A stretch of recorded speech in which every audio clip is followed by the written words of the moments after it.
Well, if it can be done, then fine. If not, just say so. What does it mean to wait a moment? If you can't manage it, just say it outright, and I'll find someone else. Faced with the relentless urging of the aloof woman, Yin Shujiao felt that earning this money was exceedingly arduous, akin to risking his very life for it. Yin Shujiao was there to repair the woman's plumbing. Indeed, look at the tools I have with me. After graduating from high school and enrolling in a vocational college, he found himself unable to excel in any particular field. He couldn't thrive in the competitive atmosphere, could not simply lie back and relax, and thus had to take on all manner of work. After 2 or 3 years, he had become adept at various trades. Mastering skills such as plumbing, leak repairs, and electrical installations, he had become proficient in a multitude of crafts. Of course, aside from the legitimate plumbing tasks, he was also capable of handling less conventional requests. However, thus far, he had not received any inquiries in that regard. Having just finished repairing a leak in the kitchen of this seaside villa, the mistress made yet another request. She asked him to help catch a fish from the pond behind the villa, offering an additional 100 yuan as a reward for his trouble. The mistress was a young woman, around 26 or 27 years of age. She was youthful and beautiful, with long, cascading waves of hair, embodying numerous admirable qualities. Yin Shujiao considered apprehending the two troublemakers first for a verbal reprimand. Additionally, catching a fish from the pond was an effortless task for someone like him, who enjoyed fishing and shrimping. That extra 100 yuan felt like a windfall, especially paired with the 150 yuan he had already earned for the plumbing work. It was money he wouldn't know how to spend without a second thought. He agreed with a cheerful demeanor. However, upon arriving at the pond, he was taken aback. "Madam, is this truly what you call a fish?" In the pond was a creature approximately 1 meter long, as thick as an arm, with sharp teeth and an exceedingly ferocious appearance. It was an unidentifiable entity. It resembled neither a sea snake nor an eel, nor did it look like a loach, yet it bore traits of all these creatures. An unidentifiable creature. Impossible to find an exact match. Let's just make do with a semblance. Having grown up in a fishing village and encountered countless fish, Yin Shujiao had never seen anything like this before. "What exactly is this thing, madam?" The mistress shook her head. "I have no idea. My friend brought it back from the deep sea. It was no bigger than a loach at first. I thought with so many fish in the pond, one more wouldn't matter. Who knew that in less than half a month, it would be the only one left?" Yin Shujiao was astounded. The growth rate was astonishing in such a short span. This was a critical point, but there was another vital detail. Yin Shujiao quickly inquired, "Madam, are you implying that it has devoured all the fish in the pond?" The mistress nodded. "Indeed, even my most cherished mint fairy is no exception." Yin Shujiao gasped in disbelief. The mint fairy was the pinnacle of ornamental fish, worth at least 10,000 yuan apiece, with some rumored to fetch up to 1,000,000. With mint fairies, market prices exceed 100,000.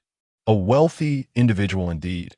He wondered if she had any other hobbies aside from fish keeping, perhaps something like dog breeding.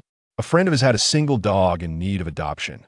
Seeing him ask incessantly, the mistress, with impatience surpassing her politeness, urged once more, "Oh, stop dilly-dallying. That terrifying creature must not remain here. Please hurry and remove it." Yin Shujiao found himself in a predicament. This peculiar creature appeared not only ferocious, but also potentially venomous. What if it bit him? Would the entire village have to feast? The irony lay in the fact that he himself would be unable to partake, rendered helpless and merely a spectator. Yet, having made a promise, he must persevere. What man does not rise to the occasion? If this endeavor were to fail, he would find himself unable to repay his debts next month. As he observed the fish pond draining like his own dwindling finances, the mistress urged him relentlessly, compelling him to take the plunge. Typically, fish scatter in terror upon encountering humans, but if we speak of sharks, well, let's not dwell on that. However, this creature was remarkably different, exhibiting a ferocity devoid of any semblance of humanity. Upon witnessing someone leap into the pond, instead of fleeing in fright, it became agitated and exhilarated. In the blink of an eye, it surged forward, baring its fangs and lunging at Yin Shujiao's ankle. He quickly lifted his foot to evade the attack, simultaneously grasping its neck with both hands. To his astonishment, this creature was even more slippery than the women he had previously failed to attract. With a forceful twist, it bit down on his wrist. Its sharp teeth penetrated skin and muscle, blood oozing forth in a crimson cascade. The pain caused the veins on Yin Chujiao's forehead to bulge, and he frantically attempted to shake it off, but its grip was astonishingly strong, refusing to relent. In a moment of desperation, he retaliated, biting fiercely into its neck, hoping to elicit a release. That a potent metallic taste flooded his mouth as he inadvertently swallowed a large gulp of its blood, followed by another, and yet another. The bloody spectacle horrified the mistress. She merely sought to dispose of the creature, but never intended for it to result in a fatality. What she had anticipated as a simple task, manageable by any man, proved otherwise. This so-called handyman was neither appealing nor effective. Ugh, what a useless creature. Such a large man, and yet he cannot even handle a fish. The mistress cursed vehemently, disregarding her scant attire, and leaped into the pond to assist him. The spring breeze flirtatiously lifted her skirt, revealing legs that were undeniably longer than Yin Chujiao's life itself. Yin Chujiao remained oblivious, too preoccupied with his own alarming state. This creature was indeed venomous. Its blood ignited a conflagration within his stomach, surging upwards and downwards, leaving him dizzy and breathless, heart racing, and his body ablaze. In short, and overwhelming. He consumed him.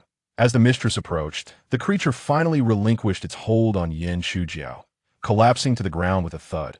Overwhelmed, Yin Chujiao could no longer maintain his balance and began to topple. The mistress, startled by the sight, rushed to his aid, but her frail strength was insufficient to support his weight, and they both fell together. As Yin Chujiao landed atop her, he finally experienced a moment of cool relief, akin to quenching an insatiable thirst with a life-giving spring. I hope that it is not life itself that weighs upon me so heavily. The female protagonist often pondered this in the past. Yet when her wish was finally granted, she felt a mix of embarrassment and urgency, immediately attempting to push him away. To her surprise, Yin Chujiao suddenly embraced her, as if he had touched a live wire, trembling uncontrollably. In an instant, her eyes widened in disbelief. Her hands, which had fallen upon his shoulder, hesitated and instinctively transformed the push into a grasp. After a considerable struggle, the uncontrollable Yin Chujiao finally calmed down. After a while, the female protagonist managed to ask with great difficulty, Are you all right?" After the tumult, Yin Chujiao felt significantly better. His head no longer spun, his vision was clear, and he felt invigorated, though he still radiated a feverish heat.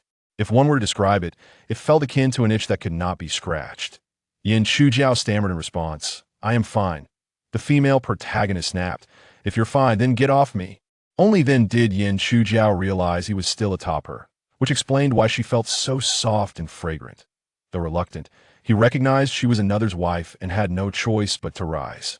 The female protagonist struggled to sit up, swaying unsteadily, her legs weak and fatigued, gazing at the unremarkable yet fearsome man before her. Her emotions were too complex to articulate. "You hurry and leave," Yin Chujiao inwardly scoffed, thinking her to be a heartless woman who dismissed him immediately after. The female protagonist added, "Take my soul with you, take that wretched creature away too." Yin Chujiao glanced down at the creature that had bitten him. Now lifeless and stilled, he found a large bag to contain it, discovering it was surprisingly heavy, weighing no less than 10 pounds. As he prepared to depart, he reconsidered and returned, pulling out his phone and presenting it to her. Upon seeing the QR code on the screen, the female protagonist paused, puzzled. What could this mean? Had he become addicted to taking advantage and wished to add her contact information to deepen their connection? Yin Chujiao regarded her attentively and slowly said, "Madam, a woman as remarkable as you stands out vividly wherever she may be. Your watery eyes and fiery figure have captivated me deeply." The female protagonist realized her assumptions were correct, and her previously expressionless face grew even colder. This fellow was average in looks, but had lofty aspirations.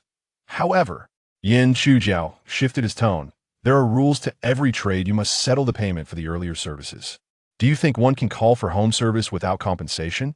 Only then did she understand that the QR code was for payment, not personal contact, and her face flushed with embarrassment as she hurried to scan it. Ding, 250 yuan received. Yin Chujiao had initially considered asking her for additional medical expenses, but, recalling how he had benefited earlier, decided to let it go. One should be magnanimous. Thus, this could be seen as a balanced exchange, with no debts remaining. After riding his tricycle out of the villa, Yin Chujiao contemplated discarding the creature into a nearby trash bin, yet feared that curious elderly folks might retrieve it and consume it. After all, it was poisonous. He pedaled his tricycle along the coastal road, seeking a secluded spot by the sea to dig a pit and bury something. Before long, he stumbled upon a bay with exceptional feng shui. However, as he descended, the sound of crashing waves and the pungent scent of salty seawater ignited a fervent excitement within him, prompting him to leap about wildly. In a flash, he stripped down and dove head first into the ocean. How refreshing! Surrounded by the cool embrace of the sea, the heat that had clung to him dissipated. In that fleeting moment, Yin Chujiao felt an exhilarating sense of freedom, as though the ocean was his rightful domain. After a moment to acclimate, he opened his eyes and was astounded. Typically, visibility in clear waters extends to 20 or 30 meters. However, in murky waters, one sight is limited to just a few meters. Yet here, amidst the turbid sea, he could see clearly for dozens of meters. Coral, rocks, seaweed, sandy bottom, all were vividly discernible before him. Underwater vision. What is happening?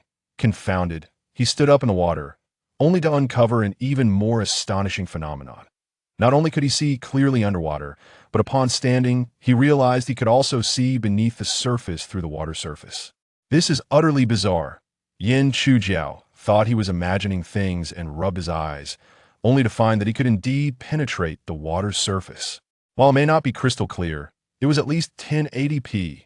Colorful fish such as bluegill, mullet, sardines, and mudskippers swam leisurely around him. He even spotted a large grouper lurking in the crevice of the rocks about 20 meters ahead, poised to ambush passing small fish and shrimp. Blue grouper.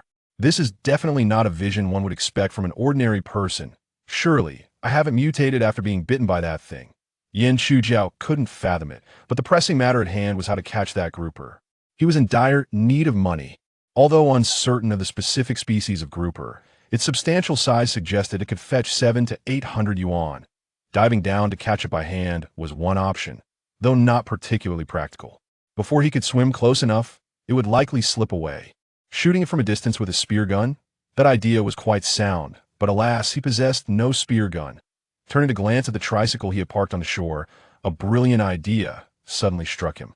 Chapter 2: Encounter with a female fishing enthusiast. Amidst the usual tools of labor on the tricycle, there lay a fishing rod. What ill intentions could a man harbor? Yin Chuji was rather naive. Apart from learning foreign languages through videos on his phone, he relished the moment spent casting lines by the seaside. Despite his dismal luck in fishing, landing only a few small calamari, he found joy in the activity. The rhythmic pull and release of the line alleviated his worries, while the gentle tension and relaxation brought forth laughter. Only while fishing could Yin Chujiao momentarily forget that he was a cash-strapped, uneducated soul without a girlfriend. After rummaging through the cluttered tricycle, he finally unearthed the fishing rod at the very bottom. This rod, procured from an online bargain, cost a mere 38 yuan including shipping. It was not that he didn't wish for a better rod. His financial constraints simply did not permit it. A quality fishing rod would easily surpass several hundred yuan, and pairing it with a decent reel would require an additional sum, totaling over 1,000, an expense beyond his means, and local tackle shops did not offer installment plans. Upon inspecting the rod, he found it still functional and returned to the rocky shore. In his previous excitement, he had overlooked the presence of another angler, who was now revealed to be a woman. Clad head to toe in high-end sun protection gear, she wielded an impressive fishing rod that exuded quality. Without uttering a word, her very presence indicated that she was not lacking in wealth. Her outfit alone could easily cost several thousand yuan. As he glanced behind her, he was taken aback by an open tackle bag filled with an array of fishing gear, spinning rods, surf rods, and more. Clearly, she was a novice in the world of fishing, yet one who had invested heavily, as it was unnecessary to carry such an extravagant assortment of rods for a simple shore fishing trip.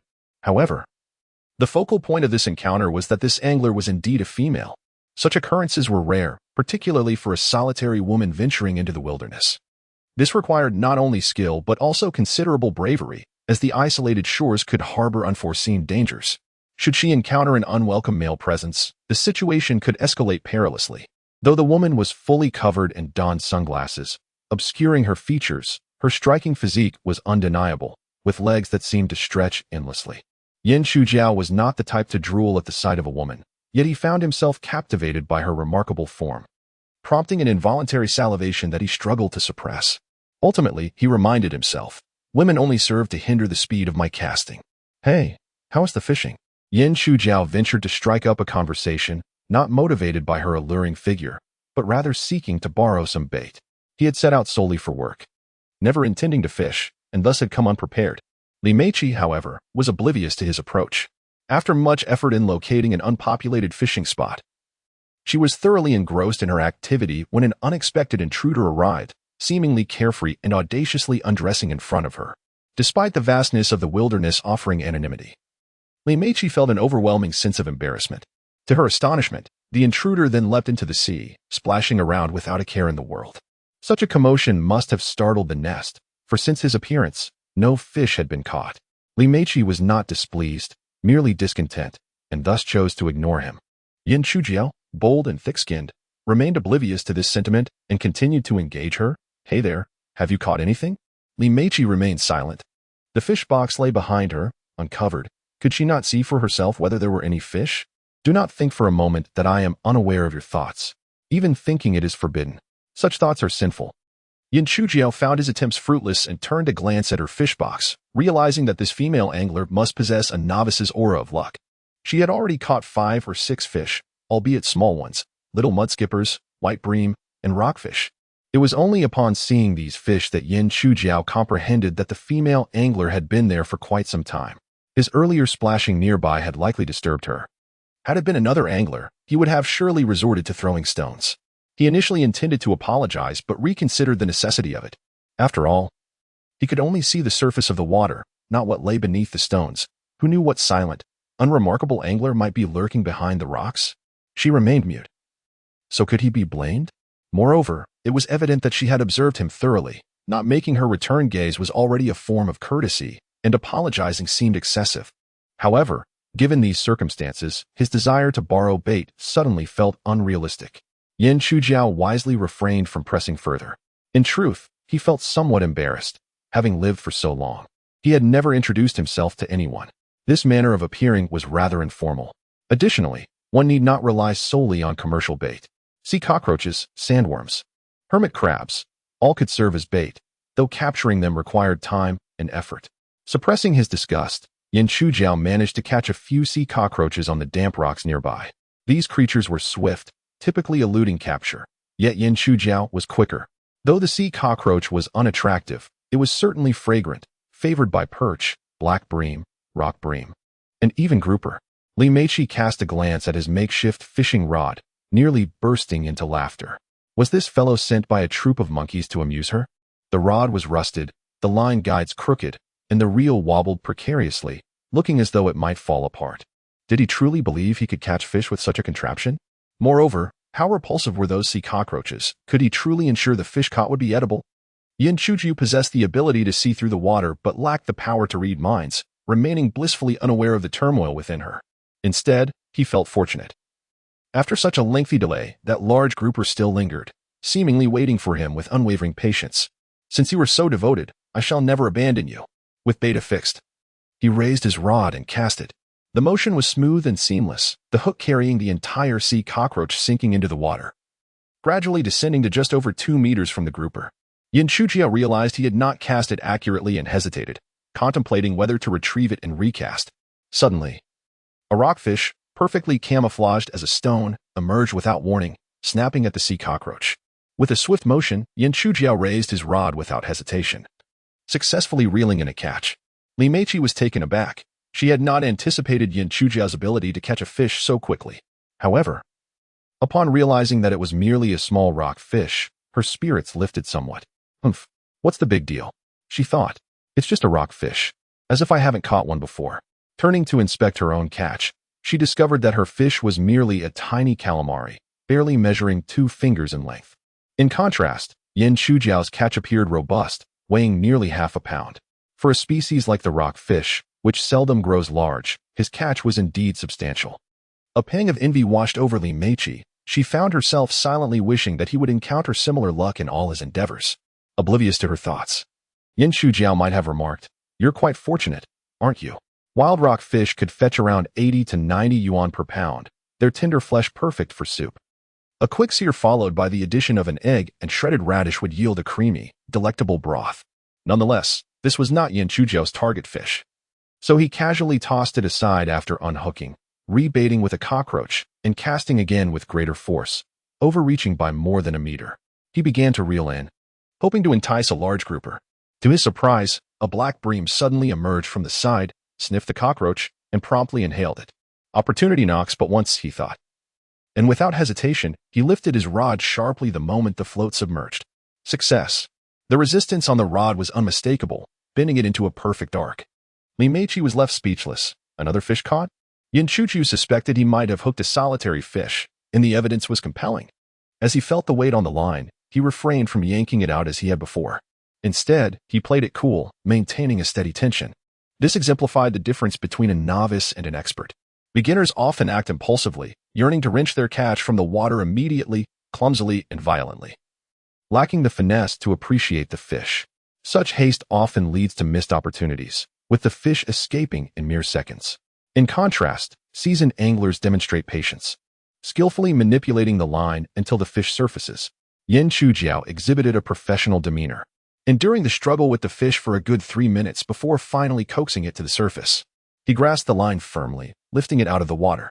It was not that he wished to avoid using a net. Rather, he simply did not possess one. The female angler equipped with proper gear was unlikely to lend it, as he wished to avoid further embarrassment. Thankfully, the fish remained hooked, and he successfully brought it aboard, a wild black bream weighing approximately 3 pounds. Calculating its worth at 70 yuan per pound, he realized he had earned around 200 yuan. Far more than he could have made laboring for that woman repairing her plumbing. The price of seafood is often contingent upon 3 factors: location, freshness, and size.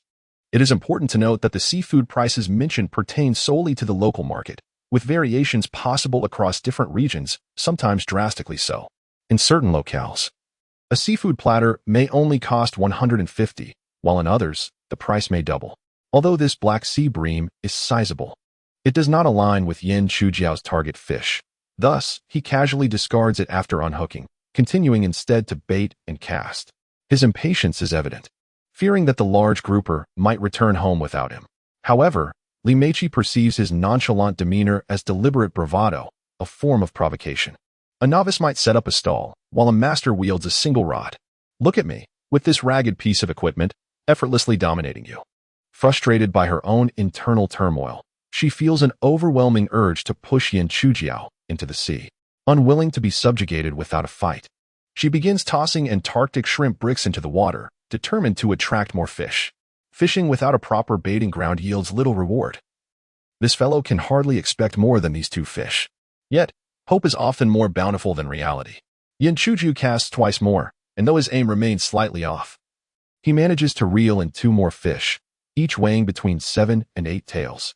Today is truly a stroke of luck. As an experienced angler, he has never caught so many fish in succession. Without even mentioning the large grouper, the 4 fish he has already caught could fetch 300 to 400 yuan.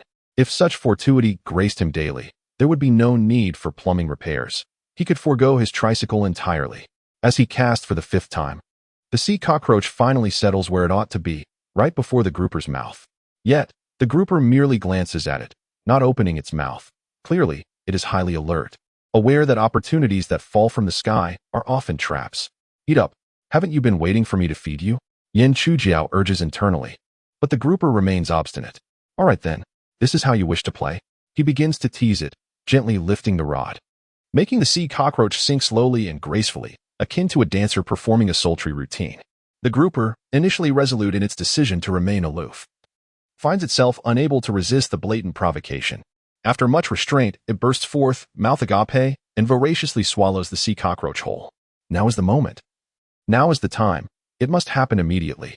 With a swift motion, Yan Chujiao jerks the rod upward, feeling an immense resistance surge through it, causing his body to tremble with exhilaration. Chapter 3. Once indifferent, now out of reach, Li Meiqi, in her fervent enthusiasm, had cast aside nearly 100 blocks of Antarctic shrimp bait into the water, and at long last, her efforts bore fruit. Her imported float bobbed slightly on the surface before gradually submerging. It seemed, a bite? Should she strike or wait? As a novice, Li Meiqi found herself in a quandary, eager to react, yet fearful of premature action, torn between immediate response and the apprehension of missing the opportunity. After a prolonged moment of indecision, she finally lifted her rod. Fortune smiled upon her. A blind cat had indeed stumbled upon a blind fish. A powerful force surged through the rod, causing her slight frame to tremble as she exerted all her strength to reel in the catch. After a vigorous struggle, to her astonishment, she managed to haul the fish out. Such was the advantage of a well-equipped player. With superior gear, robust line, and bait firmly lodged, the fish had no chance to resist, resigned to its fate. It was a grouper, its size surpassing that of the black grouper caught by Yan Chujiao moments earlier. Wow, it's enormous, Li Meiqi exclaimed, using a fish gripper to detach the hook, gleefully preparing to flaunt her catch to Yan Chujiao, only to find him struggling with a rod bent into a pronounced arc. Was he snagged on the ocean floor? How splendid! He deserved it. Let us see if he remained arrogant or could take pride in his efforts. Wait, something was amiss. The fishing line was slithering about. He wasn't snagged. He had hooked something colossal. Oh my goodness, it looked massive. At least 8 or 9 pounds. Otherwise, the rod wouldn't he bend so dramatically. How envious, how jealous. I wonder if offering him 100 yuan would allow me a 2-minute respite with that beast. At that moment, Yan Chujiao was on the brink of anxiety. Beads of sweat forming on his brow. The rod was of poor quality, the line too thin, and the hook relatively small, clearly inadequate for such a formidable fish. With the constant threat of line breakage or rod failure looming, he dared not engage in a brute force pull, opting instead to maintain a delicate balance of strength, employing a strategy of yielding to the fish's might. The sound of the line slicing through the water echoed, a melody unparalleled for any angler, rendering Chopin-esque compositions trivial in comparison. The fish surged and retreated. A relentless tug-of-war ensued. Li Meiqi, ever the compassionate ally, silently cheered him on. Break the rod, cut the line, let him take the bait. Overwhelmed by excitement, she could not help but vocalize her support. Break the rod, cut the line, let him take the bait. Yan Chujiao, hearing her, cast a sidelong glance in her direction, muttering a sardonic thanks to her entire family. Yet, in this critical moment, he had no time to indulge her banter. To avert the calamity she wished for, he promptly adjusted the reel's drag to ease the tension. This tactic proved effective. He weathered the initial onslaught of the grouper's strength without incident. Quickly re-engaging the drag, he resumed reeling in, bracing himself for the fish's subsequent surge. After winding the line several turns, suddenly, resistance halted him. The line tightened to its utmost, the rod bending further. The challenge intensifying once more. Clearly, the grouper has surged once more, exhibiting even greater vigor than before. The reel emitted a terrifying sound. This time, the inferior fishing rod and reel began to succumb. The spool was swiftly emptied, and a tug-of-war ensued between the rod and the grouper. After a tense moment, a sharp crack echoed as the rod snapped into 2 pieces. Oh my! Li Meiqi let out a gleeful cry, twisting her slender waist and dancing with abandon. You lack the fortune. The big fish is destined for me. The grouper is always in short supply. What are you competing for? Blame it on your meager luck and misfortune. Ha ha. Alas, this girl may not possess great fishing skills, but she has certainly mastered the art of mockery. Yan Chujiao was both amused and infuriated, feeling a wave of frustration as he contemplated discarding his rod. To his astonishment, he felt a tug from the broken rod. Huh, what is happening? After a moment of confusion, he realized the line remained intact, and the fish had not escaped. With a mix of astonishment and joy, Yan Chujiao attempted to reel in once more, discovering he could indeed reel it in. He crouched low, holding his breath as he continued to engage in this battle. After 7 or 8 minutes of intense struggle, the grouper finally broke the surface. A blue grouper, weighing approximately 13 or 14 pounds. Goodness, if he could land this fish.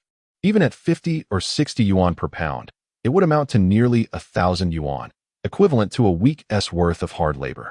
Though the blue grouper had emerged from the water, it still possessed considerable strength. After a brief moment on the surface, it plunged back down. Yan Chujiao remained patient. For fish, much like humans, have their limits. A brave man cannot withstand 3 bouts of weakness. Likewise, a fish only has 3 waves of strength. Once, twice, thrice. And then exhaustion. The grouper's strength was evidently waning. I desire stable wealth, capable of shielding me from the harshness of poverty, so that in sleepless nights, I can embrace a partner. Yan Chujiao silently encouraged himself, deftly maneuvering the broken rod to tire out the fish. This time, Li Meiqi ceased her antics.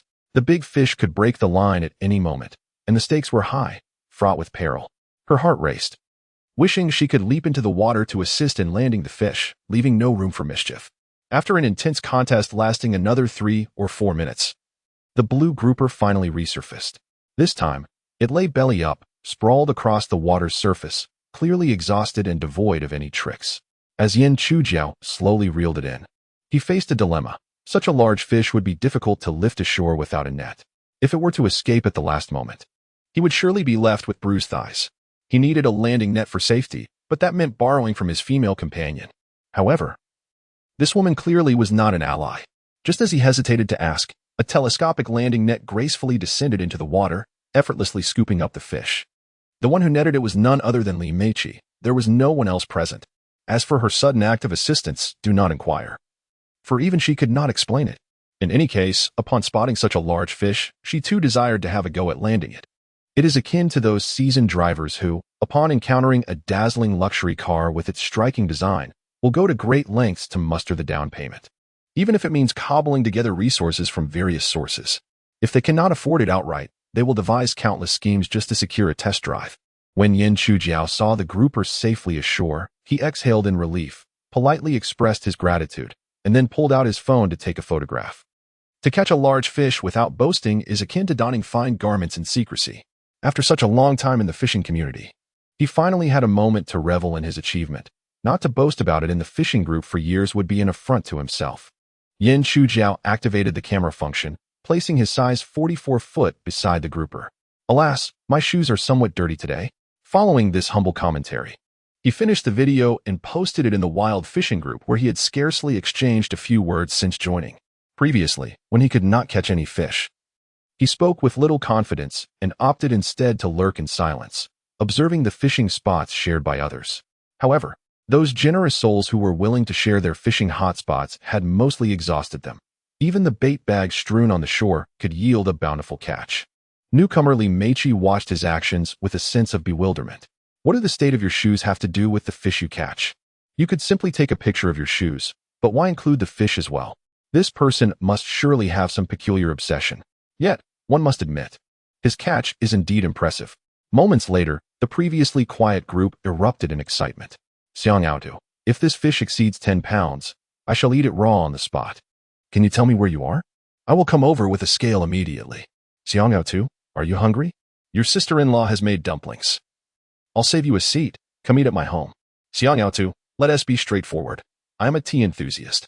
If you share your location with me, I will notify you first when I have new tea for a complimentary tasting. Xiang Yaotu, I can also take you fishing for giant catches. I know the spots well, provided you share your current fishing location with me first. There was no doubt, Xiang Yaotu was Yin Chujiao's online alias. As for the reason behind this name, it holds no deeper meaning than its literal interpretation. Yin Chujiao gazed at the flurry of messages directed at him in the group, left utterly astounded. Having been a member for nearly 3 years, he had no idea that each member was so talented, their words so eloquent. For 3 years. Do you know how I have endured? Did you think that lurking in silence was truly enjoyable? Indeed, it was exhilarating.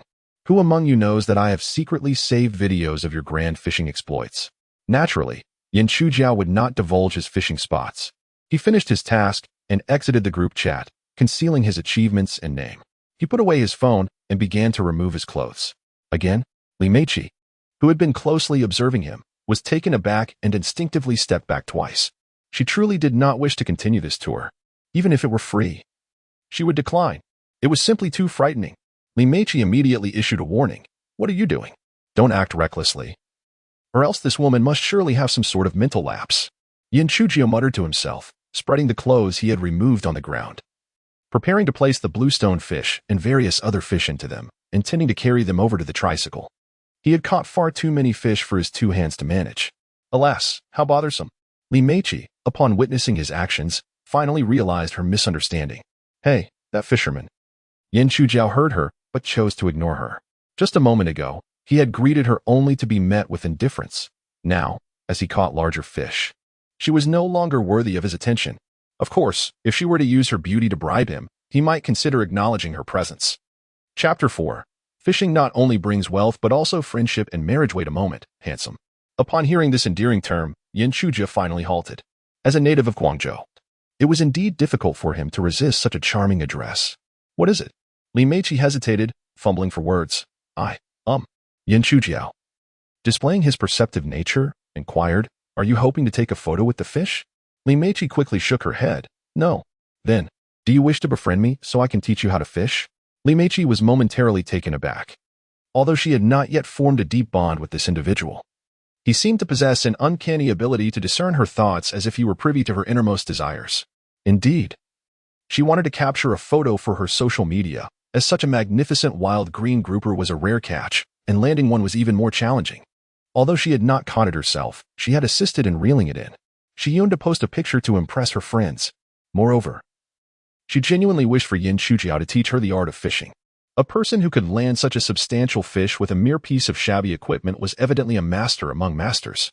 One must seize the opportunity when it arises. She longed to engage in close exchanges with such an expert to refine her rather mediocre fishing skills.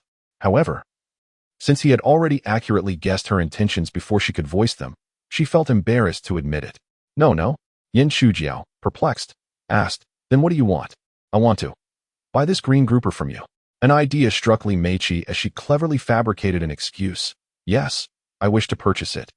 My family is hosting guests tonight. Not for sale. Yan Shujiao decisively rejected her offer. After years of fishing, this was the first time he had caught such a large fish, and he intended to bring it back to the village to parade it proudly. I'll give you 100 yuan. Do you think I am in need of a mere 100 yuan? Yan Shujiao interrupted disdainfully. He was not in need of such an insignificant amount. He required over 200,000. Li Meiqi promptly raised her offer, 150 yuan per pound. Yan Shujiao instinctively gulped. This price exceeded the purchasing rates at upscale seafood restaurants. Nevertheless, he still wanted to resist. You misunderstand, my interest, no. My ambitions extend beyond mere money. Li Meiqi followed his gaze to her mountain and was immediately taken aback. It was entirely normal for a man to have a preference for women, which was understandable. But did she, Li Meiqi, seem like someone who would sell herself for a fish? I believe you are deluding yourself. Li Meiqi was incensed and prepared to unleash a tirade. If you throw in that fishing rod you're holding, I might consider selling you the fish. Before she could retort, Yan Shujiao had interjected with a timely addition. Li Meiqi instantly breathed a sigh of relief. It turned out he merely wanted the fishing rod, and that was inconsequential. After all, the rod was not hers. It was borrowed from her father. Deal. Li Meiqi thrust the fishing rod into his hands. This fish is estimated to weigh around 12 pounds. That seems fair, right? Certainly. Yan Shujiao, unusually generous, did not haggle over the details and even offered her his own stone fish, weighing approximately half a pound, as a bonus. Upon the completion of the transaction, Li Meiqi waved towards the woods behind her. A man in a suit emerged. As Yan Shujiao drew closer, she realized it was a woman. Despite being clad in a vest, adorned with a tie, and sporting sunglasses, she lacked an Adam's apple. Her bosom surpassing that of a pomelo, and her hips broader than her shoulders. The woman exuded a silent yet commanding presence, unmistakably a bodyguard, assistant, and driver. As Yan Shujiao approached further, an unsettling aura wafted towards her. No, it seemed to be the scent of blood. Yan Shujiao rubbed her nose, now inexplicably sensitive, unable to discern whether the sensation emanating from the female assistant was indeed lethal or something else entirely. However, she grasped another revelation. The woman was not alone. She had brought her henchman.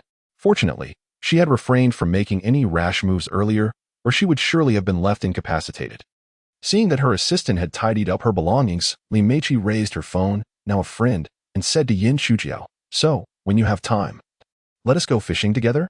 Yan Shujiao nodded nonchalantly, sure. See you later. Fishermen often say that fishing not only leads to wealth but also fosters friendships and even marriage. Previously, Yan Shujiao was skeptical of this notion. However, as she observed Li Meiqi's graceful silhouette departing, she began to believe. Indeed, this time she had struck gold.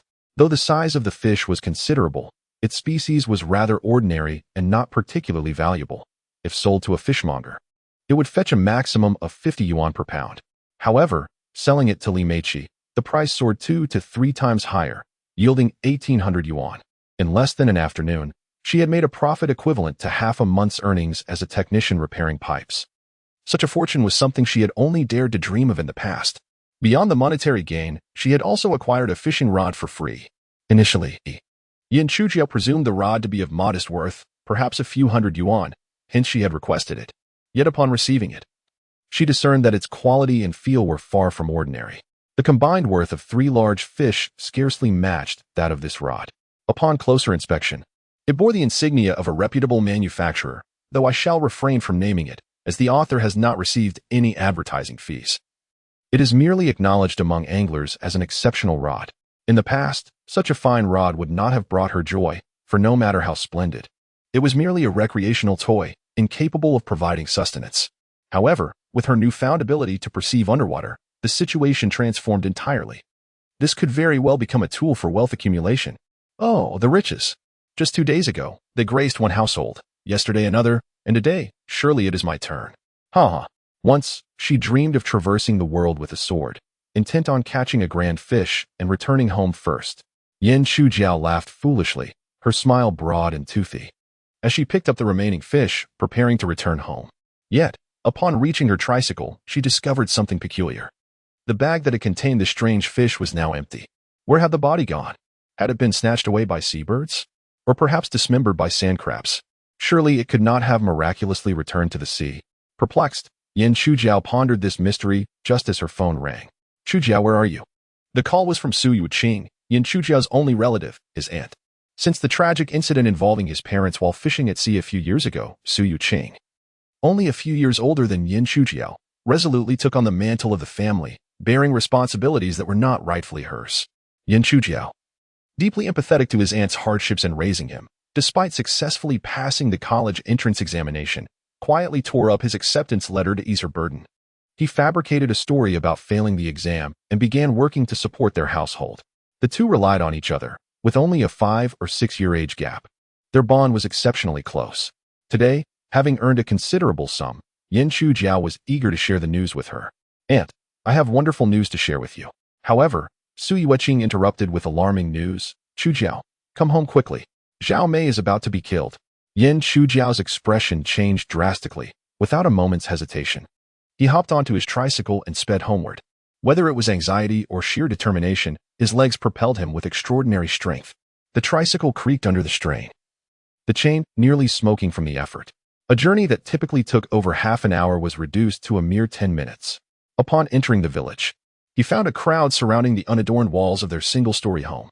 Damn you, if you don't pay up today, I will not let you off the hook. From a distance, Yin Shujiao could hear the shouts and insults echoing from within. Bursting through the gate, he saw Su Yuqing cradling the barely conscious Zhao Mei, collapsed in the yard. A burly man, robust and imposing, was spitting vitriol as he pointed at her. Yin Shujiao recognized him as Huang Lianquan, who, in polite terms, was considered a local bully among the younger generation, but in truth, he was nothing more than a scoundrel, known for his indulgent lifestyle of gambling and petty theft. He exploited the weak and committed countless misdeeds. The villagers, though seething with anger at his antics, remained silent due to his father's position as village chief and his numerous relatives. In a village of nearly 700 households, a significant portion bore the surname Huang, making their clan's influence overwhelming. To cross him was tantamount to offending the entire village, yet few dared to witness his bullying. Aunt, what has happened? Su Yuqing hurriedly recounted the events. While watering the vegetables in the back garden, she had heard Zhao Mei's cries and rushed to investigate. To her dismay, she discovered Huang Lianquan had stealthily entered their yard, brazenly attempting to steal several large abalones drying on the winnowing basket. Caught in the act, he shamelessly grinned, saying, Sister Qing, your abalones are plump and look delicious. I would love to try one. Surely, you wouldn't be so stingy as to deny me? Su Yuqing, already furious at his thievery, trembled with rage at his insolent words, but dared not confront him. This scoundrel was not only a local ruffian but had also secured a managerial position at the dock market through his father's connections. Having offended him, it would become exceedingly difficult for her to make a living in the marketplace. Kindness invites exploitation. The benevolent are often taken advantage of. Huang Lianquan, noticing her reluctance to raise her voice, grew increasingly audacious, seizing her hand and inquiring, "Where is Chujiao?" When she replied that he was not home, he seized the opportunity, proclaiming, "I have a few whispered words to share with you. What are you doing?" Su Yuqing struggled to free herself from his grip, her voice rising in anger. "Let go of me. Release me at once, or I shall call for help." Huang Lianquan glanced around, realizing not only was Yin Shujiao absent, but the vicinity was devoid of witnesses. Emboldened by this realization, he began to force Su Yueqing further into the house. "What do you intend to do by pushing me inside?" she demanded. "Nothing at all." In defense of her owner, the dog, Jiamei, barked fiercely. Indeed, Jiamei was not merely a dog, she was a loyal companion. Yin Shujiao often ventured out to work, leaving his beautiful aunt alone. Thus, he had procured a dog to keep her company, a female, whom he named Xiaomei. As a mixed-breed mutt, Xiaomei was not taken seriously by Huang Lianquan, who kicked her aside with disdain. The dog tumbled several times upon impact but quickly regained her footing and lunged at him, sinking her teeth into his calf. Enraged, Huang Lianquan retaliated with brutal force. The commotion drew the attention of neighbors, who rushed over to investigate. Upon seeing others approach, Huang Lianquan, realizing the futility of pushing Su Yueqing inside, opted instead to play the victim. He claimed that while passing by, the dog had unexpectedly attacked him, demanding compensation from Su Yueqing. Though the onlookers understood the truth of the matter, they remained silent, intimidated by his menacing presence. Chapter 5. Who? And who else at this moment? Huang Liangkai saw Yin Shujiao return, and rather than tempering his demeanor, he became even more brazen. This powerless, unimportant individual, devoid of money, influence, or allies, was nothing to him. "Yin Shujiao, your timing is impeccable. Your dog bit me, and I am on the verge of contracting rabies. You must compensate me. 3,000 is the minimum, or I shall not let you off the hook." The villagers surrounding them gasped in astonishment upon hearing that figure. A rabies vaccine costs at most 500, yet he audaciously demanded 30,000. Moreover, it was evident that he had brought this upon himself. Had he not gone to harass Su Yueqing, he would not have been bitten by her dog. However, there was little they could do, as the dog had indeed bitten this bully. Now, it seemed that an unfortunate resolution for the orphaned and destitute was inevitable. Had it been any other matter, Yin Shujiao, who typically shunned trouble, might have let it slide. But Huang Liangkai was truly a force to be reckoned with. He had suffered greatly at his hands in the past. Encountering him usually meant taking a detour to avoid confrontation, lest he be subjected to insults or even a beating. He had always left such encounters humiliated and in disarray. Yet, today was different. Today, Yin Shujiao could no longer endure. It was one thing to bully him, but to target his beloved aunt was tantamount to courting death. The combination of old grievances and new animosities ignited a fierce rage within him, evident in the crimson streaks that marred his eyes. Su Yueqing, however, was taken aback by Huang Liangkai's exorbitant demand, exclaiming, We do not have that much money." Being from the same village, Huang Liangkai was fully aware of Yin Shujiao's dire circumstances, penniless and in debt. It was unlikely they could muster even 3,000, let alone 30. Short on funds? Huang Liangkai's eyes gleamed with a sinister smile. "Then you can come to my home and work as a maid, cooking and cleaning for me. My leg is injured, and I will need assistance." "Yes, yes," his cousin Huang Feiping chimed in, emerging from the shadows. "We can deduct that 30,000 from her wages. Until she pays it off, this matter will remain unresolved." Such calculations were loud enough to be heard from miles away. Working in his household would not merely entail cooking and cleaning. It would likely involve grueling labor. At that moment, Huang Liangkai was tugged at the sleeve by his cousin, who pointed towards Yin Shujiao, whose expression had darkened, glaring at him like a wolf. "Oh, you, a worthless coward, dare to glare at me?" Seeing Huang Liangkai turn his ire towards Yin Shujiao, Su Yueqing felt a pang of anxiety. Despite her typically timid nature, she quickly stepped in front of Yin Shujiao. You can direct your anger at me." Huang Liangkai's eyes greedily roamed over Su Yueqing's curvaceous form, a lewd smile spreading across his face. "Fear not. I shall indeed focus on you. Men do not pique my interest." Before Su Yueqing could utter another word, Yin Shujiao firmly pulled her behind him. Noting the ominous look on his face, Huang Liangkai sneered disdainfully. "Surely you do not intend to strike me? Very well then. Do not say I am unkind. Come, let us see what you've got." As he spoke, he brazenly approached, thrusting his face aggressively towards Yin Shujiao. This man, imposing in stature at 6 feet tall and weighing around 250 pounds, towered over Yin Shujiao, his bulk nearly twice that of his opponent. His presence was as overwhelming as a mountain, exuding an air of intimidation. Huang Lianquan wagered his pride, confident that Yin Shuji would not dare to touch a single hair on him. The gathered villagers shared this sentiment, believing that the typically meek Yin Shuji lacked the audacity to retaliate, lest he wished to be ostracized from the village. With a resounding crack, to everyone's astonishment, Yin Shujiao did not hesitate. he delivered a sharp slap across Huang Lianquan's face. This unexpected act left not only Huang Lianquan stunned, but also the onlookers in disbelief. Did he truly strike back? Such scenarios were thought to be confined to the pages of fiction. Those who dared to retaliate usually possessed hidden advantages or extraordinary abilities. What did Yan Shujiao have? Nothing at all. How could he take such a risk? It was sheer folly. You really dared to hit me? Huang Lianquan exclaimed, clutching his stinging cheek in disbelief as he gazed at Yan Shujiao. With another resounding slap, Yan Shujiao struck him again, not out of a desire to prove his bravery, but simply driven by an overwhelming urge to retaliate, pouring all his strength into the blow. Huang Lianquan felt a sharp pain as something warm filled his mouth. He opened it to spit out two bloodied teeth into his palm, fury igniting within him as he unleashed a powerful punch towards Yan Shujiao's face. In the past, Yan Shuji would have had no chance of evading such a blow. The fist was nearly the size of his own face, delivered with incredible speed and force. Yet today, Yan Shuji realized that Huang Lianquan seemed sluggish and feeble, akin to a freshly molted crab, moving at a fraction of normal speed.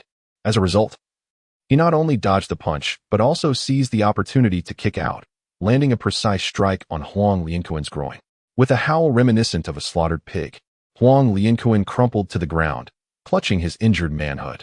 Seizing the moment, Yan Shujiao followed up with a knee strike to Huang Lianquan's head. The kneeling figure swayed for a moment before collapsing. The villagers watched in astonishment, their mouths agape in disbelief. They could scarcely fathom that the seemingly timid Yan Shujiao not only dared to retaliate but did so with the ferocity of a beast. Ruthless and merciless, he combined slaps, kicks, and strikes into a seamless display of aggression. The once arrogant and fearsome Huang Lianquan found himself utterly defeated.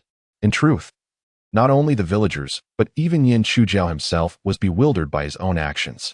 He had always believed in enduring for the sake of peace, but today, the more he endured, the more his anger festered, leading to an explosive outburst. However, striking Huang Lianquan was akin to provoking a hornet's nest. How dare he strike his cousin? It seems you are in search of a coffin but cannot find a store. Huang Lianquan's cousin, Huang Feiping, immediately charged forward with a fierce shout. He was not alone. Several other cousins from the same ancestral hall followed suit. The onlooking villagers, witnessing the scene, averted their eyes in distress. Yan Shuji was doomed this time. Earlier, he had managed to strike unexpectedly against Huang Lianquan, who had let his guard down. Now, facing 5 adversaries, how could he possibly stand a chance? Ultimately, he would surely be pinned to the ground and treated like a dog. Indeed, in the past, the frail Yan Shuji would have been left to cower and endure the blows of several burly men surrounding him. However, times had changed. Having been bitten by an unknown species, Yan Shuji seemed invigorated, displaying an unexpected ferocity. As Huang Feiping lunged at him first, Yan Shujiao advanced instead of retreating, seizing a burning stick from the ground and swinging it with all his might. Huang Feiping, though alert, was still struck and fell, blood streaming from his head. Yan Shujiao showed no mercy, relentlessly attacking Huang Feiping with the torch. His speed, honed over 20 years of solitary practice, reached its zenith at this moment. By the time the other cousins joined the fray, Huang Feiping lay on the ground, bloodied and defeated. Consumed by rage, Yan Shujiao remained undeterred, regardless of the overwhelming numbers against him. Yet, despite his bravery, he was outnumbered and quickly endured several punches and kicks, drawing blood in the process. Nevertheless, he refused to fall, wielding the burning stick to retaliate fiercely. Sui Wuqing, witnessing Yan Shujiao being besieged, turned pale with fear and screamed as she rushed to his aid, only to be shoved to the ground by one of the attackers. Seeing his aunt fall, Yan Shujiao's eyes blazed red with fury, ignoring the blows raining down upon him. He pursued the assailant, ultimately landing a strike upon his head. The assailant faltered momentarily before collapsing straight to the ground. With one adversary down, only 3 remained. Alleviating some of the pressure, Yan Shuji swung the burning stick with renewed vigor, exploiting every opportunity to strike amidst the chaos.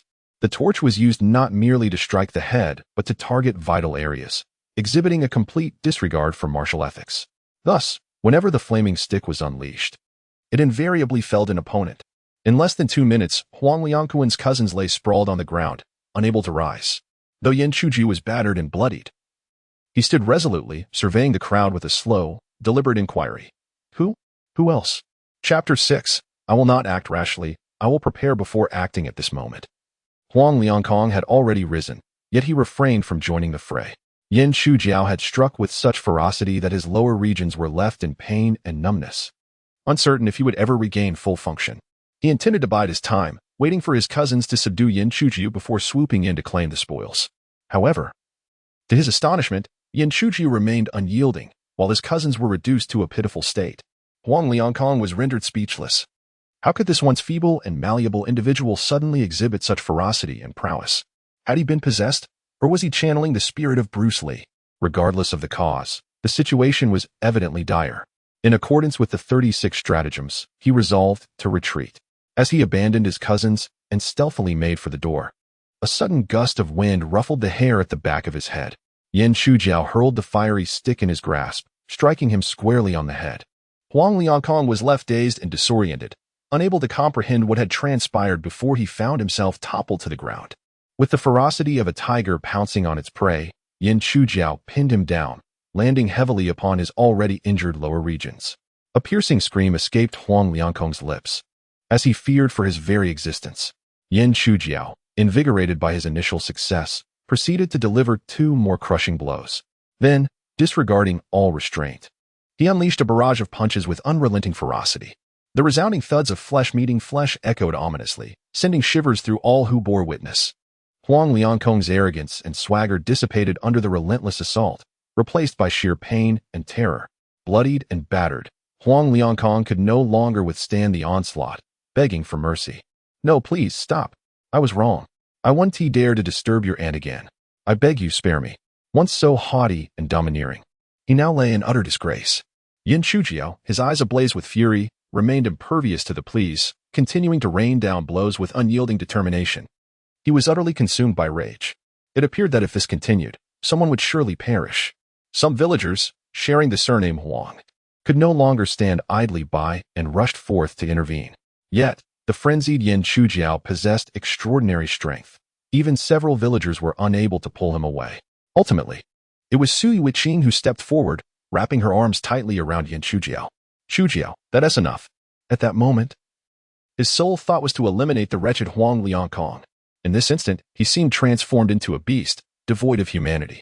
Yet, Sui Yiqing's gentle embrace, like the light of a divine being, began to purify his turbulent spirit. Gradually, Yin Chujiao's fists came to a halt. Seizing the opportunity, Huang Feiping and others swiftly approached, dragging the nearly lifeless Huang Liangkong away. The weak fear the strong fear the reckless, and the reckless fear the insane. Yin Chujiao had truly entered a state of madness. "This matter, I shall never let it rest." Upon uttering these words, the crowd fell into a stunned silence. The one who spoke this fierce proclamation was not Huang Liangkong, but rather Yin Chujiao. His expression was devoid of emotion, his eyes cold as steel, gazing at Huang Liangkong as if he were a lifeless corpse. In the sweltering May of Guangdong, there was no snow, only an oppressive heat that threatened to incinerate. Yet, when Huang Liangkong looked at him, he felt as if he had plunged into an icy abyss, involuntarily shivering in cold dread. As he was assisted away, he dared not utter a word, yet his furtive glances at Yin Chujiao brimmed with venomous resentment. Once Huang Liangkong and his entourage departed, the gossiping villagers dispersed as well. The courtyard was left with only Yin Chujiao, Sui Yiqing, and the ailing Zhao Mei. Sui Yiqing, seeing Yin Chujiao's battered visage, bruised and bloodied, with not a single unscathed part of his body, felt her heart ache, tears streaming down her cheeks. Her hands gently caressed his body as she choked on her words. "Chujiao, are you all right?" Yin Chujiao's body felt as if it were disassembled, pain coursing from head to toe. Yet he stubbornly shook his head and limped over to check on Zhao Mei. Zhao Mei's mouth was agape, its tongue protruding at an odd angle, seemingly unable to retract. Dark blood flowed incessantly from the corners of its mouth. Witnessing its feeble struggle for life, not only did Sui Yiqing feel sorrow, but Yin Chujiao, too, was filled with a grief that rendered him breathless. Though Zhao Mei was merely a dog, it was lively and intelligent, mischievous yet clever, a charming little spirit. It had brought much joy to this impoverished household and had alleviated Yin Chujiao's loneliness on numerous occasions. Countless sleepless nights had been spent in the company of Zhao Mei, soothing him through his solitude. With its presence, not only was there more joy in the home, but Sui Yiqing also felt a greater sense of security. For instance, had it not been for Zhao Mei today, perhaps his aunt would have fallen victim to the despicable Huang Liangkong. Yin Chujiao longed to save Zhao Mei, but was powerless to do so. Its breaths grew shallow and labored. The signs of life had nearly extinguished. Even a divine being could scarcely offer salvation. Yin Chujiao suppressed his heartache and reached out to gently close Zhao Mei's mouth, wishing for it to depart with dignity and peace. Sensing his tender compassion, Zhao Mei was at a loss for how to respond. It could no longer wag its tail or shake its head in reply. In the end, it could only feebly flick its tongue, tenderly licking his bloodied hand. The taste is still pleasant. Unable to resist, it licked a few more times. Rest in peace, Zhao Mei. Yin Chujiao gritted his teeth, speaking each word with deliberate weight. I shall avenge you. A man must protect four things: the land beneath his feet, the ant within his home, the dog in his arms, and the brothers at his side. Sui Wuqing felt a tremor in her heart and implored, Chujiao, what do you intend to do? You must not act recklessly. And, do not worry, I will not act impulsively. Yin Chujiao nodded. He indeed would not act without a plan. Huang Liangkuan had killed his dog and sought to violate his aunt. He could not swallow this indignation. He would either ensure this scoundrel's demise or leave him maimed. Otherwise, the fury in his heart would remain unresolved. When this thought surged forth, Yin Chuji was taken aback by herself. Hadn't she always prided herself on compassion and moral persuasion? How had she transformed into such a ruthless being? Was this a distortion of human nature or a decline in morality? Or perhaps it was merely the insidious toxins and blood coursing through her veins. Damn it! Would she simply accept this fate? Would she let it slide? And Yulot, utterly inept, unable to confront even that useless wretch together. In the face of Huang Liangkuei's accusations, Huang Feiping and the others felt their faces flush with embarrassment, yet could not suppress their inner thoughts. You boast of your prowess. Yet you were also beaten like a dog. Brother Cohen, we did not anticipate he would suddenly become so formidable. Huang Liangkuei touched his swollen face, resembling that of a pig, and felt the painful throbbing of his underlings, gasping for breath. Damn it, I will not let this go. Brother Cohen, should we report him to the authorities for intentional injury? Yes, let him rot in prison. Huang Liangkuei rolled his eyes in disbelief. How could we report that? Claim we were beaten by him alone. What about our dignity? Would we still be able to hold our heads high in the village? Truth be told, they felt guilty. This matter could escalate to attempted murder, and facing the authorities would surely lead to dire consequences. The current law enforcers are not to be trifled with. Then, tonight we will douse his shabby house in gasoline and turn them into roasted pigs. Huang Liangkuei was even more incensed, pointing a finger at Huang Feiping and berating him. Have you lost your mind? What sort of society are we living in? My father can manage things as long as no one dies. But if a life is lost, who will protect us? But we cannot simply take a beating from him. Of course not. Huang Liangkuei pondered for a moment, a sinister smile creeping across his face. This impoverished family, with just a little scheming, I can make them wish for life yet find it unbearable. Brother Cohen, what do you have in mind? Isn't Sui Wuqing selling seafood and dried goods at the market? Let's do this first, then this, and then. Upon hearing this, Huang Feiping and the others raised their thumbs in approval. Brother Cohen, when it comes to cunning, no. When it comes to intellect, you are unmatched. That woman, driven to desperation, might even end up willingly on your bed. Who knows, she might even wear black stockings ahead of time. Heh. Huang Liangkuei smirked with satisfaction. I have her figured out. I assure you, not even Jesus could intervene. Brother Cohen is formidable. Brother Cohen is mighty. Brother Cohen, while you feast, remember to share some broth with your brothers. Rest assured, everyone will have their share. Chapter 7. I do not wish for this. Yet I cannot control myself on the 9th of the month. Sui Wuqing inquired, do you truly not need to consult a doctor? Alarmed by the blood that adorned her nephew's body, she feared for his well-being, concerned about the continuation of their lineage. No need, a good night's sleep will suffice. He replied, still, you ought to see a doctor. What if something is damaged and you are left with lingering effects? Do you wish to end up like me? Though Sui Wuqing possessed a beauty that could captivate the heavens, she had suffered a grave illness in her youth. Due to a lack of timely medical attention, she was left with a slight disability in one of her hands. While she delicately referred to it as a minor flaw in harsher terms, it could be deemed a mild handicap.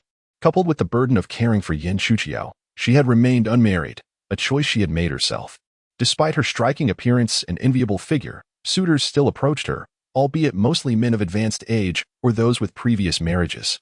Seeing that she could not persuade Yin Chujiao, Sui Wuqing resignedly picked up the lifeless body of Zhao Mei and made her way to the back mountain to lay her to rest. Upon awakening from his slumber, Yin Chujiao discovered not only that night had fallen, but that he himself had become unrecognizably dark. A layer of slick, murky substance enveloped his body, reminiscent of a sea mud facial mask, yet it covered him from head to toe, with even Xiaojiao not spared. This layer was both foul and malodorous, reminiscent of decaying fish. As he took a whiff, he felt a wave of nausea threatening to overwhelm him. Without a moment to ponder the situation, he hurried to the shower to cleanse himself. After scrubbing vigorously 3 times, the repugnant residue was finally washed away. Upon turning off the faucet and examining himself, he was taken aback. The swelling and bruises from the beating had vanished, and the wounds that had bled were now entirely scabbed over, as though they had been healing for days. The bite mark from the creature had completely disappeared as well. Moreover, his body felt unusually firm, as if he had ingested a substance to enhance muscle growth. Strangely, he even sensed that Xiaojiao had grown larger. What on earth was happening? Could this be yet another consequence of the creature's bite? Just as Yin Chuji was lost in thought, a blood-curdling scream from Su Yuqing pierced the air. What is happening? Is that scoundrel Huang Liangkong back for revenge? With little time to contemplate, he rushed outside. Following the sound to the kitchen, he found Su Yuqing crouched in a corner, her face pale and trembling. "Aunt, what is wrong?" With a trembling finger, Su Yuqing pointed towards the back door of the kitchen. You look." Following her gaze, Yin Chujiao saw not the wretched Huang Liangkong, but the very much alive Zhao Mei.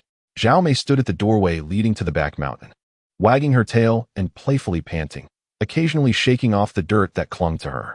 Yin Chujiao had just awakened, her mind still not fully operational. "Zhao Mei, where have you been? Look at yourself, covered in mud."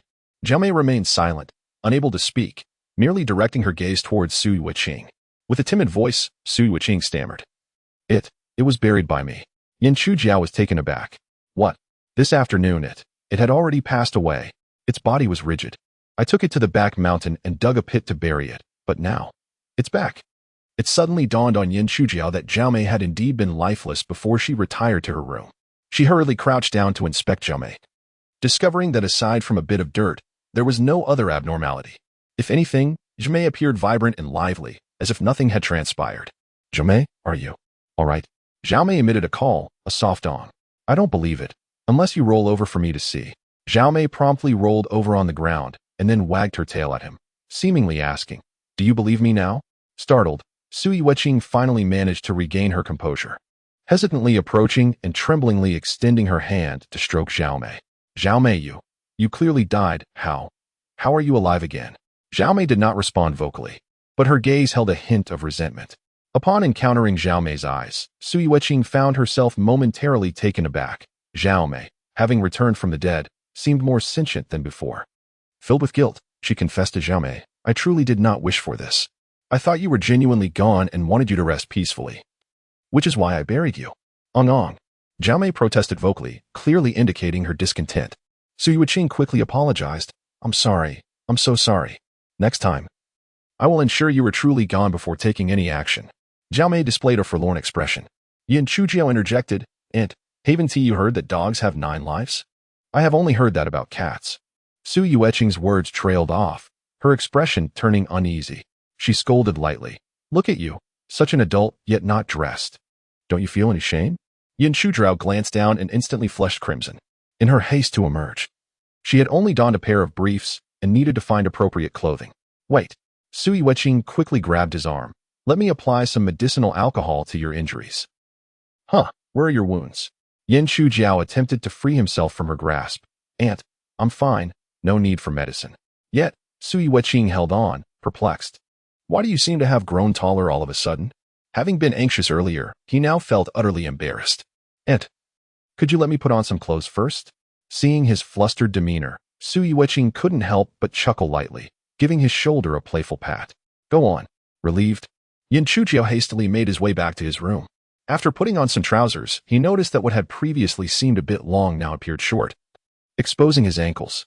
He quickly fetched a measuring tape to measure himself, standing there in stunned silence. Originally, he struggled to reach a height of 1.70 meters even while wearing shoes, earning him the mocking title of third-rate cripple. Yet now, barefoot, he astonishingly measures 1.73 meters. What sorcery is this? How could he have suddenly grown 3 to 4 centimeters? Yin Chujiao found it perplexing but was too indifferent to ponder it further. After all, any peculiarities about his body could simply be attributed to that extraordinary creature. Gaining 3 to 4 centimeters was a cause for delight. However, would those extra centimeters look even better on Xiaojiao? For a man, The utmost pride lies in having a beautiful woman at his side. The rumbling of his stomach, a clarion call of hunger, distracted Yin Chujiao from such musings, prompting him to hastily dress and step outside. "Auntie, is dinner ready? I'm famished." Sui Weqing stood in the kitchen, somewhat dazed. Not only due to Yin Chujiao's sudden growth, but also because of the bizarre revival of Chujiao, which felt eerily surreal, as if they were part of a horror film. When she heard Yin Chujiao's call, she finally snapped back to reality. "All right, it will be ready shortly." Their dinner was quite simple. The 3 fish Yin Chujiao had brought back were prepared, with Sui Weqing making a braised dish from one of the yellowfin. This was a rare treat, necessitated by Yin Chujiao's injuries and the need for nourishment. Otherwise, the fish would have been sold for money. In addition to the fish, there were garlic stir-fried greens and a tomato egg drop soup. Yin Chujiao consumed 4 bowls of rice and 3 bowls of soup, but still felt unsatisfied. Sui Weqing was taken aback, as Yin Chujiao's usual appetite barely reached half of this. Observing his lingering hunger, she could not help but inquire, "Chujiao, please tell me you're not still hungry?" Indeed, he was not full, feeling as if he had only eaten 3/4 of a meal. "My goodness!" Sui Weqing exclaimed, her eyes wide with astonishment. "Why are you so ravenous today?" "I don't know." Yin Chujiao speculated that perhaps the exertion from fighting had drained his energy. Or maybe it was again due to that extraordinary creature. "There are a few packets of instant noodles at home. Should I prepare one for you?" No. Yin Chujiao patted his belly, shaking his head vigorously. "1 packet, 1 tea suffice. Let us cook them all." "Oh, and fry a few eggs too." Sui Weqing gasped in disbelief. In the end, Yin Chujiao devoured 4 packets of instant noodles along with 5 fried eggs before finally laying down his chopsticks with a sigh of relief. Concerned, Sui Weqing asked, "Chujiao, are you certain you haven't overeaten?" Yin Chujiao shook his head, feeling only 70% full, but dared not eat more. Not out of fear of overindulgence, but rather to avoid alarming his aunt. Sui Weqing was troubled by his sudden voracious appetite, resembling a bottomless pit. Their already strained household finances were now further burdened. Yin Chujiao seemed to sense her worries. "Auntie, in the past, our family faced difficulties, and I was powerless. But now, things are different." "Indeed." Sui Weqing sighed, having offended Huang Lianquan. "Life is bound to become even more challenging ahead." "It won't be." Yin Chujiao suddenly rose to his feet and declared with a resonant voice, "The reason I struck him is not out of a desire for superiority, but to convey to everyone that our family will no longer be subjected to bullying as we once were." Sui Weqing felt a deep sense of pride. Her nephew had truly matured and embraced the responsibilities of manhood. Nevertheless, she remained apprehensive. A person like Huang Liangkong, having suffered such a significant defeat, would undoubtedly not relent easily. What would become of her, a solitary ant, should he seek vengeance? As she grappled with her worries, Yin Chujiao also found himself troubled. What means could he employ to discreetly eliminate or incapacitate Huang Liangkong without drawing attention? Chapter 8, Where Life Meets. Oh, how fortuitous life is often like this. You have your troubles, and I have mine. If one desires little, life becomes uncomplicated and devoid of turmoil. Excerpted from the collection of Life's Ramblings. Ding dong, ding dong. Ding dong. The following day, as dawn began to break, the sound of notifications had already resonated several times. Yin Chujiao fished his phone from beneath his pillow, discovering a message from Li Meiqi, the angler he had met the previous day. "Good morning. Are you awake? Are you going fishing today?" An assertive girl surely carries an aura of good fortune. As Yin Chujiao pondered whether to bask in her positivity, a familiar and overwhelming scent wafted through the air. He hardly had the time to reply, hurriedly sitting up to investigate, only to feel a wave of despair wash over him. He had once again exuded that foul, fishy substance. Yet, upon closer inspection, it was evident that the volume had diminished compared to the previous day, and the stench was not as overpowering. After getting out of bed, he did not rush to cleanse himself, but instead sought out a measuring tape, only to discover that he had grown an additional 2 centimeters. Now standing at 1.75 meters. Goodness gracious! If this continues, could I surpass Yao Ming in height? The mere thought sent him into a frenzy. Worrying about the cost of new trousers, the expense of raising door frames, and the prospect of a wife so petite she resembled a child. Alas! The burden of these thoughts was overwhelming. As he ambled towards the shower room, he stumbled upon an unexpected sight, not a person, but a dog. Zhao Mei was leisurely soaking in the large basin that Sui Weqing typically used for laundry. A dog, bathing in silence at such an early hour? The scene was remarkably bizarre, transforming his home into a potential horror film set. Yin Chujiao felt as though his luck had plummeted to the depths of absurdity, convinced he had encountered a ghost. Yet, rubbing his eyes, Jiamei remained. "Jiamei, what on earth are you doing?" he inquired. Jiamei remained silent, merely sticking out her tongue in a playful manner. Yin Chujiao's question fell upon deaf ears, and he waved her away. "You should leave. I need to take a shower." Jiamei did not budge. Instead, she lowered her body, covering herself in a way that suggested, "You do your thing, and I'll do mine. Just don't peek." Hesitantly, Yin Chujiao asked Xiaomei, "You're not suggesting we bathe together, are you?" At last, Xiaomei responded with a bark ong. Yin Chujiao's eyes widened in disbelief. "You understand me?" "Ong." Confused, he stammered. "Regardless of whether you truly comprehend me or are merely pretending, please leave. I do not wish to bathe with you." Xiaomei, however, became mischievous, submerging her entire head beneath the water, bubbling up as though she heard nothing at all. Exasperated yet amused, Yin Chujiao found himself unable to shoo her away or muster the heart to scold her, ultimately resigning himself to the situation. After all, she was merely a dog, not a woman. What harm could it do to share a bath?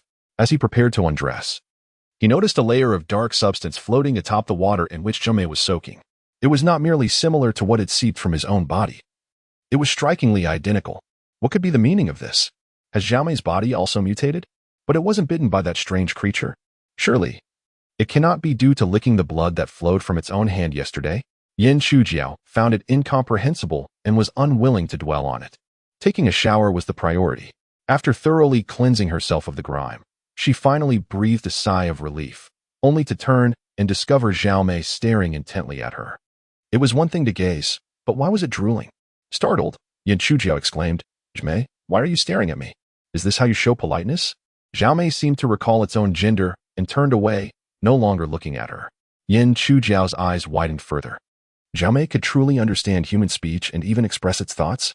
This was bizarre. Had it become sentient? Wasn't it said that sentience was impossible after the establishment of the nation? When Siyu awakened, she saw a person and a dog emerging from the shower room, both evidently freshly bathed, and her expression shifted slightly. What kind of decorum was this? A solitary man bathing with a dog? Heaven forbid. It seemed her nephew had indeed grown up. She must hasten to find him a girlfriend to prevent any undesirable occurrences. Oh, Jiamei appeared to have matured as well. It hadn't been so robust yesterday, and its first seemed somewhat different. Just an illusion, she decided. Siyu felt she might still be groggy from sleep. Her mind was not quite clear. She contemplated returning to bed, but realized the hour was already advanced, so she hurried to the kitchen to prepare breakfast. Breakfast was simple, consisting primarily of congee. The accompanying dishes were homemade pickled vegetables, sun-dried salted fish, and fried shrimp. Although the congee was enough for 5 people, Siyu still worried that Yin Chujiao might not be satiated, so she steamed several sweet potatoes and some taro. Unsurprisingly, all of it was devoured by Yin Chujiao. His stomach had become like a bottomless pit, capable of accommodating any amount. After finishing, Yin Chujiao loosened his belt and handed over money. Siyu was taken aback as she glanced at the 1,800 yuan he presented. "Chujiao, where did you get so much money?" "I didn't just catch those 3 fish yesterday. I also sold a large grouper." The pressures of life weighed heavily on Yin Chujiao. To ensure his aunt's happiness, he had already learned to report good news while concealing the bad, thus omitting any mention of being bitten by the strange creature. The self-discipline of adulthood often entails suffering in silence, celebrating joys discreetly, and disregarding trifles. Siyu felt a surge of delight. If they continued to exert effort, they would have funds to repay their debts this month. Yin Chujiao's parents had perished at sea, taken along with their boat. The vessel, a trawler, had been purchased from Huang Fugue of their village. 70,000 yuan had been paid, but only half of it. They had originally agreed to settle the remaining amount within a year. Yet, less than a month later, tragedy struck. Private debts are not like bank loans. There exists a notion of dead debts. Even in death, the debt lingers, passing down through generations. Before the 7th-day mourning period for Yin Chujiao's parents had ended, Huang Fugue arrived, brandishing the promissory note they had signed, demanding repayment. Ultimately, after intervention from the village elders, Huang Fugue consented to allow the aunt and nephew to repay the debt in installments, akin to a mortgage arrangement. It is precisely due to this debt that the lives of the aunt and her nephew have become so strained and difficult. After having breakfast, Sui Wuqing prepared to venture out to set up her stall. One of her hands had 2 fingers that curled together like a chicken's claw, unable to extend fully. While household chores such as washing and cooking posed no problem, She was incapable of performing heavy labor or intricate tasks. Thus, she rented a modest space at the dock market to sell some dried seafood, striving to make ends meet and repay her debts. In these times, anyone willing to work hard would not starve. It was merely a challenge to amass wealth. "Aunt, may I accompany you to the market today?" "Why would you need to accompany me?" Yin Shujiao remained silent. The reason for his insistence was the presence of Huang Lianquan, who managed the market, as he feared for his aunt's safety. Sui Weqing pondered this and realized that amidst the bustling crowd, someone with the surname Huang would not dare to act recklessly against her. "You focus on your own tasks," she reassured him. In truth, Huang Lianquan, although designated as market management, did little more than occupy a position without contributing positively to the vendors. He only appeared to collect stall fees and various charges each month. Whenever there were matters requiring his attention, he was nowhere to be found. Stubborn as she was, Sui Weqing remained resolute in her decision, leaving Yin Shuji with no choice but to caution her, "Be careful, and call me immediately if anything happens." "All right. Where are you off to work now?" "I plan to go fishing." Sui Weqing furrowed her brow slightly. Despite Yin Shujiao having just transferred 1,800 yuan to her, she remained skeptical about fishing as a viable pursuit. In their village, countless individuals relied on the sea for their livelihood, yet very few truly engaged in fishing as a profession. If he were to speak of deep-sea fishing with long lines, that would be a different matter altogether, as it pertained to actual fishing. Fishing not only depended on skill but also on luck. Moreover, she knew that Yin Shujiao's fishing skills were merely average. "Shujiao, fishing can only be a hobby. You cannot rely on it for sustenance. You must seek other work." "I understand." Yin Shujiao did not dispute her. Many things were futile to argue about and must be acted upon. Achievements would earn him credibility. Certainly, he had never dared to dream of fishing as a career. But after his physical transformation, he felt emboldened to entertain any possibility and take action. After Sui Weqing departed, Yin Shujiao mounted his tricycle, ready to set out. To his surprise, Zhao Mei did not follow Sui Weqing as usual. Instead, she jumped onto the vehicle with a playful leap. "Zhao Mei, why aren't you following your aunt?" "Arg." Zhao Mei emitted a soft whine, her intention to be with him unmistakable. Yin Shujiao found her endearing yet amusing. "Zhao Mei, though you are a dog, your demeanor increasingly resembles that of a human." "Arg." Zhao Mei whined again, appearing somewhat bashful. Defeated, Yin Shujiao had no choice but to take her along. Their first stop was the fishing tackle shop to buy bait. He was determined not to catch those disgusting sea cockroaches today. He purchased a box of sandworms for 10 yuan without hesitation, paying in full without a trace of concern. Yesterday, he set aside 250 yuan from his earnings for unforeseen circumstances, particularly for plumbing repairs. Upon reaching the designated spot yesterday, he noticed a fisherman had just arrived, fully equipped for the endeavor. Dressed from head to toe and wearing sunglasses, it turned out to be none other than Li Meiqi. "Hello there, what a coincidence." Yin Shujiao greeted her, not out of any ulterior motive but merely out of courtesy. Considering their previous acquaintance and the transaction they had engaged in, to his surprise, Li Meiqi completely disregarded him. Had she perhaps suffered from a sudden bout of amnesia? Forgetting their previous interaction? No, it was not amnesia. She was merely upset. Despite numerous men attempting to add her on WeChat, she had consistently declined. Yet, when she decided to take the initiative and add a male acquaintance, she felt compelled to concoct an excuse, even going so far as to include a fishing rod in her reasoning. The matter of whether she was at a disadvantage was irrelevant. Her pride was at stake. This alone had already left her feeling somewhat irked, but what vexed her even more was being ignored after making the effort to reach out. When she encountered Yin Shujiao again, not only did she wish to ignore him, but she also felt an urge to kick him. Yin Shujiao, once again, found himself with his warm greeting met by a cold shoulder, leaving him feeling inexplicably annoyed. "Oh, so you want to play hot and cold, do you? Do you believe I won't feign an injury and claim your emotional neglect has left me ill, making you liable for it?" He sighed, deciding instead to focus on conquering the metaphorical forest ahead and perhaps rewarding her with a rare orchid sprite in due time. Just as he was mired in his frustration, he noticed that the companion he had brought along had quietly slipped into the sea. Subsequently, there was no further sign of her. She did not resurface. Chapter 9. Do you dare to compete with me in fishing? Yin Shujiao busily observed with her enlightened eyes and discovered that Zhao Mei dove directly into the water. Her limbs moved gracefully, swiftly pursuing the fish and shrimp below, resembling a fierce predator rather than a mere dog.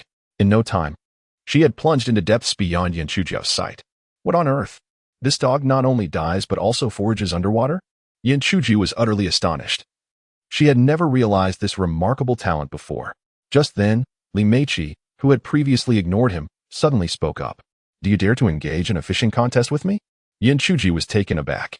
Who granted this woman the audacity to challenge him? Although he was unaware of Li Meiqi's true abilities, she had already discerned his strengths and weaknesses, having gathered comprehensive information about him. Yin Chujiao, whose real name was Yin Chujiao, was a local from Dongwan village, having just turned 240 months old. He was not a fishing expert, merely a handyman who dabbled in various tasks. Although he occasionally fished, he was considered an amateur, and no one in the village had seen him catch many fish. Then what transpired yesterday? Li Meiqi astutely concluded that he had stumbled upon good fortune and chosen an auspicious fishing spot, which enabled him to catch the large grouper. Since it was merely luck, she felt emboldened. After all, she had paid homage to Mazu before venturing out this morning, thus courageously issuing the challenge. Curious, Yin Chujiao inquired. "What are the terms of this contest? From now until 3 in the afternoon, whoever catches the most fish will be the victor. What are the stakes? If you lose, all your catch today will belong to me, and you must serve as my fishing assistant for a week, responsible for locating fishing spots, carrying equipment, netting fish, tying hooks. Oh, and you must also return that rod from yesterday." This was quite a hefty wager. If he lost, he would not only have to accompany her for a week, but also serve her relentlessly. Although he believed winning or losing was inconsequential, he did enjoy the thought of being at her beck and call. Yet, he couldn't help but ask, "And if I win?" Same conditions apply. Yin Chujiao pondered for a moment, feeling little enthusiasm. Winning would merely add an extra burden. Women truly affected his fishing pace. Had it not been for her interference yesterday, which made him tense and hindered his performance, he might have caught even more fish. Noticing his reluctance, Li Meiqi pointed to her fishing gear bag, raising the stakes. "If you win, besides the conditions mentioned earlier, you may choose any rod from my collection." With that, Yin Chujiao perked up. Her rods were all expensive and of high quality, each worth several thousand, some even exceeding 10,000. Currently, he possessed only one shore fishing rod. While it sufficed on land, it was inadequate on a boat. He needed various rods: a boat rod, a lure rod, a jigging rod, and more. Seeing him silent, Li Meiqi decided to provoke him further. "If you're afraid, feel free to say so. I won't look down on you. I'll merely disdain you with my toes. Very well, I shall indulge you in this playful endeavor. But I must preemptively declare that should I find myself questioning the meaning of life, you shall not accuse me of bullying." The reason Yin Chujiao acquiesced was not out of provocation, but rather a desire for her fishing rod. No, that is not entirely accurate. It was purely a wish to be a good Samaritan. This young lady appears to be exceedingly lonely and desolate. Thus, I shall accompany her and offer a touch of warmth. In life, one ought to be kind-hearted, as this is the path to truly connect with a lady's heart. While one may possess her body, it does not guarantee possession of her heart. However, if one captures her heart, her body shall undoubtedly follow. Doubt my words at your peril. Li Meiqi raised her chin defiantly, gazing unwaveringly at Yin Chujiao. "If you truly manage to make me question my existence, I shall utter no complaint. I merely fear you lack the skill." Yin Chujiao chuckled, cutting through the banter. "Let us proceed to the main event," Li Meiqi promptly asserted. "Ladies first. I wish to select my fishing spot first." Yin Chujiao, displaying rare chivalry, gestured for her to proceed. Li Meiqi pointed to the location where he fished yesterday, declaring, "I shall fish here today. You may take my previous spot." Yin Chujiao peered into the water with his enhanced vision and was momentarily taken aback, hesitating to inquire. "Miss, are you certain about this position? Have you given it ample thought?" "I am certain, absolutely certain," Li Meiqi replied resolutely. "This spot yielded a large fish yesterday. It is undoubtedly a throne." Yin Chujiao sighed. Realizing this woman was intent on self-sabotage, it was quite perplexing. At present, this location harbored only a few small carps. In stark contrast, the place Li Meiqi had fished yesterday was swarming with a multitude of bass, circling and swirling about. Clearly, the Antarctic shrimp bait from Li Meiqi's previous outing had worked wonders, attracting a school of fish.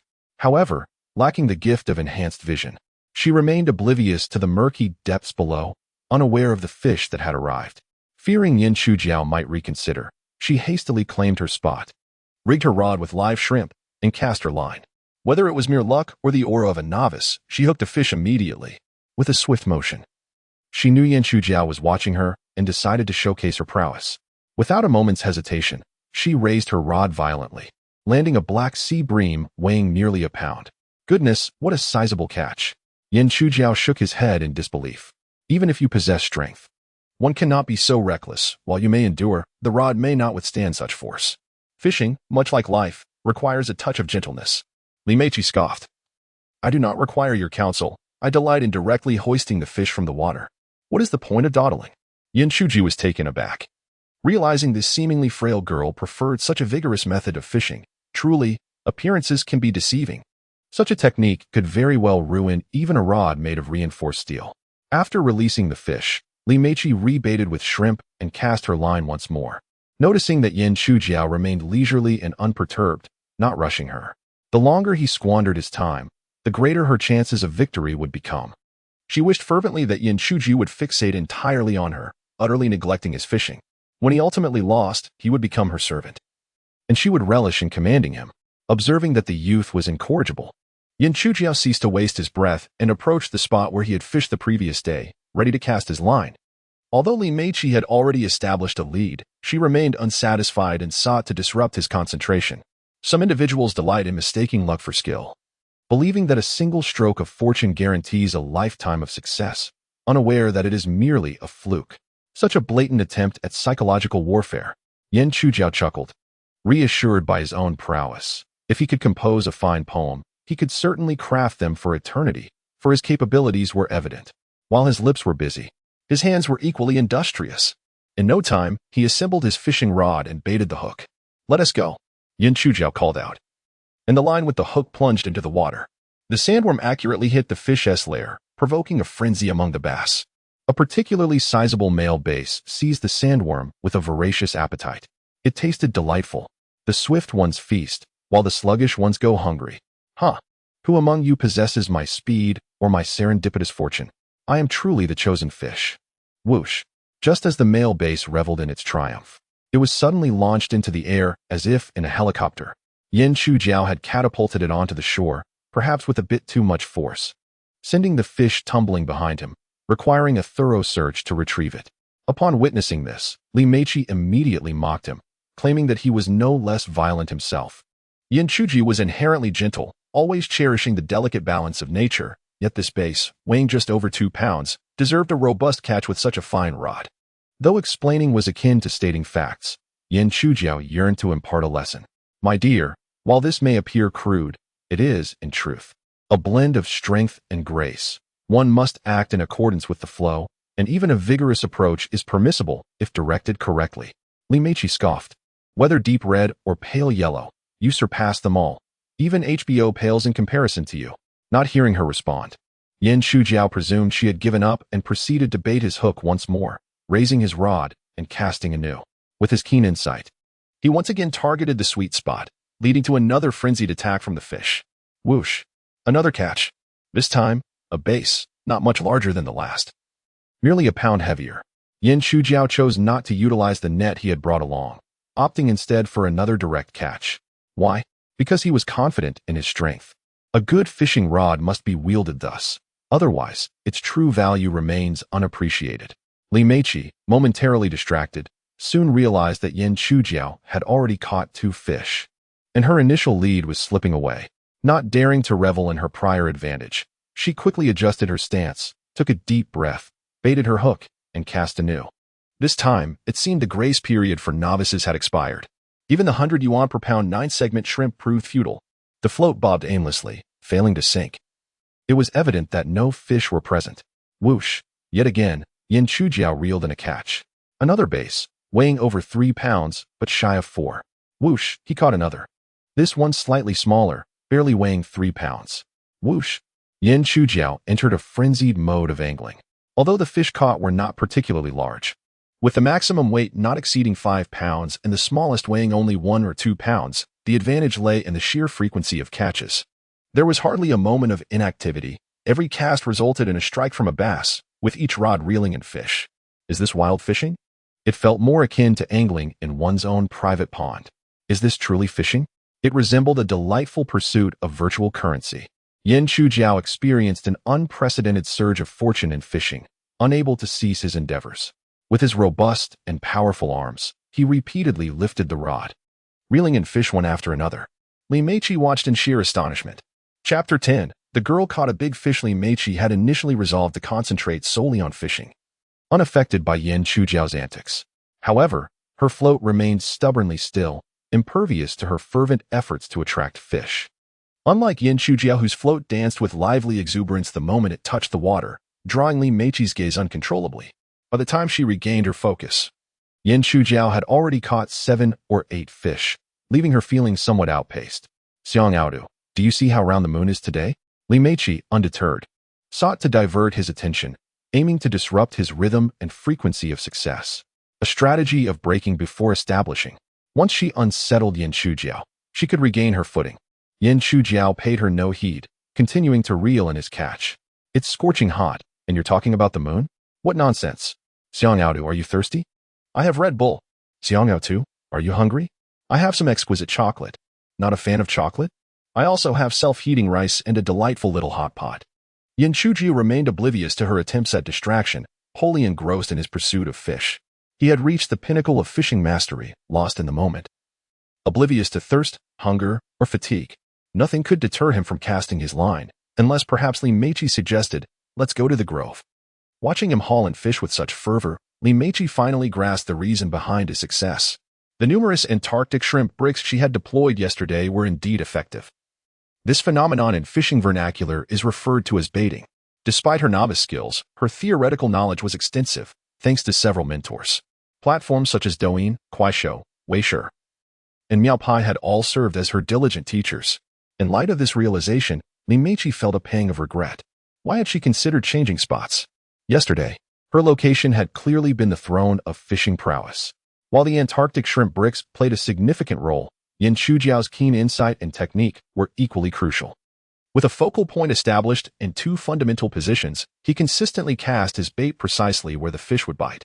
He also understood how to provoke the fish with minimal harm yet highly insulting gestures, inciting their aggression and making it nearly impossible not to catch something. After enduring for over an hour without landing a second fish, while Yan Chujiao continued to reel in his catch to the point of cramping, Li Meiqi could no longer tolerate the situation. This is unacceptable. That spot is mine. I demand to switch back. Upon hearing her declaration, Yan Chujiao finally paused, looking at her with an expression of surprise. Li Meiqi's cheeks flushed slightly, but it was of little concern, as her sun-protective attire and oversized sunglasses concealed her striking beauty. I baited many spots yesterday. You witnessed it yourself. Now, I wish to reclaim my position. Is that too much to ask? Ordinarily, no one would be willing to swap spots, as it would be seen as foolish. Yan Chujiao, appearing far from simple-minded, nonetheless acquiesced. Very well, I will trade with you. And I suppose it's not unreasonable for me to take your Red Bull, chocolate, and self-heating rice hot pot as well. Not excessive at all, not in the slightest. Li Meiqi beamed with delight, realizing that exchanging a mere morsel of food could restore her position. A truly advantageous deal. She hastily offered her prepared lunch to Yan Chujiao. Rest was out of the question. She swiftly moved her belongings, racing against time to cast her line. Indeed, the location was splendid. Shortly after her line was cast, she hooked a fish, a substantial bass weighing nearly 2 pounds. Meanwhile, Yan Chujiao leisurely savored his meal, admiring her graceful figure. Her physique was undeniably striking. With a waist as slender as a willow and hips as succulent as a peach, the spot she relinquished seemed inconsequential. After all, he had already caught most of the bass, leaving only a few small fish under a pound swirling about. In contrast, the bait she had placed in her abandoned spot was starting to take effect, drawing fish closer with cautious curiosity. If only she had exhibited a tad more patience, she could have unlocked a flurry of catches. Unfortunately, she did not. After only a few casts, she expressed a desire to change positions, leaving the advantage to Yan Chujiao. After finishing all his food and replenishing his energy, Yan Chujiao returned to the spot Li Meiqi had vacated to fish anew. Initially, there were no bites. The fish were approaching in small groups, warily testing the waters. Yan Chujiao remained unperturbed. It was still before noon, and there were over 3 hours left to catch fish. By this time, Li Meiqi had landed several bass. Though small, she remained optimistic that larger fish would soon arrive. One must harbor hope in life. Otherwise, what distinguishes one from a salted fish? Li Meiqi was a person of great ambition, even if she were a salted fish. She would strive to be the saltiest of them all. Observing Yan Chujiao's lack of bites, her emotions became somewhat complex. This fellow was truly remarkable. He so generously returned such a prime location to her. One must realize that this was not merely sport, but a serious endeavor. It was rare to find a young man so kind-hearted and forgiving. Glancing at his unremarkable face, she found it considerably more pleasing than the day before. However, when she recalled that he had already caught over 10 or 20 fish while she had only a few, a sense of dissatisfaction crept in. She wanted to underscore that their competition was not merely about the number of catches but the total weight. Defeat seemed inevitable. Yet Li Meiqi was unwilling to be overshadowed by Yan Chujiao. She yearned to fight back, hoping for a sudden catch of a large fish to turn the tide in her favor. Yan Chuji remained indifferent, remarking that with her stunning figure, she could dictate the terms. Li Meiqi cast her eyes downward, internally scoffing at him for being such an annoying truth-teller. After landing 3 or 4 more bass, her bites dwindled significantly until they ceased entirely. The waters grew tranquil, devoid of fish. As fortune would have it, Yan Chujiao's luck began to turn. While it was not the frenzied activity of before, he managed to catch a fish on average every 3 to 4 casts. Black scad and yellowfin began to surface one after another, though none were particularly large. Such is the nature of fishing. Often, the smaller fish come first, with the larger ones lurking behind. Having caught numerous fish, Yan Chujiao no longer indiscriminately devoured anything that bit, releasing all those weighing less than 3 taels. The philosophy of catch and release, favoring the larger over the smaller, ensures a sustainable future. Watching him reel and fish one after another, Li Meiqi came to an understanding. The bait she had prepared earlier was finally taking effect, but the fish in this spot had already been exhausted. In regret, she contemplated slapping her thigh and wished to trade places with Yan Chujiao, yet her pride held her back. To exchange once was one thing, but to request a second time? With less than an hour remaining until the end of the fishing contest, Li Meiqi felt an urgency rising within her. Ultimately, she steeled her resolve, switched to a rod with a larger hook and thicker line, and directly baited it with an octopus. If she was to fish, she would fish for the big ones. The small ones could not salvage her defeat. With a swift motion, the crisp sound of the rod being raised echoed through the air. However, it was not Li Meiqi, but rather Yan Chujiao who was once again pulling in a catch. This time, it was evidently a sizable fish, the rod bending into about shape. Yan Chujiao remained steady, firmly gripping the rod and keeping the handle upright. After a vigorous struggle, the fish finally broke the surface. Lo and behold, a magnificent 7-star sea bass. It was estimated to weigh around 10 pounds, with its long, white-spotted body strikingly elegant, though it paled in comparison to Li Meiqi's legs, yet certainly surpassed Yan Chujiao's. Li Meiqi gazed in awe, her eyes sparkling with envy. As Yan Chujiao netted the fish, he stole a glance at her float, noticing it slowly sinking. "Hey, your float is going down. Quick, raise your rod." Li Meiqi, momentarily stunned, quickly responded by lifting her rod. With a whoosh, an immense force surged through her, bending the rod into an arc. The deep-seated power struck her heart, causing her to tremble uncontrollably and scream. "Wow, this fish is enormous." Yan Chujiao, perplexed, wondered just how large a fish could be to elicit such a dramatic reaction. Following the line to the water below, his eyes widened in astonishment. "Oh my, it truly is massive." A large, dark, and robust grouper surfaced, its size comparable to that of a small pig, weighing around 30 pounds. With every pound of fish comes 10 pounds of force, and it was evident the pressure Li Meiqi was enduring was immense, akin to grappling with a 300-pound heavyweight. "Xiang Yaotu, come help me. I can't handle this," she cried out. Chapter 11. The girl and the giant fish. Yan Chujiao hurried over, exclaiming, "Please, hand me the rod." "No way," Li Meiqi decisively rebutted. "What kind of international joke is this? After much effort, I finally hooked such a large fish. You expect me to hand over the rod? Not even for $1,000. I want to do this myself. Just tell me how?" Reluctantly, Yan Chujiao could only offer guidance from the sidelines. "Try cranking the reel and reeling it in." With great difficulty, Li Meiqi managed to free one hand to attempt cranking the reel. However, despite her determination and exertion, it proved futile. "I can't do it. It's completely immovable." "What size line and hook are you using?" "Very large." "How large is very large?" "What number line and hook?" "I don't know, it's just very large." It then dawned on Yan Chujiao that she was a novice who had just begun fishing. He glanced at the rod in her hands and noticed that she had, at some point, switched to a different rod. No longer was it a lightweight shore fishing rod. Instead, it was a solid iron rod. This was a fortunate mistake, as iron rods are typically employed in deep-sea fishing, making them quite suitable for catching large fish. The line appeared sufficiently thick, and the hook should be adequately sized as well. Yin Chujiao refrained from advising her to cut the line. Instead, he helped adjust the drag to an appropriate setting while beginning to instruct her. Hold it tightly with both hands. Brace your stomach against the rod. And don't loosen your grip. If you do, the fish may spit out the hook. But be cautious not to grip too tightly, or you'll snap the line. Do you understand? Heed the advice, and you'll reap the rewards. To prevent the fish from escaping, Li Meiqi obediently clung to the rod, battling against the formidable creature. The rod sank deep into the mountain of water. Occasionally, when Yin Chujiao practiced foreign languages, he would encounter such lessons, yet he had never applied them in practice. Try to lift the rod now. Once you manage that, quickly lower it and reel in immediately. Li Meiqi gave it a shot but found it utterly impossible to lift. Suddenly, the metallic sound of the brake wheel echoed, and instead of reeling in, the line began to unwind. Oh no, it's getting away. It's getting away. Yin Chujiao. Come help me. With a sigh, Yin Chujiao lamented, but you won't let me take the rod. How can I assist you? Come behind me and hold the rod together with me. Teach me how to do it. It feels a bit inappropriate given our gender difference. Don't you think? We aren't that familiar yet. Yin Chujiao felt conflicted internally, yet his body was honest. Under her persistent urging, he finally positioned himself behind her, gripping the rod alongside her.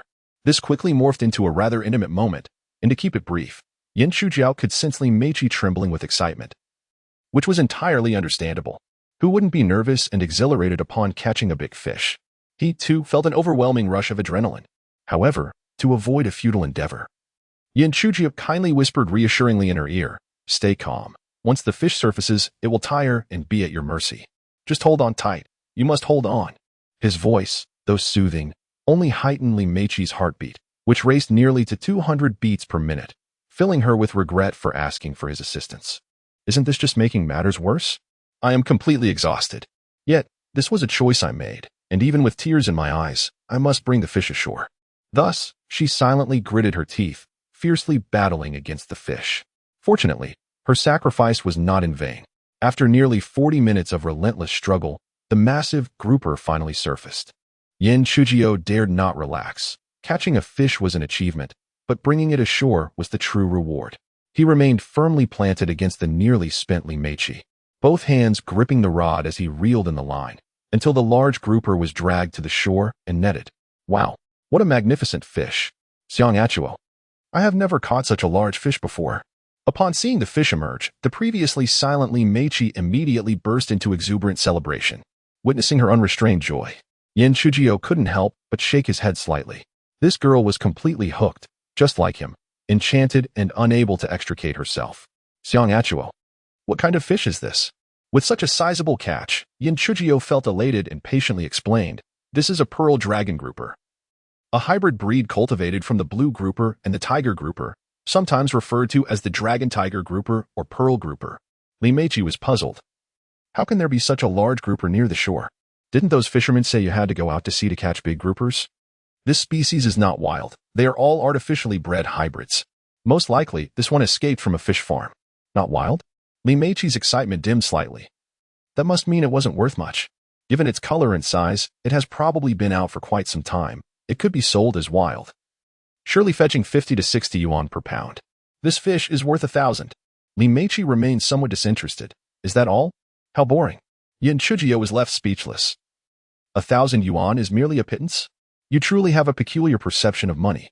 However, considering the bait she had used over the last few days probably cost more than 1,000, he had nothing further to say. Amidst the playful chaos, capturing a photo with the big catch was essential. Just moments ago, Li Meiqi had displayed disdain, but now, with her phone in hand, she wore a radiant smile and playfully flashed a peace sign. It was at this moment that Yin Chujiao finally beheld her true beauty. He was momentarily taken aback. He had sensed that she must be quite attractive. Otherwise, she wouldn't carry herself with such pride. Now, realizing his initial assessment was indeed correct, he found her extraordinarily beautiful. Her features were exquisitely refined, each aspect infused with unique charm. Especially when she smiled, the corners of her mouth lifted, and her eyes sparkled, like butterflies dancing among flowers. She was as refreshing as a spring breeze. If her beauty were to increase by just a fraction, she could rival his own aunt. Under the blue sky, with white clouds, azure seas, and silver sands, he felt grateful for nature's bounty. After adding a caption to her photo, Li Meiqi posted it to her social media. In the photograph, her slender legs and delicate little white shoes serve as a reference point, clearly indicating a sense of wastefulness in her efforts. While she joyfully awaited the approval of others, she noticed Yin Chujiao had already placed the large grouper into his fish basket, though it was not hers, but rather his. "Why have you placed my fish in your basket?" Yin Chujiao paused to inquire. Li Meiqi, taken aback, replied, "I caught that fish. Why would I not want it? Then give me 1,000 yuan, and that fish will belong to you." Li Meiqi was stunned. "The fish I caught.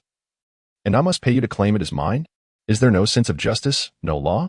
Observing her dazed expression, Yin Chujiao gestured to his bare wrist where a watch should have been. Li Meiqi, confused, pulled up her sleeve to check her square digital watch. It read 3 o'clock and 3 minutes. Suddenly, realization struck her. Her time for catching fish had elapsed, and she had lost. Despite the pearl scale grouper weighing a hefty 30 pounds, Yin Chujiao's catch easily surpassed 40 or 50 pounds. There was no need for a scale. The difference was evident. And she had lost decisively. According to their prior agreement, the loser must yield their catch to the victor. "Well, I don't want it anymore." Li Meiqi was utterly disheartened. How could one describe that feeling? It was akin to being taken advantage of and then being asked to pay the perpetrator. She waved towards the woods. A female assistant, broad-hipped and adorned with a bell, emerged. Yin Chujiao now clearly discerned the scent emanating from the assistant. It was the odor of blood, not merely a hint of malice. From where does that blood scent originate? He thought to himself. Such inquiries were often posed by children, who would learn with age. Yin Chujiao found it peculiar that he could detect such a scent. It was deeply buried, and he was no hound. Surely, he had not been bitten by that bizarre creature, altering his sense of smell? While he pondered this, Li Meiqi was preparing to leave with her assistant, prompting him to call out, "Hey, wait a moment." Li Meiqi, perplexed, asked, "Wait for what?" Yin Chujiao approached her rod bag, unzipped it, and rummaged through its contents, selecting a high-quality fishing rod. At that moment, Li Meiqi recalled that she needed to give him a rod for losing the bet. A wager requires acceptance of the outcome. She remained silent, as the rod was not hers to begin with. However, just as she was about to depart, Yin Chujiao called out to her once again. "Please wait a moment." Growing increasingly irritated, she thought, "Am I your servant?" Yin Chujiao pointed to the fish basket below and said, "I cannot take all these fish home. I need to go back and fetch a bucket for them. Please watch over the fish for me." "Why should I listen to you?" Yin Chujiao calmly reminded her. "You lost. You owe me a week's worth of service as a fishing assistant. Isn't it the duty of a fishing assistant to look after the fish?" Li Meiqi's expression fell. "You need not bother fetching a bucket. It will take you an hour to return. What will happen to these fish?" She instructed her assistant. "Go and bring the fish box from the car." Before long, the female assistant retrieved a sea fishing box from the SUV parked above the woods. It must be said that although Li Meiqi's fishing skills were quite lacking, her equipment was undoubtedly top-notch. The large sea fishing box, boasting a capacity of 120 liters, was equipped with insulation, a cooling system, an oxygen pump, and a retractable drag wheel. Merely this box alone would likely cost a fortune. "This fishing box is for your use. For me? How can I accept such a generous gift? I am at a loss to repay you and can only express my gratitude." Li Meiqi could not help but roll her eyes at his delightfully unabashed demeanor, which displayed no hint of embarrassment. She was too weary to engage further and simply departed with her assistant. Once in the car, the wind carried the faint, briny scent of the sea, while the clouds floated high and white against the azure sky. A smile gradually illuminated Li Meiqi's face. Despite losing the fishing competition today, she had thoroughly enjoyed herself. The exhilarating struggle with that prized pearl grouper was particularly thrilling, its fierce resistance igniting a rush of adrenaline that nearly made her soul soar. The sensation intensified when Yin Chujiao approached from behind, guiding her on how to reel in the fish. "Peach, step on it. I need to hurry home for a shower. I feel so sticky and uncomfortable." Understanding her urgency, the assistant Peach acknowledged that after a day of fishing and sweating, being sticky was only natural. She herself experienced no such discomfort, sitting comfortably in the air-conditioned car, feeling clean and refreshed. As she increased the speed, Peach couldn't resist asking, "Miss, is fishing really that interesting?" "Of course. Just holding the rod and casting it. What could be more enjoyable?" Li Meiqi initially intended to explain how fishing alleviates stress, releases dopamine, creates excitement, and brings joy filled with anticipation, an experience of unparalleled delight. However, she decided instead to pose a question to her assistant. "Peach, in winter, if given the choice of an electric blanket or a man, which would you choose?" "Of course, the electric blanket. A man can't possibly be as warm as an electric blanket." Li Meiqi nodded, then focused on driving. No more discussion. Peach felt quite disheartened. They had been enjoying a lively conversation, and now it had abruptly ceased. Li Meiqi lightly huffed. We are simply not on the same wavelength. I am FM. And you are AM. Our communication is akin to a chicken speaking to a duck. What is there to discuss? Peach, Chapter 12 Apologies. But my home's plumbing is leaking again. Yin Chuji was not sticky, yet he felt a surge of joy. Today had been exceptionally profitable. In addition to a bountiful catch of fish filling an entire box, he had also acquired a premium fishing rod. This rod was specifically designed for boat fishing. Its quality quite exquisite. Its touch was delicate, smooth as silk, making it irresistible to handle. After a couple of gentle strokes, Yin Chujiao carefully stored it away. The immediate priority was to sell the fish. Selling them while still fresh would yield money. Letting them die would only lead to drying them into salted fish. As he prepared to leave, he sensed something was amiss. After a moment of contemplation, he realized that Zhao Mei, who had accompanied him, was nowhere to be found. Zhao Mei, Zhao Mei, he called out loudly. From the rocky shore, a damp figure emerged, unmistakably Zhao Mei, who had vanished for an entire day. Once ashore, she scampered over, a fish clutched in her mouth. Upon closer inspection, Yin Chuji was taken aback. Zhao Mei's previously shriveled belly had swollen to an impressive roundness, as if she were several months pregnant. Zhao Mei, who has inflated your belly like this? He reached out to touch her abdomen, but she deftly evaded his grasp, tossing the rockfish at his feet as if to declare, this is for you. Yin Chujiao, puzzled, inquired, you haven't devoured a belly full of fish, have you? With a grunt, Zhao Mei responded, followed by a hearty belch that released a strong aroma of seafood. Yin Chujiao, both astonished and pleased, patted her head. How wonderful. With this newfound skill, I won't need to buy you dog food anymore. Zhao Mei shot him a disinterested glance, then suddenly shook herself, splattering him with water. Impish little rascal, he exclaimed, retaliating with a playful flick to her head.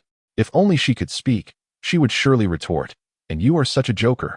Quickly, let's get in the cart and head to the dock to sell the fish. With agility, Zhao Mei hopped onto the tricycle. Dongwan Village was not a small fishing village, boasting nearly 700 households and over 2,000 residents. The village featured a market and 2 docks, living off the land and sea. The dock was never short of fishmongers. The village was somewhat insular. Visitors were welcome, but taking jobs was forbidden, resulting in the dock being populated mostly by local fishmongers, with few outsiders. As Yin Chujiao's tricycle approached the dock, several sharp-eyed fishmongers, spotting the large box of fish, rushed over. Hey, isn't that Yin S. Chujiao? Back from fishing? Shui, are you joking? It's the closed fishing season.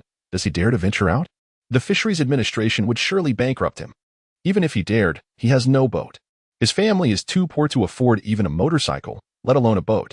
The first fishmonger to speak was Wu Shui, while the other 2, with a mocking tone, were both surnamed Huang. The shorter one was Huang Rishan, and the burly one was Huang Jihong. They were all from the same ancestral hall as Huang Liangquan, sharing a similar disposition.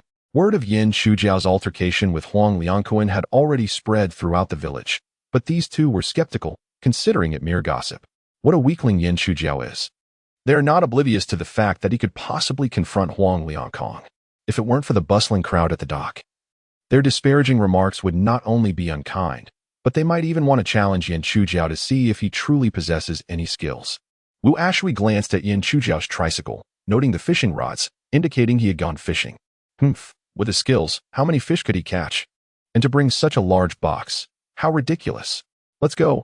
What is so interesting about the Air Force commander? Wu Ashui was, however, somewhat curious. Chujiao, did you not catch any fish? I did. What fish did you catch? Show me. Seeing that Wu Ashui's words were at least somewhat tolerable, Yin Chujiao nodded. Wow. Wu Ashui exclaimed as he lifted the lid of the fish box, his voice rising in astonishment. So many fish? And a big grouper. The 2 Huang brothers approached to take a look and were instantly taken aback upon seeing the box brimming with fish. The slap in the face came too swiftly, catching them entirely off guard. Even with their full attention, they could not evade it. Wu Ashui hastily inquired, Chujiao, are you selling these fish? Yes. What price can you offer? Before Wu Ashui could respond, the 2 Huang brothers eagerly began bidding. This grouper is the cheapest on the market. Clearly just escaped from a fish farm. I'll give you 30 yuan per pound. These bass are neither too big nor too small. Hard to sell for a good price. How about 18 yuan per pound? Quite fair, right? For black sea bream and yellowfin, anything over 400 grams. I'll give you 30 yuan per pound. The rest, just 10 yuan. Hey, where are you going? I haven't finished my offer. You scoundrel, come back. We can negotiate if the price isn't right. In the midst of their banter, Yin Chujiao, uninterested in wasting further time, pedaled away on his tricycle. Their prices were utterly outrageous. Even farmed fish would not fetch such low prices, let alone these wild catches. Though Yin Chujiao was primarily engaged in renovations and seldom bought or sold fish. Having grown up in a fishing village, he was well aware of seafood prices. These two were clearly attempting to take advantage of him, banking on his previous amiable nature. Hoping he would remain silent in the face of their exploitation. Am I still the same person? After being bitten by that thing, I've become ruthless enough to consider turning the tables on myself. They think they can profit off me? How laughable. As Yin Chujiao pedaled forward, he passed several fixed seafood purchasing points without stopping. It was simple. Most of the stall owners shared the surname Huang, while others might show affection for their kin. He harbored disdain for all named Huang. Passing by Huang Liangkong, Huang Feiping, and Huang Jihong, he felt convinced that there wasn't a decent person among them. Thus, Yin Chujiao planned to head to the market, setting up his own stall in front of Su Yueching's. To his surprise, upon entering the market, he discovered that Su Yueching's modest storefront was already closed. Yin Chujiao felt puzzled. It was barely 4 in the afternoon, and his aunt typically did not close up this early. Could something have gone awry? Upon realizing this possibility, Yin Chujiao became anxious and quickly dialed Su Yueching's number. Learning that she had gone to the town for supplies, he finally felt at ease. He borrowed a large tip pin from the neighbor's aunt and wrote wild sea fish on a piece of cardboard, meticulously detailing the prices of various fish beneath it. Before setting up his stall, earning money is not a shameful endeavor. It is the lack of it that brings embarrassment. The stall was quite successful, with Huang Lianquan not appearing to cause any disruption. Huang Lianquan, I'm busy fixing the plumbing. Come back tomorrow. However, despite this, the fish did not sell well. Lacking the ability to call out enticingly or display a cheerful demeanor, he remembered that while a smiling woman might not face much adversity, a smiling man could come across as frivolous. Yin Chujiao was resolute. He would rather sell his body than his smile. As 6 o'clock approached, only a few baits had been sold, and many inquired about the large grouper, yet none made a purchase. Watching the sky darken, impatience began to gnaw at him. If night fell and the fish remained unsold, he would have to wait until the next day. Although the fish were still alive, he lacked confidence in their survival until morning. At that moment, his phone rang, displaying a somewhat familiar yet unrecognized number. Hello, is this the plumbing repair guy? Yes, it is. Yin Chujiao instantly recognized the voice of the villa owner from the previous day. Boss, you need to come see this. My water pipe is leaking again. Yin Chujiao hesitated, not because he considered the woman's meager offerings beneath him, but rather because he feared it would hinder his fish sales. Madam, I'm a bit busy at the moment. How about I come by tomorrow to fix the pipe? No. The situation is urgent, the woman insisted. It's south nearly flooding my place. I can't wait until tomorrow. Surprised by the severity of the situation, he responded, Really? It's that bad? Yes. It's like a mini flood here. All right then. Yin Chujiao thought of it as his responsibility. His lack of skill had led to the continued leakage. One must always strive to see things through to the end. Moreover, with the time growing late, the market was thinning out, and persisting in his stall would likely yield few more sales. Thus, he agreed to assist her. Chapter 13. No choice but to repair again. After Yin Chujiao closed up and departed, he rode his bicycle to the seaside villa district. Upon entering, he discovered that the situation was indeed as dire as the lady had described. The flooding was no exaggeration. Water had seeped from the bathroom and was now encroaching upon the kitchen, and it was evident that the living room was soon to suffer the same fate. Upon seeing Yin Chujiao, the lady immediately launched into a tirade. What kind of shoddy work is this? Just yesterday you finished repairs, and today it's leaking again. Your reliability is simply appalling. Yin Chujiao shook his head after assessing the situation. Madam, you asked me to repair the kitchen's plumbing yesterday, and now it is the bathroom that is leaking. This is not my responsibility. The lady's expression faltered slightly. Is that so? She reflected. I mentioned that your villa had been vacant for quite some time, and the plumbing and electrical systems showed signs of aging. For your safety, I suggested a thorough inspection of the entire house, but after fixing the pipes, you hastily sent me away. As she pondered this, the lady recalled Yin Chujiao indeed saying something along those lines, yet her recollection quickly shifted to another moment, and her demeanor turned uncomfortable. In the chaos of yesterday's events, she had been too flustered to allow him to linger. Well, please help me fix it now, she implored.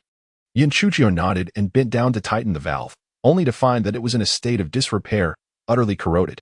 The moment he touched it, it exploded, sending water gushing forth. With a loud splatter, Yin Chujiao was caught off guard and drenched instantly, while the lady beside him was not spared either, thoroughly soaked from head to toe. Stunned, Yin Chujiao took a moment to recover from the shock, finally snapping back to reality amidst the lady's frantic screams. He quickly grabbed a towel to staunch the flow of water from the burst pipe. The water ceased its chaotic spray, yet he found himself unable to release his grip. If he did, the water would erupt once more. "Madam, could you please fetch the wrench from the water tank on my tricycle?" he requested. "All right," she answered hurriedly. But after a considerable absence, she returned empty-handed. Instead, she had changed into another dress, clearly having realized that her original garment had become wet and transparent, rendering it quite indecent. Yin Chujiao couldn't help but internally scoff. "Madam, you are rather stingy. Not even a token gesture of gratitude for my efforts?" Where's the wrench you asked for?" she replied, shaking her head despondently. "There are too many tools on your tricycle. I couldn't identify the wrench for the water tank." Yin Chujiao was left in bemusement, unable to clarify what the wrench looked like. He decided to let her hold the towel while he went out to retrieve the tool himself. However, the water pressure was too great for the lady to manage, leading to a frantic situation where water sprayed once again. Thus, her newly changed dress was rendered equally soaked, leaving her drenched from the inside out. Yin Chujiao felt he had gained a new perspective. Those cunning lingerie manufacturers had evidently cut corners to such an extent, it was quite remarkable. And he resolved to remember this lesson for the future. As the beleaguered young woman found herself in a dire predicament once more, Zhao Mei dashed in from outside, clutching something in her mouth, the very water tank wrench that Yin Chujiao had requested. "Goodness gracious, this dog is truly becoming extraordinary. When I return home, I must reward her with a chicken leg or perhaps just an egg. After all, I can hardly indulge in a chicken leg myself."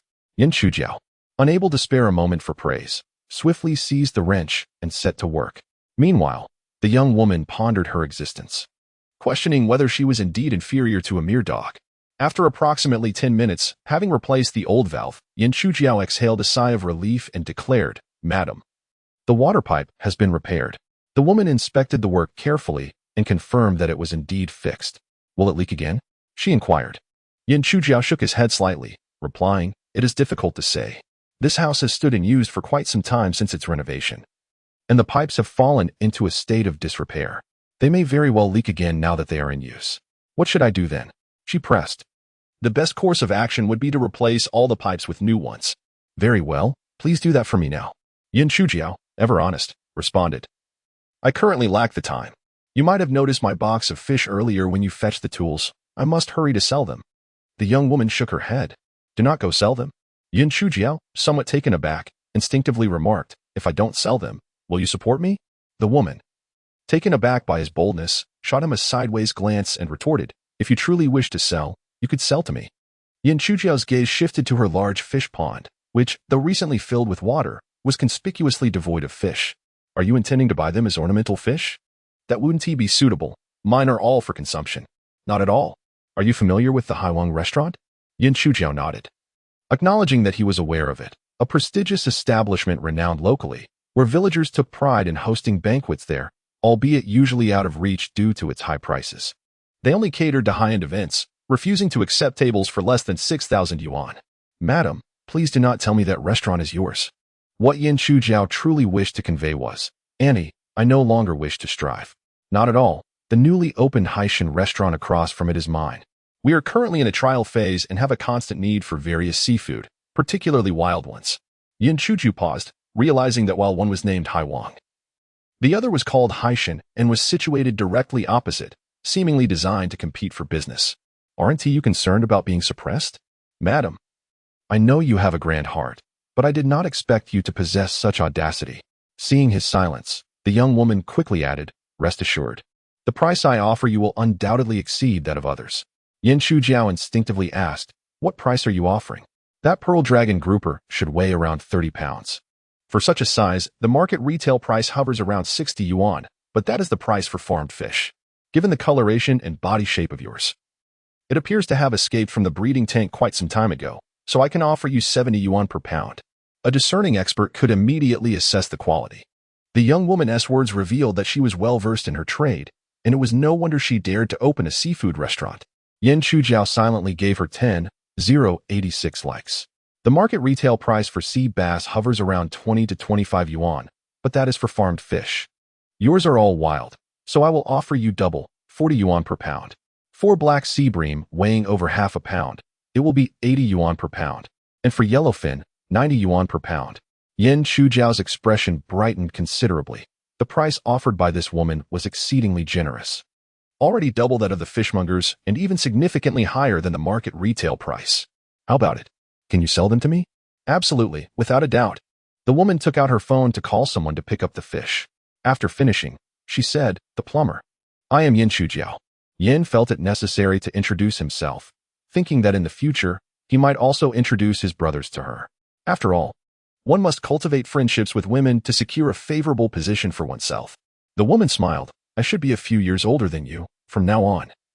I shall call you Xiaojiao." "Very well, madam. May I ask your name?" "I am Bai Jin." Yin Chujiao paused for a moment. This name carried a certain poetic charm and vivid imagery. "Xiaojiao, I noticed some of your fish still have hooks in their mouths. Did you catch them all by yourself?" "Indeed. Some fish swallowed the hooks directly, making them impossible to retrieve. Pulling them out forcefully could damage their intestines and even injure my hands, so I had no choice but to cut the line, leaving the hooks in their mouths." Bai Jin was astonished. "You managed to catch so many fish by yourself?" "I wasn't alone. There were others with me." "Then in the future, you can sell all your catches to me." "Do you really want them all?" "Yes, as long as they are wild fish and of sufficient size. I will take as many as you can provide." Observing her eager demeanor as she spoke, Yin Chujiao felt a shiver run down his spine. As though he could hear her saying, "I will keep demanding until you wish to flee." Bai Jin's restaurant had just opened, and while she had no worries about other matters, she was particularly concerned about sourcing seafood, especially wild varieties. With one side in need and the other able to supply, they naturally formed a strategic partnership. However, the subsequent developments clearly exceeded their expectations. Chapter 14. Comprehensive Service at Home. Yin Chujiao engaged in a warm and friendly conversation with Bai Jin when the manager of the restaurant, Lu Bin, arrived. After a brief introduction, he began weighing and pricing the fish. The Pearl Dragon grouper weighed just over 30 pounds, priced at 70 yuan per pound, totaling 2,130 yuan. The sea bass weighed 40 pounds, at 40 yuan per pound, amounting to 1,600 yuan. Although a considerable quantity of black sea bream and yellowfin was caught, the standards of the Sea God restaurant were quite high, only accepting fish over half a pound, resulting in many being discarded, leading to a sale of 640 yuan. The total for all the fish amounted to 4,370 yuan. The plumbing service remained at the original price of 150 yuan. To foster a lasting relationship with the proprietress, Yin Chujiao voluntarily rounded down the total, charging only 4,500 yuan. In matters of human interaction, he occasionally demonstrated considerable skill, learning from the teachings of Yuya and Kaiwa, who imparted to him many invaluable lessons on social conduct. After settling the bill, he assisted in loading the fish into the vehicle and then took the initiative to help Bai Jin dry the area. A comprehensive service, indeed. He first swept with a broom and then mopped the floor. Observing his industriousness, Bai Jin's expression grew somewhat complex. Women are creatures of both vision and emotion. When she had initially sought out Yin Chujiao through a small advertisement on a utility pole, she found him rather unremarkable, not particularly tall, seemingly shorter than herself even in high heels. Her first impression barely reached 50 points, failing to pass muster. However, as she merely required a plumber, she reluctantly accepted him despite her reservations. Little did she know that the plumbing job would inadvertently take an unexpectedly intimate turn, leaving her feeling quite embarrassed, especially since she found herself unable to resist. After Yin Chujiao departed, she remained in a daze, her mind adrift. Were it not for another plumbing mishap, she would have preferred to sever all ties with this man. Yet, upon their renewed interaction, she discovered that her initial judgment may have been flawed. This young man, while indeed ordinary in appearance, possessed an invigorating spirit, radiating a vibrant energy akin to sunshine. He was diligent, industrious, and capable, though he spoke little. His words were imbued with wit and humor, provoking delightful thoughts. Additionally, it seemed she had misjudged his height. He stood a commendable 175 centimeters, significantly taller than herself, prompting a 20-point increase in her impression of him, just enough to catch her eye. Observing his industriousness, she contemplated inviting him to share a meal. yet felt it inappropriate and was also apprehensive. The events of the previous day still haunted her, instilling genuine fear. Bai Jin believed her only recourse was to refer him some business. Xiaojiao, if you frequently fish, in the future, should you catch any exquisite ornamental fish, feel free to reach out to me. Many of my friends and I have a fondness for keeping fish. Yin Shujiao was uncertain whether these women sought to acquire legitimate fish, yet he readily agreed. As long as the price was reasonable, he was willing to provide any service. He had initially intended to inquire about the origins of that peculiar fish, but seeing her demeanor suggested she was eager to conclude their meeting. He decided to postpone that conversation for another time. As night fell upon the seaside villa, Yin Shujiao pedaled a tricycle, carrying Zhao Mei, his smile wide and bright, reminiscent of a freshly boiled dog's head. What a thrill! It felt as though he had reached the pinnacle of life. It was no wonder he was elated. Aside from the plumbing repairs, he had earned over 4,000 from fishing today, surpassing what he would typically make in a month as a technician. Zhao Mei, what do you think about me becoming a full-time fisherman in the future? Oh, you would support me wholeheartedly? He chuckled, already knowing her answer. Oh, but you want me to take the money I set aside for your dog food to buy fishing gear and bait? And you expect me to use the New Year's money from my aunt as well? If I refuse, will you turn against me? Fine, fine. I'll accept it, just don't scold me. I know you care for me, but alas, humans and dogs walk different paths. Some things are simply unattainable. Let us not dwell on such disheartening topics. Allow me to sing you a song. Upon returning home, Su Yuqing had prepared dinner for Yin Shujiao. The warmth of home was simple. The food was in the pot, and his aunt awaited him. Tonight's meal was particularly sumptuous. Stir-fried chives with small shrimp, steamed fish with cured meat, braised radishes with dried tofu, and a pumpkin flour and egg soup. Su Yuqing was remarkably diligent. She had cultivated the chives, radishes, and pumpkin flowers herself. The area behind the house, once a barren stretch of salty, sandy soil unsuitable for planting, had been transformed by her tireless efforts. She meticulously leveled the ground and transported loads of mud from a nearby fish pond, crafting a vibrant vegetable garden and achieving a measure of self-sufficiency. She had even constructed a poultry house nearby, raising chickens, ducks, and geese. Naturally, the cured meats, dried fish, and shrimp were all products of her labor. Gazing at the abundance of food, Yin Shujiao felt as though it were a festival, consuming 6 bowls of rice and 3 bowls of soup. He was eager to continue feasting, yet Su Yuqing, alarmed, quickly intervened. You've eaten far too much. A mere food lover could not encapsulate his appetite. He was a veritable glutton, but that was not the concern. The real issue was her fear of him overindulging. Excessive eating could harm his pancreas and stomach. Though he wished to indulge further, his aunt would not permit it, and he reluctantly ceased, subsequently transferring funds to her. He reserved 200 for emergencies and sent her 4,003. Upon seeing the money transferred, Su Yuqing's eyes widened in astonishment. Where did you acquire such a sum? From selling the fish I caught. She inquired, perplexed. How many fish did you catch to earn so much? In truth, Yin Shujiao had only sold just over 2,000 worth of fish today. However, with the blessing of Li Meiqi, his earnings had doubled. Having known her for just 2 days, she had already gifted him 3 to 4,000, and with 2 fishing rods included, his total earnings approached 20,000. This girl was simply a bringer of fortune. In our future encounters, should I treat her with greater kindness? Very well, when the opportunity arises. I shall arrange a lucrative business venture worth 200 million for her. Beyond that, I cannot conceive of a more fitting way to express my gratitude. Ah. Su Yuqing waved her hand before him, inquiring, why are you grinning like a fool? Only then did Yin Shujiao regain his senses. And today I experienced a stroke of luck and stumbled upon a school of perch, thus earning a considerable sum. If life should deal you a cruel hand, do not despair. Nor be anxious. Tranquility is essential during melancholic days. Have faith, for joyous times shall inevitably arrive. Since the passing of my sister and brother-in-law, Su Yuqing has felt as though life itself were a deceitful rogue, relentlessly tormenting her, leaving her numb and devoid of hope for the future. Naturally, she found it difficult to believe that such bountiful fortune would grace her family or her nephew. After 2 days of fishing, he had already brought home 6,100 yuan, an unimaginable sum. Shujiao, you mustn't engage in any mischief. I assure you, this money was genuinely earned from fishing.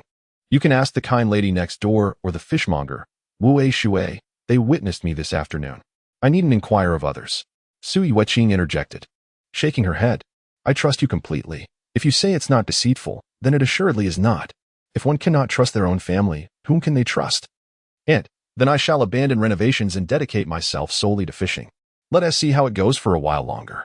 If fishing truly proves profitable and you enjoy it, then I certainly do not wish for you to toil away in a job that leaves you underappreciated. Yin Chujiao nodded vigorously, comparing working to sipping thin porridge, not quite satisfying, yet not entirely empty, a slow and tedious endeavor. Remembering that he still had unsold fish in the rickshaw, he hurried to fetch them. Su Yuqing was taken aback to find that there were still over 10 kilograms left. Why is there so much left? The establishment I sold the fish to is a large restaurant with high standards for seafood. They rejected the smaller ones. Su Yuqing scoffed. How can you call them small? This is the standard size available in the market. It is simply absurd to say otherwise. Wild fish do not grow easily. One must consider the current state of our oceans. Are there electricians? Are there illegal nets? Indeed, everything you say is correct. Yin Chujiao nodded earnestly, resembling a pecking chick. Let us clean them and keep some for ourselves. We shall discard the smaller ones, preserve the larger in the fridge. And I will sell them at my stall tomorrow morning. As Su Yuqing retreated to her room, she soon emerged with a bag to hand to him. Yin Chujiao peered inside to find a pair of jeans, a sun-shielding jacket, and at the very bottom, 2 pairs of undergarments. Aunt, why have you bought me more clothes? Your undergarments are riddled with holes. How can you still wear them? Don't they let in a draft? Yin Chujiao's face turned crimson. They don't let in a draft, but sometimes little Gio does peek out. Remember to buy something for yourself as well. The clothes you wear are from 2 or 3 years ago. Su Yuqing responded dismissively. I have bought some. Then allow me to assist you with the fish. Su Yuqing leaned closer to him, taking a whiff, and immediately recoiled in disgust, pinching her nose at the overwhelming stench of fish. It was unbearable. He needed to take a shower right away. The following day, Yin Chujiao woke to no surprise, finding himself once again coated in a viscous, foul-smelling substance.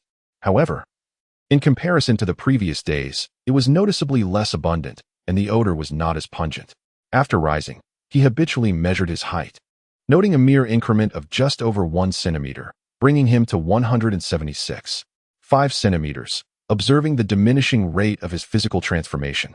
Yin Chujiao speculated that it would not be long before he ceased to mutate and returned to normalcy entirely. This was quite acceptable. It was not imperative for all his measurements to reach 180 centimeters. One sufficed. As he proceeded to the shower, an odd scene unfolded once more. Zhao Mei was once again submerged in that large wooden basin. Chapter 15. Alas, she is addicted. Good morning. The first time is a novelty, the second time becomes familiar, and by the third time, it becomes routine. Yin Chujiao possesses remarkable adaptability. She no longer exclaims in surprise as she did yesterday. She greeted Zhao Mei, who was soaking in the bath, and then, shedding her modesty, proceeded to undress and bathe. She realized that even if Zhao Mei were to covet her beauty, there was little to be done about it. After her refreshing wash, she noticed her aunt was absent and, upon checking the time, realized she had risen quite late today. At 7:30, her aunt had surely already departed to set up her stall. Life in the market is not comparable to that in other places. One must rise even before the roosters to prepare for the throngs of elderly folk eager to buy their vegetables. In the kitchen, breakfast prepared by Su Yuqing awaited her. After finishing her meal, Yin Chujiao gathered her belongings and stepped outside. Renovations were not on the horizon. They were simply unattainable for a lifetime.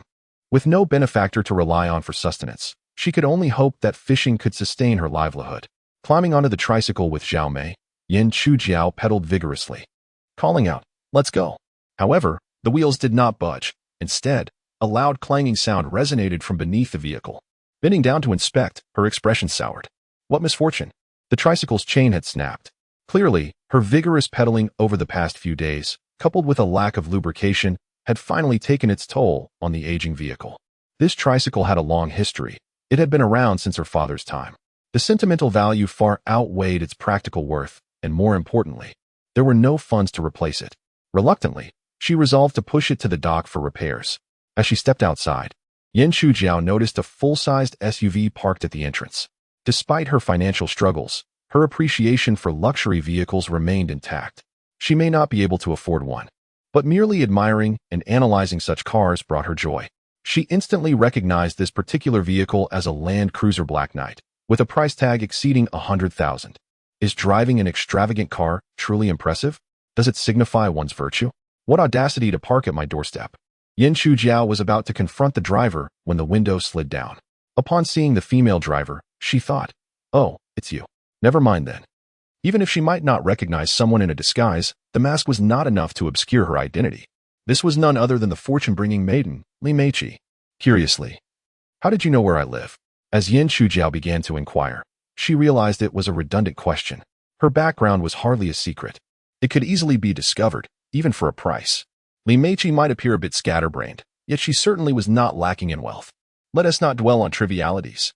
Li Meiqi waved her hand dismissively and got to the point. Where are we going fishing today? Yin Chuji was a bit surprised. Have you truly become addicted? Li Meiqi scoffed. How could fishing be addictive? My father has been fishing for years, and he isn't hooked. Besides, I've only fished for 2 days. Yin Chujiao nodded, recalling how she had spent several years learning foreign languages through videos, and she too had not become addicted. The reason for dedicating time to study each day is not related to addiction, but rather a pursuit of self-improvement. Now, he has even begun to learn Mandarin with remarkable enthusiasm, comprehending the lessons without the need for subtitles. Hey, where's your female assistant? She's where she ought to be. If you want her WeChat, I'll share it when I'm in a better mood. Li Meiqi casually responded, then urged, hurry up and get in the car. Your rickshaw is too slow. Let us take my car to go fishing. Yin Chujiao, without pretense, acknowledged that her rickshaw had broken down. If she didn't hitch a ride with her, she would have to rely on the bus, which would consume a lot of time. After gathering her gear and opening the trunk, she was momentarily taken aback. Inside was a tightly packed array of fishing equipment, filling the trunk to the brim. Goodness. It seemed as though an entire fishing tackle shop had been loaded into the vehicle. Yin Chujiao ushered Zhao Mei into the back seat, while Li Meiqi furrowed her brow slightly, noticing the presence of a dog. It's quite well behaved and never makes a fuss or destroys things. Hearing this, Zhao Mei, who was about to gnaw on the leather seats, relaxed her grip. Yin Chujiao exhaled in relief and instructed, Zhao Mei, greet the auntie. Zhao Mei appeared somewhat reluctant, but still obliged, giving a soft bark. Li Meiqi, initially intending to correct Yin Chujiao, feeling she was too young to be called auntie and should be referred to as sister, glanced down and shot him a sidelong look. She then retrieved a sausage from the storage compartment and offered it to Zhao Mei. Zhao Mei took it into her mouth, but did not eat it. Instead, she tossed it aside with a dismissive shake of her head, displaying an attitude of not accepting free handouts. Oh, Li Meiqi was instantly amused, remarking, You've got quite the personality, don't you? Well, she has good teeth and isn't fond of soft food. I, on the other hand, am quite different. Li Meiqi raised an eyebrow in curiosity. You enjoy soft food? No, I don't even spare porridge. Li Meiqi found him intriguing, and not just a little. But fishing was of greater importance. As she started the engine, she asked, So, where are we going fishing? Yin Chujiao didn't have a specific spot in mind, only recalling where they had fished yesterday. Shall we stick to the usual place? Li Meiqi reminisced about the large grouper caught yesterday and the thrill of reeling it in, which filled her with excitement. All right, the usual place it is. Shall we have another contest today? Another contest? Isn't that a bit excessive? I feel somewhat guilty about always taking from the same spot. What's wrong with that? If you're afraid of losing, just say so. Yin Chujiao chuckled in disbelief. Having traversed so many mountains and rivers, he had never encountered such an inexperienced yet playful fishing companion. All right, how do you want to compete today? Let us see who can catch more fish, but if you lose, you must return those 2 fishing rods. If I win, I get to choose 2 rods from you? 1 rod. Deal. Yin Chujiao conceded a point. When dealing with a massive catch approaching 100 pounds, one must not keep the line taut the entire time. It is essential to allow some slack at the right moments, for losing the hook would be a regrettable loss. Having agreed upon a wager, Li Meiqi became increasingly spirited, driving the car with the fervor of an aircraft. Yin Chujiao sat in trepidation, nearly succumbing to nausea. After a brief span of 10 minutes, they arrived at the battleground. However, contrary to expectations, an unexpected turn of events unfolded. As the 2 traversed the woods with their gear, they discovered that anglers had already taken their positions below. 2 individuals, one to the left and one to the right, occupied the very spots where Yin Chujiao and Li Meiqi had fished the previous day. Yin Chujiao was perplexed. This location was quite secluded, and most would assume that the cliffs below the woods were sheer and forbidding, unaware of the hidden paths leading down or the fishing spots that lay beneath. Who had leaked this information? Li Meiqi sheepishly admitted, It might have been me. When I purchased bait earlier, the shopkeeper recommended a local fishing group. After catching a sizable grouper yesterday, I not only shared it on my social media, but also posted it in the group. Yin Chujiao sighed, yet he understood the impulse. Who would he want to boast after reeling in a big catch? Had he not done the same when he caught that large green grouper? Dear girl, refrain from such folly in the future. It's fine to flaunt your catch, but do not expose your fishing spots. Li Meiqi felt a bit wronged. I intentionally avoided capturing wide shots. Yan Chujiao believed it was essential to impart some wisdom about propriety to her. Anglers were all quite astute. Their ability to locate fishing spots rivaled that of Sherlock Holmes. Oftentimes, they could ascertain the location without needing a distant view, relying solely on nearby rocks. A stretch of water, or even a single fish to make an accurate judgment. Li Meiqi found it hard to believe. Is that true? You must be exaggerating. Not at all. Each marine area's rocks bear a unique signature. For instance, some locales are particularly dark, laden with attachments, while others might be overgrown with seaweed. And some are stark and barren. Although the latter is rare, a discerning eye can easily identify the place. But how can one judge from a single fish? Specific marine areas nurture particular species of fish. Their size, coloration, and distinguishing features, well, wait a moment. Li Meiqi interjected, you mentioned size and measurements? Ah, I meant how large a fish can grow, its coloration, and how it differs from others. While the average person might overlook these details, seasoned anglers are well aware. Li Meiqi felt her mind swell with peculiar yet seemingly useless knowledge. So, shall we still fish here? If it were the old Yan Chujiao who preferred to avoid trouble, he would have naturally chosen to retreat. Though there were fishing spots below, they were limited. 2 could manage, but 4 would be too cramped. In such close quarters, familiar faces would be fine, yet strangers could easily clash, leading to conflict. The prudent course would be to seek another location. However, after being bitten by that peculiar fish, not only had Yan Chujiao's physique changed, but so had his demeanor. Life and death now seemed trivial, and he had adopted a defiant attitude. We are all novices in this endeavor. Why should we yield to you? Yan Chujiao glanced down carefully and noticed a spot at the edge that could accommodate the 2 of them without disturbing others. Although the location was less than ideal. Not favored by fish, he thought. Why not fish? However, they have their own fishing, and we have ours. The well water does not interfere with the spring water. Fine. I shall heed your words. If you are unconvinced, let us engage in action. Who fears whom? Upon arriving below, Yan Chujiao discovered that these 2 fishermen were, in fact, acquainted with each other, Huang Rishan and Huang Jihong, whom he had encountered the previous day. Chapter 16. You actually want to bully the honest ones, the fishmongers who are supposed to be catching fish or fishing themselves? It is hardly surprising. It is currently the fishing ban period, and fishing boats are prohibited from venturing out to sea, marking the off-season for the fishing industry. The 2 men considered that sitting idly at the dock for an entire day would yield only a meager catch, so they opted instead to try their luck at fishing. Hadn't they witnessed Yan Chujiao's remarkable haul just yesterday? As they perused the fishing group online, they stumbled upon a rather naive female angler who had posted a picture of a pearl grouper. The size and coloration of her catch were not merely similar to Yan Chujiao's, they were identical. Being well acquainted with the surroundings of Dongguan village, they conducted a brief analysis of the video background and pinpointed the location. As dawn broke, they hurried to secure their spot. By this time, their early arrival had already netted them over a dozen fish each. Ah! Huang Rishan exclaimed dramatically upon spotting Yan Chujiao. Isn't that Yan Chujiao? Huang Jihong grinned. What a coincidence that you're here fishing too, heh. Honggu, you ought to say it's unfortunate. They arrived too late. Haha, true enough. Yan Chujiao chose to ignore them, aware that their banter was a thinly veiled mockery, even bordering on provocation. We've taken your spot. What are you going to do about it? You should have come earlier. When they noticed his silence, they assumed he was as easy to bully as before, which only fueled their bravado. Yan Chujiao, we've been fishing here. You should move to another spot. Yes, go find somewhere else to be.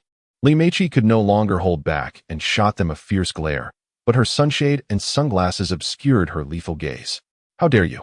We've been fishing here for the past 2 days and have already set up numerous bait spots. You occupy our fishing area and have the audacity to tell us to leave? The 2 men suddenly realized why the fish were biting so well. It was due to their well-prepared bait. Your fishing spot? That is laughable. Is there a name tag here with your names on it? Even if there were, it wouldn't matter. The ocean is a public resource, and anyone is free to fish here.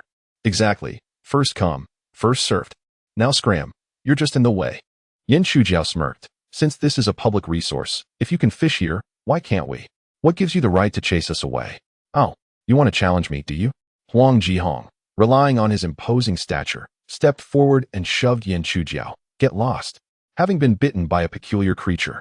Yin Chujiao's senses had sharpened, and his physique was now robust. He responded with agility, easily sidestepping Huang Jihong's push.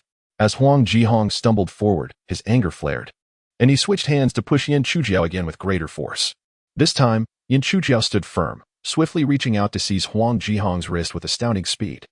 In an instant, Huang Jihong felt as though a giant pair of pliers had clamped down on his hand, rendering him unable to push away or pull back. His face flushed with embarrassment. "Let go of me, you bastard," Huang Jihong exclaimed, still daring to curse even in his predicament. Yin Chujiao tightened his grip, twisting with force. Ouch!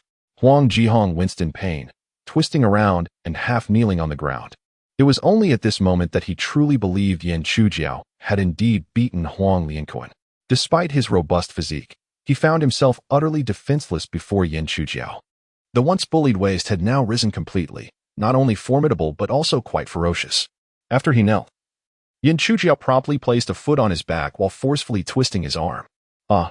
Huang Jihong cried out in unbearable agony, hastily pleading for mercy. "Please. My arm is going to break. Are you still going to chase us?" No. Yin Chujiao, feeling a lack of amusement, thought it disappointing that he had already surrendered. Wishing he would struggle a bit longer, he twisted for a while longer, ensuring Huang Jihong suffered adequately before finally releasing him. Li Meiqi, witnessing Yin Chujiao engage with someone else, felt inexplicably concerned for his well-being, especially against such a towering opponent. After contemplating, she found a justification. After all, Yin Chujiao had come with her, forming a sort of alliance. If he were to be beaten into a pulp, her own reputation would suffer. Yes, that was the reason. Seeing him not only escape harm but also teach the other a lesson that left him wailing was immensely gratifying. Looking at Yin Chujiao again, she felt he appeared even more pleasing today than yesterday, perhaps, with a hint of charm. Huang Jihong returned to his fishing spot, nursing his arm, his face etched with resentment and bitterness. Huang Rishan advised him, "Brother Hong, there's no need to rush. The best fishing spot has already been claimed by us." Huang Jihong glanced around, realizing the truth in his words. Yin Chujiao's corner position held no fish. Right, they would let them watch helplessly as they caught fish, infuriating them. At that moment, Yin Chujiao was surveying the underwater scene. After just a couple of glances, his brow furrowed in discontent. This location was indeed far from ideal. There were no fish beneath. In contrast, Huang Rishan and Huang Jihong's area, enriched by the bait Li Meiqi had spread over the past few days, was teeming with both large and small fish. Yin Chujiao felt tempted to leave in search of a more fruitful spot. However, Li Meiqi had already set down her equipment, eagerly tossing chunks of Antarctic shrimp bait into the water. These shrimp blocks were not inexpensive, costing $25 each, and she had already thrown nearly 10. Though it wasn't her money, she felt a twinge of regret. Reluctantly, Yin Chujiao decided to stay and accompany her for a while, observing the situation. After half an hour of fishing, just as he had anticipated, the float remained motionless, steadfast as a needle. Whoosh! "Hey, I've caught a fish," Huang Rishan exclaimed, reeling in a half-kilogram base, shouting with delight. "Whoosh! I also have one, haha." Huang Jihong followed suit, pulling up a black bream weighing over 2 kilograms, flaunting it before the two others after unhooking it. Li Meiqi, who had yet to catch anything, was seething with frustration, her chest heaving. This was not the first time these two had behaved in such a manner. They had already boasted several times. On the verge of exasperation, she turned to Yin Chujiao beside her and, with a hint of reproach, muttered, "It's all your fault." Yin Chujiao looked perplexed. "My fault? Had it been in the past? Had you knocked out their teeth and broken their legs, they would never have dared to be so arrogant." The former Yin Chuji would have been astonished by her ruthlessness. But now she merely felt frustrated. "Indeed, why didn't you remind me sooner?" Li Meiqi rolled her eyes and urged, "Why don't you go catch some fish? Use that energy to deal with them." Yin Chuji smiled wryly, thinking to herself, "There are no fish below. What can I do?" Sitting beside Yin Chujiao, the uninitiated Zhao Mei seemed to mock him, continuously sticking out her tongue. Yin Chujiao, slightly irked, flicked her on the head and reproached softly, "You laugh at me? If you're capable, go down there and stir up their nest so they can catch not a single fish." What he said was merely in jest, but unexpectedly. Zhao Mei, feeling offended, turned and dashed to the water's edge, then dove beneath the surface. The sea was murky, with visibility extremely low. As soon as she entered the water, others could no longer see her. However, with a keen eye, Yin Chujiao could still discern her silhouette. She dove straight to the bottom, her limbs moving with the agility of propellers, darting towards the lair of the two fishermen. The fish swirling around the nest scattered in a frenzy upon seeing the ferocious four-legged creature approach. Goodness! Yin Chuji was utterly astonished. This creature had truly transformed. Not only could she understand human speech, but she could also perform human tasks. Li Meiqi, preoccupied with watching the two fishermen, completely overlooked Zhao Mei's descent. Naturally, the two fishermen were oblivious as well. In their arrogance, they not only failed to notice this detail but even initiated a new round of provocation. Yin Chujiao, Huang Jihong called out from a distance. I admit you possess some meager skills. Since you believe yourself so formidable, dare you engage us in a fish-catching contest? Yes. If you have the guts, let us see who can catch more. Upon hearing the mention of a contest, Li Meiqi became excited and immediately thought to encourage Yin Chujiao to accept, but then realized it would not be wise. Their spot was an established fishing ground, currently teeming with fish. Meanwhile, she and Yin Chujiao were in a new location, uncertain when they could attract any fish. Clearly, this was a blatant attempt to bully the honest. Li Meiqi scoffed. You've already caught so many fish, and now you want to challenge us? How shameless. Huang Jihong pondered for a moment and feigned generosity, saying, the fish we caught earlier won tea count. Exactly. Huang Rishan chimed in. We can let you start fresh. Only the fish caught from this point onward will count. Yin Chuji remained composed. What are the rules for this contest? The two declared, teams of two, within 3 hours. Whichever team catches the most fish wins. The losers must forfeit all their catch to the winners. Furthermore, they must crawl like dogs from here to the road. Chapter 17. The challenge of Zhao Mei. Huang Jihong and Huang Rishan were engaged in a gamble of no ordinary magnitude, for they were utterly confident of victory. Meanwhile, Yin Chujiao had evidently failed to attract any fish, despite having prepared bait. It would take at least an hour or two to draw the fish over, and the total time allotted for fishing was merely 3 hours. In contrast, they had commenced their baiting early, steadily reeling in fish one after another. Given a full 3 hours of fishing, how could they possibly lose?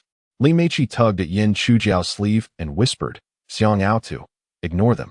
Suddenly, Huang Jihong raised his voice. We shall give you another chance. If we lose, all the fish we catch before the competition will be yours. Huang Rishan exchanged mischievous glances with his companion. Indeed, together we have nearly 30 pounds of fish. The offer was tempting, and Li Meiqi felt a flicker of temptation. Yet she remained resolute. This was clearly a trap, designed for her and Yin Chujiao to stumble into. She believed that with Yin Chujiao's cunning nature, he would never fall for their ruse. To her astonishment, Yin Chujiao, seemingly oblivious, nodded and replied, I'll take you on. Li Meiqi's expression changed dramatically. Xiang Aotu, are you out of your mind? We cannot possibly win. Yin Chujiao shook his head slightly, gazing at her intently as he spoke softly. Li Meiqi, trust me. We will undoubtedly prevail. From where do you derive such confidence? Li Meiqi immediately questioned, but upon meeting his penetrating gaze, her words faltered. His eyes were deep and unwavering, imbued with a persuasive power capable of rendering a woman speechless. Just as she found herself ensnared in his conviction, Huang Jihong and Huang Rishan began to shout in triumph. You said it yourself. We did not coerce you. Yin Chujiao, once the challenge is accepted, there is no turning back. Otherwise, you shall be deemed a coward. Words alone are insufficient. Let us record a video for proof. Huang Rishan added. This will prevent any disputes should you lose. Yin Chujiao had no objections and agreed to their terms. After they recorded the video, Huang Jihong and Huang Rishan grinned like Cheshire cats. Not only was victory assured, but they also anticipated a splendid spectacle thereafter. Should Yin Chujiao lose, he would have to crawl like a dog, accompanied by his female fishing companion. Although her appearance was unknown, her shapely figure was undoubtedly captivating, and her long legs could bring them to their knees. The thought of such a stunning companion crawling through the woods was a sight to behold. And merely imagining it made their mouths water. They must capture this moment to share in the fishing community, for it would count as a notable catch.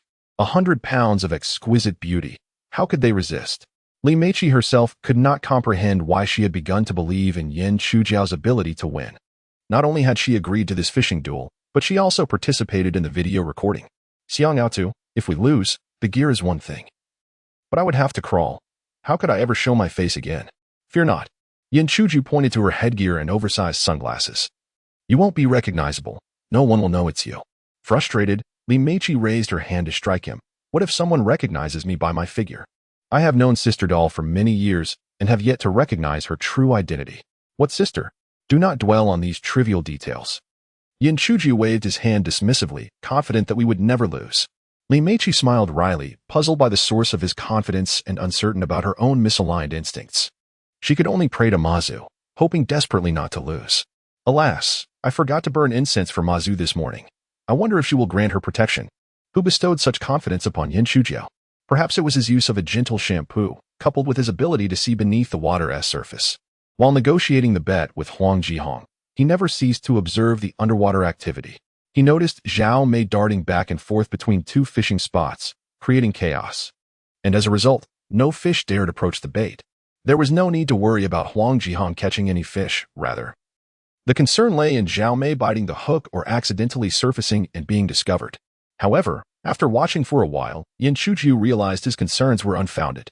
Zhao Mei was even craftier than he, skillfully avoiding the hooks while circling around them. The frightened fish, having been spoiled by the recent feedings, were reluctant to leave, hovering at a distance. As nature dictates, fish perish for food and humans for wealth. As they swam, some began to drift closer to Yin Chujiao and Li Meiqi. Clearly enticed by the alluring sin of Antarctic shrimp, unable to resist the temptation. Suddenly, Yin Chujiao noticed the bobber moving. Without hesitation, he swiftly raised his rod to strike. Success! He had caught a stonefish. Though it weighed only a couple of taels, this small catch significantly boosted Li Meiqi's morale, prompting her to draw in her breath and focus intently on fishing. The bobber remained still, yet she too lifted her rod, preparing to replace the bait with something fresher. Men are known for their penchant for novelty, and fish are believed to share this trait, a notion Li Meiqi firmly held, regardless of differing opinions. Unexpectedly, as she lifted the rod halfway, she felt resistance. The bait had been intercepted, and she pulled a half-kilogram yellowfin out of the water. Clearly, the heavens were rewarding her, and Mazu was bestowing fish upon them. It's our turn to catch fish. Li Meiqi proudly lifted the fish, showcasing it to the others. Huang Jihong and Huang Rishan exchanged glances, their faces clouded with frustration. Before they had made their bet, they had been catching fish steadily, but now, it seemed as though they had encountered a ghost, with their bobbers failing to move at all. What could be the reason? Their dead zone was catching fish. Yet they were left empty-handed. Could it be that their bait had drawn all the fish away? It was possible. They needed to bait the area quickly. Yes. The two hurriedly set about baiting their spots, using their secret concoction instead of Antarctic shrimp. Fishermen from Dongguan, living off the sea, all believed themselves to be experts. Each with their own cherished recipes, convinced theirs was the best. Yet, despite their efforts, Zhao Mei remained vigilant below, rendering their secret bait ineffective. With a swift motion. Mere minutes later, Li Meiqi once again reeled in a catch. Alas, it was but a modest flatfish weighing less than 6 taels. It was far too small and needed to be released. With a flick of her wrist, she tossed the fish towards Huang Jihong and Huang Rishan, her lips curling into a teasing smirk. The tides of fortune have shifted. This time, it was her turn. The two men, seething with frustration, gritted their teeth, yet found themselves powerless as their lines remained barren. Moments later, Li Meiqi struck again. Oh dear, yet another undersized catch, a blackfish weighing less than 3 pounds. Destined for the water once more. Perhaps some ginger and scallions would suffice. She preferred steaming over braising. Huang Jihong and Huang Rishan could hardly contain their irritation, their foreheads pulsating with visible veins, wishing they could leap forth and bestow her with a hefty reprimand. However, the formidable Yin Chuju loomed nearby, casting an intimidating gaze, which deterred any impulsive actions. They could only stare in silent envy. In truth, it was not solely their lines that remained unresponsive. Yin Chujiao's luck was also sparse. To avoid entanglement, he and Li Meiqi maintained a respectful distance. Without any bait of his own, he felt too embarrassed to pilfer from her stock, opting instead to linger near her spot, careful not to intrude lest he incur her wrath. After 2 hours of fishing, Li Meiqi had landed 9 fish, varying in size, while Yin Chujiao had only 6. Meanwhile, Huang Jihong and Huang Rishan had not caught a single fish. With the lack of bites, Yin Chujiao's thoughts began to wander, his attention drawn to the lively movements of the fish beneath the surface, intrigued by their energetic antics. How could they possess such vitality? 2 hours had passed without pause. Truly, they seemed invigorated. Did they not require air? How peculiar! What kind of extraordinary creature had they evolved into? Suddenly, a voice broke his reverie. Hey, Yin Chujiao. What are you daydreaming about? Your bobber has disappeared. Startled by Li Meiqi's call, he snapped back to reality, noticing that his own bobber had vanished. Without hesitation, he swiftly raised his rod. A powerful force surged through the pole. Chapter 18. You humans are so hypocritical. Behold, a substantial catch, not akin to a grouper. As the fishing line veers off course, grouper typically descends steadily and heavily. Nor does it resemble a bass, whose struggles are chaotic and frantic. Akin to a novice floundering for direction. This fish, too, is evidently not enduring. After a brief exertion, it gradually surfaces. Not overly large. Nearly a fish weighing around 5 pounds. With a sharp black snout and adorned in a striking black and white striped attire, it is scientifically classified as a striped sea bream. Locally referred to as sea bream, a noble member of the bream family. Its flesh is firm and delicate, with a delightful flavor. It commands a starting price of over 100 yuan, with larger specimens fetching even greater value. Though modest in size, today it is quite a commendable catch. Li Meiqi, disregarding her fishing rod, hastily seized the landing net to assist. The value of the fish was of little concern to her. What mattered was its size. The larger, the better. Once the fish was netted, Li Meiqi did not hesitate to express her thoughts. This fish is rather unattractive. I believe it is unfit for release. It deserves to be made into sashimi. Yan Shujiao could not help but give her a thumbs up. She was clearly no mere amateur, but rather a discerning Epicurean. Striped sea bream sashimi, a delicacy of the mortal realm. While it may not be the Rolls-Royce of seafood sashimi, it certainly belongs to the BBA category. After placing the fish in a live well, Yan Shujiao gazed into the water below. To his astonishment, another striped sea bream swam beneath. Even larger than the one just caught, anxiously scanning its surroundings as if searching for something. Yan Shujiao speculated that these two sea bream were likely a pair.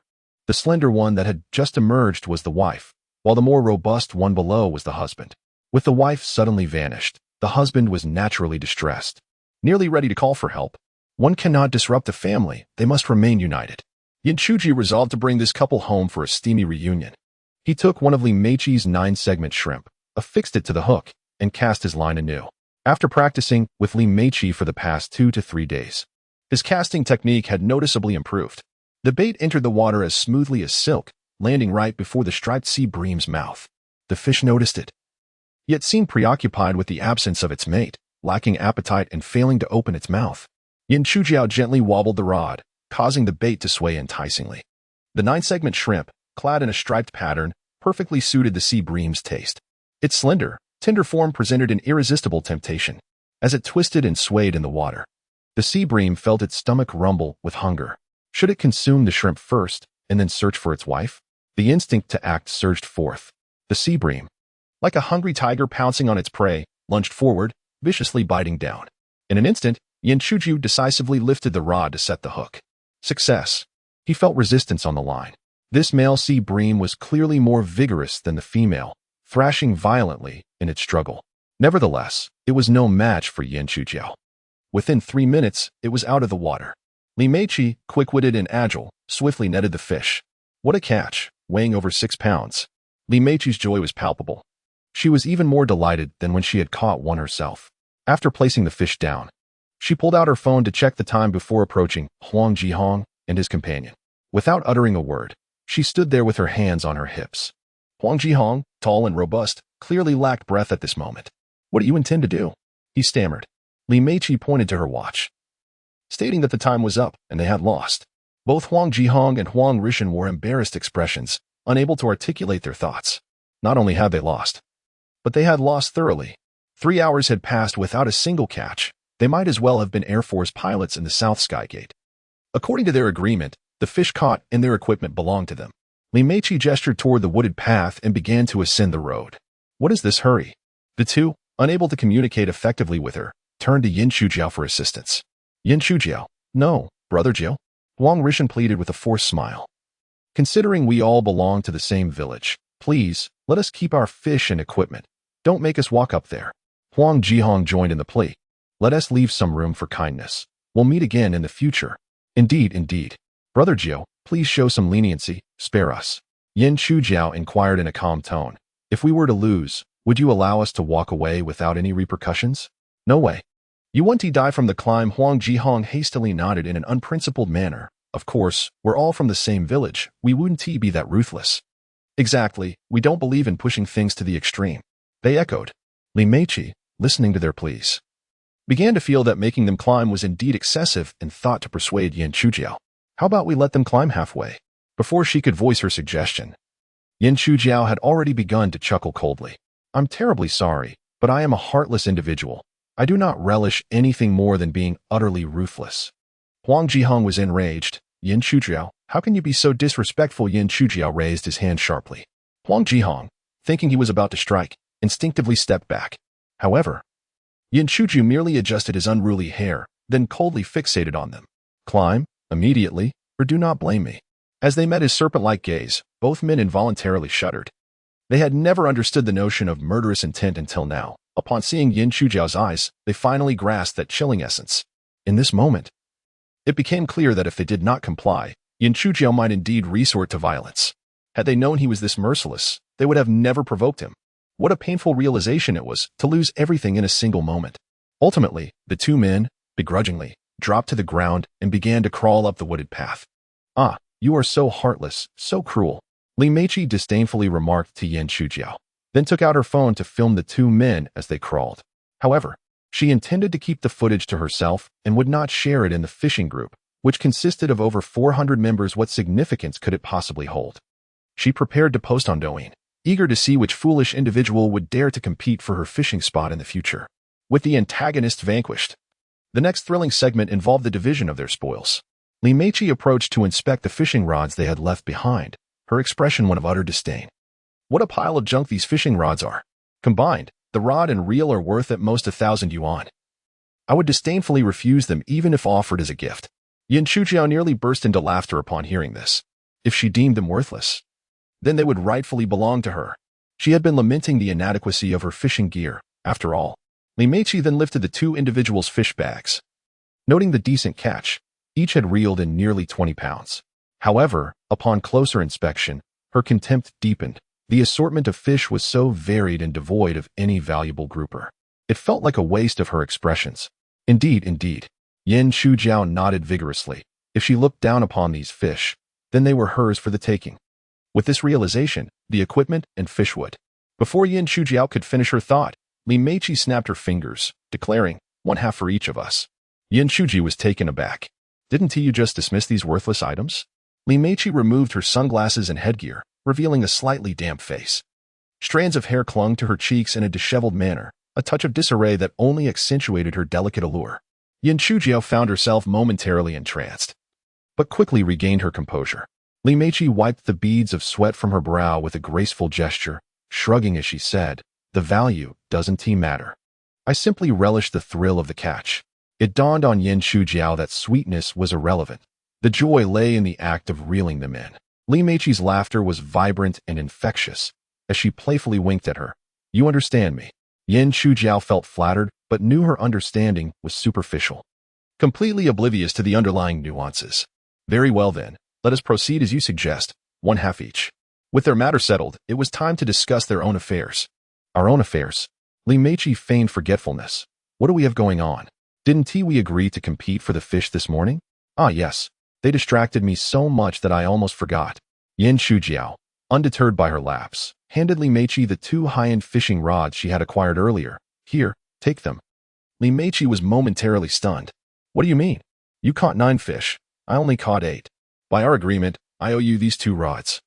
And the fish I caught today belong to you. Thus, our fishing contest ends in a draw, and we owe nothing to each other moving forward. Strangely, the competitive Li Meiqi did not feel the elation she typically would at such a declaration. The division felt so precise, it rendered them akin to strangers. Aren't we on the same team? After a prolonged silence, she finally managed to utter, who said you lost? Have you forgotten? We aren't comparing the number of fish, but their weight. Yin Chujiao hastily corrected her. No, we're comparing who caught more fish. Regardless, in terms of weight, I lost. But in terms of quantity, I lost. In the end, the two of them engaged in an animated argument, each eager to concede defeat. Meanwhile, the bystander Zhao Mei could no longer remain silent, voicing her protest with a series of exclamations. You hypocritical humans! Why not express mutual affection as directly as we dogs do? Why engage in such ambiguity? Though I am merely a dog, I refuse to consume such insipid fare. Look. Li Meiqi immediately pointed at Zhao Mei and declared, your dog claims I have lost. Yin Chujiao, perplexed, inquired of Zhao Mei, is that truly what you mean? Yin Yin Chujiao shook his head. It says otherwise. Would it vocalize so many times if it did not mean that? It is clearly stating that she is lost. That she has lost. You are its mother, so how can you understand it so well?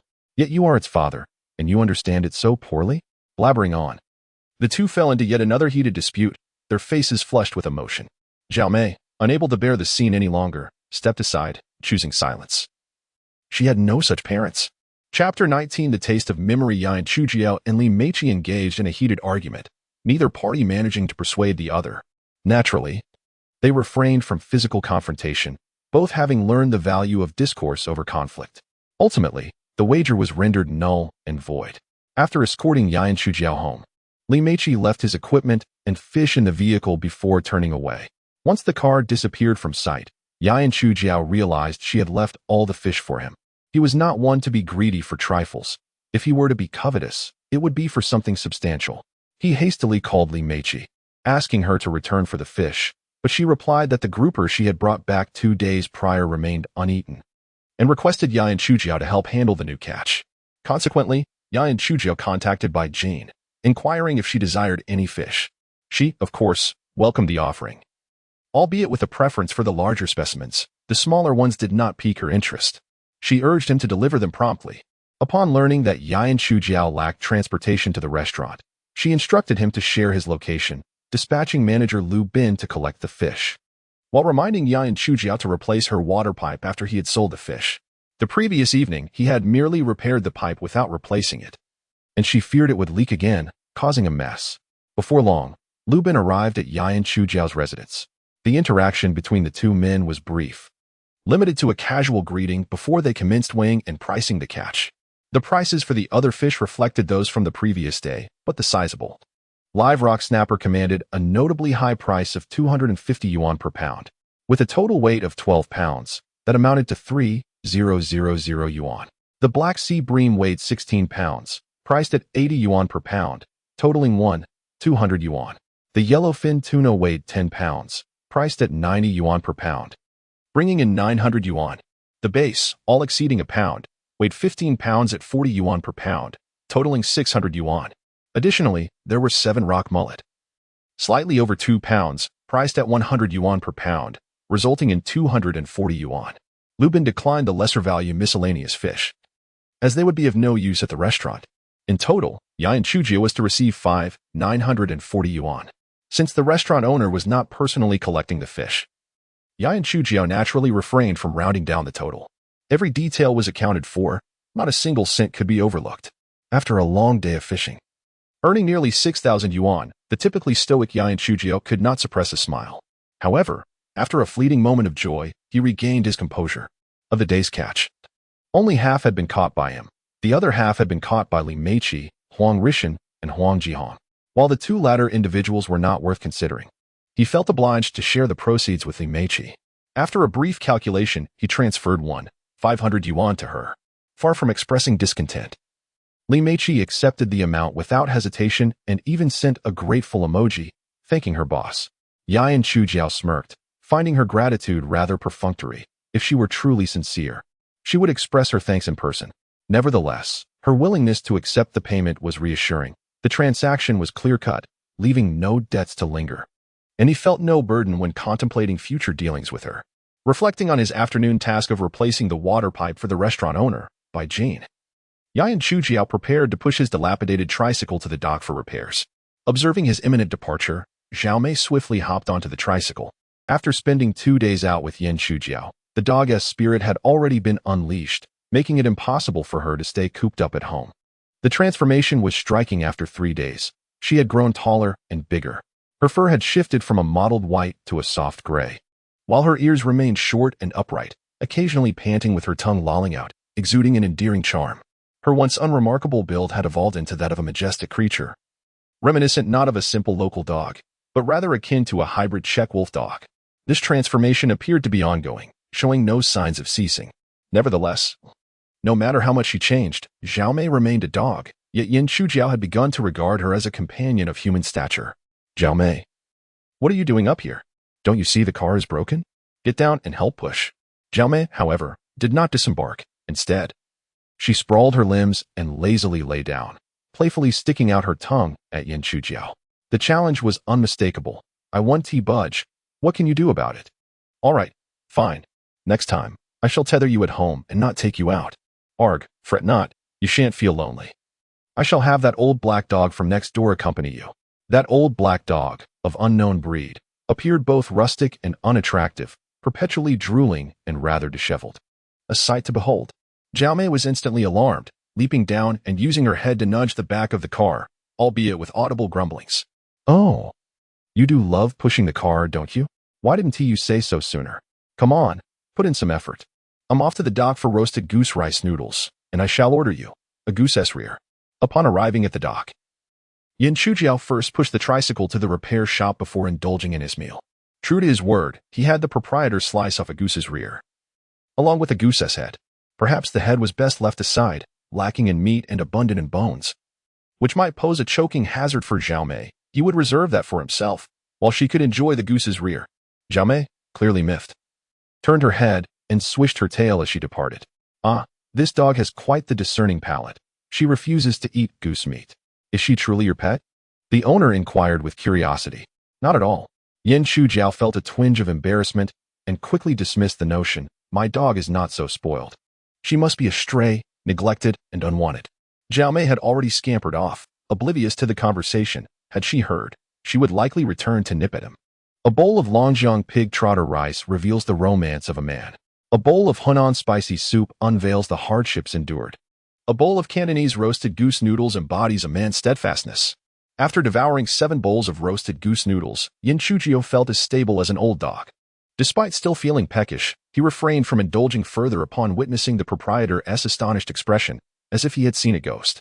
This owner was also a villager, sharing the surname Yan, and he feared that shocking him might lead to an obligation to contribute to expenses.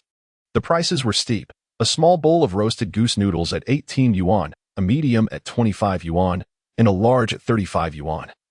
With the addition of goose legs costing 38 yuan, consuming 7 large bowls nearly reached a staggering 250 yuan, which felt like an extravagance. If his frugal aunt were to find out, he would undoubtedly face a lecture. Having packed a portion of roasted goose leg rice noodles for her aunt, Yan Chujiao made her way to the market. As for the elusive Zhao Mei, she paid it no mind. Her aunt could easily retrieve it from the hillside pit, let alone in such a recognizable dock area. At that moment, Sui Weiqing was busy at her modest stall, smiling as she beckoned to passing pedestrians. Her shop was truly pitifully small, merely a meter wide with an interior scarcely exceeding 5 or 6 square meters, hardly distinguishable from a restroom.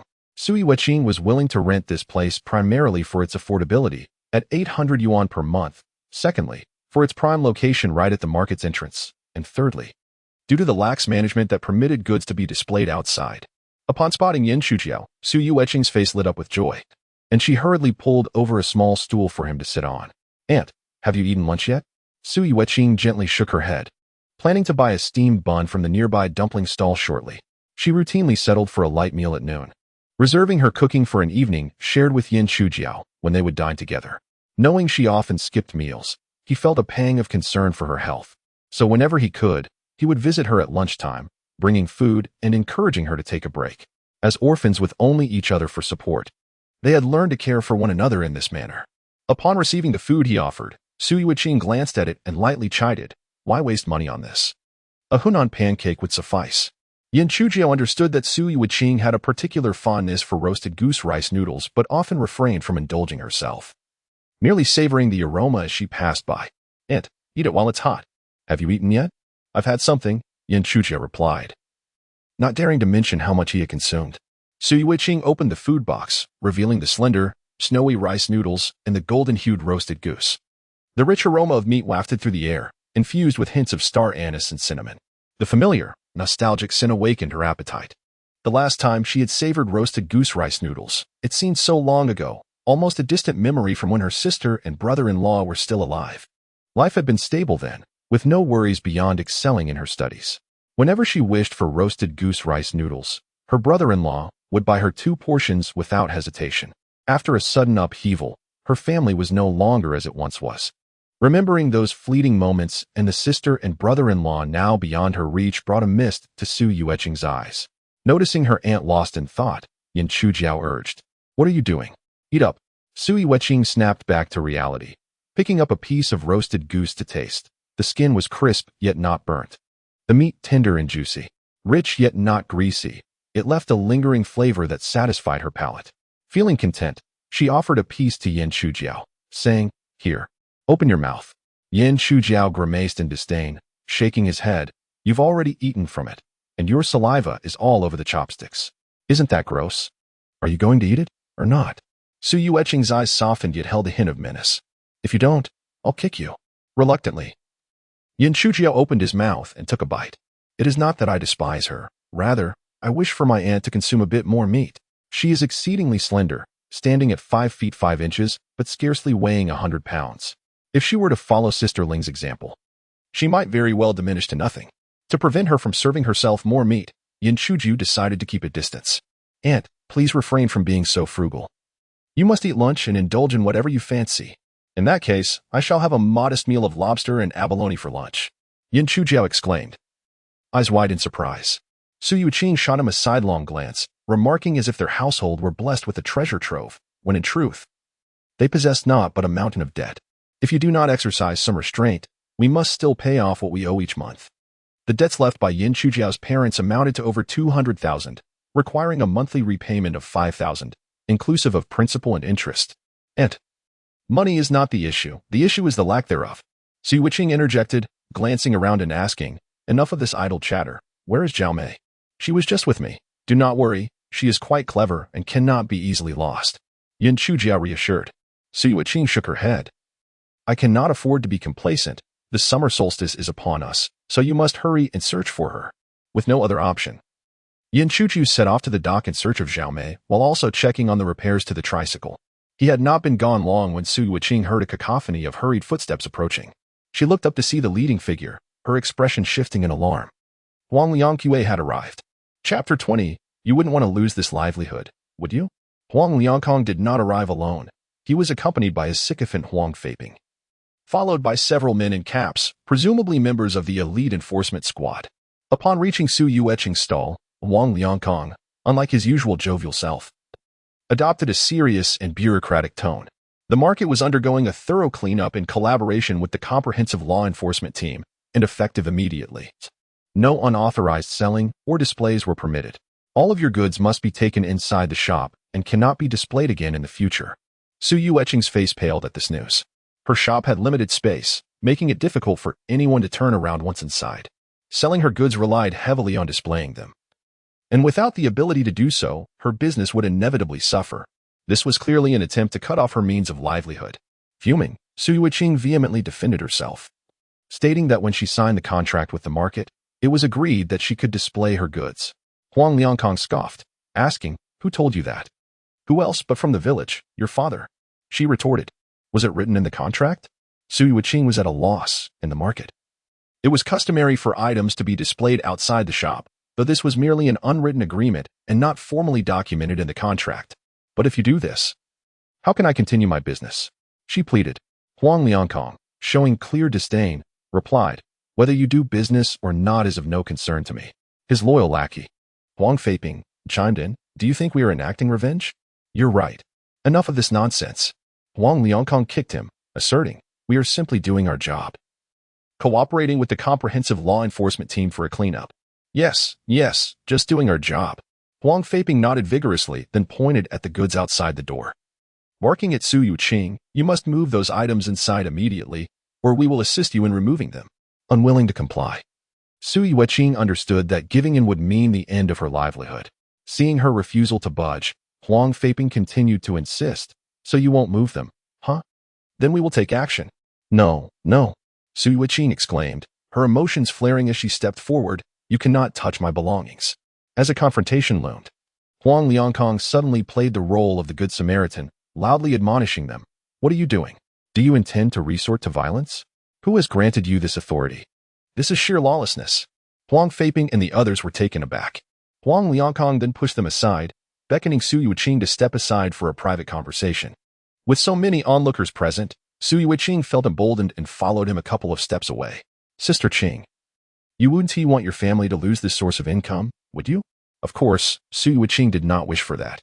The income from her renovations was highly unstable. Some months she earned 4,000 to 5,000, while others barely crossed 1,000. The primary income for her family relied on her seemingly inconspicuous, yet profitable small stall. And you wouldn't want to risk being unable to repay your family's debts due to the loss of this income, would you? You wouldn't wish to be completely ostracized by the Huang family over a trivial disagreement, would you?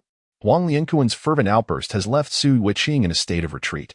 If you wish to avoid such a fate, perhaps after your business concludes, you could pay a visit to my home to discuss how we might resolve this matter. All right? Su Yiqing is no child. She is acutely aware that a visit to his residence would entail more than mere conversation, and likely involve something far more daunting. No, I will not go. Humph. Upon witnessing her refusal, Huang Lianquan's temper flared, and he barked orders to Huang Feiping and the others, demanding they seize her disordered wares. Before he could finish his command, a surprisingly strong arm shot out, grasping his throat. Yan Chujiao had returned, transformed into a fierce individual who spoke little but acted decisively. Huang Lianquan found himself unable to voice a word, struggling for breath as his complexion shifted from white to red and then to purple. Huang Feiping and the others contemplated rushing in, only to falter when met with Yan Chujiao's piercing gaze, reminiscent of a venomous serpent. They had experienced his ferocity firsthand and were well aware of his lack of humanity when enraged, fearing that Yan Chujiao might inadvertently take Huang Lianquan's life. Su Yiqing hurriedly interjected, "Chujiao, let him go, please."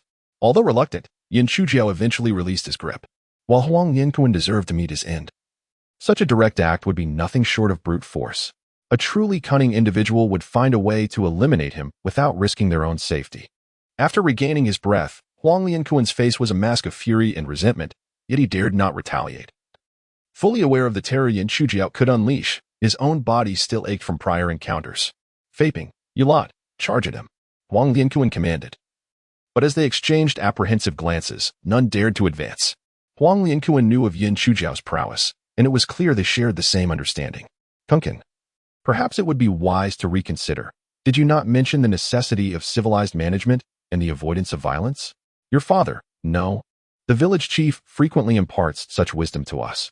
Observing their cowardice, Huang Lianquan could not suppress his scorn, exclaiming, "You useless fools. If you're so capable, why don't you step forward?" However, Huang Feiping and the others remained silent, too intimidated to respond. Deep down, Huang Lianquan recognized that with Yan Chujiao's presence, any attempt to force the issue today would be futile. Nevertheless, he thought, if not today, then perhaps tomorrow or the day after.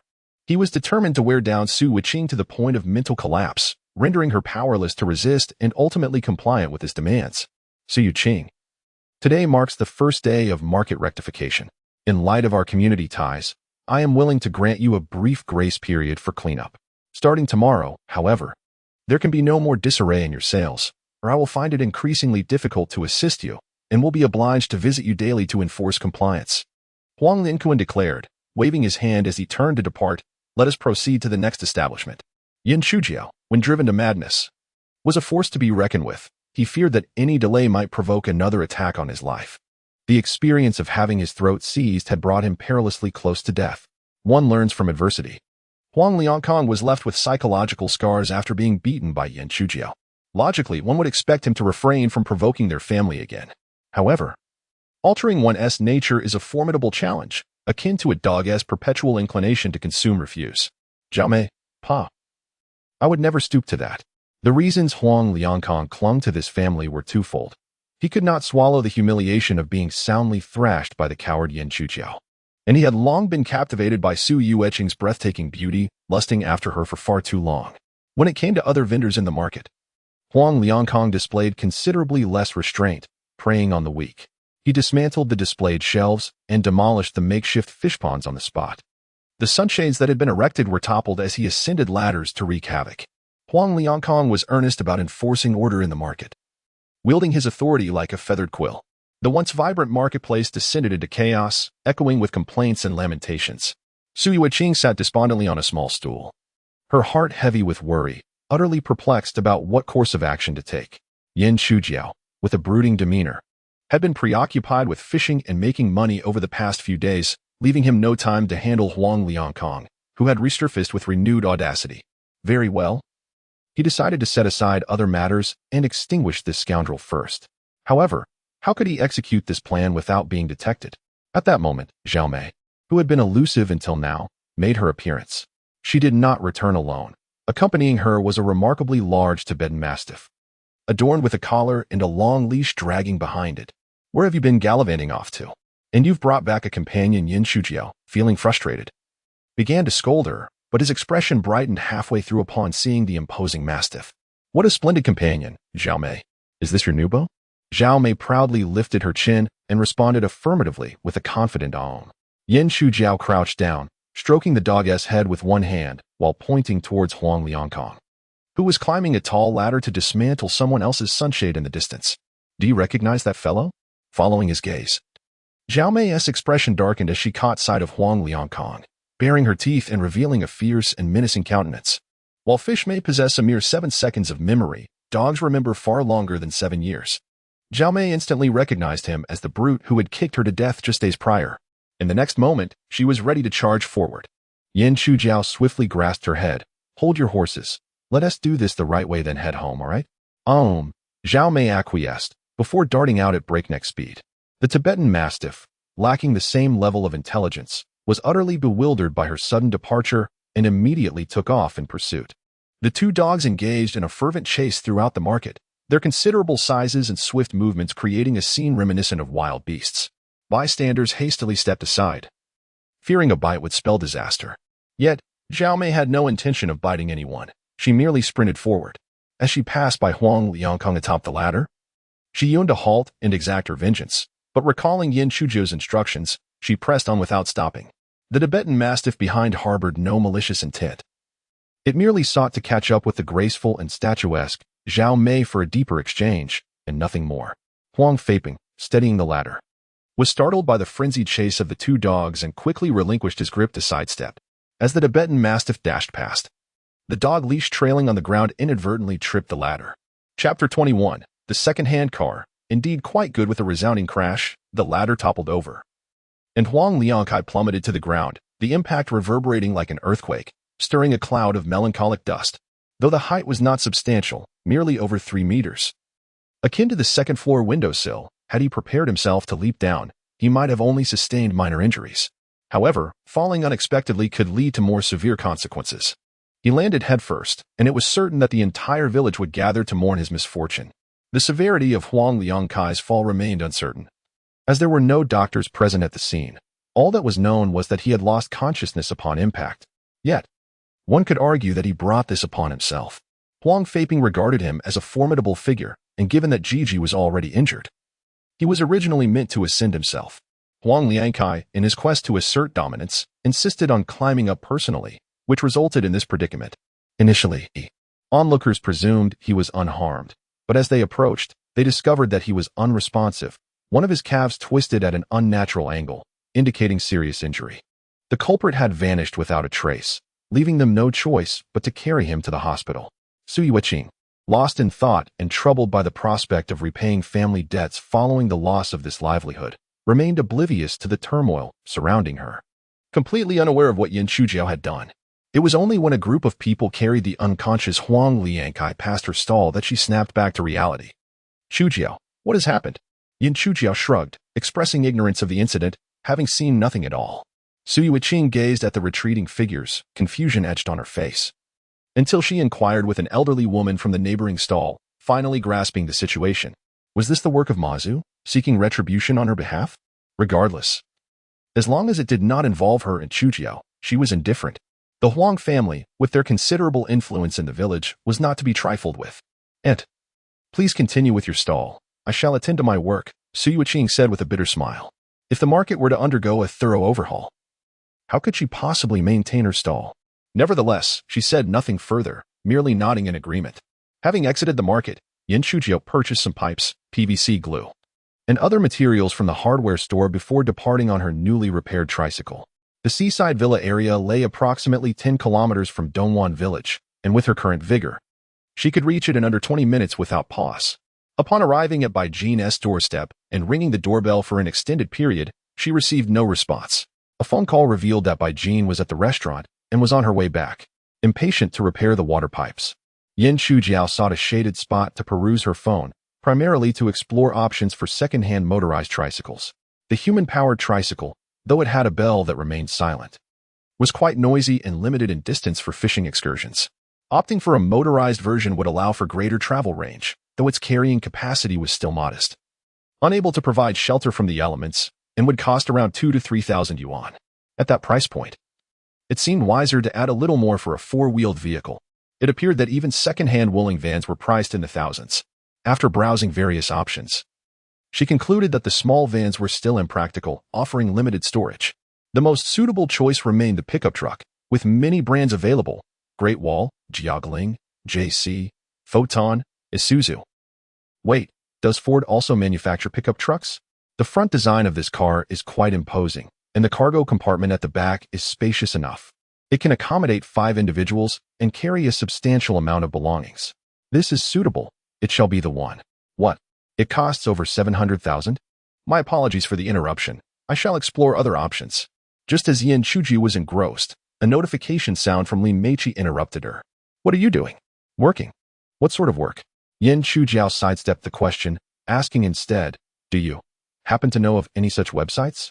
Li Meiqi was taken aback. Such a private inquiry directed at her? Yet, it seemed to indicate that he did not consider her an outsider. However, given their budding friendship, such a bold approach was unexpected. Could he be treating her like a close mate, devoid of any ulterior motives? That seemed improbable. She was undeniably beautiful and possessed an alluring figure. Surely, any normal man would have some thoughts, wouldn't he? Could it be that he was not normal? Otherwise, how could he be so unreserved? In that fleeting moment, Li Meiqi's mind raced with countless thoughts. After a while, she finally replied, yes, there is one. A friend once shared a website with me, though I have never opened it. Please wait a moment while I find it. If I have it, you may take a look. I am quite busy. Yan Chujiao put away his phone after sending the message, as Bai Jin had returned to the vehicle. To be honest, he did not care much for the car's peculiar yellow-green hue, and its froggy front was exceedingly unappealing. The hefty price tag of over 100,000 was inconsequential since he had no means to purchase it anyway. As the door opened, a pair of long, fair legs adorned with high heels stepped out first, followed by the graceful curves of her figure, culminating in Bai Jin's breathtakingly beautiful face. How could this car be deemed unattractive? The headlights were bright and dazzling, boasting twin turbochargers and robust power. Its sleek exterior lines unmistakably marked it as a luxury vehicle with exceptional handling, undoubtedly a pleasure to drive. Many individuals disdain second-hand vehicles, insisting on new ones instead. However, if a used car has not changed hands many times, has low mileage, and has never been in an accident, it can offer remarkable value. The previous owner has already broken it in quite smoothly. The acceleration is responsive, and the power is readily available. Although the noise may be considerably louder than that of a new car, it eliminates the need for a break-in period. Nevertheless, regardless of the quality of a second-hand car, many still prefer the allure of a new vehicle, even if it requires piecing together a down payment, enduring hardships just to relish the feeling of opening a brand new door. Yan Chujiao, however, was indifferent to both new and used cars, as long as they were not public transport.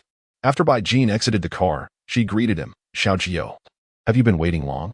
Indeed, Xiao Jiao had waited a considerable time, 20 years, to be precise. De Jiao, however, had not waited long at all, just 20 minutes. Boss lady, please call me Chujiao. I am no longer a child. Bai Jin immediately wanted to inquire, how are you not a child? You are merely a little brat. Yet, the words were left unspoken as memories stirred, causing her cheeks to flush involuntarily.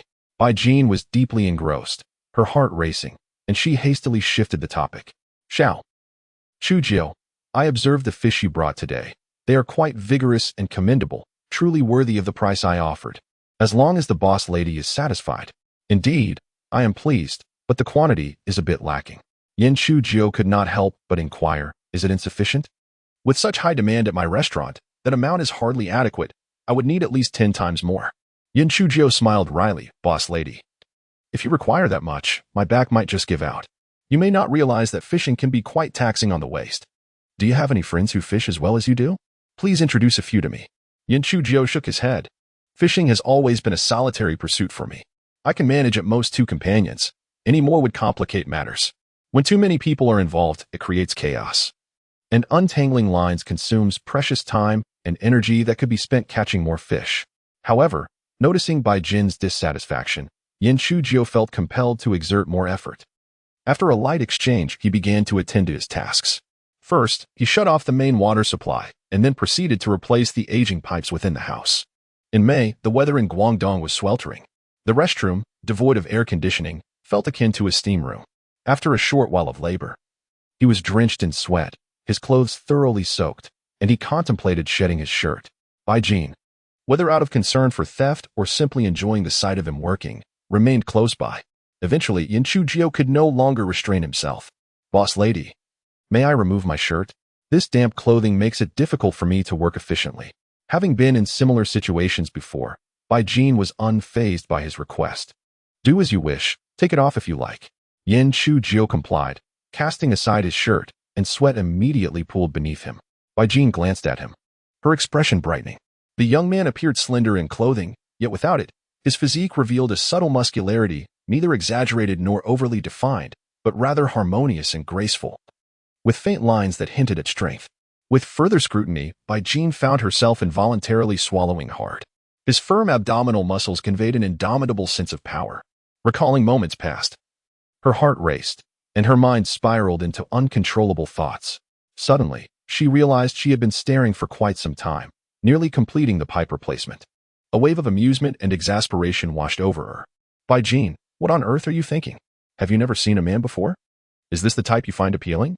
Meanwhile, Yin Chujiu remained focused, intent on swiftly finishing the pipework so he could return home and eat.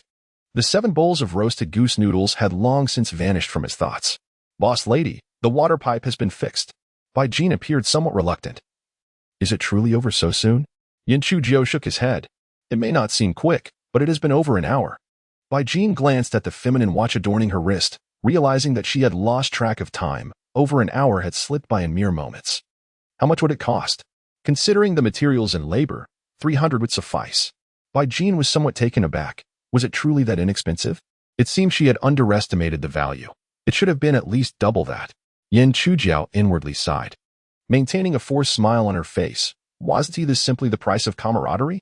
Bai Jin smiled back and completed the payment via a scanning app. Once Yin Chujiu departed, Bai Jin eagerly headed for a shower. However, to her astonishment, she soon discovered that the previously fixed leak in the pipe had resurfaced. She couldn't possibly call Yin Chujiu back for repairs. After all, they weren't that familiar, and it felt awkward to impose further. Left with no other option, she had to rely on herself. Chapter 22. Why the panic? It has nothing to do with you upon returning home. Yin Chujiu discovered that although Zhao Mei was present, his aunt had yet to return. After making an inquiry via telephone, he learned that she was still at the market, prompting him to prepare dinner on his own. Children of impoverished families mature quickly, especially those who have lost their parents. Yin Chujiu had long mastered the art of navigating both the dining hall and the kitchen, as well as ascending mountains and descending into the sea. Adept at savoring both sweet and savory flavors. Cooking, of course, began with washing rice and boiling it. Previously, 2 cups of rice sufficed to yield 3 bowls, 1 for Sui Wiqing and 2 for himself. Now, however, his appetite had expanded immensely, necessitating 5 cups of rice to produce a total of 7.5 bowls. The water required was not excessive. It sufficed to cover the rice by approximately 2 to 4 centimeters. If uncertain, one could place a hand atop the rice, ensuring the water just barely submerged the back of the hand. This method resulted in rice that was perfectly cooked, neither too soft nor too firm. Once the rice was simmering, Yin Chujiu commenced the preparation of the dishes. Today, a significant amount of small fish had not sold and remained fresh in the refrigerator. He selected 9 barramundi for flatfish and 2 bass, meticulously removing their gills and innards. Culinary endeavors may appear simple, yet they are hardly difficult. Natural ingredients often require only straightforward processing. Yin Chujiu intended to pan-sear the barramundi. Many falter in this task, resulting in a flabby, unformed mess due to neglecting a crucial step. Whether saltwater or freshwater fish, it is essential to marinate with salt for 20 minutes prior to cooking, as this removes excess moisture and firms the flesh, creating a delectable texture. Rinsing off the salt before cooking ensures that the fish remains intact, allowing for effortless flipping. As he pan-seared the fish, Yin Chujiu refrained from adding any seasonings aside from cooking oil. Once the fish was perfectly cooked, he picked a few small green tangerines from Su Yueqing's garden, slicing them in half to set aside. When it came time to eat, the juice from the tangerines was squeezed over the fish, blending the sweet and tangy flavors with the fish's crispy exterior, creating a uniquely delightful taste that was utterly addictive and whetted the appetite further. The 4 flatfish, discounted for their inferior quality, bore a striking resemblance to yellowfin, causing many to confuse the two, even though the price difference was substantial. Certain establishments often resorted to passing off flatfish as yellowfin. Yet Bai Jin had no intention of engaging in such unscrupulous practices, thus he refused to accept the cheaper flatfish. Each flatfish weighed between half a pound to a pound, and Yan Shujiao planned to steam them. The key to steaming fish lies in controlling the heat. Overcooking will render the flesh tough, causing it to separate from the bone, resulting in an unappealing dish. When chopsticks can effortlessly pierce the fish, it is an indication of doneness, and the heat may be turned off. Typically, steaming should last approximately 5 to 8 minutes once the water has come to a boil. However, to ensure the fish is both delicious and free from any fishy odor, it is imperative to discard the broth produced during steaming, as this contains the most concentrated odor. Subsequently, fine ginger shreds and chopped scallions are sprinkled atop the steamed fish, along with a dash of light soy sauce. Finally, the crucial step arrives, pouring piping hot oil over the dish. The sizzling sound emerged, fully awakening the aromatic blend of scallions and ginger with the fish, enticing one's appetite. While steaming the fish, Yan Shujiao did not let another pot remain idle. She simultaneously prepared a base soup. The base, rich in nutrients, contains proteins, vitamins A and B, calcium, magnesium, zinc, selenium, and other essential elements. Once the pot heated, she added oil and placed the cut base pieces inside, frying them until golden on both sides. She then added 2 fried eggs and poured in boiling water. After boiling vigorously for 5 to 6 minutes, the fish soup became as creamy white as milk. Just before serving, she added a suitable amount of cilantro and chopped scallions for enhanced flavor and presentation. As Su Yiqing disliked cilantro, Yan Shujiao sprinkled only a hint of scallions. After tasting a spoonful, Yan Shujiao found the fish soup to be fresh, sweet, and rich in flavor, entirely devoid of any fishy scent. Upon completing the 2 dishes and the soup, she sautéed some lettuce with oyster sauce and then awaited Su Yiqing's return for dinner. It was also at this moment that Yan Shujiao found time to engage with the ever-following Zhumei. She picked up a perfectly fried barramundi, preparing to toss it to the dog, yet ultimately began to enjoy the fish herself. Zhumei, eagerly waiting for her offering, could not help but protest, while savoring the fish. Yan Shujiao asserted her point, having read that dogs should ideally avoid seafood and excessively salty foods, as it may lead to allergies, exacerbate kidney burdens, and trigger cardiovascular diseases. Zhumei's exclamations were unmistakably clear. Despite her being human, Yan Shujiao was indeed a true dog at heart. Are you thanking me for assuming the risk? No need for pleasantries. Who are we to each other? Zhumei seemed to query about her boyfriend's whereabouts, suggesting he had abandoned her. What a scoundrel. Perhaps it's for the best. You should steer clear of him. Do you know he caused a near-fatal accident? Yan Shujiao dismissed Zhumei's insinuations, insisting she merely instructed the dog to run, and it was not her fault that the leash got tangled with a ladder. Don't take the blame and drag me into it. Zhumei's protests continued, and Yan Shujiao, believing it right for her to be unconcerned, tossed the remaining fish bones in front of her. There is no salt left, but it's still a source of calcium. Go ahead and eat. Initially, Yan Shujiao intended to impart more canine wisdom to Zhumei, but at that moment, Su Yiqing returned, prompting her to serve the dishes and prepare for dinner. Shujiao, I heard from others that Huang Lianquan had a severe fall and was taken to the city hospital for surgery. Yan Shujiao, who was peeling fish for her, paused. Is he dead? Su Yiqing shook her head. It seems not, but I'm not entirely sure. Others say it's quite serious. Yan Shujiao sighed. What a pity if he is not dead. Su Yiqing shared the sentiment, but refrained from expressing it, understanding her role as a parent to set a proper example without leading her child astray. Shujiao, you must be cautious when fishing in the future. You cannot afford to fall or get hurt. Fish can be caught again, but life is singular. Do not engage in perilous actions, or I shall be compelled to break your 3 legs, understand? I comprehend. Moreover, dear aunt, let us dine first. We can discuss matters post-repast. Did you not teach me that one should not speak while eating or converse before slumber? This fish is bones. What if one becomes lodged? Cough, cough. Before finishing his sentence, Yan Shujiao clutched his throat and began to cough. Su Yiqing hurriedly inquired, what is the matter? Yan Shujiao struggled to articulate. I am choked by a fish bone. What sort of mouth do you possess? One that has been blessed to choke so easily. Su Yiqing was startled and promptly rose to check on him. Observing this, Yin Chuji released his grip on his throat and burst into laughter. "Dear aunt, I was merely jesting." Su Yuiqing exhaled in relief, unable to refrain from rolling her eyes, and playfully smacked him on the head. Now you understand from whom Yin Chujiao has learned his penchant for playful smacks. Hee. Zhao Mei, who had been squatting nearby, stuck out her tongue, her expression unmistakably one of schadenfreude. After their meal, Yin Chujiao inquired, "Dear aunt, what of Huang Liangkuan's near-fatal fall and the market's rectification? As of now, we remain uninformed. I spoke with the other shopkeepers this afternoon, and we intend to collectively appeal to the village committee for clarification tomorrow. Their chaotic management renders business untenable." Yin Chujiao, unfazed, replied, "If business becomes untenable, then let it be." Su Yuqing shot him a glance, "And who will sustain you if you cease work? Am I not meant to support you? And where is your capability now?"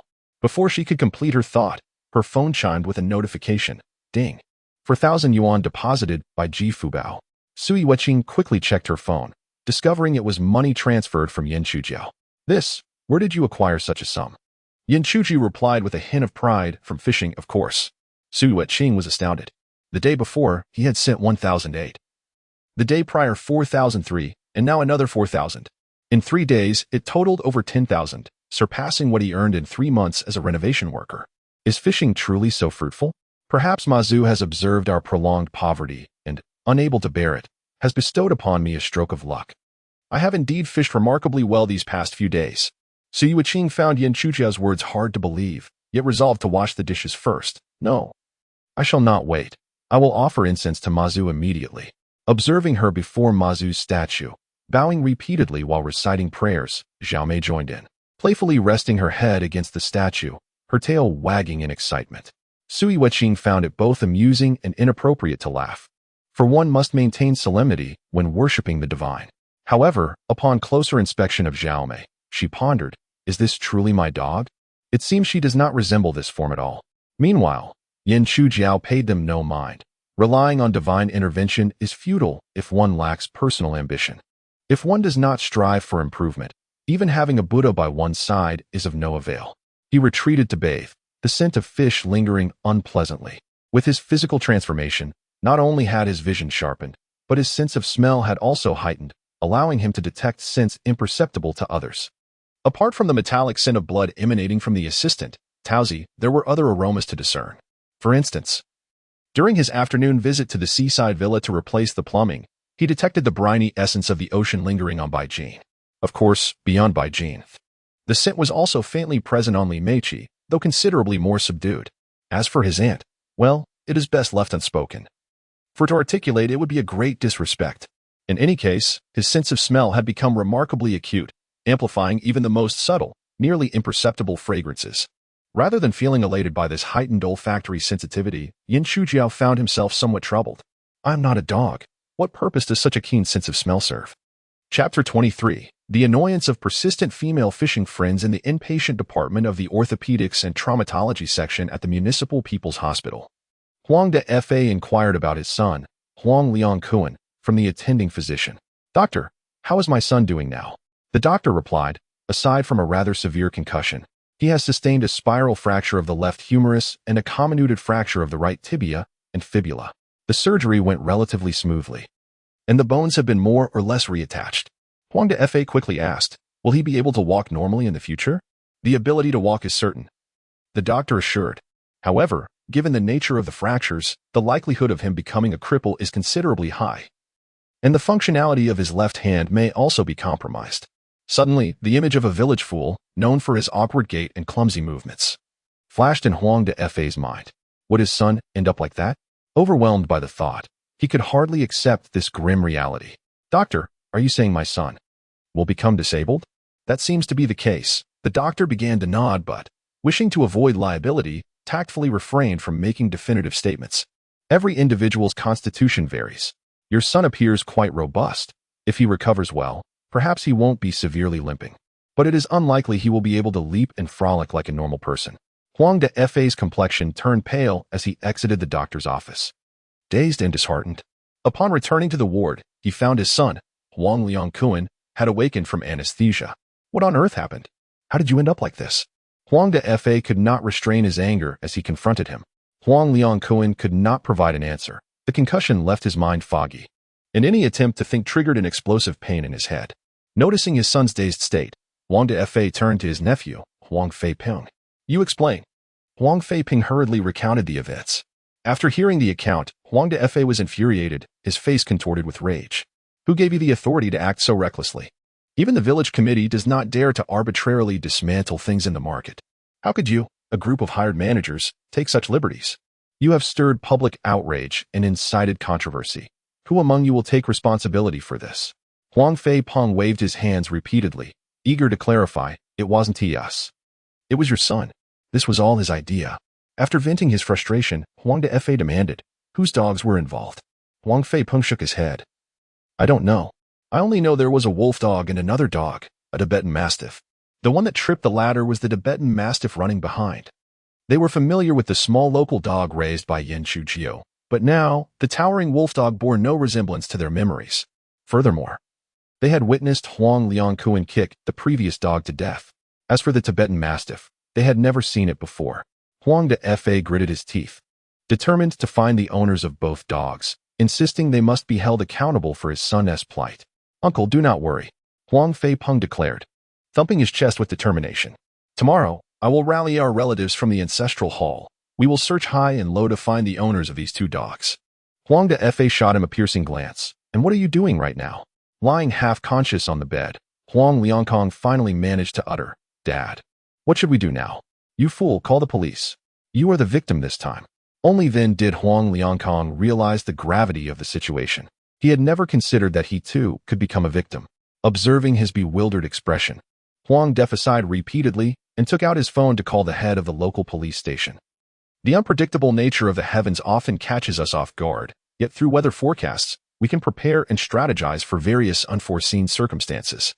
Yan Chujiao woke from a deep slumber, only to find that yesterday's weather forecast had indeed proven accurate. The sky was overcast, signaling an impending thunderstorm. Such weather was clearly unsuitable for fishing, as one could easily be drenched in moments. Given the circumstances, perhaps it would be best to abandon any plans, lounge at home, indulge in a long nap, or perhaps study a bit of Japanese, embracing a day of leisure.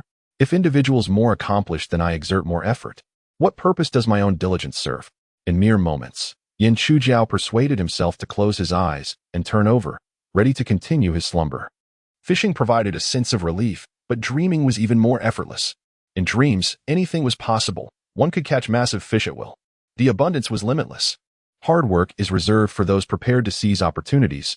Yet what have I prepared to toil for? No, I possess an advantage. Now it has transformed. Yan Chujiao abruptly sat up. It was impossible to succumb to idleness. One must strive for positivity and radiate energy. However, after a night of metabolic processes, he found himself coated in a slick layer that exuded a foul odor, rendering him unable to breathe, let alone sleep. Reluctantly, he had to rise. As per his routine, he measured his height, only to find that his growth had slowed significantly, barely gaining a centimeter, just over 177 centimeters. Let us aim for 2 more centimeters. And reach 180. Yan Chujiao made a silent wish before heading to the shower. After preparing himself, he found himself hesitating about whether to venture outside, when suddenly, a sleek black vehicle appeared at his doorstep. Without question, he recognized it as the arrival of the fortune-bringing maiden, Li Meiqi. Good morning, boss. Li Meiqi's playful address was merely teasing, yet Yan Chujiao accepted it as a matter of course. Having lost a bet, she was obliged to serve as his fishing apprentice for a week. How could she not call him boss? Her daily visits were a clear indication of her commitment to fulfilling her promise. In today's society, while there are those who treat their words as precious, there are far more who speak recklessly. A girl who honors her bets is undeniably appealing. Yan Chujiao couldn't help but smile back at her. Good morning. Some may appear unremarkable, yet when they smile, their charm is undeniable, radiating warmth. In truth, he was capable of smiling. Life had simply been too harsh, and financial struggles had robbed him of joy. Seeing the usually serious Yan Chujiao smile after days of solemnity brought Li Meiqi immense joy.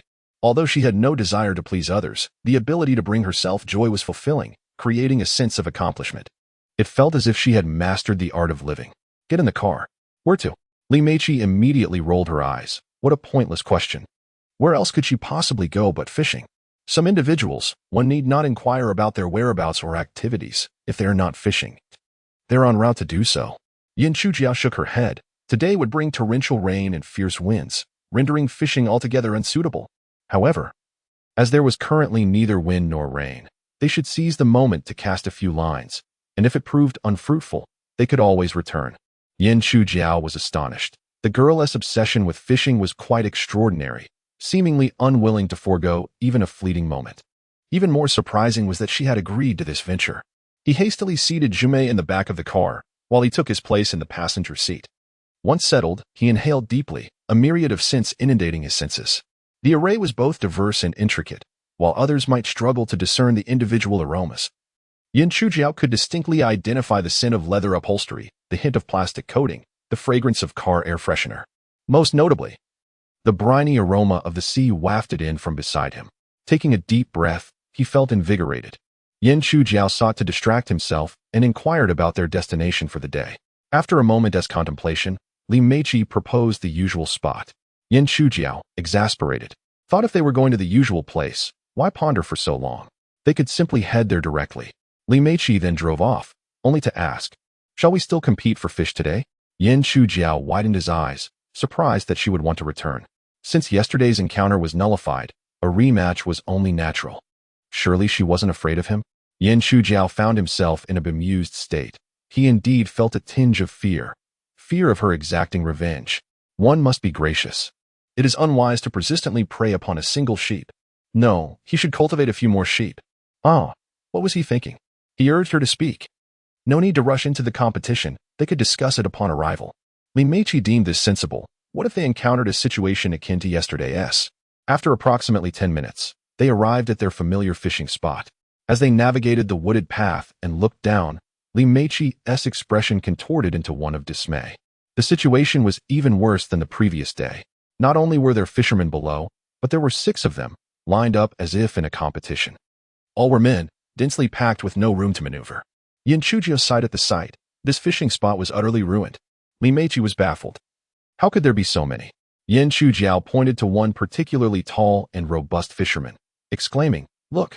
Li Meiqi squinted and recognized him as Huang Jihong from yesterday. Upon further inspection, she also spotted the diminutive Huang Rishan among them.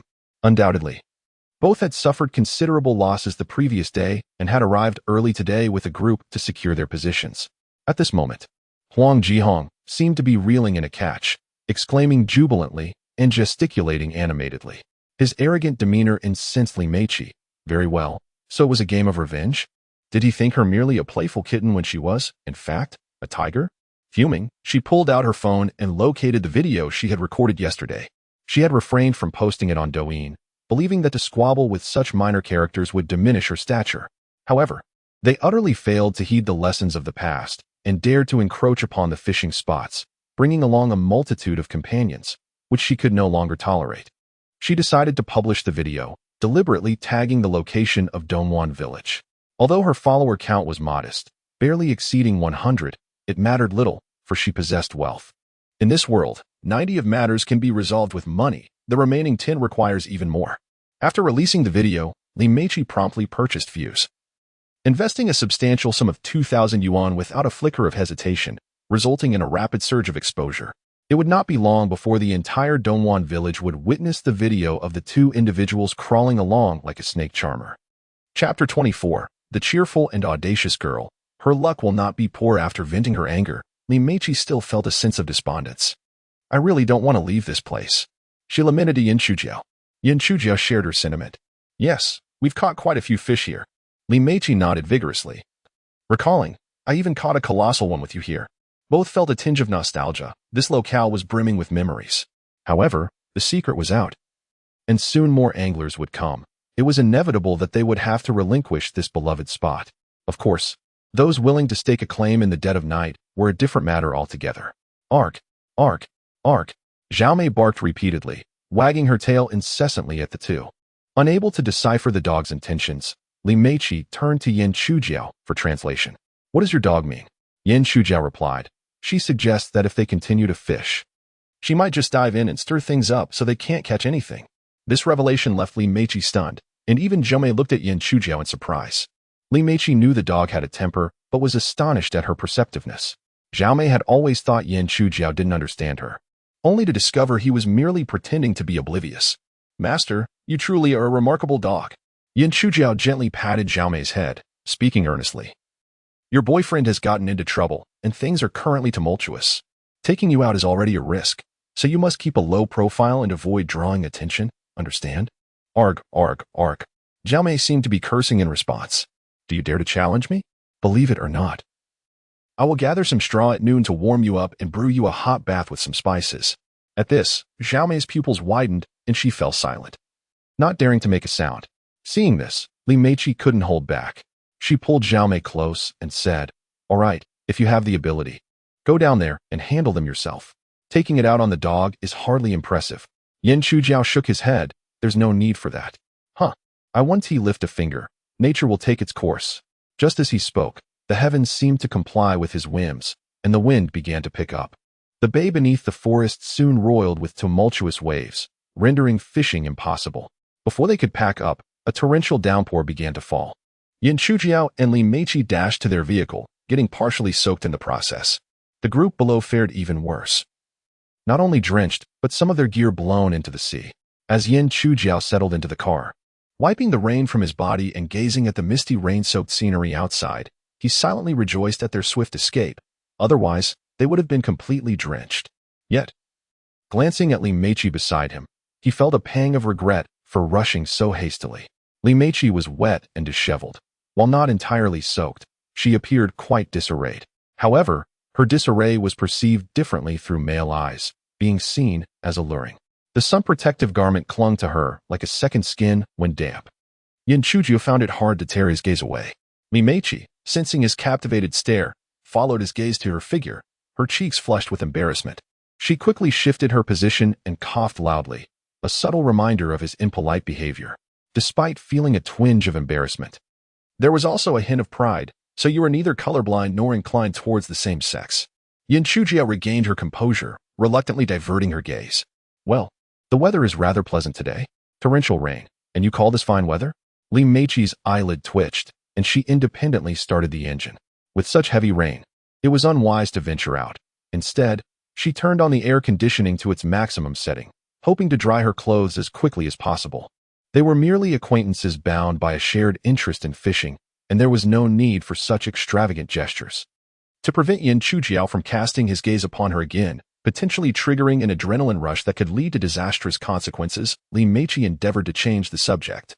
In such weather, it seems we truly cannot fish.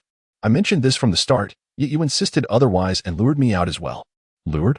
Li Meiqi found his choice of words rather apt, albeit somewhat unflattering. Aside from fishing, do you possess any other hobbies? Yin Chujiao confessed earnestly, I am studying foreign languages. You are quite ambitious. Li Meiqi expressed her surprise. Are you learning languages in hopes of traveling abroad? Yin Chujiao's tone was profound and reflective. My only aspiration in this life is to interact with people from various places. If the opportunity arises, I shall certainly go abroad to bring honor to my country. Li Meiqi gave him a thumbs up, impressed by his resolve. Yin Chujiao lowered his head, letting out a sigh. Li Meiqi, puzzled, inquired why he sighed when everything seemed fine. I simply feel a tinge of regret. Yin Chujiao shook his head, melancholically stating, I have yet to take my younger brother out for a Western meal, and I feel genuinely ashamed. Li Meiqi could not help but laugh. It was merely a Western meal. What was the big deal? I shall treat you to it. Yin Chujiao's eyes brightened. Will you keep your word? Li Meiqi nodded. Of course, I shall certainly treat you another day. However, upon hearing her response, Yin Chujiao did not appear pleased. Rather, he seemed discontent. After a few years of navigating society, he had come to understand many of the subtleties of adult conversation. My current reluctance to engage in romance stems from my disinterest in pursuing a relationship with you. You are a good person, yet my feelings do not align. Farewell. How could it be appropriate to bring that up? I have a friend of my own, perhaps on the 32nd. Who knew? Li Meiqi would interject. How about tonight? Yin Chujiao's expression brightened once more. I am agreeable to that. This was yet another coded phrase, meaning do not inquire further. You decide. Li Meiqi pulled out her phone to reserve a table at a familiar Western restaurant, but after a moment's thought, she shook her head. Alas, I cannot. Today is my father's birthday, and I promised to return home for dinner. Tomorrow evening is also not feasible. My aunt has invited me to her home. Yin Chujiao's demeanor once again fell, feeling teased, and waved her off. suggesting they discuss it another time. Thus, the prospect of dining on Western cuisine dissipated.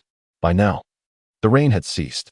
Thunderstorms arrive as swiftly as they depart, akin to the fervor between lovers. Li Meiqi resumed driving and then asked Yin Chujiao, "Where shall we head now?" Yin Chujiao took out her phone to check the weather forecast. Today was marked by thunderstorms and a gusty wind of level 4. Fishing was undoubtedly out of the question, so it seemed best to return home to our respective families. Li Meiqi remarked gloomily, "I have no mother." Coincidentally, Yin Chujiao responded, "Neither do I." Surprised by their shared plight, Yin Chujiao felt her heart soften. "Where would you like to go?" she inquired. "Anywhere. As long as it's not too early to go home." Yin Chujiao glanced at her phone once more to check the tide times. "How about we go beachcombing?" Li Meiqi instantly brightened, exclaiming, "Yes, let's go beachcombing." Although Yin Chujiao was only familiar with a fishing spot, there were numerous places for beachcombing, particularly several delightful locations behind Dongwon Village. "Which spot do you wish to explore?" Li Meiqi envisioned crowded areas where the beach resembled a plowed field, repeatedly turned over. "I prefer desolate and remote places, ideally ones that no one has ever visited." Yin Chujiao was slightly taken aback. "Aren't you afraid?" "Afraid of what?" Li Meiqi replied, lifting her chin confidently. "I have come into this world to live, not to return." Yin Chujiao paused momentarily, then nodded in agreement. "That makes perfect sense. Let's refrain from such talk in the future, as it may bring misfortune. Then you choose a good spot, and let us see how our luck fares." Yin Chujiao observed her, noting the girl's cheerful disposition and audacious spirit, which surely boded well for their venture. "Kiki." Li Meiqi beamed, her eyes sparkling. "I think so too." Chapter 25, Uncertain Flavors. Yet my nose commits an offense. The geographical environment of Dongwon Village is quite unique. Resembling a landmass reaching out to embrace the sea, its contours akin to a muscular arm, with many accessible spots for venturing into the ocean. However, along the tidal flats near the residential areas, the number of people gathering shellfish exceeds that of the sea's bounty, especially during low tide. In addition to local villagers, numerous visitors from afar join in the pursuit. To achieve a gratifying harvest, or even to earn a living from gathering, one must heed Li Meiqi's advice and venture to secluded, uninhabited locales. Yet, such places are not only distant but also challenging to navigate, fraught with countless hidden dangers. It is of little concern if one fails to recoup the cost of fuel. The real loss lies in potential accidents. For many, gathering shellfish is merely a leisure activity, and no one is willing to gamble with their lives. Consequently, the remote and perilous terrains are typically frequented only by professional gatherers, and even they are few in number. Yin Chujiao is currently guiding Li Meiqi to one such location. After traversing Dongwon Village, the vehicle follows a paved road until it reaches its end, transitioning onto a rugged, unpaved path riddled with potholes. Such roads are generally unsuitable for vehicles, and scraping the undercarriage may lead one to question their life choices. Should one inadvertently plunge into a muddy pit, extricating the vehicle would require assistance. Nevertheless, Li Meiqi, at the helm of her Black Warrior, remains unfazed. This is precisely the type of vehicle she acquired for conquering mountains and fording rivers. Bouncing and jostling along the uneven terrain, she feels as though the headlights might dislodge at any moment. Yet, curiously, the more tumultuous the ride, the more exhilarated she becomes. As she drives, she sways her lithe form in harmony with the rhythm of the music playing from the car, singing along with exuberance. "Carmen, come sing with me. Take a cup of water from the heavens, swaying under the bright moonlight. Love and hate are but fleeting moments, drifting amidst the mortal realm. Let the mighty winds blow. Let the torrential rain cleanse the whispers of the storm, for you seem destined from the very beginning." To her surprise, Jmei, her faithful companion, joins in with great enthusiasm, creating a delightful duet. The synergy between the girl and her dog is impeccable, filling the air with infectious joy. Yin Chujiao, wishing to join the revelry, finds himself unable to do so. As a novice unaccustomed to such rugged paths, he feels as though his stomach might leap from the jolting motions, leaving him quite nauseous. Finally, when the path ahead is impassable, the vehicle comes to a halt. After disembarking, Li Meiqi surveys her surroundings, and indeed, the location is sufficiently remote. Here, one would be hard-pressed to find another soul, not even a ghostly silhouette. Observing Yin Chujiao crouched beside the vehicle, looking as though he might retch, she cannot help but inquire, "Brother, have you mistaken our destination? We came to gather shellfish, not to climb mountains. This place is shrouded in dense forest." "Where's the sea?"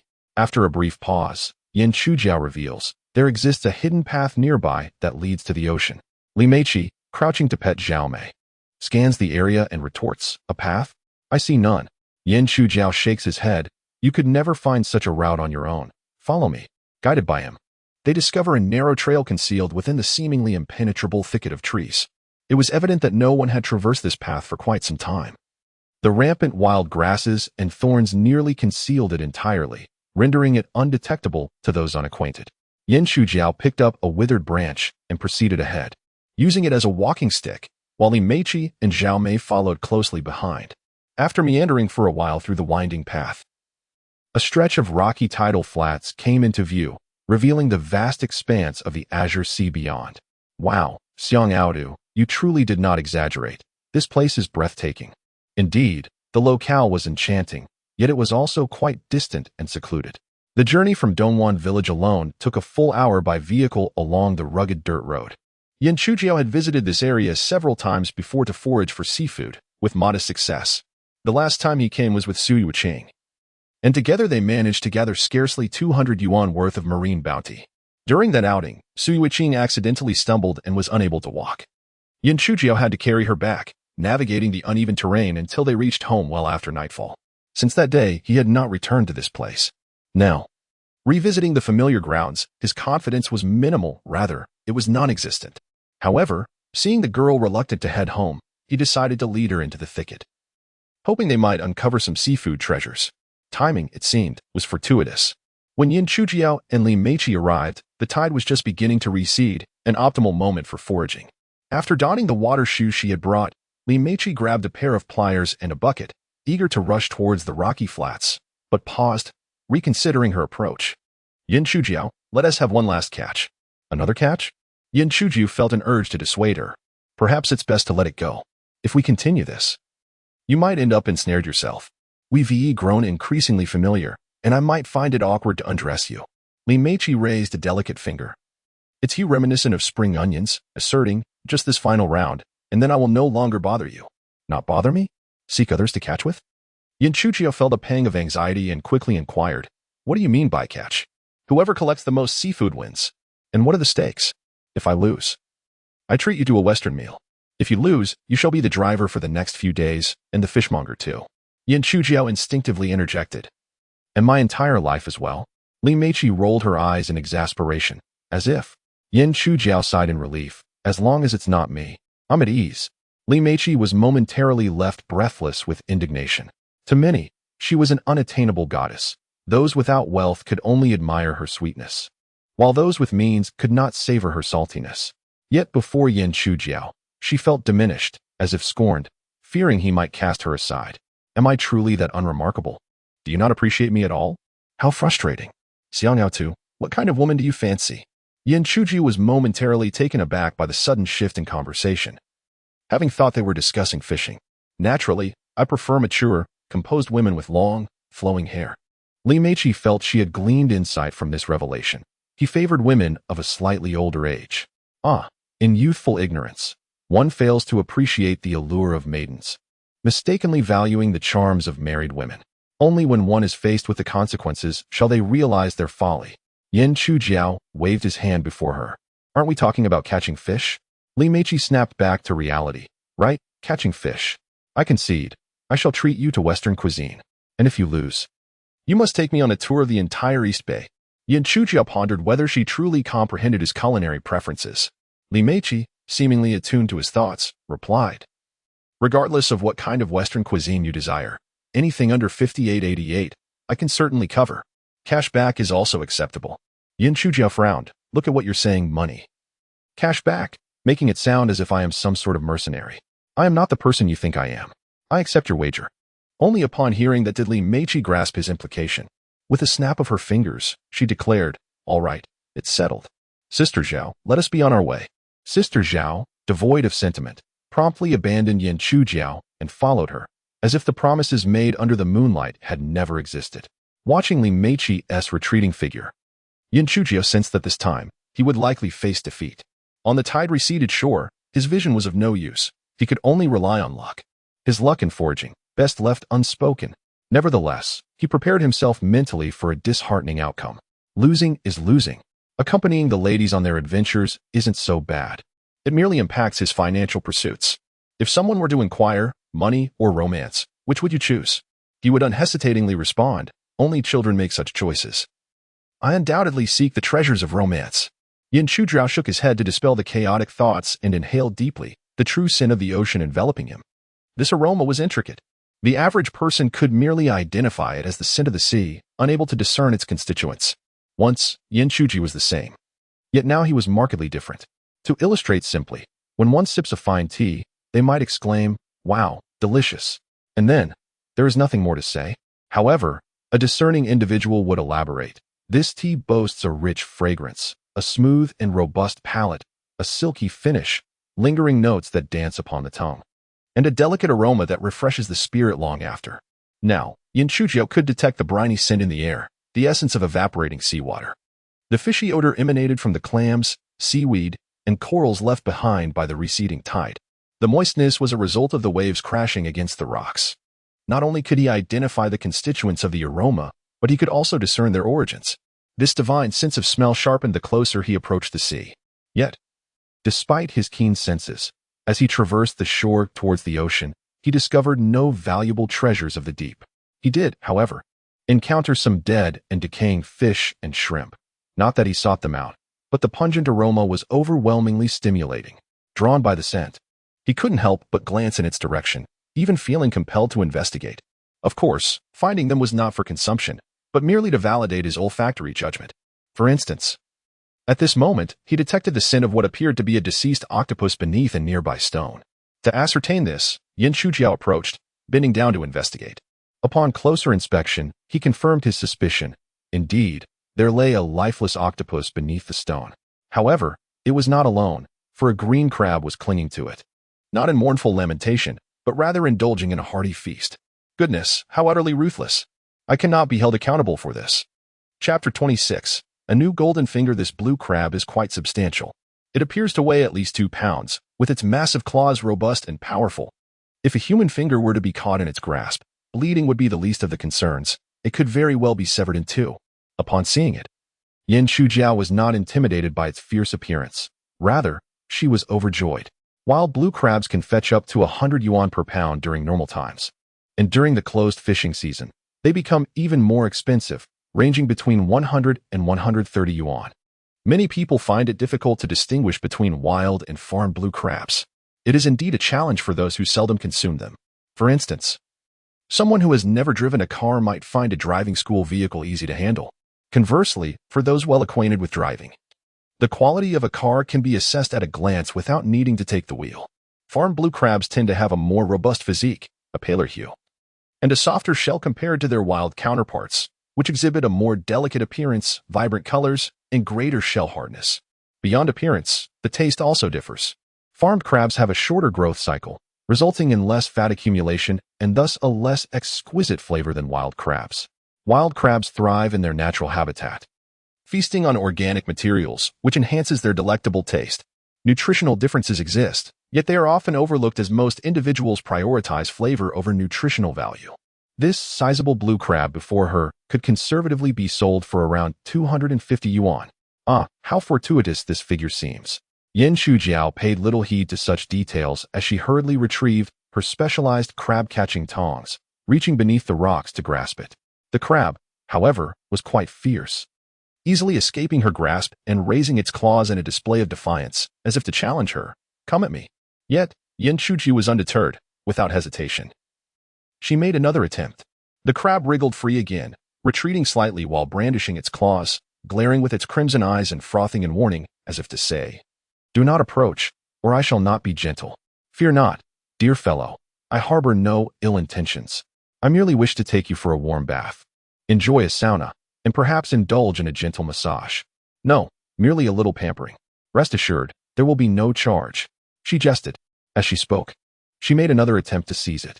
The crab, sensing her ulterior motives, continued its futile struggle, even attempting to pinch her tongs with its claws. Nevertheless, its resistance was in vain against Yin Chujiao's determined grasp as she gradually extracted it from its hiding place. Cautiously, she avoided being overly forceful, fearing that such rough treatment might injure its limbs and compromise its appearance, just as a human with a disability might be regarded unfavorably. so too would a crab with missing limbs be devalued by potential buyers. Thus, Yin Chujiao employed gentle force, carefully pulling while observing its condition. 3 gentle tugs. Then a pause. Only upon confirming all was well did she continue her efforts. After some exertion, she finally succeeded in extracting the crab, neatly arranged, unscathed, and flawless. Yin Chujiao did not immediately discard it into the bucket. Instead, he brought it closer to his nose, inhaling deeply. There was no ulterior motive, merely a desire to imprint its scent in his memory. For others, this act may seem futile, as crabs possess little discernible odor, particularly before the addition of scallions and ginger. However, each individual's circumstances are unique, and Yin Chujiao was unlike the rest. His sense of smell was extraordinarily acute, especially when it came to seafood. The blue crab, lacking any sense of decorum, seized the opportunity to snap at his nose with one of its pincers. Yin Chujiao remained vigilant, swiftly evading the attack before placing it into the bucket, having already memorized its distinct, briny scent. Clatter, clatter. The blue crab scuttled chaotically within the confines of the bucket, nearly bursting it at the seams. Ideally, it should have been securely bound. But Yin Chujiao had approached the task with a nonchalant attitude, having brought no ropes whatsoever, only a handful of seaweed. After collecting over 200 yuan, he stifled a smile and pressed on, no longer floundering about like a headless fly. He sought out those crevices, particularly those emitting an unpleasant odor. This strategic approach significantly enhanced his efficiency. With the aid of his keen sense of smell, Yin Chujiao soon discovered another blue crab. This one was slightly smaller, weighing less than a pound. He decided to take it, reasoning that it had reached maturity, and he lacked the time to wait for it to grow further. As he prepared to toss it into the bucket, he inadvertently noticed its abdomen, observing that its navel was oval rather than triangular. This clearly indicated it was a female, not a male. However, that was not the crux of the matter. What mattered was that it was laden with eggs. Some referred to such crabs as brood crabs or egg-bearing crabs. The name was inconsequential. The critical point was that they were not palatable, as the crab's roe was absorbed into the eggs, which also contained numerous impurities. The taste was secondary. The real issue was that consuming egg-bearing crabs was akin to severing one's own prospects. Yin Chujiao sighed at the sight, lamenting the youth's poor choices, so young yet already burdened with offspring. Let us go, let us go. The female blue crab seemed to be smitten with him, remaining still once released. Yin Chujiao prodded it with his pincers, feigning disdain. Move along. I have no interest in a pregnant woman. If it comes to that, return to me after you've given birth. After uttering these words, he paid it no mind and continued on his way. For him, a pregnant female crab was akin to a woman bearing another's child, entirely unnecessary to entangle oneself with, merely a waste of time. Good deeds yield good returns. It's not that rewards do not come, but rather that the timing is not yet right. When the moment arrives, fortune will favor you. After releasing the female crab, it seemed that the goddess of luck had smiled upon Yin Chujiao. For soon he discovered another blue crab nestled within the crevice of a massive rock. He did not merely see it, he first caught its scent, which led him to its hiding place. Delving into a tiny fissure, he excavated a considerable amount of sand and water before finally revealing it. This crab, deeply concealed, was even larger than the first, weighing over 2.5 pounds. Upon capturing it, Yin Chujiao was overjoyed, for his extraordinary sense of smell had finally proven invaluable. If utilized wisely, the potential for profit is unparalleled, akin to possessing a form of clairvoyance. Wealth is within reach, and it would be a challenge to resist such fortune. Yin Chujiao's lips curled into a smile as he pressed onward. As he traversed a muddy terrain, he caught a whiff of crab, yet his eyes could not discern its presence. After a thorough search and excavation, he stumbled upon a cavity concealed beneath the silt. Upon confirming the presence of crabs within, he wasted no time and began to dig. Lacking tools, he relied solely on his bare hands. However, this posed little hindrance, as he felt an abundance of strength akin to that of Xiaojiao, with energy to spare. After a flurry of vigorous effort, he excavated nearly a meter deep and finally beheld the crabs. To his delight, not just one, but 2 crabs nestled closely together, one large, weighing nearly 3 pounds, and a smaller companion, around 1.5 pounds, evidently a loving pair. With a serious demeanor, Yin Chujiao addressed them. I suspect you are operating without a license. Kindly accompany me for a brief inquiry. The crabs, perceiving him as a fool, paid him no heed. Ah, unwilling to cooperate, are we? I must warn you to raise your claws and surrender, or I shall be compelled to resort to force. The crabs seemed to finally heed his warning, raising their claws. Yet their fierce demeanor suggested they were prepared for a confrontation. Yin Shujiao did not hesitate. He swiftly employed his strength, capturing each crab and depositing them into his bucket. When he secured the female crab, he ensured it was not carrying eggs before placing it inside. Over the next 3 hours, he discovered numerous crabs. But he only selected those that had reached maturity. Besides the blue crabs, he also encountered flower crabs and various small fish and shrimp. Though their sizes were modest and of little value, merely tossed into the bucket without a second glance. This was reminiscent of how his former teacher treated students, favoring those with good grades while leaving the struggling ones to fend for themselves. As Yin Shujiao continued his journey, he came across a rocky coastal area. The steep, jagged stones stood resilient against the relentless waves crashing below. From a distance, he could feel the spray of the sea, a fine mist that soon dampened his face. The rocks, battered by the waves, appeared to be encrusted with something. The significant elevation change made it difficult for Yin Shujiao to discern clearly. However, based on the shapes and colors, it was highly probable they were barnacles. Barnacles are among the most tenacious marine parasites, ubiquitous in their presence. While they hold little monetary value, often considered virtually worthless, this is not a universal truth. There are over 100 species of barnacles in our country, including the textured barnacle, triangular barnacle, turtle barnacle, and netted barnacle, among others. The species before him, known scientifically as the gooseneck barnacle, locally referred to as volcanic mouth, commands a market price of around 20 yuan per pound, albeit only for ordinary specimens. The barnacles below, however, appeared to have matured over many years, their size exceeding that of the average by more than double, suggesting their value could potentially double as well. Captivated by the densely clustered volcanic mouths, Yin Shujiao felt a strong urge to collect some for sale. However, the thrill of anticipation did not translate into action. The waves crashing against the shore were terrifying to behold. To venture down would be akin to risking one's life, and there were no suitable tools for prying and digging. Fortune was at hand, and congratulations were in order for a bountiful harvest. Just as Yin Shujiao was grappling with his dilemma, his phone chimed. Li Meiqi called to say she was waiting at the spot where they had just parted ways. Women, indeed, can influence the pace at which I pursue wealth. With a sense of resignation, Yin Shujiao could only pull out his phone to capture a few photographs of the barnacles before making his way back. Upon reuniting with the two and their dog, Li Meiqi eagerly inquired, "So, what did you manage to gather?" Yin Shujiao countered her question with one of his own. "And you?" Li Meiqi shook her head and sighed. "My haul was merely average." Yin Shujiao nodded in understanding, asserting that average was the norm. It was the exceptional bounty that was truly remarkable. If gathering from the sea were so effortless, how could he have spent so many days with nothing to show for it? Li Meiqi then added, "I only managed to find about 30 crabs." Yin Shujiao's eyes widened in disbelief as he exclaimed, What? Li Meiqi struggled to bring her bucket over, sighing once more, "Alas, the yield is far too meager. The luck today, no, it's been somewhat lacking." Yin Shujiao. Chapter 27. Astonishing. The blue crabs overflowed. Yin Shujiao could not afford to engage in further idle chatter and hastily approached her bucket for inspection. Upon closer examination, he was utterly astounded. Li Meiqi had not exaggerated. She had indeed captured over 30 crabs. However, their sizes varied significantly, and those weighing less than 3 taels had all been caught. Even among the larger ones, some were gravid females, laden with eggs. Unlike Yin Shujiao, who had meticulously used seaweed to separate the crabs, she had carelessly mixed them all together. As a result, they had begun to turn on each other, with severed limbs and dismembered bodies scattered everywhere. And the violence was still ongoing. Yin Shujiao could only shake his head in disbelief. It was indiscriminate slaughter, regardless of age or size. Li Meiqi looked aggrieved, insisting, "I did my best to keep the larger ones. All the small ones have been returned." Yin Shujiao sighed. "I can only say you are rather inexperienced. You have never witnessed a great snake relieving itself." Li Meiqi pouted, retorting, "As if yours were any larger." In response, Yin Shujiao brought over his own bucket, saying, "Look."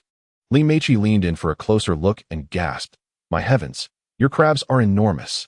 Yin Shujiao nodded slightly, satisfied with her recognition. After her moment of admiration, Li Meiqi suddenly recalled something and felt her cheeks flush. After a prolonged silence, she stammered, "I was referring to your crabs." "Indeed, I was also speaking of crabs." Yin Shujiao asked, bewildered, "What did you think I was referring to?" Li Meiqi found herself at a loss for words. To evade further entanglement in this awkward topic, she strived to shift the conversation. How did you manage to find so many crabs? Yin Chujiao, drenched in sweat, thought the question should have been directed at her. Of course, it's my luck. He scrutinized her with a piercing gaze that seemed to penetrate her very being, unable to withstand the intensity for even 3 seconds. She confessed, it's your dog. She continued, it's remarkably skilled. It can sniff out crabs. Whenever it detects one, it barks. And I simply pick them up with my claws. Yin Chujiao regarded Zhao Mei with a mixture of astonishment and jealousy, suddenly feeling a sense of inferiority compared to a mere dog. Zhao Mei, sensing the praise, proudly raised her head and barked in a haughty manner. Ong. With no further retorts to offer, Yin Chujiao rewarded her with a light pat on the head as a token of appreciation. He had previously taken her along during sea excursions, yet she had never assisted him in finding a single crab. Now, she was aiding Li Meiqi in locating such an abundance. Whose rice was she eating? Whose side was she on? After a moment of contemplation, he rewarded her again with a gentle pat on the head. Zhao Mei, now endowed with remarkable intelligence, was still just a dog. Unable to compare to the duplicitous and petty nature of certain individuals, she remained oblivious to her perceived misdeeds, whining in indignation. In the midst of their tumultuous relationship, Li Meiqi took the initiative to pour out a bucket of crabs.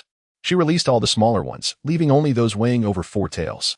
Despite this, she still had 20 crabs, while Yin Chujiao possessed only 11, nearly half of her catch. The weight, however, remained unknown as it had yet to be measured. The outcome of this competition remained uncertain. Although Li Meiqi had a greater number, her crabs were smaller in size. Conversely, Yin Chujiao's fewer crabs were robust and hefty. Observing the remaining crabs in the bucket engaging in a fierce struggle, Li Meiqi felt a pang of anxiety. They are still fighting. What should we do? She exclaimed. Yin Chujiao suggested, why not persuade them to cease their skirmish? All right, Li Meiqi instinctively responded, only to realize the inappropriateness of her agreement. He was mocking her. She shot him a glare, removing her sunglasses to appear more formidable. With a charming yet slightly pouting expression, she exuded a captivating allure. Yin Chujiao could not help but chuckle, then proceeded to the shore to gather some wild ropes, cutting them into suitable lengths. Once he had prepared the ropes, he carefully extracted a large blue crab from the bucket and placed it on the sandy ground, stepping on its back to immobilize it. Once subdued, he fashioned a slipknot with the rope, securing it around one of its large pincers and tightening it.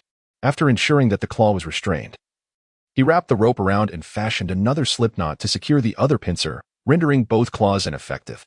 With additional loops forming across and tied securely, the crab was thoroughly subdued, unable to assert its former defiance. Though this task appeared simple, executing it was indeed straightforward. Li Meiqi observed his dexterity, noting that he managed to secure a crab in mere 5 or 6 seconds. After watching for a while, she could no longer contain her curiosity and bravely decided to attempt capturing a smaller crab herself. Mimicking his actions, she first stepped on the crab, then tied a slipknot with the rope, cautiously placing it around one of its pincers. As she tightened the knot, the claw was ensnared, unable to pinch her. Look, I can do it too, Li Meiqi exclaimed, holding the crab triumphantly towards Yin Chujiao. However, within a heartbeat, she felt a sudden, sharp pain in her hand. The other claw had clamped down on her finger. Yin Chujiao was startled. A crab's grip could be perilous, potentially causing injury. He rushed over to assist her. Seeing that the crab was clinging tightly to her finger, he hesitated to pull it off, knowing that doing so could worsen the situation. Scanning the surroundings, he noticed a small puddle nearby and swiftly immersed both Li Meiqi's hand and the crab into the water. What on earth are you doing? I'm in excruciating pain, Li Meiqi exclaimed in irritation. Just then, a miraculous event unfolded. Upon entering the water, the crab voluntarily released its grip and scuttled away. Yin Chujiao quickly took hold of her hand to inspect the situation. Fortuitously amidst misfortune, the crab was relatively small, its pincers not deep enough to inflict serious injury, though it did draw blood, causing tears to well up in Li Meiqi's eyes. Observing her still bleeding finger, she felt a surge of panic and urgency. Hastily extending her hand towards Yin Chujiao, exclaiming, "You must help me suck it out." Yin Chujiao, momentarily taken aback, quickly shook his head, muttering, "This isn't a venomous snake." However, before he could finish his sentence, Li Meiqi disregarded all hesitation and forcefully thrust her finger into his mouth. Yin Chujiao stood there, utterly stunned, staring at her in disbelief. This was rather audacious, was it not? Who behaves in such a manner? What if it were truly venomous? In her frantic state, Li Meiqi urged him, "Hurry, suck it." With little choice left, Yin Chuju complied. Li Meiqi was overwhelmed by the intense pain radiating from her finger. Her thoughts consumed by it alone. It wasn't until the pain transformed into numbness, and ultimately, a complete loss of sensation, that she realized this might not be entirely appropriate. Yet, she felt compelled to proceed, as she had developed an oral ulcer and could not risk sucking a wound that might become infected. After all, that was what she had read. Feeling a diminishment of pain, she told Yin Chujiao, "It's all right now. I'm better. You can let go." Yet, he seemed to have developed a peculiar fixation, ignoring her pleas. Confused, Li Meiqi thought, just moments ago he was unwilling. And now he refuses to release her finger. What sort of person is he? A resounding pop echoed as she forcefully withdrew her finger, only to find that Yin Chujiao remained silent, not expelling anything. "Spit it out," she demanded. "I swallowed it." Li Meiqi stared at him, dumbfounded. "Are you serious?" To validate his claim, Yin Chujiao opened his mouth and extended his tongue. Upon close inspection, she discovered there was indeed nothing. In truth, Yin Chujiao had not intended for this to happen. However, the metallic taste of blood had transformed into an unexpectedly delightful flavor, compelling him to swallow uncontrollably. Had Li Meiqi not forcibly pulled her finger away, he might have continued for quite some time. What was happening? Was he becoming a bloodthirsty vampire? Just then, as Yin Chujiao pondered this curious turn of events, a sudden thunderclap resounded, and the rain began to pour once more.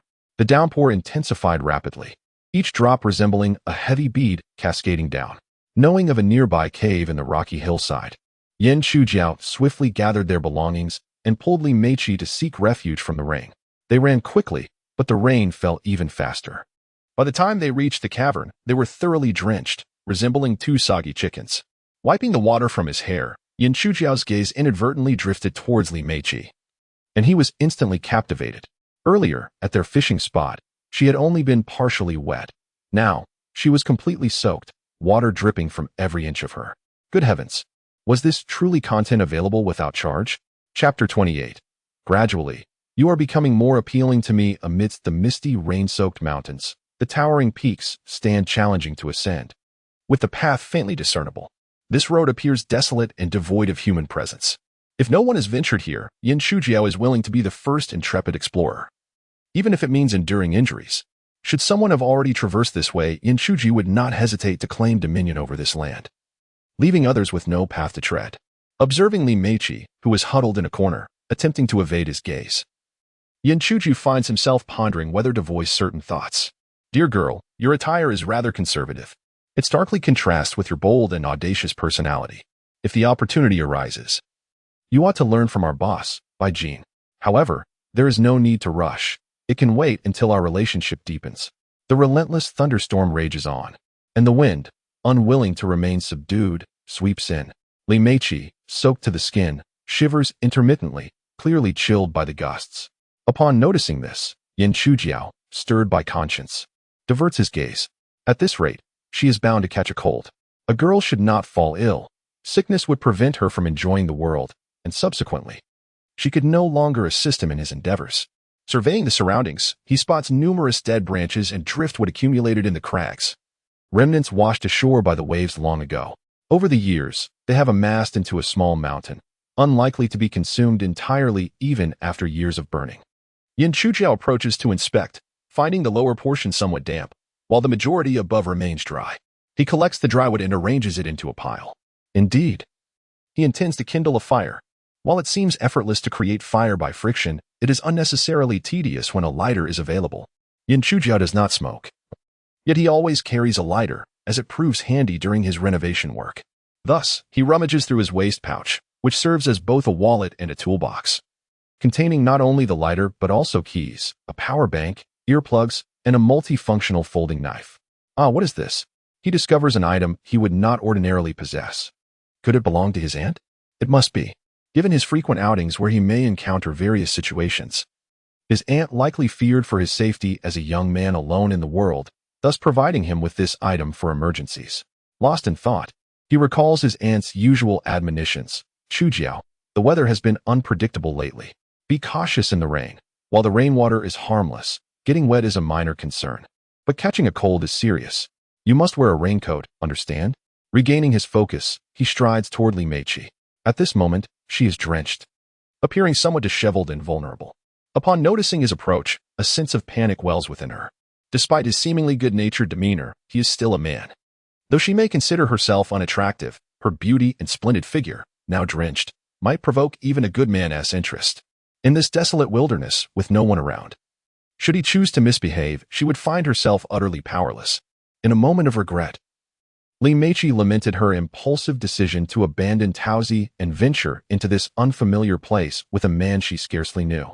Yet, there was something about him that inspired a sense of trust. As her mind wandered, Yan Chujiao approached, wearing a sly, almost wicked smile. Startled, Li Meiqi instinctively took a step back, clutching her chest. "You," she began, but Yan Chujiao interrupted her, instructing her to extend her hand. What was this? Was he indulging in some peculiar habit? After much hesitation, she finally offered him one hand. The self-defense manual had advised that when faced with potential harm, it was wise to feign compliance and seek an opportunity for escape. Yan Chujiao shook his head, insisting, "Not that one." Li Meiqi sighed in frustration. "But my other hand is injured." Ultimately, she pretended to acquiesce, extending her hand while simultaneously looking for an opportunity to strike back. However, as she offered her hand, she felt a swift binding sensation. Upon closer inspection, she realized he was merely applying a bandage to the injury inflicted by a crab's claw.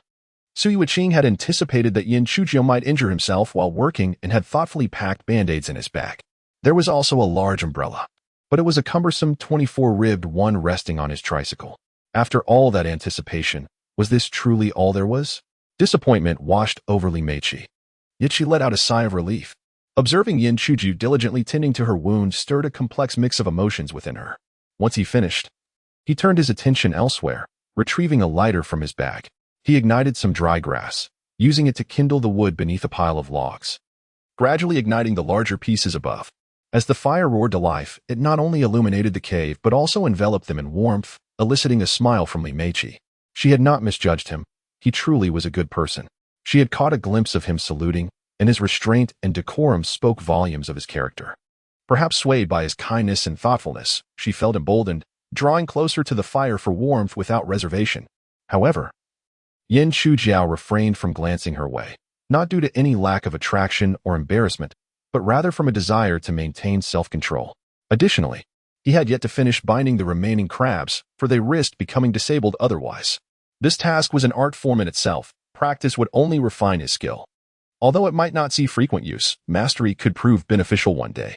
As Yan Chujiao busied himself, Li Meiqi, no longer feeling the cold, began to sense hunger gnawing at her. Unable to contain herself, she remarked how delightful it would be to have something to eat at that moment. She had packed food, but it remained in the car. The parking area was nearly 2 kilometers away, and given the rain outside, retrieving it was hardly feasible. Yan Chujiao, however, dismissed her concerns, suggesting it was simple to procure food. Li Meiqi inquired, "Did you bring something to eat?" Yan Chujiao remained silent, tossing 2 blue crabs, both of which had lost their pincers, directly into the fire. Li Meiqi's eyes brightened. Was there not food now? One dish was evidently insufficient for Yan Chujiao, barely enough to satisfy his hunger. He retrieved a small knife from his waist pouch and fished out several sea breams caught earlier from the bottom of the bucket. Using the rainwater trickling outside the cave, he gutted them skillfully. Once cleaned, he strung the fish onto branches and skewered them at an angle over the flames to roast. There were still plenty of large shrimp at the bottom of the bucket, though some had been mangled by the crabs, missing heads and tails, while others were severed in half. Yan Chujiao showed no disdain, threading them into 2 large skewers and placing them directly over the fire. With natural ingredients, a simple preparation sufficed to fill one's belly. Before long, the cave was filled with the tantalizing aroma of grilled seafood.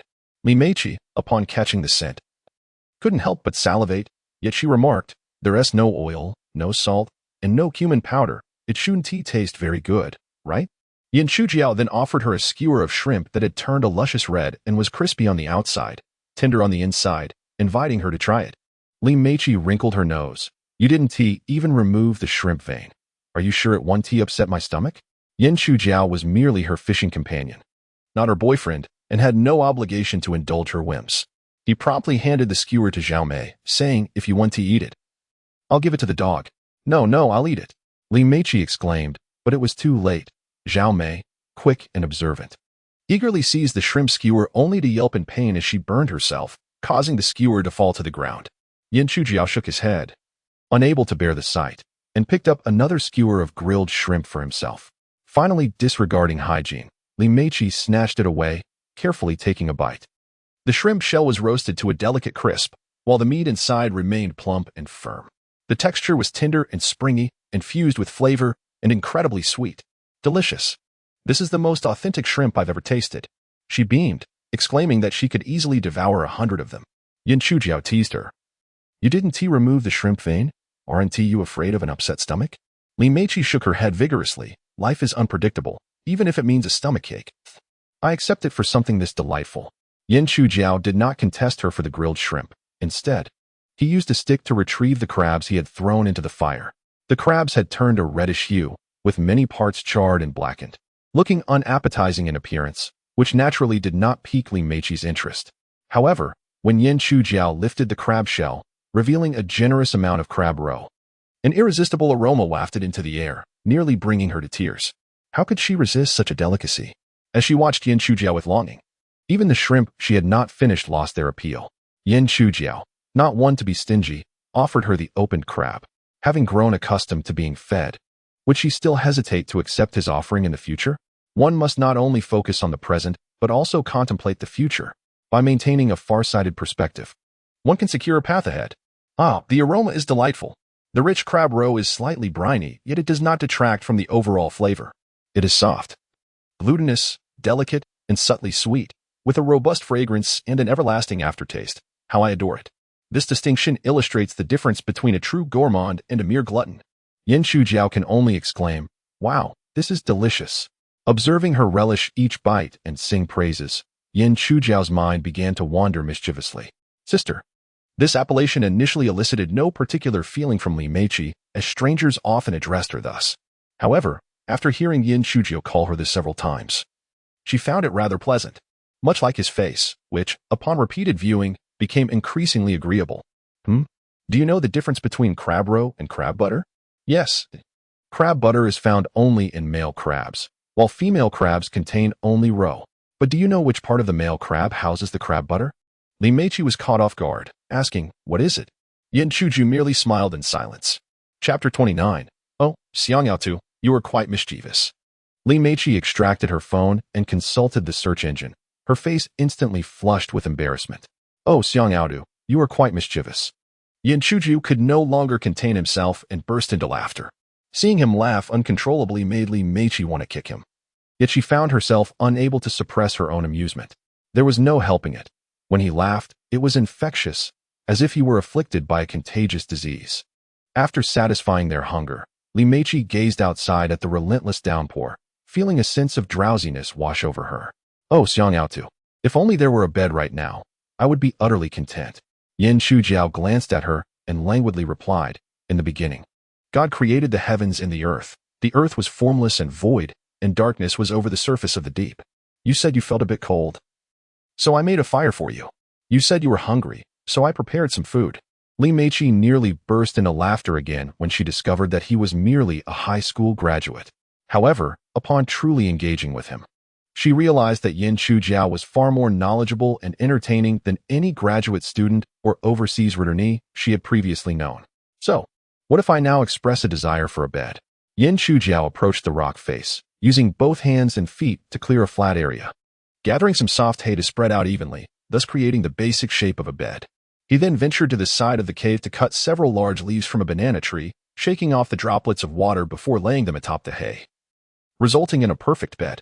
With deft hands, he even fashioned a grass mat pillow. Li Meiqi's eyes sparkled with admiration. Oh, Xiang Yaotu, you are incredibly skilled.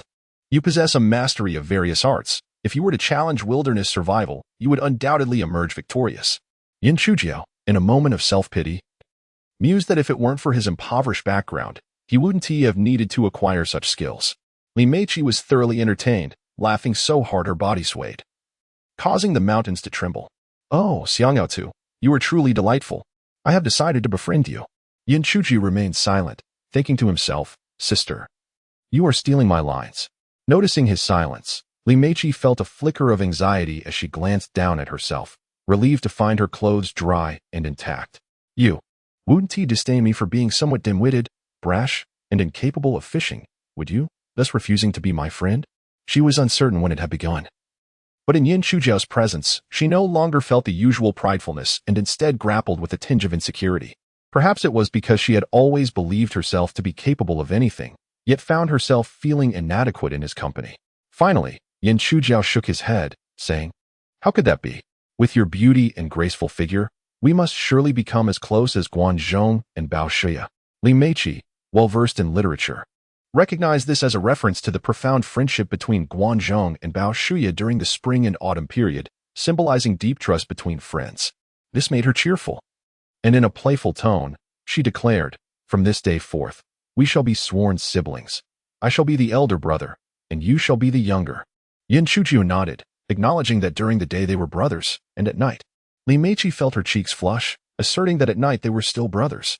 Yin Chujiao nodded once more, affirming that brothers could also share a bed. "The brother above me, breathing heavily as you do." The questions that had once troubled him would no longer be a source of concern. Seeing that the water on the banana leaves had dried, Li Meiqi, feeling somewhat fatigued, decided to take a moment to rest. Upon sitting down, she discovered a pleasant combination of softness and firmness, which prompted her to consider lying down. Yet, with a man present, she wondered if such a posture was not quite elegant, perhaps unbecoming of a goddess's image. Reflecting on this, Li Meiqi felt somewhat pretentious. After all, had she not been more disheveled when soaked by the rain earlier? In his eyes, her image had likely already faded away. Thus, she surrendered to her weariness and reclined, soon drifting into a deep slumber. While she slept, Yin Chujiao did not gaze at her. It was not that she was unappealing. On the contrary, she was breathtakingly beautiful. However, mere admiration could only stoke the flames of desire, so he diverted his attention to his phone, attempting to study a foreign language, though that would surely only heighten his agitation. At that moment, his phone rang. It was his aunt, Su Yueqing. Yin Chujiao stepped aside to take the call in hushed tones. "Hello, Aunt. I'm at the seaside, and it's pouring rain here. I'm stuck and cannot bring you anything to eat. Perhaps you could buy something for lunch." He reassured her, "I'm grown now. No need for you to worry. Just take care of yourself and stay safe." "I will, but remember to eat. You look so thin. It's as if your chest is touching your back." Su Yueqing, unable to contain herself, cast her eyes down as she thought, "Are you blind? Aunt, how's the market restructuring going?" Su Yueqing informed him that earlier that morning, the stall owners had met with the village committee, who agreed to delay the matter. "My goods are still out for sale, so business is unaffected." Yin Chujiao exhaled in relief, aware that this issue had been instigated by Huang Lianquan as a means of revenge against him and his aunt. Now that Huang Lianquan was in the hospital, naturally, no one would wish to continue this charade. However, before he could fully relax, Su Yueqing delivered some troubling news. But just now, the village committee members returned, accompanied by the police. Do they intend to continue the restructuring? No. They brought a surveillance snapshot from the market entrance and are questioning every stall owner about 2 dogs in the image. One of those dogs unmistakably resembles Archmei. Yin Chujiao felt a jolt of alarm and asked, "Did you admit it was yours?" "Of course not." Su Yueqing was well aware that Huang Lianquan's severe injuries had been caused by a chase involving 2 dogs and was not foolish enough to confess. Other stall owners also claimed ignorance, not out of a desire to protect Su Yueqing, but simply because they genuinely did not know. In their minds, they recalled Su Yueqing owning a small dog that accompanied her to and from her stall, but it was a diminutive mutt, entirely unlike the tall, wolf-like creature in the photograph. Moreover, when Yin Chujiao first entered the market, she was not accompanied by Zhao Mei. Later, when Zhao Mei and the Tibetan Mastiff made their appearance, everyone was preoccupied with watching Huang Lianquan perform under the canopy, leaving no one to notice the interaction between Yin Chujiao and Zhao Mei. Ultimately, Yin Chujiao departed from the market alone. Thus, no one connected the wolfhound in the photograph to the mutt belonging to Su Yueqing. Nevertheless, Su Yueqing remained anxious, for the truth cannot be concealed indefinitely. The presence of Zhao Mei in her household would inevitably come to light.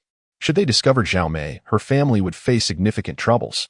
The repercussions of Huang Lianquan's affair would likely fall squarely upon her and Yin Chujiao. Yin Chujiao reassured Su Yueqing over the phone, urging her not to worry, as she would devise a solution to the predicament. After ending the call, she observed Zhao Mei, who continued to gnaw on a crab leg as if nothing were amiss, and decided to playfully frighten her. "Zhao Mei, are you still in the mood to eat?" Zhao Mei looked at her in confusion. "Ark? Let me tell you. You are in big trouble. You've become a wanted criminal, and they are searching for you everywhere." Zhao Mei responded with a series of distressed barks. "Ark, ark." I know I've put you in this situation, and I will take responsibility. Arg arg. You're my dog in life and my meat in death. Oh, that is a clever idea. If you were inside my belly, they would never find you again. Arg arg. Are you saying you won't come out anymore? Just hide at home? This is indeed a strategy, but it's not a long-term solution. One can evade the first day of the month, but not the 15th. They will eventually discover you. Arg arg. What should we do? I can't possibly sell you to someone else. I have never sold dog meat and have no idea how much it should cost per pound. Arg arg. Do you dare blame me for being useless? If only you could transform into stone like the Stone Dog King, then no one would recognize you, and all would be well. Arg arg arg. All right, all right. Cease your noise. Come here and let me pet you. I shall contemplate further solutions. Zhao Mei fell silent, hesitating for a long moment before approaching and offering her tail. Hey, hey. Yin Chujiao exclaimed with a frown. What posture is this? I want to pet your head. Zhao Mei promptly turned around, resting her head on Yin Chujiao's lap. As Yin Chujiao stroked her head, she fell into deep thought. Chapter 30. The gathering storm. Li Meiqi, having indulged in a hearty meal, found herself devoid of worries and drifted into a deep slumber. Perhaps it was the excessive consumption of crab roe that led to an overabundance of nourishment, resulting in a delightful dream. Upon awakening, she discovered that the rain continued to fall, and the forest was adorned with glistening dew. Noticing Yin Chuju standing nearby, her cheeks flushed with embarrassment, and she hastily curled her legs to sit up. Hearing the rustle behind him, Yin Chujiao turned and inquired, "You are awake?" "Yes, did you not sleep at all?"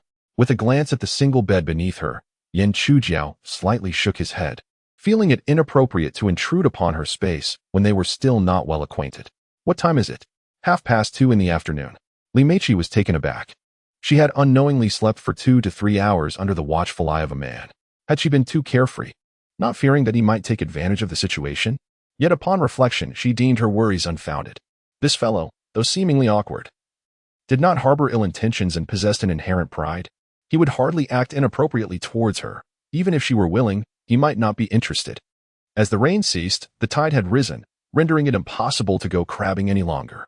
The two of them began to pack their belongings and make their way home. On the return journey, Li Meiqi drove slowly, her demeanor quieting as her gaze occasionally fell upon Yin Chujiao. He appeared unremarkable, hailing from an average background. Yet his company was remarkably comfortable and relaxing, leaving her well-fed and content. To describe the sensation of being with him is to feel as though one has distanced themselves from the clamor of the world, forgetting all troubles, a truly healing experience.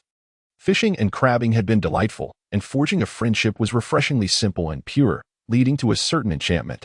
She hoped that such carefree moments would persist indefinitely. Noticing her slow pace and frequent glances in his direction, Yin Chujiao felt a twinge of annoyance.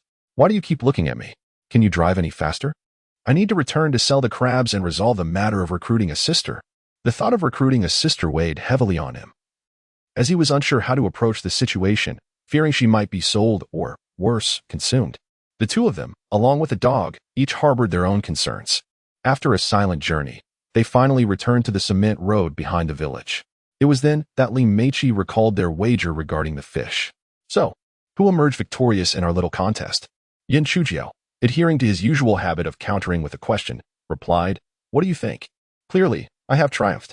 The quantity of my crabs exceeds yours by more than double, and surely their combined weight is greater. There is no need for a scale, it is evident." Yin Chujiao nodded slightly, conceding, "I acknowledge the truth in your statement." Li Meiqi's face brightened with glee. "So that means you have lost?" Yin Chujiao continued to deflect with a question, "Are you pleased?" "Absolutely." Li Meiqi's smile blossomed even more radiantly. It was a rare victory. And how could she not be joyful? Yet Yin Chujiao remarked, "You are celebrating prematurely. Have you forgotten what our wager entailed?" Li Meiqi pondered for a moment before recalling, "We wagered on who would earn more from selling our catches. Since that is the case, as we have yet to sell them, how can you draw a conclusion? This is quite evident. It is clear that mine is worth more than yours." Yin Chujiao shook his head, asserting that your word alone does not suffice. A referee must be consulted. "A referee? That would be the buyer of crabs." "Very well. I shall ensure your defeat is both convincing and satisfying. Hurry and find one." Yin Chujiao promptly contacted the highly capable Bai Jin. "Madam Boss, I have captured some wild green crabs, approximately 40 to 50 pounds. Would you be interested?" Bai Jin immediately cut to the chase, inquiring about their size. "They are quite substantial, each weighing over 4 ounces, with the largest approaching 3 pounds, and their claws are thicker than my toes. That large? Bai Jin's excitement was palpable over the phone. Yes, of course I want them, all of them. Yin Chujia felt vindicated in his judgment of this woman. She certainly had a penchant for the grandiose. The larger, the better. As this thought crossed his mind, his gaze inadvertently drifted to Li Meiqi, who was driving beside him. For she seemed to share the same inclination towards the colossal. The day she caught that sizable blue-spotted grouper, her joy was unrestrained. It appeared that a fondness for the grand was a common trait among women, whether or not this was a critical point. It seemed prudent to take note of it for future reference. Bai Jin instructed Yin Chujiao to deliver the crabs directly to Haishan Restaurant, perfectly timed for the evening service. Upon arrival, Yin Chujiao discovered that Bai Jin was not present. The manager, Lu Bin, was receiving the shipment. However, this posed little issue. As long as the payment was satisfactory, gender was inconsequential. It was merely the sale of crabs, after all, not some other commodity. After inspecting the crabs, Lu Bin offered a price of 115 yuan per pound, somewhat lower than Yin Chujiao's expectations, especially given the current fishing ban, which had driven seafood prices up. Lacking Bai Jin's personal touch, Lu Bin was unyielding and countered with a price of 150 yuan. A spirited negotiation ensued, culminating in a final agreement of 125 yuan per pound. After much verbal sparring, an additional 10 yuan was secured, though Li Meiqi feigned disdain. Inwardly, she applauded Yin Chujia with an overwhelming number of accolades. This was the fruit of a day's labor, whether it was 10 yuan more or merely one. Every bit counted. Yin Chujiao instructed Lu Bin to weigh and price the crabs separately. His bucket weighed 27 pounds and 5 ounces, resulting in a net weight of 25 pounds after deducting the container. Li Meiqi's bucket, however, weighed 30 pounds, netting 27 pounds and 5 ounces after accounting for the container. Upon seeing these results, Li Meiqi beamed with delight. This time, they had triumphed in their fishing endeavor. Fearing Yin Chujiao might not notice, she removed her sun protection hood and sunglasses. Her stunning visage illuminated the surroundings, leaving Lu Bin and the restaurant staff in awe. They had seen many beautiful women, but such beauty was a rare spectacle. In that moment, they expressed their envy towards Yin Chujiao, wishing to accompany a lovely lady to the sea for grand pursuits. However, as they placed the crabs into the fish tank, Lu Bin noticed that 3 of the crabs in Li Meiqi's bucket were missing limbs, prompting him to set them aside. Patrons capable of affording such large crabs were not short of wealth. Those with disabilities could provoke complaints, demanding exchanges or, worse, resorting to angry outbursts. Certainly, the 3 crabs from the restaurant could be utilized for dishes that do not require serving whole. Yet the price was slashed to an astonishingly low half. Li Meiqi, feeling indignant, decided against selling them and opted to take them home for her own consumption. However, this meant that her total weight of crabs dwindled to a mere 23 pounds, a reduction of 4.5 pounds. After tallying the accounts, Yin Chujiao had sold his portion for 3,125 yuan, while Li Meiqi's share amounted to only 2,875 yuan. In this contest, Yin Chujiao emerged victorious. Li Meiqi was so frustrated that she felt as though her blood might boil over. Once in the car, her stunning visage was as cold as ice, impervious to any further discussion. Yin Chujiao, observing her demeanor, felt no aversion. Rather, he found it amusing. While most people masked their emotions, her feelings were plainly written across her face. Truly, she lacked the innate talent for subtle manipulation. Nevertheless, he found it delightful, as her dramatic flair was simply irresistible. He transferred her share of 2,875 yuan. Although she accepted it immediately, her expression remained unchanged, clearly indicating that the money did little to elevate her spirits.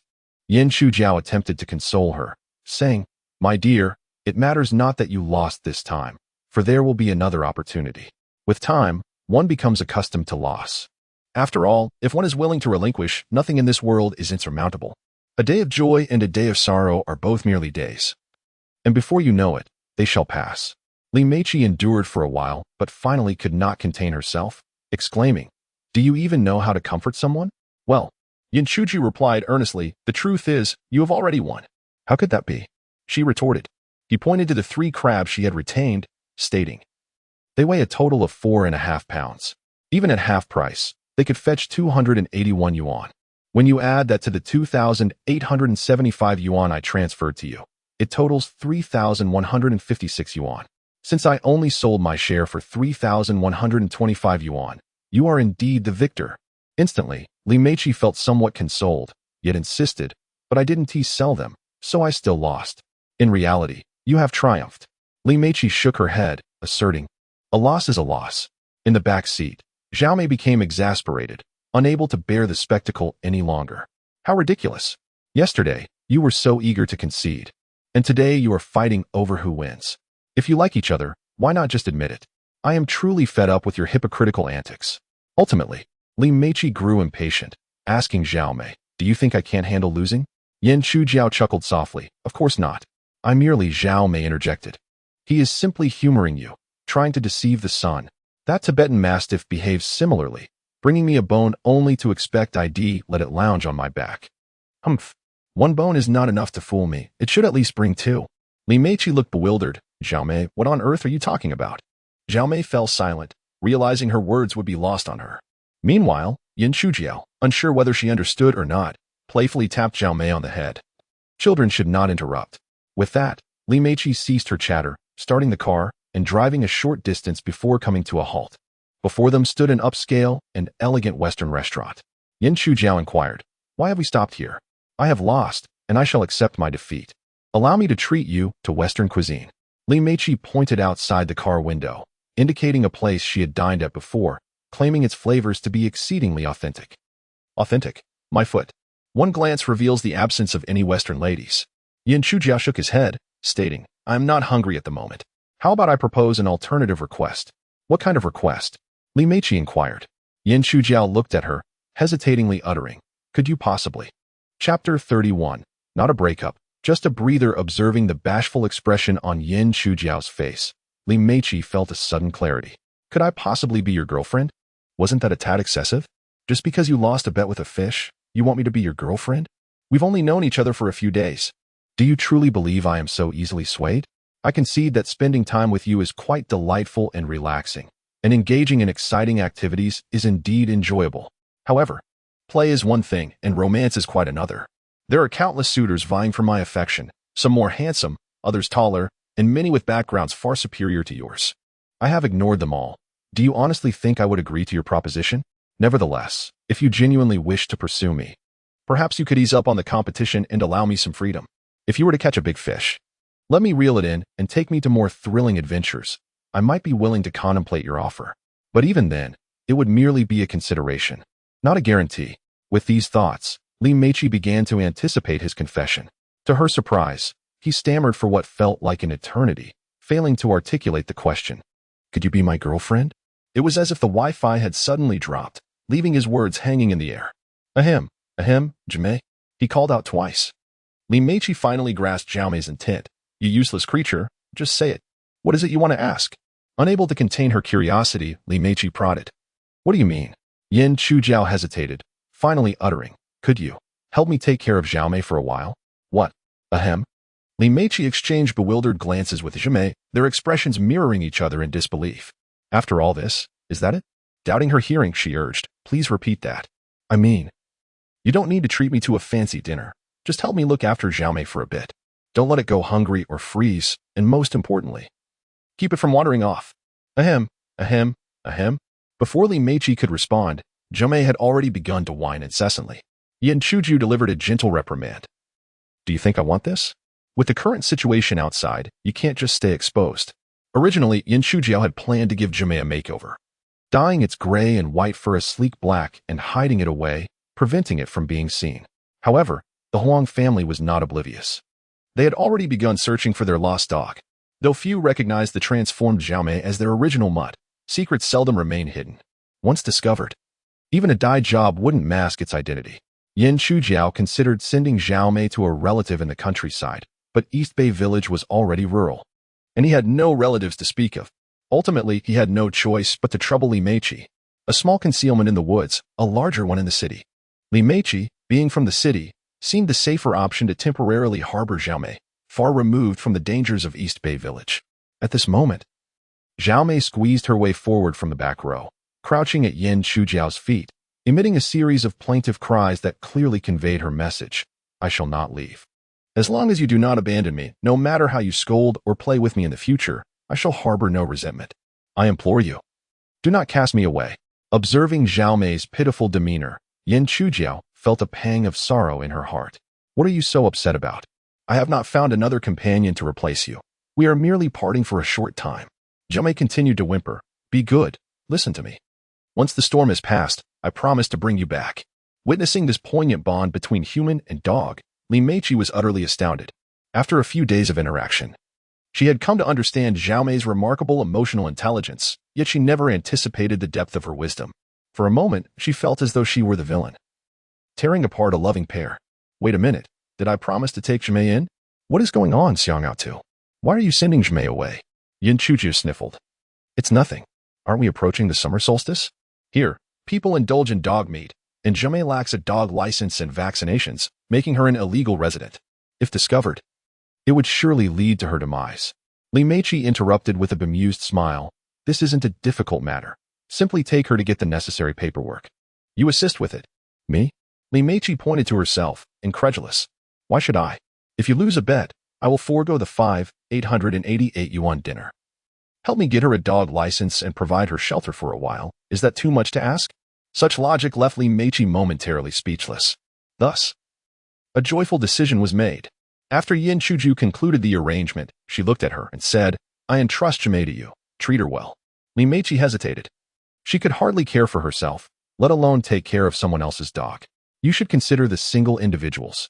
Yet, upon encountering Yin Chujiao's profound, clear, and hopeful gaze, she inexplicably nodded and even added, rest assured, I shall look after her.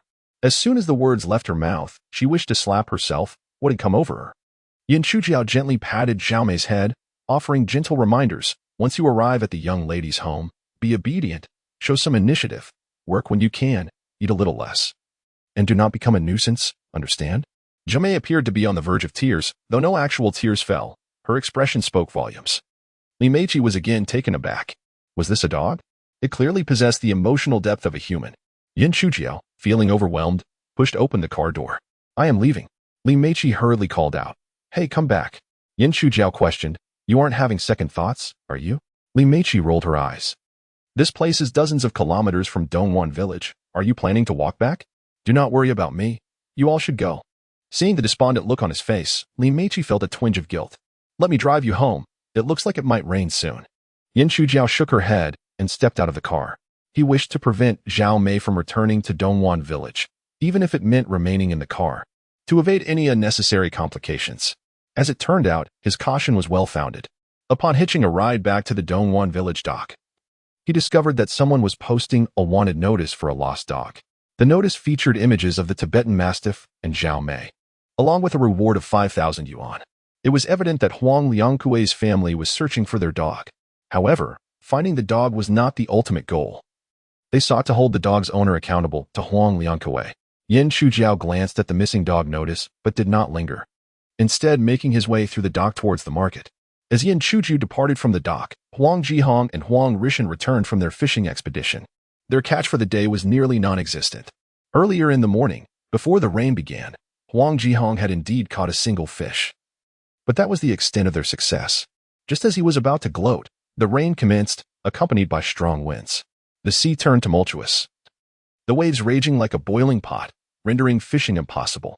Soaked to the bone and utterly disheveled, they returned to the village, only to find the villagers regarding them with curious eyes. They initially thought it was merely the aftermath of the rain, a subject of ridicule. Upon arriving home, they discovered that someone had posted a video of them fumbling with dog training on the mountain road. To exacerbate matters, some onlookers had downloaded the video and shared it across various family groups, leading to a rapid spread of their embarrassing escapade. Now, nearly everyone in Dongwan village was aware of their mortifying predicament.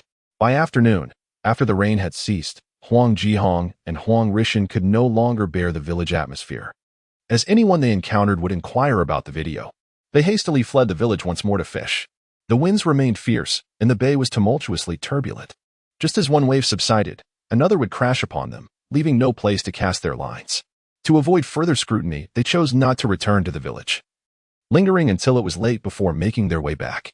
The prospect of a bountiful catch was delightful, but the reality of their failure was disheartening. They already felt ashamed, and their lack of success only deepened their despondency. Upon entering the dock, they too noticed the lost dog notice. After a brief glance, Huang Jihong attempted to leave, But he soon realized that Huang Rishan remained rooted in place. "Hey, why aren't you moving?" he asked. "Brother Hong, I think I've seen that dog before," Huang Rishan exclaimed. Huang Jihong hurried back. "What do you mean?" Huang Rishan pointed at the image of the wolf dog. "Was he that the dog that Yin Chujiao and that female fishing companion had with them yesterday?" Huang Jihong felt a twinge of confusion. "Did I? I didn't notice. You were too busy admiring that female angler's long legs to pay attention to anything else," Huang Rishan teased. Huang Jihong took a moment to reflect and recalled that there might indeed have been such a dog, though he could not be certain. As Huang Rishan said, his focus had been entirely on the female angler.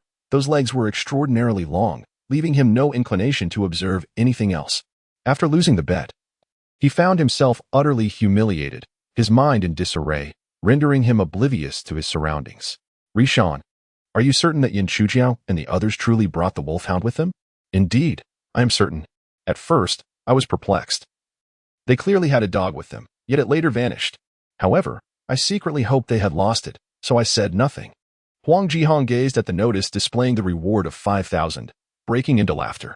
"You scoundrel, you made us look foolish, and now your time has come. Come, Rishan, let us claim our reward." Rishan pointed to the phone number listed above. "Are we going to call first?" "What for? Can't you see? That is the village chief's mobile number." "Oh, then let us head to the village chief's house." Chapter 32. When you sought me. I was longing for you before dusk had completely enveloped the sky. Sui Wuqing had yet to close her stall, remaining steadfast at her post. However, it was evident that her mind was preoccupied.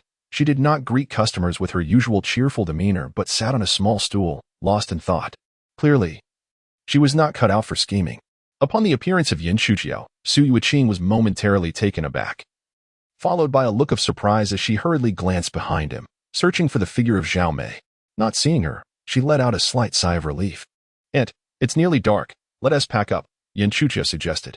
Sui Wuqing nodded in agreement but did not begin to tidy up. Instead, she pulled him into the shop and whispered, "Where is Zhao Mei?" "I sent her away." "To where?" "To a place where no one can find her." Sui Wuqing wished to inquire further, but Yin Chujiao shook his head, signaling her to stop, lest their conversation be overheard. "Aunt, let me handle the stall. You should go buy some ingredients for dinner. What do you wish to eat?" "I haven't had roast goose in a long time. Could you buy one?" Sui Wuqing shot him a disapproving glance. A pound of roast goose costs 58 yuan. An entire one is nearly 300. What kind of family are you from to afford such indulgence? I would be pleased to buy you a pound. Yin Chujiao chuckled, patting his pocket. "No worries. I earned some money today. Why don't you tend the stall while I go buy it? And I'll grab some of your favorite ham sausages as well." "Never mind. I'll go. The roast goose vendor will give me a discount. If you go, they'll weigh the neck along with it." "Very well. Then you go?" With that, Sui Wuqing ventured into the market to purchase groceries. Yin Chujiao, somewhat apprehensive that she might skimp on spending and opt for roast duck in place of roast goose, delayed in closing the stall. He transferred 3,000 yuan to her as a precaution. In the past, Sui Wuqing had been known to resort to such deception, believing that roast duck and roast goose tasted nearly identical, rendering the extra expense for roast goose unnecessary.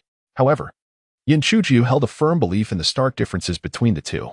Not only did their flavors diverge, but their sizes, colors, and textures were also distinct. Visually, roast goose boasted a deeper skin color, gleaming golden, while roast duck's skin was relatively lighter, sometimes tinged with a faint red. In terms of size, roast geese were generally more substantial and plump, whereas roast ducks appeared flatter. If one were to draw a comparison, roast goose resembled a voluptuous and alluring matron, while roast duck resembled an innocent maiden just blossoming into maturity. In terms of texture, roast goose was known for its firm and delicate meat, while roast duck had a softer, somewhat coarser quality. Flavor-wise, roast goose offered a rich, slightly sweet taste, whereas roast duck was more subdued, salty, and carried a hint of fishiness, a quality that Yin Chujiao particularly detested. Given the choice, he would much prefer to savor half a pound of roast goose over an entire roast duck. Yet, in times past, he would have been content simply to afford roast duck. Previously, I had no choice. Now he mused, I can only yearn for roast goose. This was the thought that accompanied him as he sent the money. The most distinguishing feature is that the wings of a goose are always longer than those of a duck. Can you identify which one is the roasted duck and which one is the roasted goose from the picture? When Sui Wuqing emerged from the market, Yin Chujiao had already nimbly packed up the stall and locked the door. Oddly enough, Despite her intention to purchase roasted goose, Su Yueqing's hands were empty, and her expression was rather grim, casting a fierce gaze towards Yin Chujiao. Yin Chujiao found this perplexing. Had everything not been fine just moments ago? What could have happened so suddenly? Had she inadvertently stepped on her toes? Curiously, Yin Chujiao leaned closer to sniff her, detecting no unusual scent. Could it be that the persistent suitor, the roasted goose vendor, had overstepped his bounds? Aunt, what is the matter? Be quiet. I do not wish to speak with you right now, but if you do not stop talking, I shall take your skin. Yin Chujiao, bewildered by her fierce demeanor, remained silent on their journey home, feeling a sense of unease. The pressure stemming from their bloodline could not be easily resisted, even by the mutated. Upon returning home, Su Yueqing sat in the living room, lost in thought, her eyes slightly reddened. Yin Chujiao timidly inquired, Aunt, what is truly wrong? Are you feeling unwell? Finally, Su Yueqing turned her gaze towards him. Tell me, where exactly did you send Zhao Mei? I sent her to a friend. What friend? Su Yueqing's voice turned icy. Is it a friend who runs a restaurant? Yin Chujiao was about to shake his head, but then realized he still had no idea what Li Meiqi actually did. Fishing buddies, aside from boasting about their gear, exchanging fishing techniques, and comparing their catches, typically did not delve into each other's identities, status, or backgrounds. Seeing him at a loss for words only fueled Su Yueqing's anger. You claimed you would find a way to resolve the issue with Zhao Mei, yet I never anticipated you would resort to this method. Yin Chujiao scratched his head in confusion. What is wrong with this? Now that she is gone, that Huang fellow will no longer be able to find her. You are going to drive me to my wit's end. Su Yueqing gasped in exasperation. Feeling a bit flustered, Yin Chujiao considered reaching out to comfort her, but hesitated, deeming it inappropriate. Aunt, please do not be angry. If you truly miss Zhao Mei, we can always bring her back once this matter is over. Do you think you can deceive me? Su Yueqing, fuming, gave him a sharp tap on the head. Zhao Mei has already been consumed. How can she possibly return? Yin Chujiao stared blankly. How could she be eaten? Did you not sell her? Yin Chujiao was even more perplexed. When did I sell her? Su Yueqing pulled out her phone, pointing to the 3,000 yuan he had transferred. Is this not the money from selling Zhao Mei? Yin Chujiao, caught between laughter and tears, replied, That is the money I earned today from catching crabs at the beach. Keep spinning your tales. Su Yueqing scoffed. Yin Chujiao, I see you have begun to master the art of lying. What luck did you have at the beach? Have I not accompanied you there? Yin Chujiao felt quite aggrieved. Andy, I did not deceive you. I would never lie to you. Su Yueqing turned away, refusing to acknowledge him. Yin Chujiao usually lacked patience with others. Yet Su Yueqing was not just anyone. She was an elder akin to a mother. It wasn't that he couldn't live without her, but rather it was a matter of respect, for she was his only family in this world. However, he chose not to elaborate further and directly sought out Li Meiqi. Sending a video chat invitation, Li Meiqi answered immediately. I was just thinking of you. No, she was merely preoccupied with her phone. Upon connecting the video call and seeing Li Meiqi, Yin Chujiao inquired, What are you doing? Eating. What about Zhao Mei? She's on the table. Yin Chujiao showed little reaction to this, but Su Yueqing was taken aback. Zhao Mei had already been slaughtered and served at the dinner table? She hurried over to take a look, only to find no dog meat stew in the frame, but rather a young and vibrant girl. Li Meiqi also caught sight of the glamorous Su Yueqing, and suddenly everything clicked. No wonder Yin Chujiao had been so indifferent towards her. Even if he were wet and bedraggled, his reaction had been minimal, for he was already in the presence of a breathtakingly beautiful woman. One might wonder, with such an exquisite girlfriend, which other woman could possibly catch his eye? If it were herself. No, she had no interest in women. Su Yueqing did not concern herself with the identity of the girl. She anxiously pressed on. Where is Zhao Mei? Have you eaten her? Li Meiqi had initially intended to flip the camera to show them Zhao Mei, but noticing the hostility in Su Yueqing's tone, compounded by a sudden wave of jealousy at her beauty, she refrained. She could not stand women more attractive than herself. Thus, instead of flipping the camera, she coldly retorted, And who might you be? With concern for Zhao Mei's fate mounting, Su Yueqing snapped back. What does it matter who I am? I demand to know where Zhao Mei is. The tension escalated swiftly. Yin Chujiao sensed a confrontation brewing. On one side was his beloved aunt, and on the other was his newly acquainted female friend. They should be fostering familial love, not engaging in a battle. Li Meiqi, he interjected hastily, This is my aunt. Su Yueqing, Auntie, this is my friend, Li Meiqi. Today, I went to the beach with her. I earned 3,000 while she made over 2,000. You can ask her if you don't believe me. Ah, it's your aunt. Then there's no problem. Li Meiqi sighed in relief, her demeanor shifting a full 180 degrees. Auntie, I'm sorry. I didn't realize it was you. Forgive me. After apologizing, Li Meiqi felt a bit bemused. Even though this was Yin Chujiao's elder, there was no need for such humility. Why the fuss? It wasn't like she was meeting the parents. Nevertheless, after her apology, she quickly turned the camera to show them Zhao Mei sitting across from her. The inviting figure indeed rests upon the table, yet it is not presented in dismembered portions, but rather as an entire entity, seated upright in a chair. Its legs recline upon the table, and a dining scarf adorns its neck.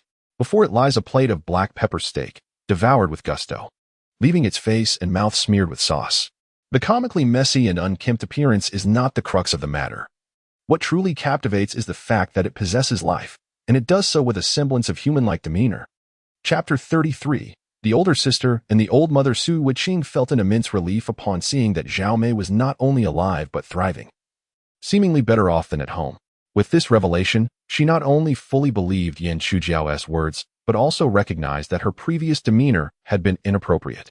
Meiqi, right? Indeed, it's me.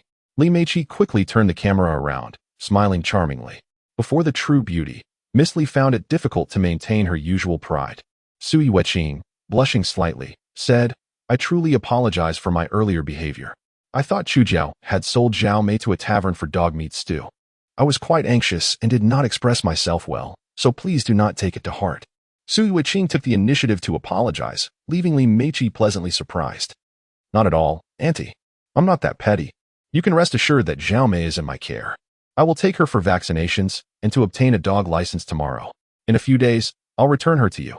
No. Sui Wuqing waved her hands repeatedly. Let her stay with you for now. I'm sorry for the trouble. It's no trouble at all. Having one more dog is just like having an additional pair of chopsticks, merely a small matter. Due to the misunderstanding, Sui Wuqing felt a bit awkward and said, Well, Meiqi, do come over to my house to play sometime. Sure. You all continue chatting. I'll go prepare dinner. Once Sui Wuqing left, Li Meiqi let out a sigh of relief, covering her chest and sticking out her tongue in a playful manner, which made Yin Chujiao want to give her a playful tap on the head. You nearly scared me to death. Why didn't you tell me sooner that she was your aunt? I almost ended up arguing with her. Yin Chujiao found a bit of schadenfreude in the situation, saying, Let us see if you dare to confront any woman more beautiful than you in the future. You're one to talk. Just as Li Meiqi shot him a glare, Zhao Mei squeezed into the frame and whimpered at him pitifully. Upon seeing her, a smile spread across Yin Chujiao's face.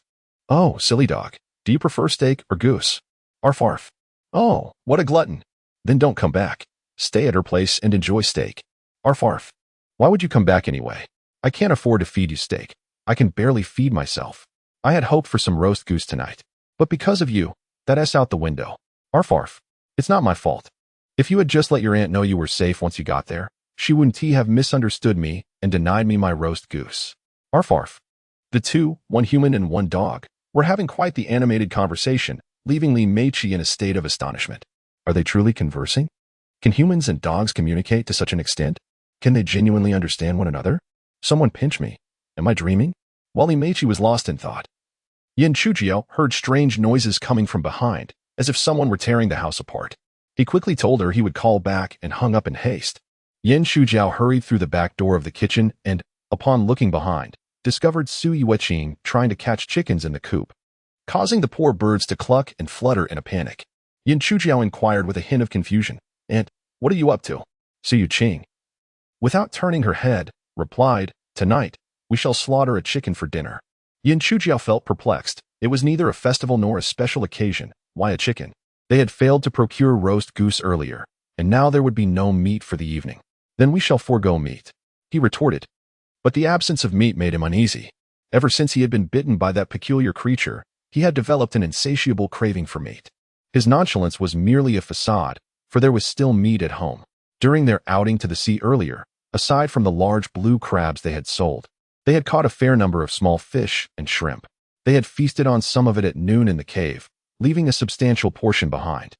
Li Meiqi preferred the larger crabs and had taken only the 3 unsold ones. The remaining fish and shrimp were more than sufficient for the aunt and nephew to manage a meal. However, it was evident that Sui Wuqing had made up her mind. Having been vegetarian for so long, she was determined to have chicken tonight. although she had fallen short of graduating from university by 2 years. She was undeniably a cultured individual. She spoke of chicken rather than merely referring to it in a crude manner. Yin Chujia soon realized the reason behind her determination. "Aunt, do you harbor a grudge against me for misunderstanding that I sold Xiaomei? Is that why you are so upset and wish to make amends by preparing chicken for me?" Su Yuqing finally paused, turning to gaze at him, playfully scolding, "Yin Chujiao, you see through my intentions yet choose to remain silent. You still wish to consider me your dear aunt." In truth, there were times when she wished he were adopted, though she wouldn't mind if he were merely a foster child. Yin Chujiu dared to think such thoughts, yet refrained from voicing them. "Aunt, you need not go to such lengths. Although Xiaomei is but a dog, and rather foolish at that, I have long regarded her as a member of the family. If she were truly sold to a restaurant to be made into dog meat stew, my reaction would likely surpass yours. Indeed, your reaction would be so profound that tears would stream from the corners of your mouth, wouldn't they?" Yin Chujiao found himself both amused and exasperated. His aunt had a knack for delivering dry humor. "Enough of this banter. Quickly help me catch that capon. We shall prepare boiled chicken tonight." Su Yuqing, after much effort, failed to catch a single chicken. Each time she managed to grasp one, it slipped from her fingers as it flailed about. Her usual gentleness hindered her from applying enough force, fearing she might injure it and spoil the meal. Yin Chujiao then stepped in to assist. It was clear he was well-versed in the art of catching chickens. With a swift motion, he captured the plump capon that Su Yuqing had set her sights on. "Aunt, you've toiled all day. Let me handle the cooking. But you've been working just as hard. Just help me with the chicken. You needn't worry about anything else. I've hardly worked. It felt more like a playtime. You should rest." Thus, the aunt and nephew engaged in a playful dispute. Their politeness akin to that of distant relatives, yet each was considerate of the other's efforts. Ultimately, neither persuaded the other, and they both descended into the kitchen to prepare the meal. It was evident that Su Yuqing was not particularly skilled in cooking chicken, and Yin Chujiao was similarly inexperienced. He was more adept at preparing duck dishes. 3-cup duck, beer duck, pineapple duck. He could effortlessly master them all, after plucking the feathers and eviscerating the chicken. Another pot of water was nearly boiling. Before the water reached a full boil, Yin Chujia swiftly immersed the whole chicken into the pot. This technique allows the surface muscles of the chicken to contract rapidly, preserving its natural flavor. Some prefer to immerse the chicken in cold water, which is permissible, but this significantly prolongs the cooking time, resulting in the loss of the chicken's freshness to the water, ultimately affecting its taste. Once the chicken was in the pot, Yin Chujiao held it aloft by the head, lifting it up and down 3 times to ensure that every muscle tightened before switching from high heat to a gentle simmer. This slow immersion technique prevents the skin from bursting and ensures the meat remains tender and succulent. While the chicken simmered, Yin Chujiu busied himself with the cleaned chicken liver, kidneys, and intestines, slicing them to stir-fry with celery. The leftover rock crabs and clams from the beach were simply prepared and steamed over water. The small shrimp, initially intended for a stir-fry with leeks, had to be seasoned with salt and pepper instead, as the neighbor Aunt Huang had stripped the leeks bare. Speaking of Aunt Huang, her frequent visits to their vegetable garden to pick vegetables had become quite excessive, treating it as her own. Nevertheless, the aunt and nephew bore no ill will, partly due to the adage that distant relatives are not as dependable as close neighbors, and also because she had graciously allowed them to cultivate a portion of her land. Without her generosity, they would not have had nearly 3 acres of vegetable garden. Thus, whether Aunt Huang came to pick vegetables or was gifted some, it was only fitting to share with her. At this moment, Su Yuqing, having finished her tasks, observed Yin Chujiao, who was adeptly bustling about in his apron, and couldn't help but reflect on how much her nephew had matured into a man. She vividly recalled when her sister first brought him home. He was so small then, only able to babble incoherently, yet when he cried, it resonated throughout the house. Her sister once jested, "Xiaoqing, how about I raise him to be your husband?" To which she retorted, "He's so small, I wouldn't want that." Yet, the age difference was merely 5 years. After all, a girl 5 years older is like a mother. She scoffed at the thought of being his mother. As memories of innocent childhood banter surfaced, a smile graced Su Yuqing's face. Yin Chujia was now placing the lid on the pot steaming the crabs, preparing to add a few small fish to the chicken broth for a delightful soup. Noticing the smile on Su Yuqing's face, he inquired, "Aunt, what are you laughing at?" "I'm amused that you've grown up and started dating." "Dating?" he responded, surprised. "You mean that girl from our video call?" "Oh, her." Yin Chujiao shook his head while removing the gills and entrails from the small fish. "She's just an ordinary fishing friend." Su Yuqing curiously asked, "How old is she?" 36. What? Su Yuqing exclaimed, taken aback. She looked so young. Only then did Yin Chujiao realize that his aunt was asking about her age. Actually, I'm not very sure. I just took a wild guess. Su Yuqing could not help but roll her eyes at him. Do you even know how to assess women? She's just a pure girl, barely in her early 20s. Probably only a year or two older than you. Oh, how do you know her? We met by chance while fishing. What does her family do? I have no idea. And where is she from? I don't know that either. With 3 questions yielding no answers, Su Yuqing felt a surge of irritation. What do you actually know about her? She has an excellent figure and a generous bosom. She should be quite capable of bearing children. At the very least, the kids won't go hungry. And the adults won't lack for snacks. Yin Chuju found himself at a loss for words. He could only state another fact. I know she is not very skilled at fishing, but she really enjoys it. And then? Yin Chujiao shrugged. That's all I know. Su Yuqing grew even more exasperated. You don't even know her background and you've entrusted her with the recruitment of girls? It should be fine, right? She's not a man. She won't cause any trouble with the girls. Su Yuqing felt a wave of frustration. It seemed impossible to communicate with her occasionally sharp yet often dim-witted nephew. Chapter 34. Earning too much makes me a bit anxious at this moment. Yin Chuju could no longer indulge in leisurely conversation with Su Yuqing. The chicken was perfectly cooked. Any further boiling would render the meat tough and dry, severely compromising its flavor, so she hurriedly removed it from the pot. Typically, chefs in restaurants would plunge the chicken into ice water at this stage to quickly cool it down, resulting in tender, firm, and succulent meat. However, such techniques are only necessary for farm-raised chickens. Those raised in her own backyard possess an exquisite flavor without such contrived enhancements. Yin Chujiao bypassed the ice water step, allowing the chicken to cool slightly before chopping it into pieces. The meat was thoroughly cooked, the bones not yet tender, and there was no blood in the flesh. Only a hint of red within the bones. This was clearly a successful white-cut chicken. The dipping sauce for the chicken had already been prepared by Su Yuqing freshly picked scallions from the garden, with only the white parts retained, crushed, and mixed with soy sauce. No salt was needed, as a drizzle of peanut oil would suffice to release a delightful aroma. Some claim that tea oil offers an even richer fragrance. But Yin Chujiao's household lacked such luxury. Tea oil costs over 100 yuan per pound, and they typically use a blend of vegetable and peanut oils. Tonight's dinner was evidently sumptuous, featuring scallion oil for the white-cut chicken, salt and pepper shrimp, stir-fried chicken giblets with celery, steamed crabs and clams, accompanied by a fresh fish chicken soup. Yin Chujiao felt as though it were a festive occasion, consuming 5 bowls of rice and 4 bowls of soup. Given the abundance of dishes, she opted for a smaller portion of rice. After satisfying her hunger, she wiped her mouth and prepared to pay, only to discover that she had already settled the bill through her phone. Noticing her signature gesture, Su Yuqing could not help but ask, Chujiao, did you truly earn those 3,000 yuan from your seaside endeavors? Yin Chujiao smirked, and, do you not trust me now? When have I ever deceived you? Su Yuqing sighed with a bitter smile. It's not that I distrust you. It's simply that your earnings seem astonishingly high. In just 3 or 4 days, you've already brought home over 13,000 yuan. Aunt, I neither steal nor rob. This money is earned through my own efforts, so you may rest assured. What is this sum? In the future, I will earn millions, even tens of millions, allowing you to live a life of luxury, free from toil. Simply counting your riches, Su Yuqing laughed so heartily that her mouth nearly closed in delight, repeatedly waving her hands. All right, you've inflated your boast to the heavens. Whether my boast will come to fruition remains to be seen. In any case, you raised me before. And now I wish to relieve you of your burdens and provide for you. Su Yuqing's heart swelled with gratitude, moved to the core, wishing to embrace him as she had in the past. Yet, gazing at his lean yet sturdy frame, her outstretched arms ultimately retreated. Her nephew had grown up, and such displays of affection were no longer appropriate. They could lead to misunderstandings. Chujiao, I have no other aspirations at this moment. I simply wish to repay our family's debts as quickly as possible. That alone brings me peace. How much do we still owe Huang Fugui? Su Yuqing pulled out her phone to check.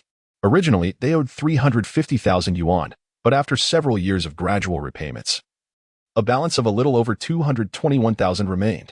Yin Chuju silently calculated that, at his current rate of earning, he should be able to repay his debts in approximately 2 months.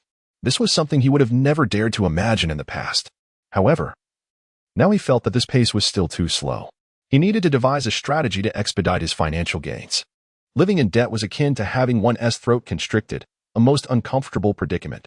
Su Yuqing, noticing his silence, contemplated for a moment before suggesting, Chujiao, perhaps I should transfer some money to you. Why? Su Yuqing hesitated to mention that with his new female fishing companion, he might not need to spend on fishing.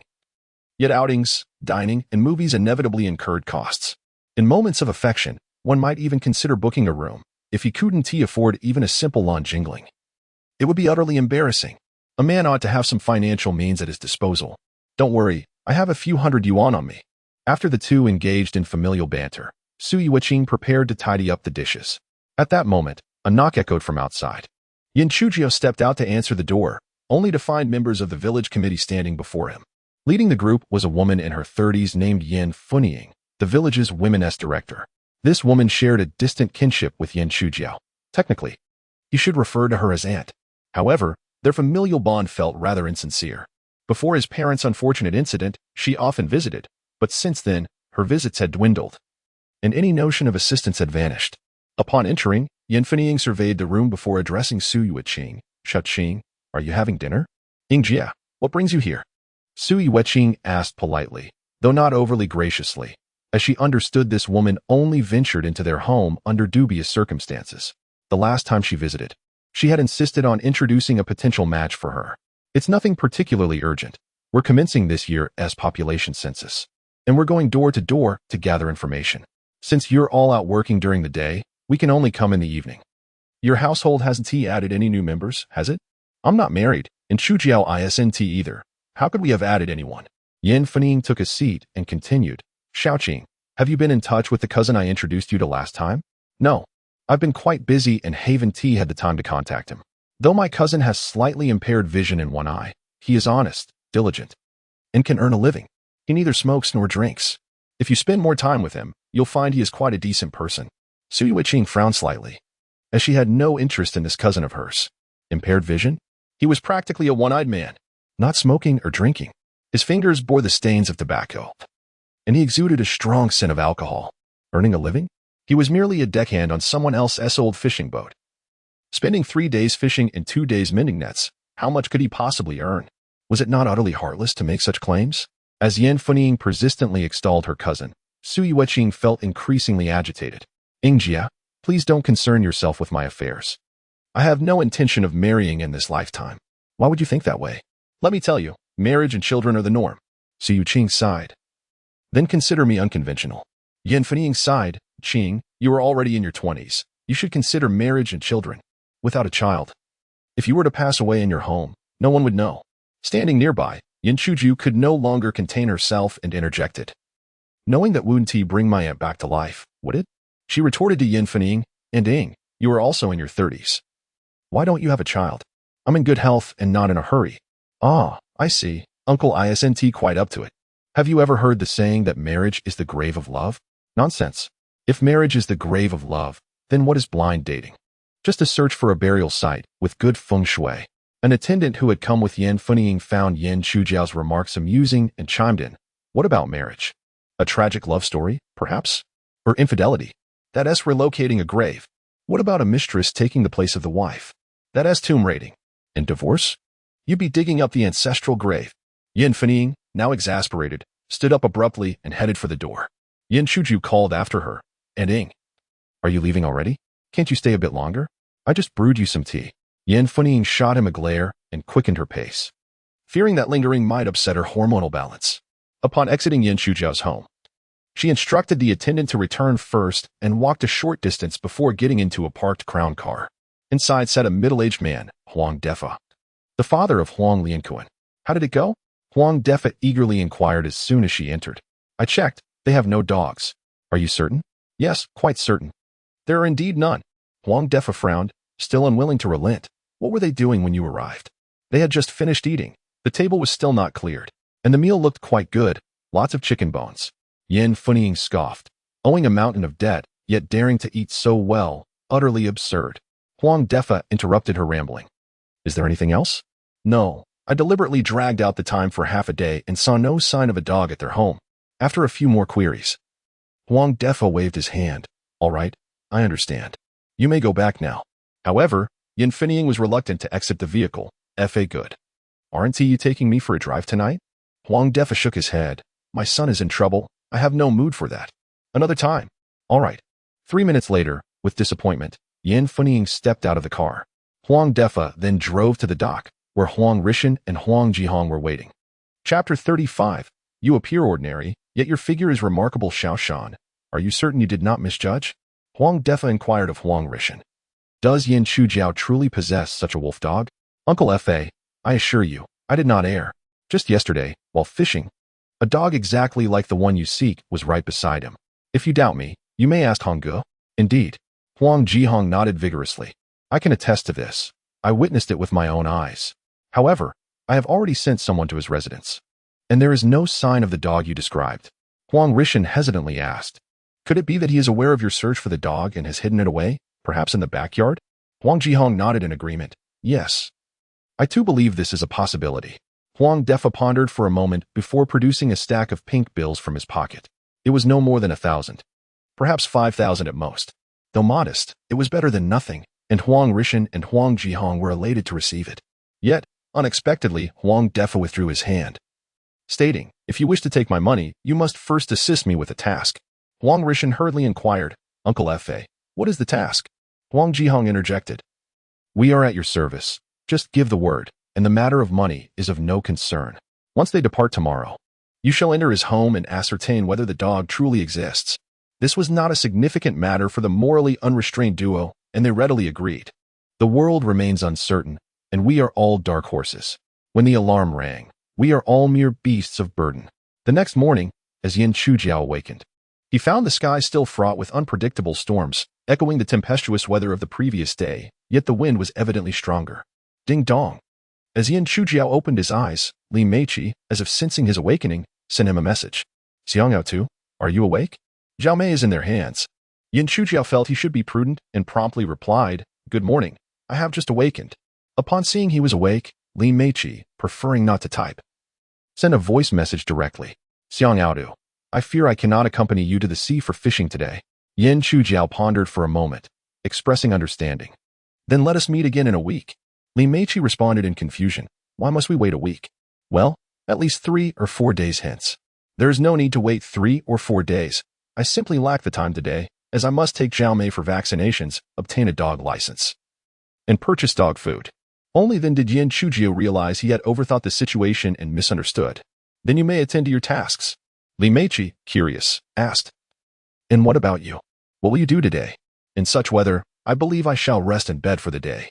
Though Yin Chujiao had not read extensively, he was particular with his choice of words. One speaks of rest, while 2 speak of sleep. Oh, then I shall not disturb you further. I will go take a shower. Yin Chujiao felt somewhat disheartened. How is it that after only a brief conversation with me, you feel unclean? What nonsense. I am preparing to go out. Zhao Mei is shedding fur, leaving me covered in it. Yin Chujiao was somewhat astonished. Did you sleep together last night? Zhao Mei had just arrived at my home and seemed quite unaccustomed. She had been whimpering throughout the night, so I let her sleep with me. Yin Chujiao silently congratulated herself for her wise choice in purchasing a female dog. Otherwise, she might have found herself covered in something other than dog fur. Oh. Let us wash up together then. What? I now have the habit of bathing first thing in the morning, after putting down her phone. Yin Chujiao sat up to inspect herself, only to discover that she was still adorned in that kind of filth. Measuring her height, she found it to be about 178 centimeters, perhaps just a tad more. The rate of her transformation had evidently slowed, yet it had not ceased. Keep going. Aim for 180. After giving herself a pep talk, she glanced out the window at the overcast sky. Although it hadn't rained, the wind was blowing. Such weather was clearly unsuitable for fishing, but gathering from the sea would pose no significant issue. Recalling the location from yesterday, Yin Chujiao felt a spark of inspiration and quickly grabbed her phone to message Bai Jin. Boss lady, what are you up to? To her surprise, Bai Jin replied promptly. Still in bed. A simple, unadorned statement conjured vivid imagery in Yin Chujiao's mind. After visualizing the scene, she asked, Do you collect gooseneck barnacles there? Bai Jin straightforwardly declined, stating, No, who eats that stuff? What if they are particularly large? How big? Each one is about the size of a fist. Bai Jin, who had always favored larger specimens, suddenly showed interest. Do you have pictures? Send them over. Yin Chujiao promptly forwarded the photos she had taken the day before. Rarity confers value. While gooseneck barnacles are common, those of such size are exceedingly rare. Bai Jing, a woman of keen business acumen, was instantly captivated by the images and even concocted a name for the dish right away: charcoal-grilled volcano mouth, without mentioning anything else. This unique name alone would surely pique the curiosity of out-of-town diners. Furthermore, if the waiter could elaborate on its habitat, nutritional value, and harvesting process, and most importantly, weave in a narrative, then what they would be serving would transcend mere food. It would become culture. Dishes have a price, but culture is priceless, if presented well. This dish could not only fetch a handsome price, but also guarantee a steady demand, possibly becoming one of the signature dishes. Indeed, engaging with youthful individuals proves beneficial, as it invigorates and inspires creativity. How many of these barnacles do you have? Boss lady, how many do you want? Naturally, I want as many as you have. The demand was evidently substantial. Yin Chujiao mused silently, then replied, I'm preparing to collect them now. I'm unsure how many I can gather, but around 100 pounds should be feasible. I'll offer you 40 yuan per pound, though I have a request. What request? When you gather the barnacles, could you document the process? My restaurant has promotional videos for various dishes, and I would like to include that. It would enhance our marketing efforts. Yin Chujiao hesitated, as this might reveal her location. Boss lady, I am far too unattractive. Appearing on camera is out of the question. Bai Jing, however, was surprisingly eloquent. Though your looks may be average, your figure is truly remarkable. Yin Chujiao felt a slight perspiration, thinking to himself, I am not even a woman. Bai Jing sent another message. If you truly wish to remain incognito, perhaps a mask would suffice. Yin Chujiao was even more astonished. It seemed that the boss lady had considerable experience in this regard. Well, I genuinely prefer not to be on camera. I'll add 5 yuan per pound. Boss lady, do you think I can be swayed by merely 5 yuan? 10. Deal. Finally, Yin Chujiao acquiesced. The location was rather perilous, revealing it was of little consequence. Those with the ability would go and gather. After negotiating the price, Yin Chujiao prepared to take a shower before setting out. To his surprise, upon exiting his room, he discovered his aunt was in the kitchen preparing breakfast. Checking the time, it was already 7:30. Ordinarily, she would have left to set up her stall by now. Aunt, aren't you heading out? I wish to take a day of rest. Yin Chujiao naturally had no objections. In fact, he preferred she take more time to rest and not overexert herself. After showering and finishing breakfast, Yin Chujiao gathered some tools and was about to leave when he noticed Su Yueqing had donned attire reminiscent of a fisherwoman. A yellow straw hat, a floral scarf, a silver-waist adornment, a bright red blouse, wide-legged trousers, and black water shoes. Yet even with such garb, it could not conceal her slender figure or enchanting eyes. Rather, it accentuated her mysterious elegance. Yin Chujiao dared not entertain any thoughts regarding his aunt, yet her beauty momentarily captivated him. Aunt, where are you off to? I'm joining you on your outing. But, didn't you say you were resting today? Indeed, I'm not setting up a stall. I will spend the day with you. Considering it a day of rest, Yin Chujiao was left both amused and exasperated. If she wished to rest, she might as well stay at home. Stop dawdling. Su Yueqing playfully patted his shoulder, urging him to hurry. Yin Chujiao understood her character. Though she appeared gentle as water, she was indeed quite stubborn. Once her mind was set, not even 10 oxen could pull her back. He could only resign himself to her wishes. After making some additional preparations, he finally set out with her. As the tricycle departed the village's concrete road and traversed the bumpy, uneven dirt path, Su Yueqing finally understood where he intended to go. Chujiao, why have you come back here again? Aren't you afraid after what happened before? Yin Chujiao chose not to elaborate on how circumstances had changed, simply replying, Aunt, you'll find out soon enough. Chapter 36. The hidden delicacies of the deep sea. Naturally, a tricycle cannot match the speed of a four-wheeled vehicle. Although Yin Chujiao's strength had significantly increased, he still spent a considerable amount of time on the road. Upon reaching the same coastline as yesterday, it was already past 9 in the morning. Having arrived a bit late, the tide had receded for quite some time. Despite Yin Chujiao's keen sense of smell, it was evident that he fell short compared to Zhao Mei, as the number of crabs he found yesterday was far fewer than hers. Hence, he refrained from wasting time searching for crabs on the mudflat and headed straight to the steep rocky coast. Upon arrival, Su Yueqing approached the cliff and glanced down.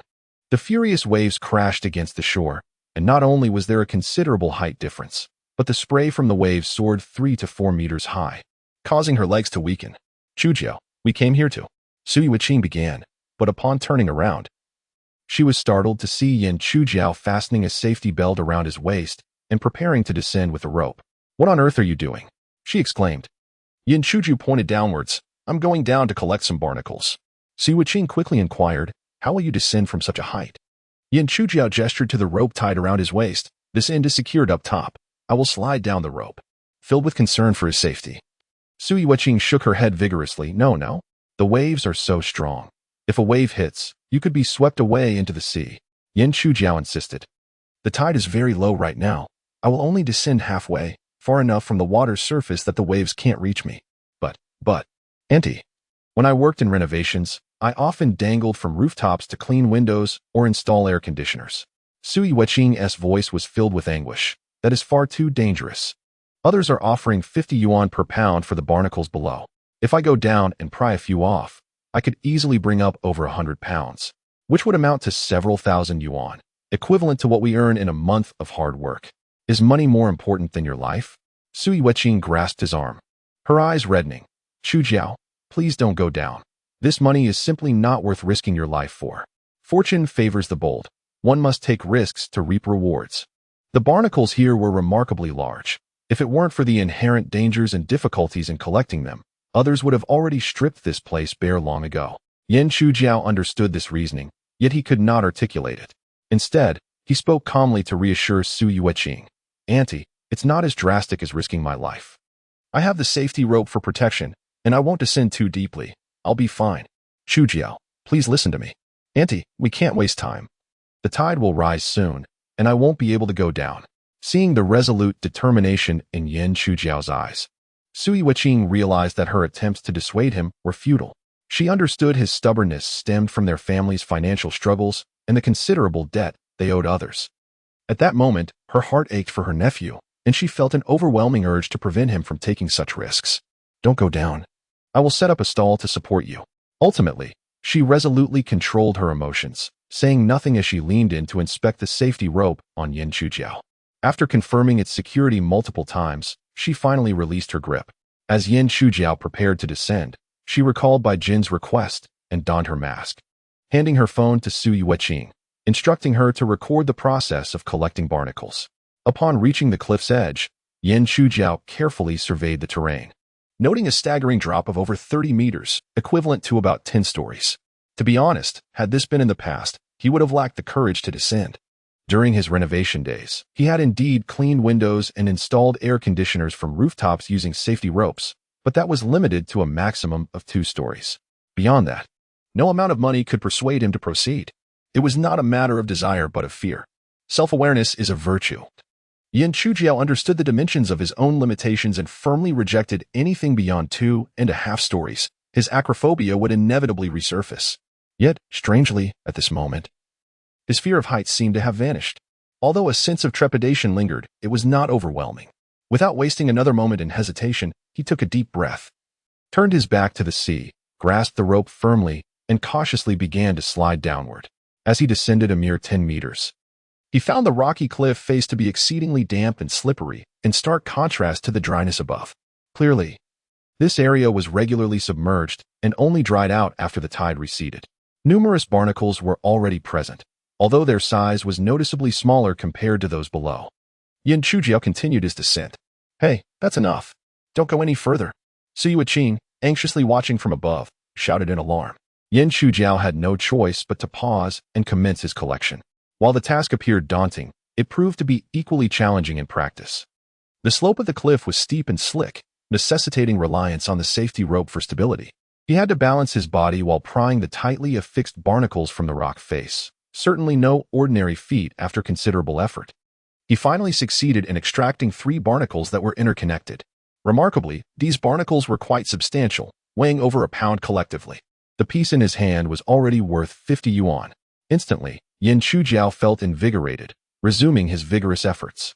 As he continued to excavate, he gradually refined his technique. Relying solely on brute strength was futile. He needed to locate the tightly packed crevices at the base, forcefully inserting his tool and thrusting downward to loosen them naturally. Employing this method, within half an hour, he had amassed a substantial net bag of barnacles, securing it with a prepared thin rope for Su Yiqing to haul up. He was uncertain of the precise weight of the haul, but estimated it to be worth at least 5 or 600 yuan. While this money appeared to be easily earned, the true experience of it was something only Yin Chujiao could comprehend. Suspended against the cliff, he had to overcome psychological fears, maintain his balance, and endure the disturbances caused by the ocean waves. The waves surging from the sea crashed against the rocky shore. The splashes of water were quite unruly, relentlessly assaulting him. He found himself thoroughly drenched and rather uncomfortable. Moreover, every limb needed to operate in perfect harmony to extract the catch, rendering the task significantly more arduous than mere physical labor. It was akin to performing acrobatics.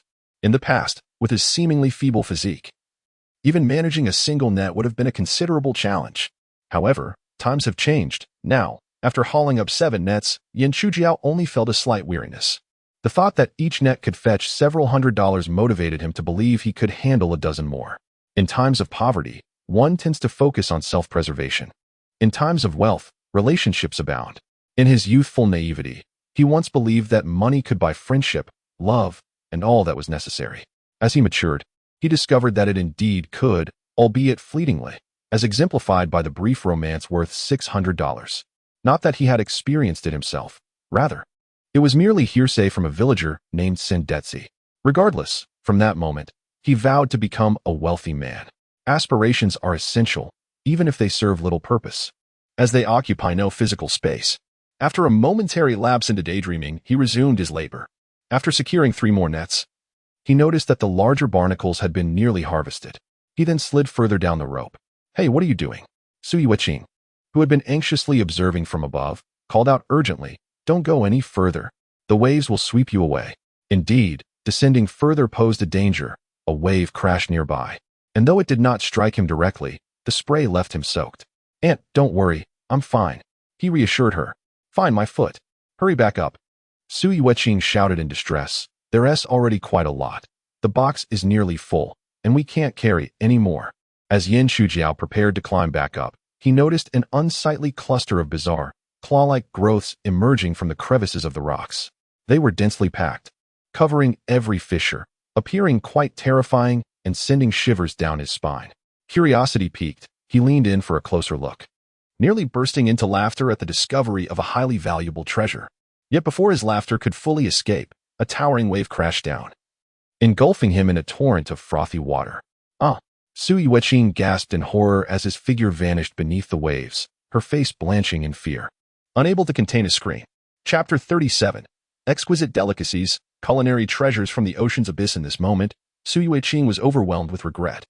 She was acutely aware of the perilous dangers that lay ahead. Despite knowing the likelihood of unforeseen calamities, she failed to resolutely intervene, instead allowing him to descend further, culminating in tragedy. The weight of guilt and sorrow caused her tears to cascade like pearls from a broken string. "Chujiao, you wretched soul. How could you treat me with such cruelty? You are my sole companion in this world. If you were to leave me as well, what purpose would my existence hold?" In that instant, utterly despondent, Sui Weqing contemplated a leap into the abyss, yearning to escape her suffering and reunite with her nephew and sister. Yet, just as she teetered on the brink of despair, the waves that had surged toward her started to recede. To her astonishment, Yin Chujiao, submerged in the tumultuous waters, had not been swept away. He clung to the cliffside like an octopus, using all 4 limbs to secure his grip. "Chujiao! Chujiao!" Sui Weqing cried out in ecstatic relief. Drenched, Yin Chujiao expelled the salty seawater from his mouth and shouted back, "Aunt, I'm fine. Hurry, come up. Please, come up." "All right, I will ascend shortly." Yin Chujiao promised, yet he did not immediately climb. Within the crevices of the rocks lay a treasure, not just any barnacle, but the renowned gooseneck barnacle, famed as a delicacy from the depths of the ocean. Some mistakenly conflate barnacles and gooseneck barnacles, believing them to be the same. In truth, they belong to different classifications. One is stockless, while the other boasts a stock. One is inexpensive, while the other is exorbitantly priced. Abroad, gooseneck barnacles fetch astronomical prices, often several €100 per pound, and in some cases, even reaching over €1,000. Even domestically, the ordinary-sized ones can sell for 100 yuan per pound. Their rarity and the difficulty of harvesting contribute to this high demand. Gooseneck barnacles thrive in high-quality water and prefer to grow in the crevices of cliffs, often found in the most turbulent waters where they flourish. Seizing the opportunity before the next wave crashed, Yin Chujio hurriedly began to pry them free. However, his tool was ill-suited for the task. The stalked barnacles were deeply embedded in the rock crevices, necessitating a forceful extraction. After considerable effort, he managed to dislodge one, discovering it to be approximately the thickness of his thumb, with a stalk nearly as long as a finger. While it may not have reached 18 centimeters, it was certainly 13 or 14 centimeters long. Having seen such barnacles in videos from abroad, this was his first encounter in reality. If he were to collect a few, they would undoubtedly fetch a handsome price. With this thought invigorating him, Yin Chujio diligently began to excavate in the tiny crevices of the rocks. He toiled tirelessly to extract the prized barnacles and amass a fortune. Yet, the position was perilously low. The sea breeze howled past, mingling with the briny air, while the relentless waves battered the cliffside, the immense force sending shivers down his spine as the waves crashed relentlessly. Su Yuiqing observed with mounting dread that Yin Chujio would be engulfed by the tumultuous sea, her heart gripped by fear that another wave might sweep him away, rendering him lost to the depths. Yin Chujio himself felt an overwhelming discomfort. Each wave felt like a colossal hand pressing down upon him, pinning him against the cliffside. When the waves receded, it was as if an enormous whirlpool sought to draw him away from his tenuous grip on the rocks. Each time, he was compelled to cling desperately to the cliff, using every ounce of strength to withstand the onslaught before he could resume his labor. Each perilous evasion deepened his appreciation for the fragility and preciousness of life. Hearing his aunt's cries, now laced with despair, and finding his tools rendered ineffective after a futile attempt to harvest gooseneck barnacles, he began his ascent using the rope. After an arduous struggle, he finally reached the top. Gasping for breath, utterly drained. Just as he caught his breath, Su Yuiqing rushed forward, enveloping him in her arms, weeping uncontrollably, stunned by her embrace. Yin Chujio was transported back to the day he learned of his parents' tragic fate. After a moment, Su Yuiqing abruptly pushed him away and began to scold him, her voice trembling. Yin Chujio, you fool, are you trying to get yourself killed? Aunt, I didn't want to. I told you to hurry up. Are you deaf? I discovered gooseneck barnacles below. They're quite valuable. So, no amount of treasure is worth your life. Su Yuiqing's tears cascaded down her cheeks like a broken string of pearls. If anything were to happen to you, what good would wealth do? Seeing her in such distress, Yin Chujio felt a pang of anguish and reached out to wipe her tears, gently patting her shoulder. Aunt, I'm fine. Please don't cry. I promise I won't do this again. He led her to a shaded area, offering words of comfort. As her emotions settled, she handed him a bottle of cool water while producing the seaweed rice rolls she had prepared that morning, urging him to eat. After a long day of toil, he needed to replenish his energy. Overwhelmed with happiness, he couldn't help but smile at her. You're still smiling? Su Yuiqing shot him a glare, clutching her chest. You nearly scared me to death. My heart is still racing. It's all right. The belt and rope were securely fastened from my renovation work. I assure you. It's safe. Chujio, promise me you won't come back to this place. No matter how much money you could earn, nothing is more important than your life. Yin Chujio nodded earnestly, resolved to rise early the next day and venture out before she awoke. Indeed, women can significantly affect his pace of earning.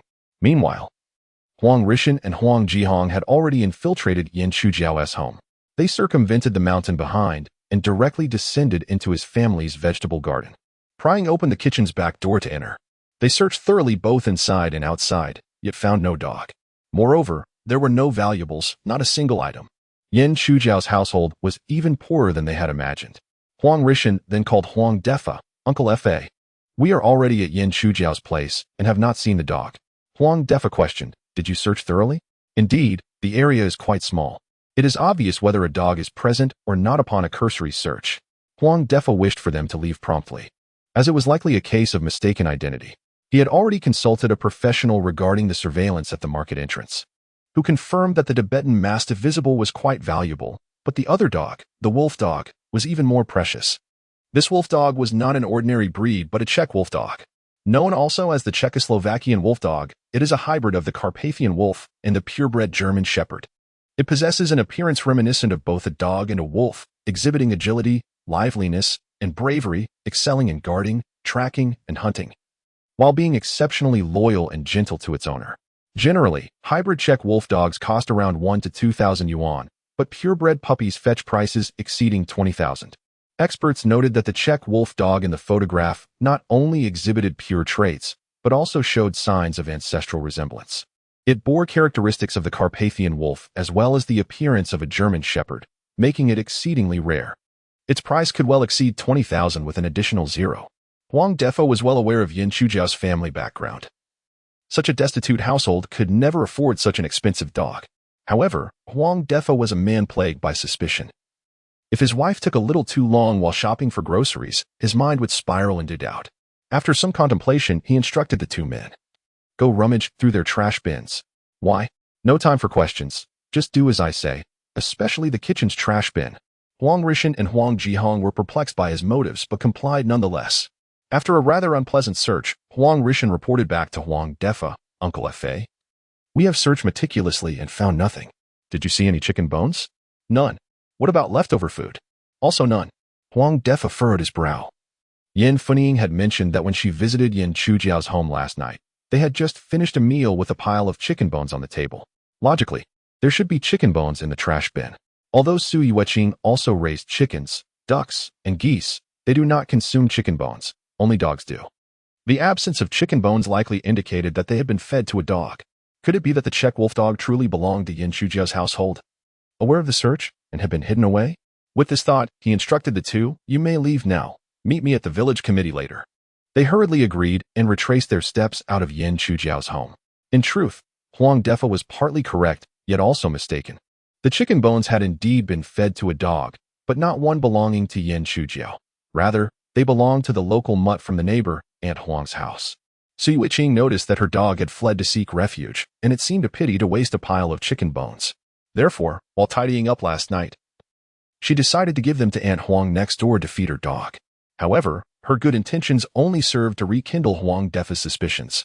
Chapter 38. The Despicable Thief. Stealing even this after having quenched his thirst and indulged in a substantial meal, Yin Chujia rested beside Su Yueqing for a while, ultimately regaining his vigor and strength. As the clock approached 2 in the afternoon, the tide had risen considerably, completely submerging the barnacles. With no further thoughts to pursue, he began to gather his belongings to depart. The barnacles filled more than half of the fish box, weighing well over 100 pounds. In the past, it would have posed a significant challenge for the two of them to transport it home. However, for Yin Chujiao in his current state, it was hardly an obstacle. He removed his upper garment, bent down, and lifted the fish box onto his shoulder with ease. Su Yueqing watched in astonishment as he bore the heavy load with the nonchalance of carrying an empty box, striding forward with remarkable agility. When had her Chujiao grown so strong? In this muscular physique, when had it been cultivated? This was indeed commendable. Their family's abundant rice supply had not been in vain. Lost in her reverie and inattentive to her footing, she stumbled and was on the verge of falling.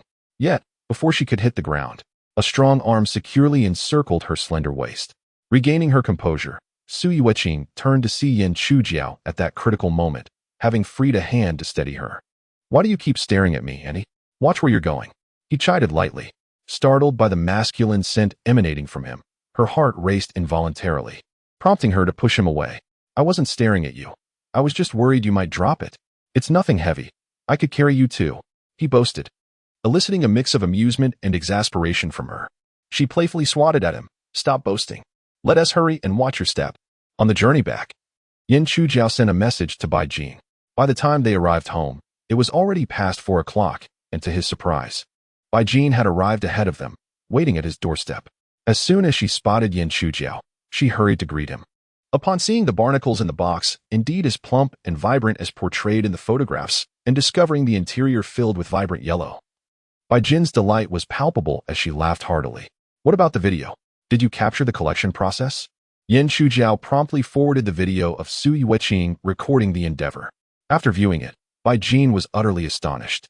She was aware that harvesting such large barnacles would be no easy feat, yet she had not anticipated the process would be so arduous and perilous. Even without being present, merely observing the steep cliffs and tumultuous waves on the screen made her legs feel weak. This young man truly exhibited remarkable tenacity, though not conventionally handsome. His audacious challenge against the sea was undeniably brave, fierce, and admirable, but that was not the crux of the matter. What mattered most was the sheer size of the barnacles and the genuine documentation of the collection process, coupled with the story she had already envisioned to accompany the dish. This new carbon-grilled delicacy from the volcanic crater was undoubtedly promising. It also bolstered their confidence in competing with the Sea King restaurant. However, the surprises that Yin Chujiao had in store for her were far from over. Just as she was about to call someone to weigh the catch, Yin Chujiao handed her a net bag. Bai Jin took it and, upon glancing inside, gasped in astonishment. Gooseneck barnacles? Yin Chujiao nodded. What do you think this could fetch? Bai Jin lifted the net bag and scrutinized its contents for a moment, realizing that although its size could not compare to the imported Spanish variety, it was indeed a colossal specimen within the domestic market.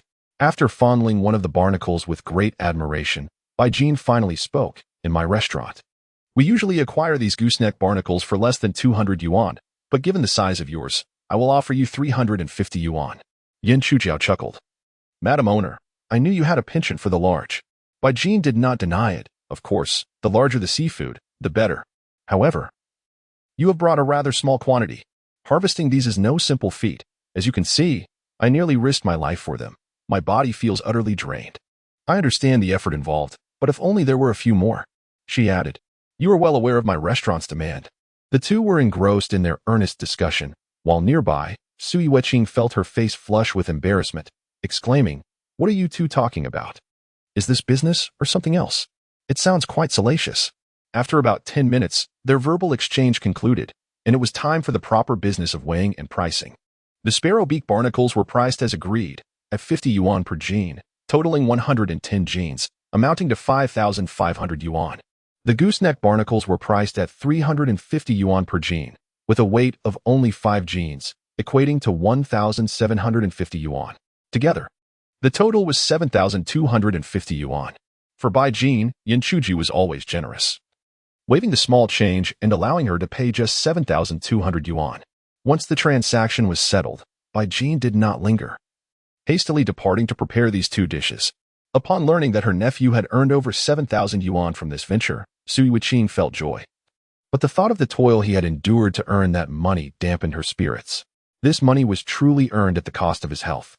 Understanding her nephew's hardships, she resolved to slaughter a goose that evening to reward him properly. As they tidied up and entered the house, Yin Chujiao, feeling wet and sticky, decided to take a shower first. Suddenly, a commotion erupted from the kitchen, where Su Yueqing's startled voice called out. He hurried inside. Aunt, what happened? Look, she exclaimed. Yin Chujiao glanced down to discover the kitchen trash can had been overturned, creating a chaotic mess on the floor. He rushed to the back door to investigate, noticing signs of forced entry, and furrowed his brow. Aunt, we've been robbed. Quickly, see if anything is missing. Su Yueqing began to search the house, checking every nook and cranny before returning to shake her head at Yin Chujiao. Nothing of value seems to be missing.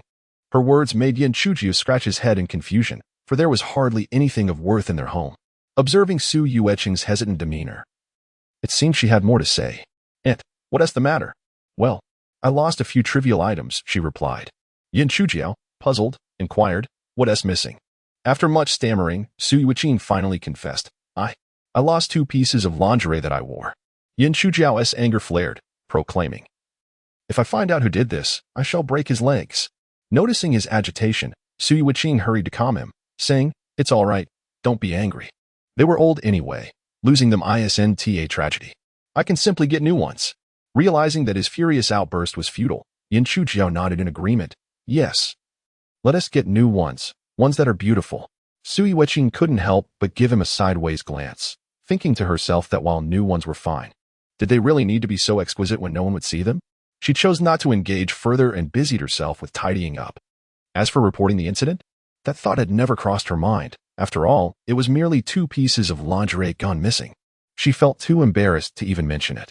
Meanwhile, Yin Chujiao ventured through the back door into the vegetable garden, hoping to uncover some clue. Initially, he had little expectation, but to his surprise, he discovered 2 distinct sets of footprints.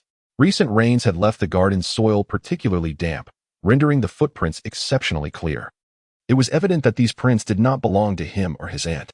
At that moment, Su Yueqing, preparing to catch geese for slaughter, spotted Yin Chujiao squatting there. Chujiao, what are you doing? She asked.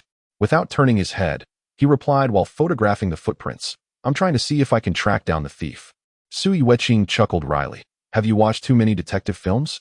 Do you think you're Sherlock Holmes? Never mind. It's not like we lost anything of real value. No. Yin Chujiao finally turned to face her, his expression serious. This cannot be dismissed. If someone dared to break in while we were away, who was to say they want T come back to rob us clean, or even threaten our lives next time? Su Weqing shook her head repeatedly, insisting it was T that serious. We live in a society governed by law. And, please, carry on with your tasks. Don't mind me. She chose to ignore him and busied herself with the myriad chores awaiting her. Although losing her underwear was disheartening, for someone who had endured considerable suffering, it felt insignificant. She had become numb to pain. Yin Chujiao, however, was resolute. In the past, he may have lacked ability, but now that he had gained strength, he was determined to protect her with all his might.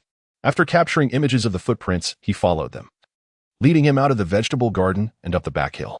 After circling the mountain, he reached the outer road, only to find the footprints had vanished. The trail had ended, but this cessation of clues was merely a relative notion to the former Yin Chujiao. With his transformed physique and heightened senses, he not only found the trail intact but had also begun to form a hypothesis regarding the identity of the thief. Chapter 39. Daring to Steal Lingerie. You seek your own demise. The clues left behind by the thief appeared rather scant. Aside from the footprints, nothing else seemed to have been left behind. Of course, biological traces such as fingerprints undoubtedly existed. However, Yin Chujiao was not a police officer and lacked the advanced technology to identify fingerprints or analyze DNA. He deemed it unnecessary, as the footprints alone provided ample information. There were two sets of footprints, indicating two individuals. The fact that only women's lingerie was stolen suggested two conclusions. First, both individuals were male, and second, they were likely from the village. Would outsiders traverse mountains and rivers merely to pilfer two pieces of women's underwear? Moreover, they must have been familiar with the area, knowing the back mountain route to approach discreetly.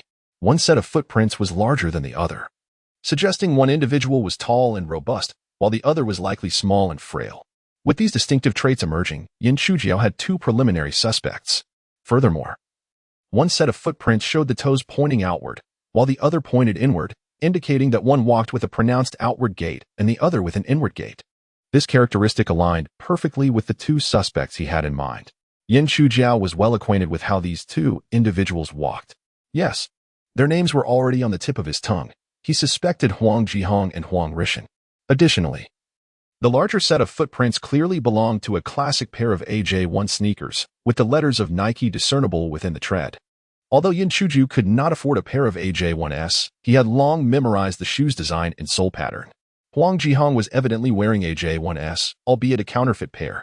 At that moment, Huang Jihong's family was gathered around the table, enjoying a feast of roast pig bestowed by the village chief. Laughter and joy filled the air, creating a harmonious atmosphere. However, as they were savoring their meal, an intruder suddenly burst in, without a word, and upended their table. Crockery crashed to the floor, food scattered, and juices splattered everywhere. The delightful spread was instantly reduced to chaos. It was needless to inquire. The one who overturned the table was Yin Chujiao. In the past, even if he had a suspect in mind, he would not have dared to confront them, for suspicions alone lacked solid evidence. His timid nature often led him to endure bullying without a word, let alone seek out trouble. Yet, times had changed. Yin Chujiao was no longer the same boy he once was, and he had transformed completely. Now, his heart brimmed with rage, and he was filled with indignation. He felt an urge to lash out at anyone who displeased him, especially those who had wronged him.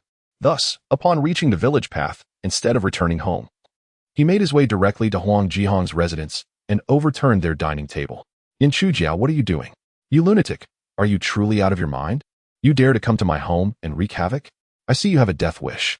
The family immediately launched into a tirade of accusations against Yin Chujiao.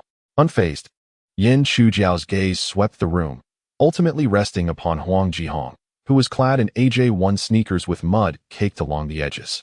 The evidence was undeniable. Whether true or not, he was determined to take action. With a furious roar, Yin Chujiao lunged forward. Some individuals prefer to reason before resorting to violence, but Yin Chujiao, having once been inclined to engage in discourse, had grown weary of such an approach. Often, he found that before he could voice a word, others had already struck. Now, he was resolved not to squander his breath. If action was required, he would act without hesitation. Huang Jihong, still holding a bowl and chopsticks, with a piece of roasted piglet in his mouth, was caught unawares and was promptly overwhelmed by the ferocious Yin Chujiao. A tempest of fists descended upon him mercilessly. Witnessing this, Huang Jihong's two brothers rushed forward with furious shouts. Yin Chujiao, unfazed by their numbers, engaged them one by one, and despite their considerable stature, they were no match for his agility, strength, and unbridled fury. The brothers attempted to retaliate, but barely landed a blow before they were both swiftly subdued. Yin Chujiu refrained from delivering any fatal blows to them, instead focusing his relentless assault on Huang Jihong. Initially, Huang Jihong managed to defend himself. Yet Yin Chujiu fought like a madman, seemingly impervious to pain. His strikes felt like mere tickles to him, while each blow he landed on Huang Jihong caused him to cry out in agony. In the blink of an eye, Huang Jihong was left battered and bloodied, utterly devoid of the will to resist. Witnessing his sons being trounced, Huang Ziming, their father, was consumed by rage. Despite his attempts to intervene vocally, he ultimately stormed into the kitchen to retrieve a kitchen knife. Yan, stop this at once. I will count to 3, and if you do not cease, do not blame me for the consequences. 3, 2, 1. Yin Chujiu remained deaf to his threats, continuing his assault on Huang Jihong. In a fit of desperation, Huang Ziming swung the knife at Yin Chujiu's back. Although Yin Chujiu did not turn around, it was as if he possessed a sixth sense. He narrowly evaded the blade, spinning around to deliver a powerful counterstrike. The sound of metal clanging echoed as Huang Ziming's knife fell from his grasp. Without the weapon, Huang Ziming hesitated to advance, resorting instead to reasoning. Yin Chujiu, why are you doing this? We have never had any grievances. Yin Chujiu pointed at Huang Jihong, asked him. Huang Ziming turned to his eldest son, demanding, what have you done? In a moment of defiance, Huang Jihong retorted, I have done nothing. Yin Chujiu's expression darkened as he picked up the fallen knife, preparing to strike. If you do not confess, I shall end you, you wretched scoundrel. In a panic, Huang Jihong fell to his knees, terrified before the impending blow could fall. Yin Chujiu's kitchen knife hovered ominously above his forehead, his expression devoid of emotion as he fixed his icy gaze upon Huang Jihong. This is your final chance? Did you truly do nothing? Huang Jihong, confronted by the sharp blade he had recently sharpened himself, could no longer withstand Yin Chujiu's merciless stare. I won't dare to go to your home again, he stammered. Yin Chujiu pressed on with his inquiry, demanding to know the whereabouts of the stolen clothing. In a frantic scramble, Huang Jihong rushed into his room, emerging moments later with a white bra that he handed over to Yin Chujiu. Upon seeing the undergarment, the Huang family quickly grasped the gravity of the situation. The initial indignation they felt transformed into a heavy silence, each member feeling too ashamed to speak. A grown man stealing women's lingerie from another household, this was a disgrace too profound to acknowledge. In truth, Huang Jihong had little choice. Yin Chujiu's family was impoverished, with nothing else of value to pilfer. His petite aunt was undeniably beautiful, and the allure of her worn lingerie proved irresistible, leading him to commit the theft. Yet Yin Chujiu remained furrowed in thought. But there is still one more piece? He inquired sternly. That one is with Huang Rishan, Huang Jihong replied hastily. He said he would take it back to punish me. Fury surged within Yin Chujiu, who, without allowing Huang Jihong to finish, lunged forward, unleashing a flurry of punches and kicks upon him. The Huang family stood frozen, witnessing the assault, yet too fearful to intervene, not even daring to utter a word. In Dongwan Village, one must acknowledge their mistakes and accept the consequences. At that moment, the roar of motorcycle engines pierced the air. Honggu, have you eaten? Hurry up, we're leaving. The voice belonged to Huang Rishan, Huang Jihong's comrade. Upon seeing a figure emerge from the door, he initially assumed it to be Huang Jihong. But as he focused, he realized it was Yin Chujiu, holding a knife in one hand and a bra in the other, exuding an aura of menace akin to a butcher. Instantly, Huang Rishan understood that their secret had been uncovered, and his face drained of color. Fortunately, he remained seated on his motorcycle, the engine still running. Without hesitation, he shifted gears and accelerated away. Yin Chujiu, driven by rage, pursued him but was too late. The motorcycle had already gained a distance of 5 or 6 meters. In a fit of anger, he hurled the knife, which struck Huang Rishan squarely on the helmet. Though the impact jolted Huang Rishan, he was spared from injury, thanks to his protective gear. However, the shock caused him to lose control, and he felt an immediate warmth spreading through his pants as fear overtook him. Ignoring his predicament, he pressed the throttle, fleeing with the knife still lodged in his helmet. While no one was gravely harmed, the Huang family, gathered at the doorstep, was left in stunned disbelief. Yin Chujiu had truly descended into madness, unafraid of the law and seemingly ready to kill. Realizing he could not catch up with Huang Rishan, he ceased his pursuit, knowing that while the monk might escape, the temple remained. Unless you refrain from returning to the village, I shall break all 3 of your legs upon your arrival. Chapter 40. To give you the best, as Huang Ziming's family observed Yan Chujiao unleash a torrent of chaos, they believed he would depart without further ado, prompting a sigh of relief. However, to their astonishment, Yan Chujiao pivoted and strode purposefully back towards them. Huang Jihong, already terrified from the earlier confrontation, retreated in distress. Repeatedly gesturing in refusal, Yan, no, Brother Jiao, it has nothing to do with me, truly. Speak. Yan Chujiao pressed him against the wall. His voice dark and demanding, who incited you to act in this manner? Huang Jihong immediately considered betraying the village chief, Huang Defa, but he was not devoid of wit. He recognized that implicating Huang Defa would render his own position in the village untenable. It was Huang Rishan's suggestion. You see, after you posted that video of us crawling like dogs online, he was infuriated and urged me to visit your home to see if there was anything valuable to pilfer as a form of retribution. While betraying Huang Defa was out of the question, throwing Huang Rishan under the bus felt effortless, especially since it was evident that Huang Rishan had already fled. Yan Chujiao contemplated this response seriously and found it quite plausible, devoid of flaws. Consequently, he retrieved his phone. Hello, is this 110? No. Huang Ziming rushed forward to intervene. Chujiao, please don't call the police. We are all from the same village. Let us resolve this amicably. If this matter were to reach authorities, the consequences might not be severe, most likely just a fine or administrative detention. Nonetheless, the shame of it would be unbearable. If word got out, not only Huang Jihong, but his entire family would be unable to hold their heads high in the village. Huang Ziming, unable to bear the disgrace, lowered his stance and pleaded with Yan Chujiao for mercy. Meanwhile, Sui Weiqing busied herself at home, having cleaned both inside and out, and was preparing to slaughter a goose for dinner. Ultimately, however, she opted for duck instead. It was more economical, and the thought of parting with a goose, now laying eggs, was too painful. Besides, Yan Chujiao was particularly skilled at preparing duck. As she waited for the water to boil for scalding the duck, she finally found a moment to reflect, feeling a wave of discontent wash over her. The thief had taken her intimate garments, undoubtedly with malicious intent. The mere thought of her personal belongings being mishandled by another filled her with discomfort. If she could discover the identity of the thief, she would insist on Yan Chujiao administering a thorough beating. Yet, with no leads and no police report filed, locating the thief seemed an insurmountable task. Just as her spirits sank further, her phone suddenly chimed. Pulling it from her pocket, she was surprised to see it was a call from Yan Chujiao. Isn't he in the vegetable garden? She pondered. Why was he calling when he was so near? Chujiao, where have you gone? Auntie, I'm at Huang Ziming's house. Please come over. Sui Weiqing, perplexed, inquired, what is the purpose of going there? There is something important. Just hurry. Yan Chujiao replied before abruptly ending the call. Sui Weiqing found herself utterly perplexed by the situation. However, given the grave tone of Yan Chujiao on the phone, she had no choice but to temporarily set aside her tasks and head to Huang Ziming's residence. Upon entering his home, she was met with a scene of utter chaos. The living room was in disarray, resembling the aftermath of a bandit raid. Huang Ziming's 3 sons bore bruises and injuries, with Huang Jihao appearing the most pitiful, having been beaten to an almost unrecognizable state. Without needing to speculate, Sui Weiqing could surmise that this turmoil was likely orchestrated by her nephew. Yet, she found it peculiar.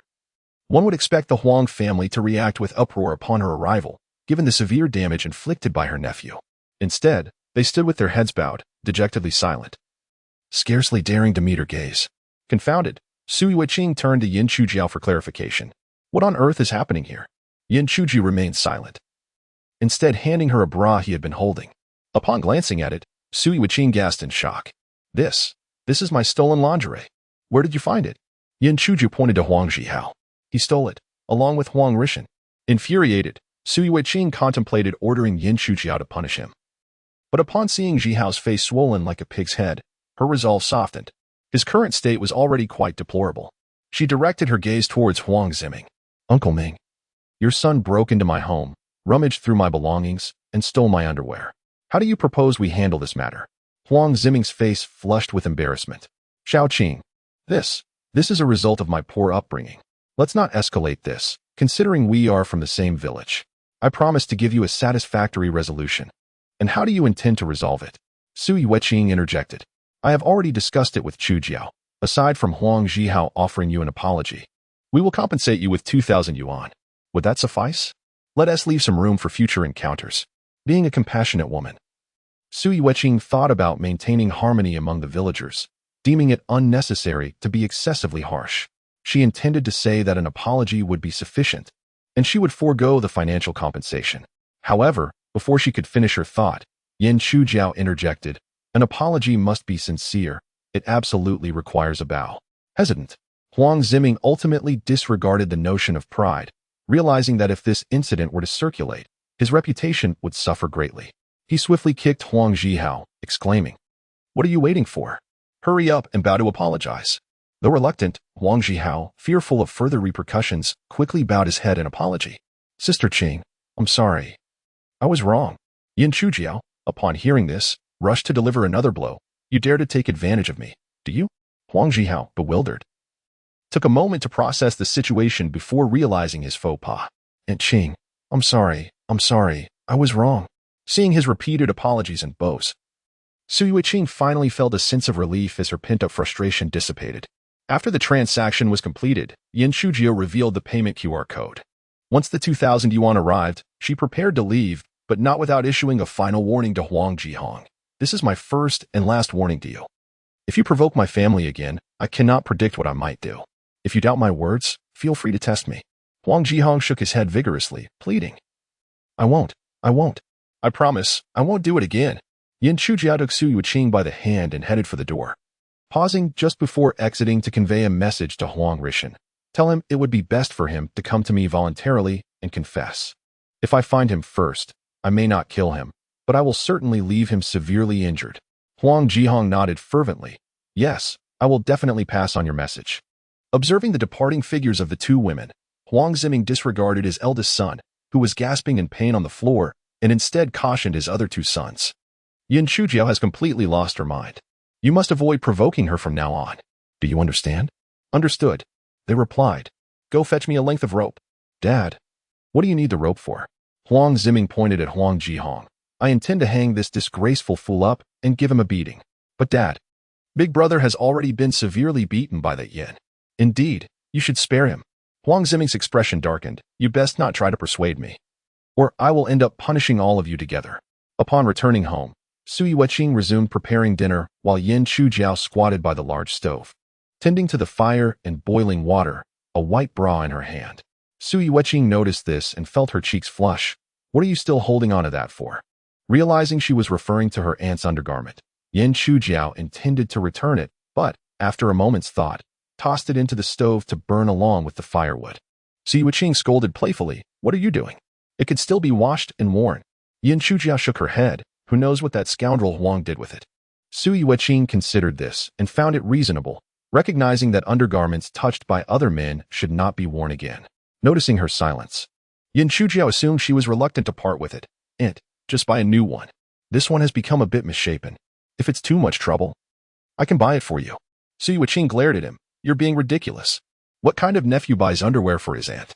I can handle it myself." Realizing the inappropriateness of his offer, Yin Chujiao scratched his head and laughed awkwardly. "I was just concerned you might be hesitant to spend money. Remember to buy something of good quality. You shouldn't just grab something from a street vendor. Cheap imitations can be harmful to your health, you know." Clearly, this was a rather embarrassing topic. Su Yuqing hurriedly interrupted. All right, I understand. You need not worry about my underwear." Meanwhile, the duck they had caught earlier remained alive beneath a basket, aware of its impending fate and emitting terrified quacks. After contemplating for a moment, Su Yuqing picked it up and headed to the back poultry house, where she exchanged the duck for a goose. "Not only has my nephew grown up, but he has also acquired remarkable skills, proving to be exceptionally capable." He claimed he would capture the thief, and indeed, he did. A reward is in order. He must be treated to the finest. On the 9th day of the month, come, let us quickly prepare a feast for him. Yin Chuji was somewhat taken aback. "Aunt, are you really so generous now? Did you not say that the goose should be kept to lay eggs and raise goslings, which in turn would lay more eggs?" And then, Su Yuqing shot him a sidelong glance. "Will food silence your incessant chatter? Hurry and bring the wine." Yin Chujiao chuckled and went to fetch a bottle of loose white liquor. At that moment, Su Yuqing had already seized the goose by its wings with one hand, while firmly holding its beak with the other, her long legs tightly gripping its body. Observing this scene, for some inexplicable reason, Yin Chujiao suddenly felt an overwhelming envy for that goose. Chapter 41. Grounded efforts yield better results. Hey, why are you in a daze? Pour it some liquor. Upon hearing her aunt's urging, Yin Chujiao snapped back to reality and began to pour white liquor into the goose's beak, roughly a couple of ounces. The initial administration of liquor to the goose serves 3 beneficial purposes. Firstly, it causes the feathers to stand on end, facilitating easier plucking. Secondly, it minimizes the struggles during bleeding, alleviating its suffering. And thirdly, it eliminates any fishy odor, enhancing the flavor of the goose meat. Once the liquor was administered, Yin Chujiao released the goose. Before long, the intoxicated goose began to sway, unable to maintain its footing, emitting a series of guttural sounds. You have intoxicated me, and now you shall butcher me, inflicting pain that I cannot escape. Tears of sympathy welled up in the corners of Yin Chujiao's eyes as he grasped the goose's wings and head with one hand, wielding a knife in the other. And without a moment's hesitation, he slit its throat. He promptly secured the goose's body with both hands to prevent any erratic movements. Su Yueqing positioned a bowl of salted water beneath its neck to collect the blood. The scene was somewhat gruesome. Yet it was but a reflection of nature's harsh reality of survival of the fittest. After the bleeding, Yin Chujiao submerged the goose in hot water for approximately a minute before retrieving it for plucking. Plucking feathers is an art in itself, requiring a specific order. One might feel overwhelmed by the sheer volume of feathers, as if they could never be fully removed. He began with the right wing, then the shoulder, followed by the left wing, the back, the abdomen, the tail, and finally the neck. The two worked diligently together, and before long, the goose was left pristine and immaculate. With this crucial step completed, Su Yueqing dismissed Yin Chujiao, sending him off to wash as the lingering scent of seafood clung to him, nearly suffocating her. Yin Chujiao, however, did not rush to bathe. Instead, he first repaired the lock on the back door. After ensuring it was secure, he added 2 additional locks that could only be opened from the inside. Once satisfied with the door's sturdiness, he entered the shower room, thoroughly cleansing himself from head to toe. When he emerged, the iron pot containing the goose was nearly finished. The rich aroma of meat wafted through the air, enveloping the entire kitchen and nearly bringing Yin Chujiao to tears with hunger. The goose, weighing just over 10 pounds, had previously been too much for 2 people to finish in 3 meals, prompting Su Yueqing to forego any additional dishes and instead prepare some oilseed lettuce on the side. The goose remained in the pot, simmering gently. Aunt and nephew each settled onto a stool beside the stove, dining as if they were enjoying a hot pot. The goose they had raised themselves was undeniably superior to any purchased from the market. The meat was firm, with a perfect balance of fat and lean. Each morsel had fully absorbed the essence of the broth, boasting a golden hue. The meat was tender and succulent, melting off the bone, with a delightful chewiness that lingered on the palate, offering an unforgettable experience. Yin Chujiao found it impossible to stop eating. Su Yueqing preferred chicken, and while she enjoyed roast goose, she was less enamored with goose cooked in an iron pot. After indulging in several pieces of meat, she began to feel a bit overwhelmed, so she added the washed oilseed lettuce into the pot, ensuring not to blanch it for too long. Once it turned a deep green, she swiftly retrieved it. The greens, having absorbed the essence of the goose, were both fragrant and crisp, refreshing and delectable, providing a perfect counterbalance to the richness of the meal. Su Yueqing initially believed that such a large goose would undoubtedly be too much for 2 people to consume in one meal. However, she underestimated her nephew, who had become quite the voracious eater. A pot of goose meat was entirely devoured by Yin Chujiao, leaving not even a drop of broth behind, which he mixed with rice. Su Yueqing couldn't help but shake her head repeatedly, realizing that she simply could not afford to sustain such an appetite. After a hearty meal, Yin Chujiao wiped his mouth with a smile and loosened his belt before making a payment. A notification chimed. 9,000 yuan had been credited. Su Yueqing's eyes widened in astonishment. Was it truly so much? The sale of the barnacle netted over 7,000, complemented by a 2,000 compensation from Huang Jihong's family. Gazing at her account balance, it surpassed 20,000. Even after setting aside 5,000 for Huang Fuguei in a few days, over 10,000 would remain. Chujiao, I feel a bit anxious. What is there to be anxious about? Taking a deep breath, Su Yueqing replied, for so long, our family has never possessed such surplus provisions. Aunt, remain calm. This is merely the overture. She instinctively inquired, what comes next? Next, we shall head towards the sea, venturing further and deeper to earn even greater riches. However, the topic of sailing was a taboo between the aunt and nephew, as Yin Chujiao's parents had perished at sea, a subject they both treated with utmost sensitivity. At present, it was not yet time to set sail. A boat was necessary, and to acquire a boat, capital was required. While they had indeed earned some money, it was still insufficient to settle their debts. The debts must be repaid first, and only then could they consider other ventures. One must eat a meal one bite at a time and traverse the road step by step. Taking overly large strides might lead to missteps and falls. Yin Chujiao firmly believed that one must remain grounded to exert oneself effectively. Hey, Su Yuqin waved her hand in front of them. I'm asking you something. Why are you suddenly daydreaming? Regaining his focus, Yin Chuji replied, Of course, what lies ahead is for you to indulge in sumptuous feasts, revel in joy. Awaken naturally each day, and count money until your hands cramp. I fear the opposite. Counting money until I wake naturally, and sleeping until my legs cramp. Yin Chujiao. Observing her nephew, who had grown significantly taller and more robust, Su Yuqing recalled something. Chujiao, have you handed over all the money? Are you not keeping any for yourself? What would I keep it for? In case you wish to dine with that female fishing companion? You need not worry about that. Have you saved some money? Not at all. Yin Chujiao shook his head. She will pay. Su Yuqing couldn't help but chuckle as a grown man. How can you have the audacity to let a woman pay for your meal? What's there to be embarrassed about? A truly capable man can make a woman willingly spend on meals. Su Yuqing subtly shook her head in disagreement with his perspective, yet felt reassured. With such a disposition, he would never become a sycophant. Rather, he would be the one others sought after.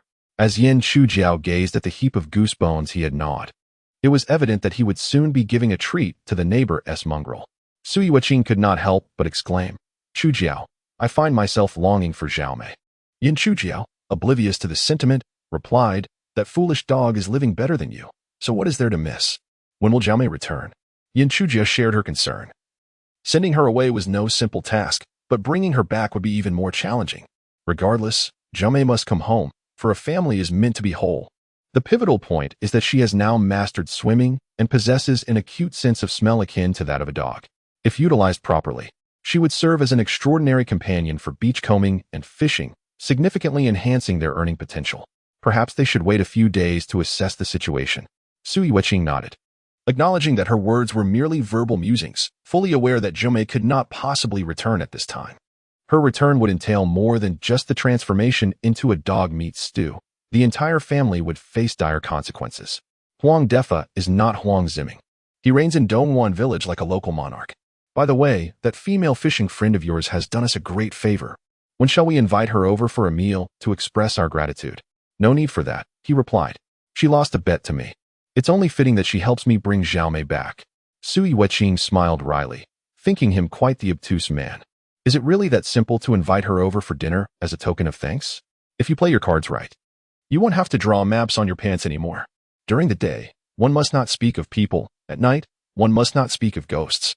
Just as one mentioned Xiao Qiao, he called.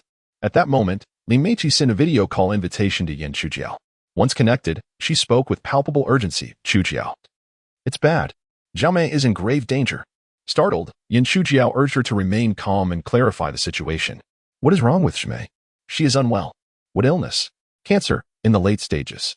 What? Yin Chujiao was taken aback, leaping to his feet. How do you know? Did you take her to the hospital? No. I'm just guessing. Yin Chuji was exasperated. You're not a doctor, so why are you making random guesses? And how did you conclude she has cancer? She is shedding fur incessantly, and it's quite severe. My house is covered in dog hair. Yin Chuji was overwhelmed. Shedding fur equals cancer? What kind of logic is that? I've seen cancer patients on television, and they end up completely bald, dear sister. Yin Chujiao exclaimed, defeated. Cancer doesn't cause fur loss. It's only chemotherapy and radiation that do. Are you certain? Of course. I may not be well read, but I wouldn't deceive you. Li Meiqi, puzzled, inquired, but why is she shedding fur? It could be a skin condition or simply seasonal shedding, Yin Chujiao explained, urging her, regardless of the cause. Let me see her. Li Meiqi shook her head. I can't. She has burrowed into her doghouse and refuses to come out. No amount of calling helps. Your inability to call her does not mean my call will be futile. Li Meiqi huffed. Fine, if you're so clever, you come then. Chapter 42. Foolish Child.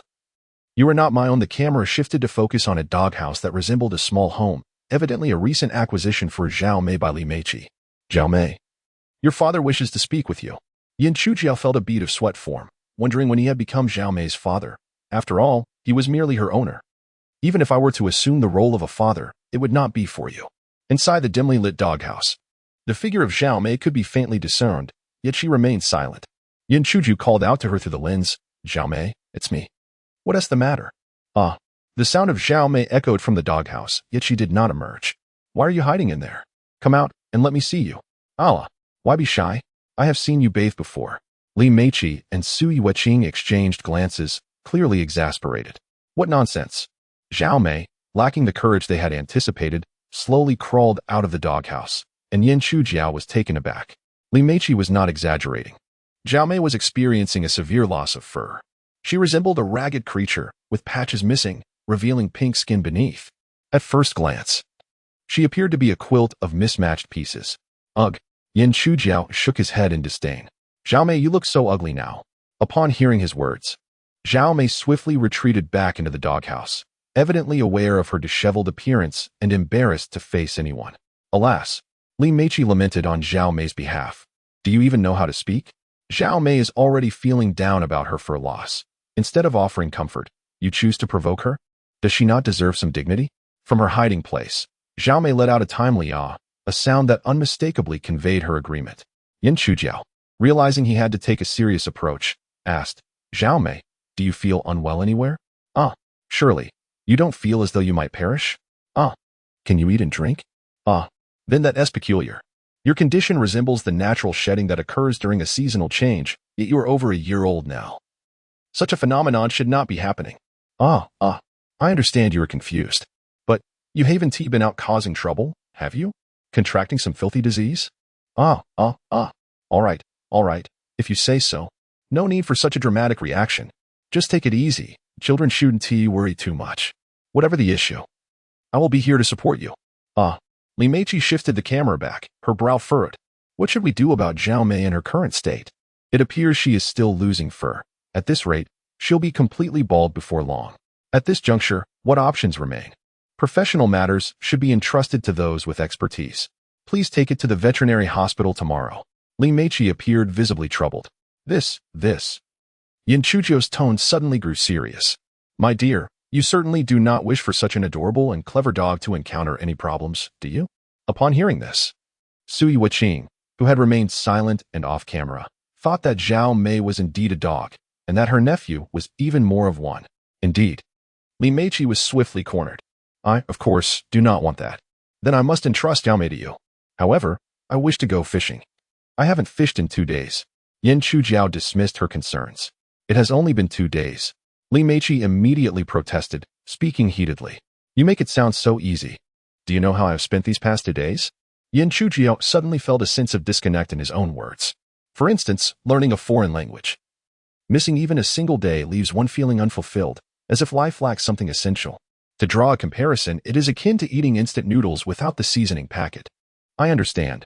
The yearning is unbearable. Your yearning? It's merely an itch in your hands, an all-encompassing discomfort. You cannot eat well, nor sleep soundly, and all you desire is to cast a line. Last night, I dreamt of catching immense fish, using Zhao Mei's hand as a fishing rod, almost flinging her away.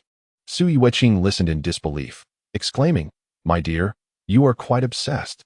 After a moment of contemplation, Yin Chujiao suggested, "How about this? Tomorrow, take Zhao Mei to the vet first. If everything checks out, you can come find me. But remember, come alone. Do not bring Zhao Mei, I implore you." Despite Yin Chujiao lowering his voice at the end, Zhao Mei, merely shedding fur and not deaf, immediately perked up and barked at him in protest. The meaning of her outcry was unmistakable. "Why all the fuss? I am looking out for your best interest in your current state. You cannot be exposed to wind or water, or it will worsen. I am not a dog and will not deceive you." Li Meiqi hurriedly took her phone and stepped aside. "So, shall I come find you tomorrow? You must first take Zhao Mei to the vet to ensure her well-being." "Certainly. If there is an issue, I would not dare to leave." Although they had only spent a day and night together, Li Meiqi had already grown quite fond of the adorable and affectionate Zhao Mei. This serves as evidence of Zhao Mei's intelligence? No, it attests to Yin Chujiao's wisdom in choosing to acquire a female dog. After exchanging a few more words, Li Meiqi said, "All right, I won't keep you any longer. I must hurry and take a shower." She hung up before Yin Chujiao could voice his thoughts. He felt a wave of frustration, muttering to himself that every time their conversation barely began, she would excuse herself to shower, as though she were particularly fastidious about hygiene. though he had never witnessed it. Such a woman is not worthy of deep connection. After this thought crossed his mind, he noticed his aunt standing nearby, gazing at him in utter astonishment. Oh no. He had become so absorbed in the conversation that he forgot his aunt was present. In that moment, he felt the weight of social embarrassment, utterly mortified. Su Yuqing felt that as an aunt. She should impart some life lessons to him to prevent him from straying onto the wrong path. That kind of woman who casually allows you to see her is certainly not worth cultivating a deep relationship with. Oh, I find this girl quite appealing. She appears youthful and beautiful, lively and extroverted, pure-hearted and kind. She shares your interests and is willing to be charmed by you. If you could manage to bring her home. Coughing slightly, Yin Chujiao found himself overwhelmed. Aunt, let us not stray too far off topic. I merely consider her an ordinary fishing companion. I have no ulterior motives. Well, you can start contemplating now. If you wish to pursue a relationship with her, I would not oppose it. Yin Chujiao was both amused and exasperated, thinking to himself that he was indifferent. But what about her feelings? As for that proprietress, the one who collects fish, her name is Bai Jean. Yes, her. What a dreadful name. It sounds like someone unsavory. Surely she must be married by now.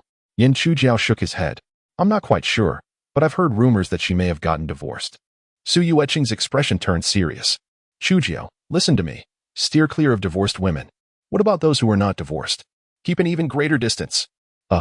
Disrupting someone else's family is not as simple as dismantling a temple. It equates to murder and arson, reflecting moral decay and the obliteration of humanity. Yin Chujiao waved his hands repeatedly. Aunt, you're overthinking this. She is merely a client of mine. Well, to be precise, my only client. Su Yuqing remained unconvinced. Then you should cultivate more clients. As long as you have the goods, why worry about demand? That makes sense, but it's not quite right. If I can't even manage one, how can you expect me to develop more? Are you not concerned about my back breaking? You have no idea how strenuous fishing can be. Moreover, my dealings with her are direct, without any middleman profiting from the disparity. If it were someone else, they might not offer such a high price. Yin Chujiao refrained from rebutting Su Yuqing's concerns, instead comforting her. Aunt, rest assured. My only interaction with her is one of mutual benefit. That is the best scenario. Aunt, I believe you are somewhat mistaken. I am merely an average-looking fellow. Not a wealthy or influential second-generation heir. I am not that sought after. Su Yuqing shot him a disapproving glance. And what if you're not handsome? You can't see yourself anyway. It's revolting to them. Aunt, that is not how you comfort someone. Yin Chujiao nearly cried. Then puzzled, he asked, Aunt, why are you so beautiful while I turned out so plain? Su Yuqing instinctively scolded him. Fool. It's obviously because you're not my biological child. Yin Chujiao pouted. But my mother is just as beautiful as you. Why didn't I inherit even a fragment of her genes? Su Yuqing almost retorted again, fool. It's because you're also not your mother's biological child. Chapter 43. The young lady's sole desire is to venture into the wilderness. Su Yuqing realized she had nearly let something slip and hastily shifted the conversation to offer him consolation. Chujiao, you must possess a bit more confidence. Your handsomeness may not be overt, but you are certainly not unattractive. Your features are quite well defined, with a proper nose and eyes. The most significant point remains that, regardless of how others perceive you, in my eyes, you are irreplaceable, truly one in a million. Yin Chujiao found no solace in her words. Instead, he felt even more despondent, as her statement implied that he would forever remain her nephew, an unchangeable fact. Even if you never find a partner, I can only watch helplessly, with no other recourse. Seeing his continued melancholy, Su Yuqing contemplated ruffling his hair but realized her hand would need to be raised quite high. Oh, Chujiao, have you grown taller again? Yin Chujiao could only concede that he had indeed grown a little. Come on, let us measure. Su Yuqing exclaimed, moving closer to him, standing face to face as they had in the past. She then extended her hand, raising it above her head and reaching out towards him. Yin Chujiao's breath quickened, and he lacked the courage to meet her clear, lively gaze, his heart racing fervently. Su Yuqing, however, was not overly contemplative. When her hand landed on his neck, she was taken aback. Goodness, Chujiao, when did you grow this much? Last year, I could barely reach your eyebrows. What have you been eating? Just the rice you feed me. Su Yuqing replied cheerfully. Then you must eat more. Aim to reach 180 centimeters. Absolutely. After a moment of affectionate banter, Su Yuqing suddenly wrinkled her nose. Chujiao, what is that scent on you? Yin Chujiao lifted his arm to sniff, bewildered. He had just bathed, so what could possibly linger? Is it the fragrance of the shower gel? Sui Weqing leaned closer, inhaling deeply. It resembles it, yet not quite. Our shower gel doesn't tea smell like this. Yin Chujiao felt perplexed. Surely it could not be that peculiar creature causing him not only to mutate, but also to develop a personal scent? Yet, Sui Weqing couldn't resist sniffing again. It's somewhat like perfume, but not exactly. This indescribable scent is not only pleasant but also rather intoxicating. Noticing her growing fascination, Yin Chujiao jokingly remarked, this might be my masculine charm. Don't inhale too much, or you might get intoxicated, and I cannot be held liable. Sui Weqing shot him a glance, her cheeks flushing slightly. I'm too lazy to deal with you. I'm off to shower. Yin Chujiao tidied up the kitchen, washing the dishes and cleaning the space, ensuring the back door was securely locked. After thoroughly checking everything and confirming that all was well, he returned to his room. While others must guard against fire, theft, and meddlesome friends, he had to be vigilant against potential thieves of his aunt's undergarments. The thought alone incited a fiery disdain. How dare Huang Rishan and Huang Jihong attempt to steal his aunt's lingerie, particularly that despicable Huang Rishan. Just wait for me. If you don't come here to confess, I shall certainly break your 3 legs. Despite laboring tirelessly throughout the day and engaging in a scuffle before dinner, he resolutely dedicated 45 minutes to studying a foreign language, only to succumb to exhaustion thereafter. Upon awakening, the dawn had already broken. As per his routine, he measured his height and was delighted to discover he had finally reached 179 centimeters, just 1 centimeter shy of the coveted 180. His body still exuded a slimy substance, now faint in hue, reminiscent of the mucus found on eels and sea snakes. It felt slick to the touch. Yin Chujiao sighed, pondering why he should possess such slipperiness, especially since he was not a woman. He hastily made his way to the shower to cleanse himself of this layer. After his refreshing bath, he emerged to find his aunt absent, presumably at the market selling goods. However, his phone buzzed with several messages. Initially assuming they were from Li Meiqi, he was surprised to find they were from his boss, Bai Jin. Are you awake? Call me back. I have something urgent to discuss with you. Reading the messages, Yin Chujiao felt puzzled. What could be so pressing so early in the morning? Surely, the water pipes weren't leaking again. He had repaired them meticulously last time, ensuring there were no leaks after thorough inspections. He was confident in his plumbing skills, knowing a single repair could last a considerable time without issues. If not that, what could it possibly be? Surely it wouldn't involve him fixing a rather dubious pipe? He mused. Boss, I am not so easily swayed unless the compensation is right. With these thoughts in mind, he returned the call to Bai Jin. What is it that you need so urgently? Bai Jin was not one to dawdle. She preferred a straightforward approach. Chujiao, how many barnacles do we have today? Yin Chujiao was taken aback. Such an urgent inquiry at this early hour? I haven't tea left yet, so I'm unsure of the quantity. He recalled that he was alone today, without his aunt's assistance, and added, there may not be as many as yesterday. Really? I had thought today would surpass yesterday's supply.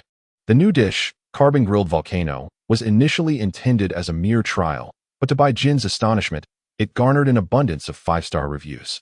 Yesterday, Yin Chujiao had supplied over 100 pounds of barnacles, and a significant portion had been sold. The remainder had already been fully reserved for today, and demand still exceeded supply. The remarkable sales could be attributed to several factors. The dish's novelty piqued the curiosity of diners. Its delectable taste was rich in vitamins and protein, something all men desire for vitality, and Bai Jin's ability to weave narratives that infused culture into the cuisine. Additionally, her servers were all tall, attractive individuals with pleasant demeanors, which might have been a key factor, as the patrons indulging in this dish were often distinguished gentlemen. Bai Jin sensed that this would become a sensational new dish, undoubtedly destined to become one of the signature offerings at the Sea God restaurant.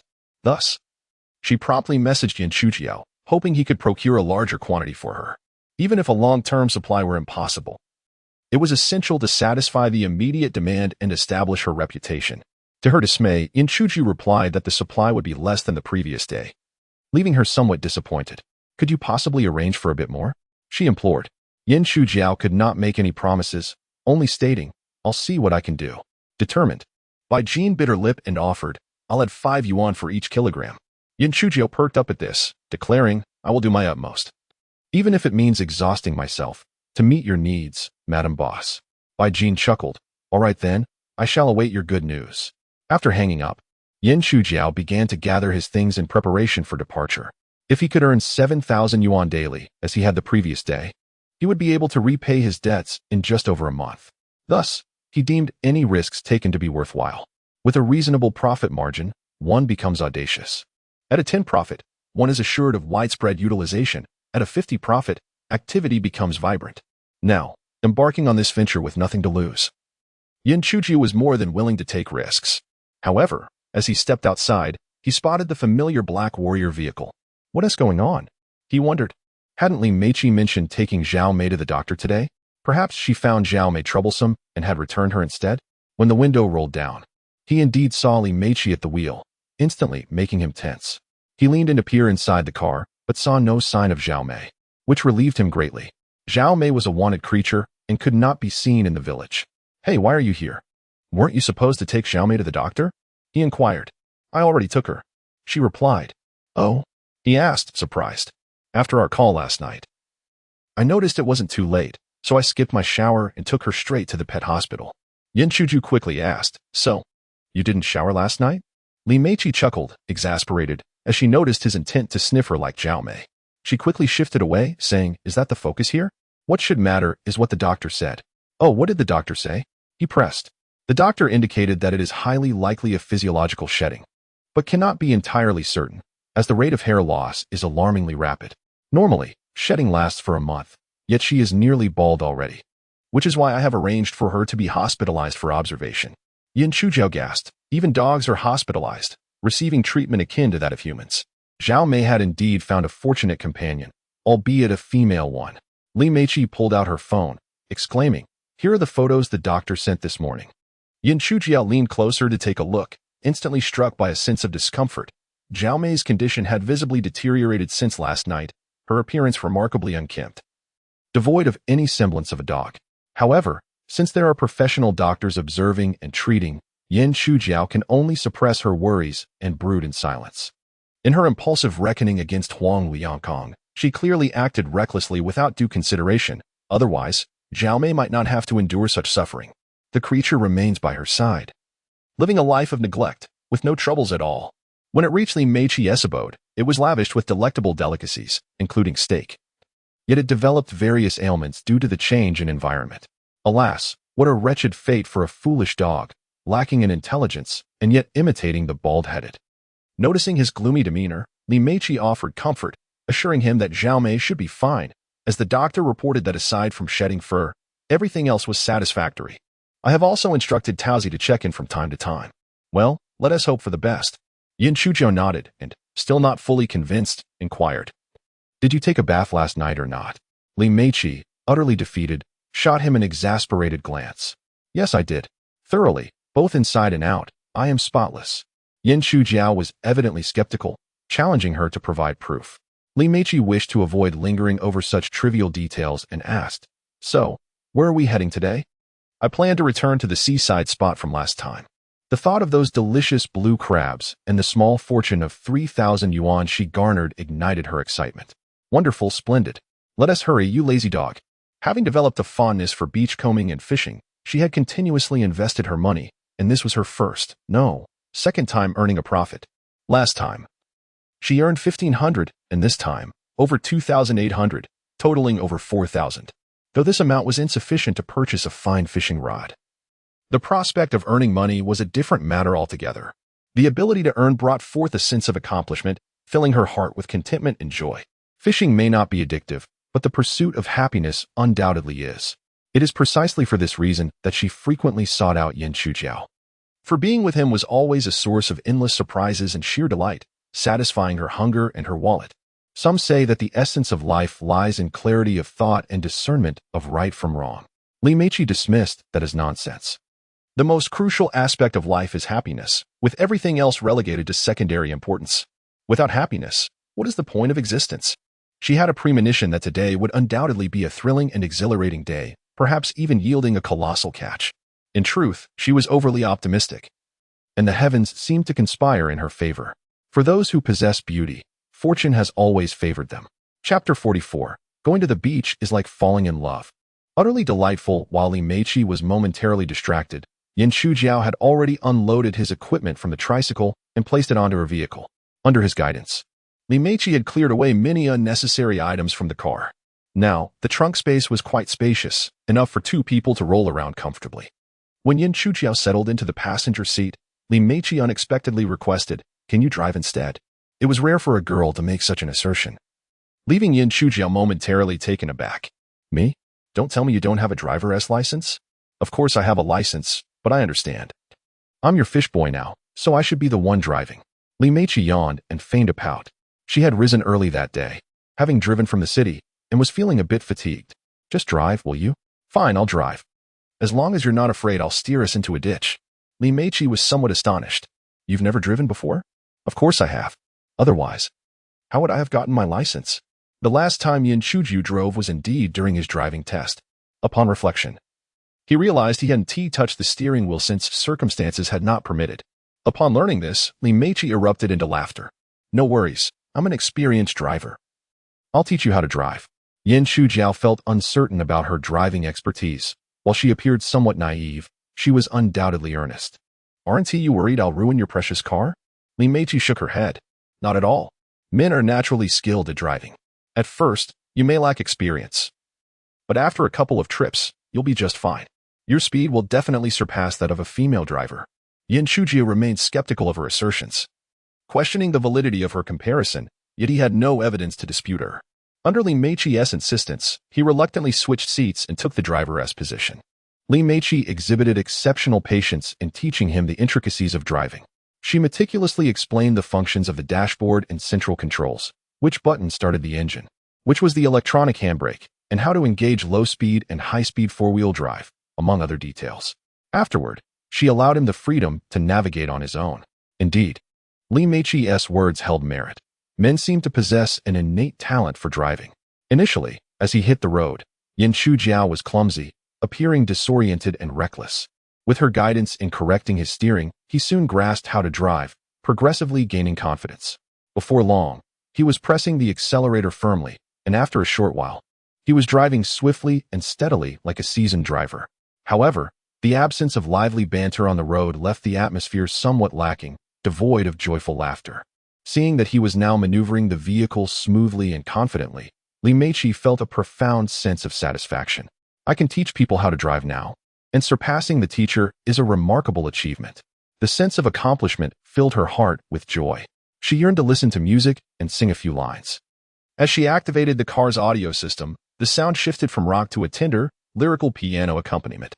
The audio quality was remarkable, as if a live performance enveloped her, with every nuance lingering in her ears. Earlier, while introducing the vehicle, Yin Chujiao had already learned of the Berlin sound system she had installed. She refrained from inquiring about the exorbitant cost to avoid any embarrassment. Yin Chujiao had an aversion to visiting banks, much like a eunuch shuns brothels. Some things, lacking in existence, rendered inquiry superfluous. To venture forth would be to invite humiliation. The familiar melody soon revealed itself to Yin Chujiao. It was a masterpiece by the renowned singer. "Loneliness slowly occupies my heart. The long night grows increasingly tranquil, and my memories become ever more desolate."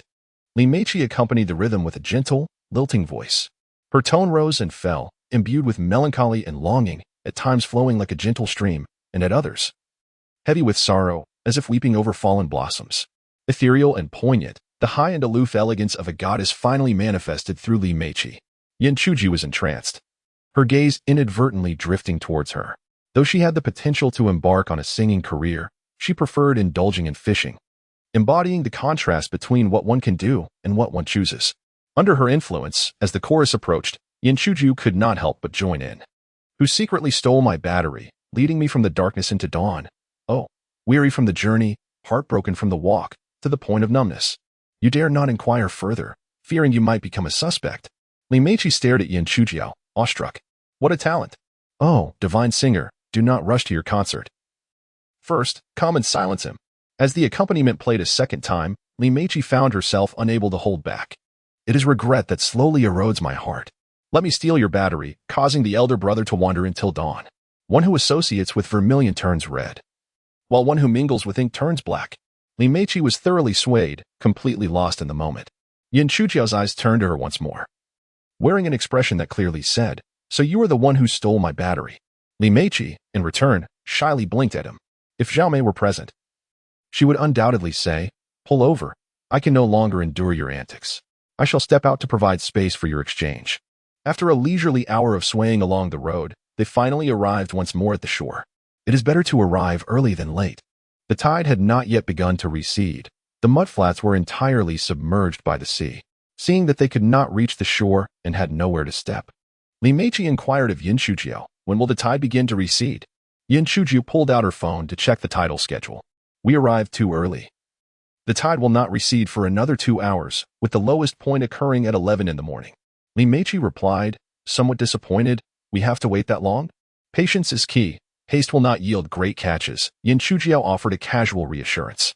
She had originally intended to visit the cliffside at their destination, but typically, they would traverse the mudflats after the tide had receded. Now, if they wished to approach from the coast, they would need to navigate around the contours of the mountain. Not only is it distant, but there is also no path, and it consumes time. By the time one finally arrives, the tide will likely have receded. Yin Shujiao was reluctant to squander his energy and time. Descending to collect barnacles was an exceedingly strenuous task, more arduous than performing push-ups. Thus, he returned to the cave where he had previously rested, quietly awaiting the ebbing tide. Li Meiqi followed closely, settling onto the bed where she had once slumbered, surveying her surroundings and inquiring, "So, what shall we do now?" The azure sea and silver sands, embraced by verdant mountains, presented a scene devoid of human presence, breathtakingly picturesque. If their bond were sufficiently deep, countless activities could be pursued, perhaps even until the tide reached its lowest point, leaving no time unspent. However, it was evident that their relationship had not yet evolved to such a stage. Apart from exchanging glances, they could only engage in trivial conversation. Yin Shujiao found such idle chatter unappealing, and upon noticing Li Meiqi's expression of ennui, he proposed, "Shall I find something for us to do?" Li Meiqi was eager to nod in agreement, but upon glancing at the bed beneath her and the desolate surroundings, a sudden realization dawned on her. With heightened vigilance, she asked, "What do you intend to do?" Yin Shujiao shrugged in reply, "Isn't that what I'm trying to figure out?" Li Meiqi felt compelled to caution him. As a man and a woman alone, you should refrain from seeking unnecessary endeavors. It could easily lead to trouble. Let us simply await the retreat of the tide, enjoying the sea and perhaps fishing. Yet, before she could voice her concerns, Yin Shujiao had already set his plans in motion. Chapter 45. Perhaps the fleeting beauty of life leads to no resolution. Mere happiness suffices. Yin Shujiao is not as licentious as one might imagine. Yet she is not impulsive either. Applause thrives on mutual consent. Only then can things proceed smoothly. A forcibly picked fruit may bring joy, but it often lacks substance. Yin Shujiao refrained from approaching Li Meiqi and instead ventured outside the cave. She surveyed the nearby rocky shore, now submerged by the sea, seeking any intrigue. The terrain beneath was uneven, with varying depths of water. In some places, it barely reached her ankles, while in others, it surged to her waist, growing deeper as one moved outward. In such waters, most would find little to discover, for the relentless waves obscure the treasures hidden beneath the surface. Yet, Yin Shujiao was different. Her eyes had been bestowed with extraordinary vision. Wherever there was water, she could see through it. The greater the volume of water, the clearer her sight became. When she spotted something furtively peeking from a crevice in the coral reef, her expression brightened. "Ah, something alive. Li Meiqi, let us hasten to fish." "Fish?" Yin Shujiao nodded affirmatively. Li Meiqi pointed towards the rocky shore. "Here?" Yin Shujiao nodded again. Li Meiqi could not help but roll her eyes. It was too shallow for fishing. Yin Shujiao felt that explaining herself would be an exhausting endeavor. So she chose silence and opened the fishing gear bag she had brought. Inside were rods of various lengths, but after examining them, none seemed suitable, either too long or too heavy. After discarding the rods, she glanced around and noticed a branch, roughly the size of a finger and about 1 meter in length, among the pile of driftwood at the base of the cliff. Its dimensions were just right.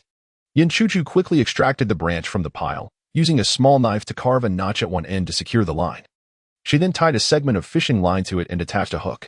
Though she had only 1-2 high-quality fishing rods from Li Meiqi, she possessed an abundance of inexpensive fishing lines and hooks.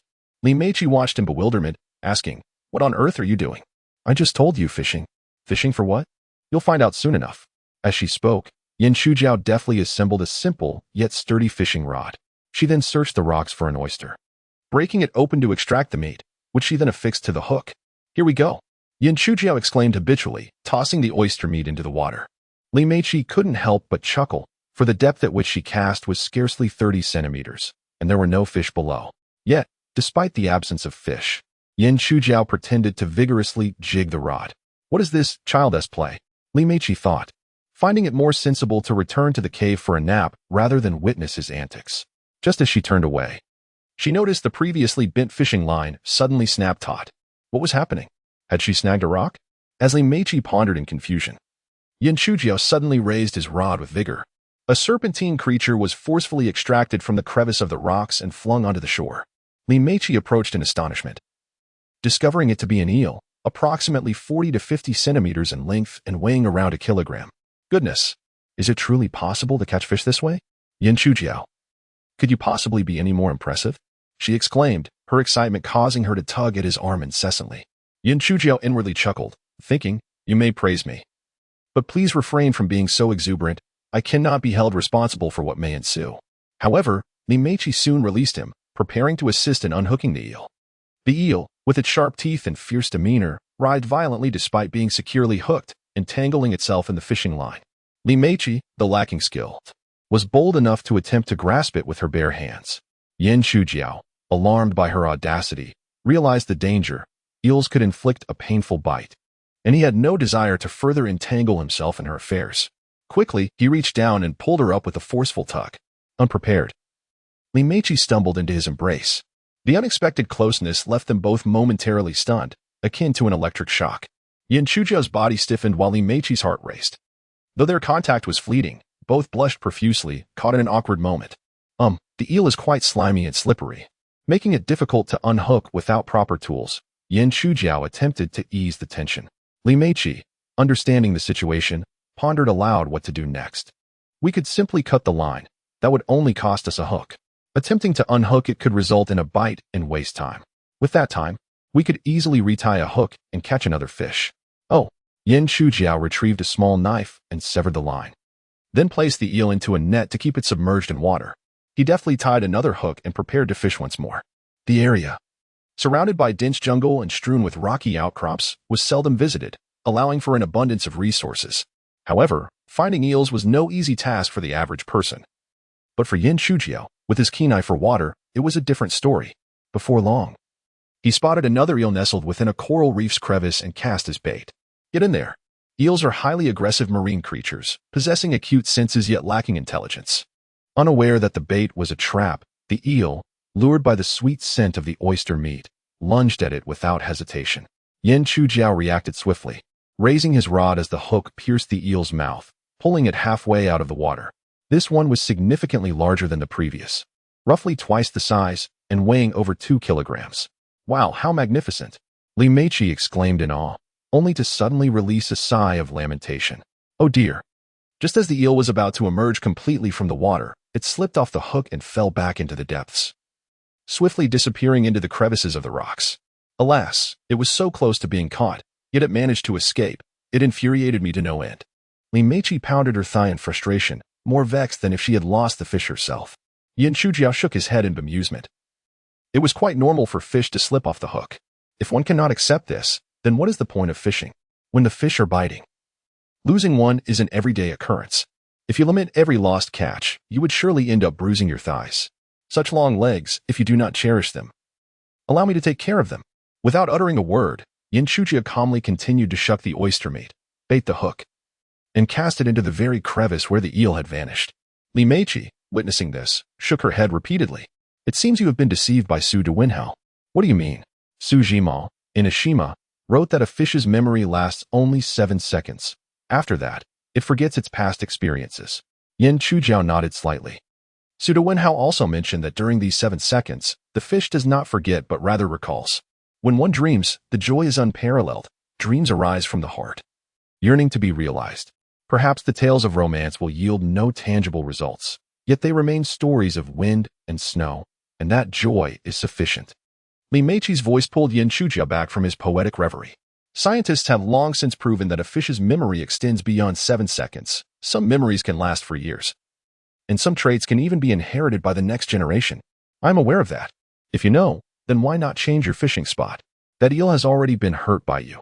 Do you think it will fall for your bait again? Yin Chujiao chuckled, saying, though it is in pain, It has already consumed the bait. Thus, it is a case of pain intertwined with pleasure. Such experiences can easily become addictive, and you will understand that in time. I do not believe it, Li Meiqi retorted defiantly. How about we make a wager? Yin Shuji was taken aback. Previously, she wanted to compete in fishing, and now she wished to bet. Sister, if you enjoy winning against me so much, you will inevitably find yourself at a disadvantage. As they grew increasingly familiar, he felt less inclined to tease her. Yin Shuji timidly inquired, Can we not bet? Are you frightened? If you are, just admit it. I can graciously let you off the hook. Yin Shujiao couldn't help but laugh at her audacity. All right, how do you propose we wager? If you manage to catch it, I will cover all the hospital expenses, nursing fees, and food costs for your little sister. No reimbursement required. Yin Shujiao scoffed. That doesn't seem like much, does it? Indeed. It is not much. So far, it has only cost over 6,000. What? Yin Shujiao's eyes widened in disbelief. How could it amount to so much? I took it to the best pet hospital, with the finest veterinarians, and it has its own room, not to mention the gourmet meals tailored specifically for its needs. A stay at that facility would easily cost 30 to 40,000. Yin Shujiao recalled the time when she was hospitalized due to illness. Forced to occupy a corridor for lack of a bed, and an overwhelming sense of desolation washed over her, feeling as though she was inferior to a dog. What if I lose? She pondered. The days I owe you for fishing shall be forgiven, and all your catches today will belong to me. Furthermore, when we go fishing in the future, you must take care of lunch. Li Meiqi added thoughtfully, also, in front of your aunt.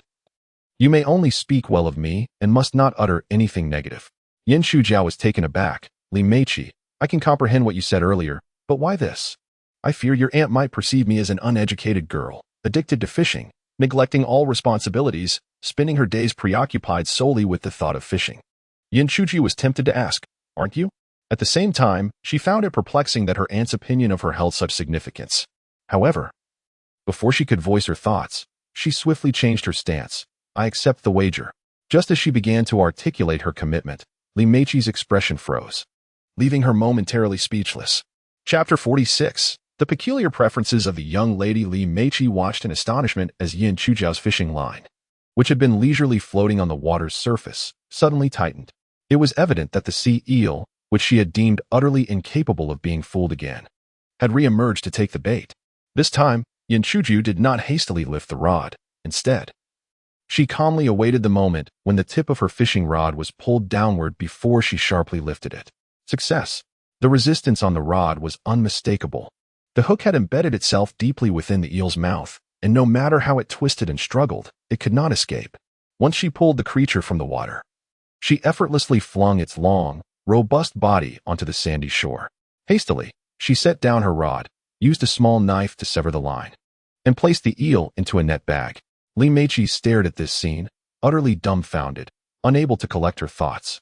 The wager had just begun, and yet she had already lost, without even experiencing the process. It felt akin to Zhu Beiji tasting the ginseng fruit, unable to appreciate its flavor and left feeling nauseated. I want to cry but cannot. After repeated failures, I must admit my folly. The sea eel is indeed a foolish creature, a realization that dawns on me now. Yin Shujiao, initially intending to comfort Li Meiqi, fearing she might be disheartened by her loss, was taken aback when she began to sing, causing her to laugh heartily. Reminiscent of a large goose from the previous night. Xiang Aotu, we certainly cannot consume this eel. Its intelligence is evidently questionable, and partaking of it might render us foolish as well. Yin Shujiao laughed even harder, nodding in agreement. Wild sea eels are inherently expensive, typically costing nearly 100 yuan per pound. During the fishing ban, prices soar even higher, likely increasing by half. This particular specimen should weigh over 2 pounds. And even if it is somewhat dim-witted, it is still worth 300 to 400 yuan, far too valuable to eat. Xiang Yaotu, I wish to fish as well. Would you assist me in crafting a fishing rod? Yin Shujiao, not one to be stingy, promptly handed her the rod she had been using, intending to seek out a branch to fashion another for herself. Li Meiqi, having received the rod, quickly attached the hook and bait before eagerly running off to the submerged coral reefs to fish for sea eels. Yin Shujiao, having constructed a simple fishing rod, approached her and inquired, How goes it? Have you caught anything?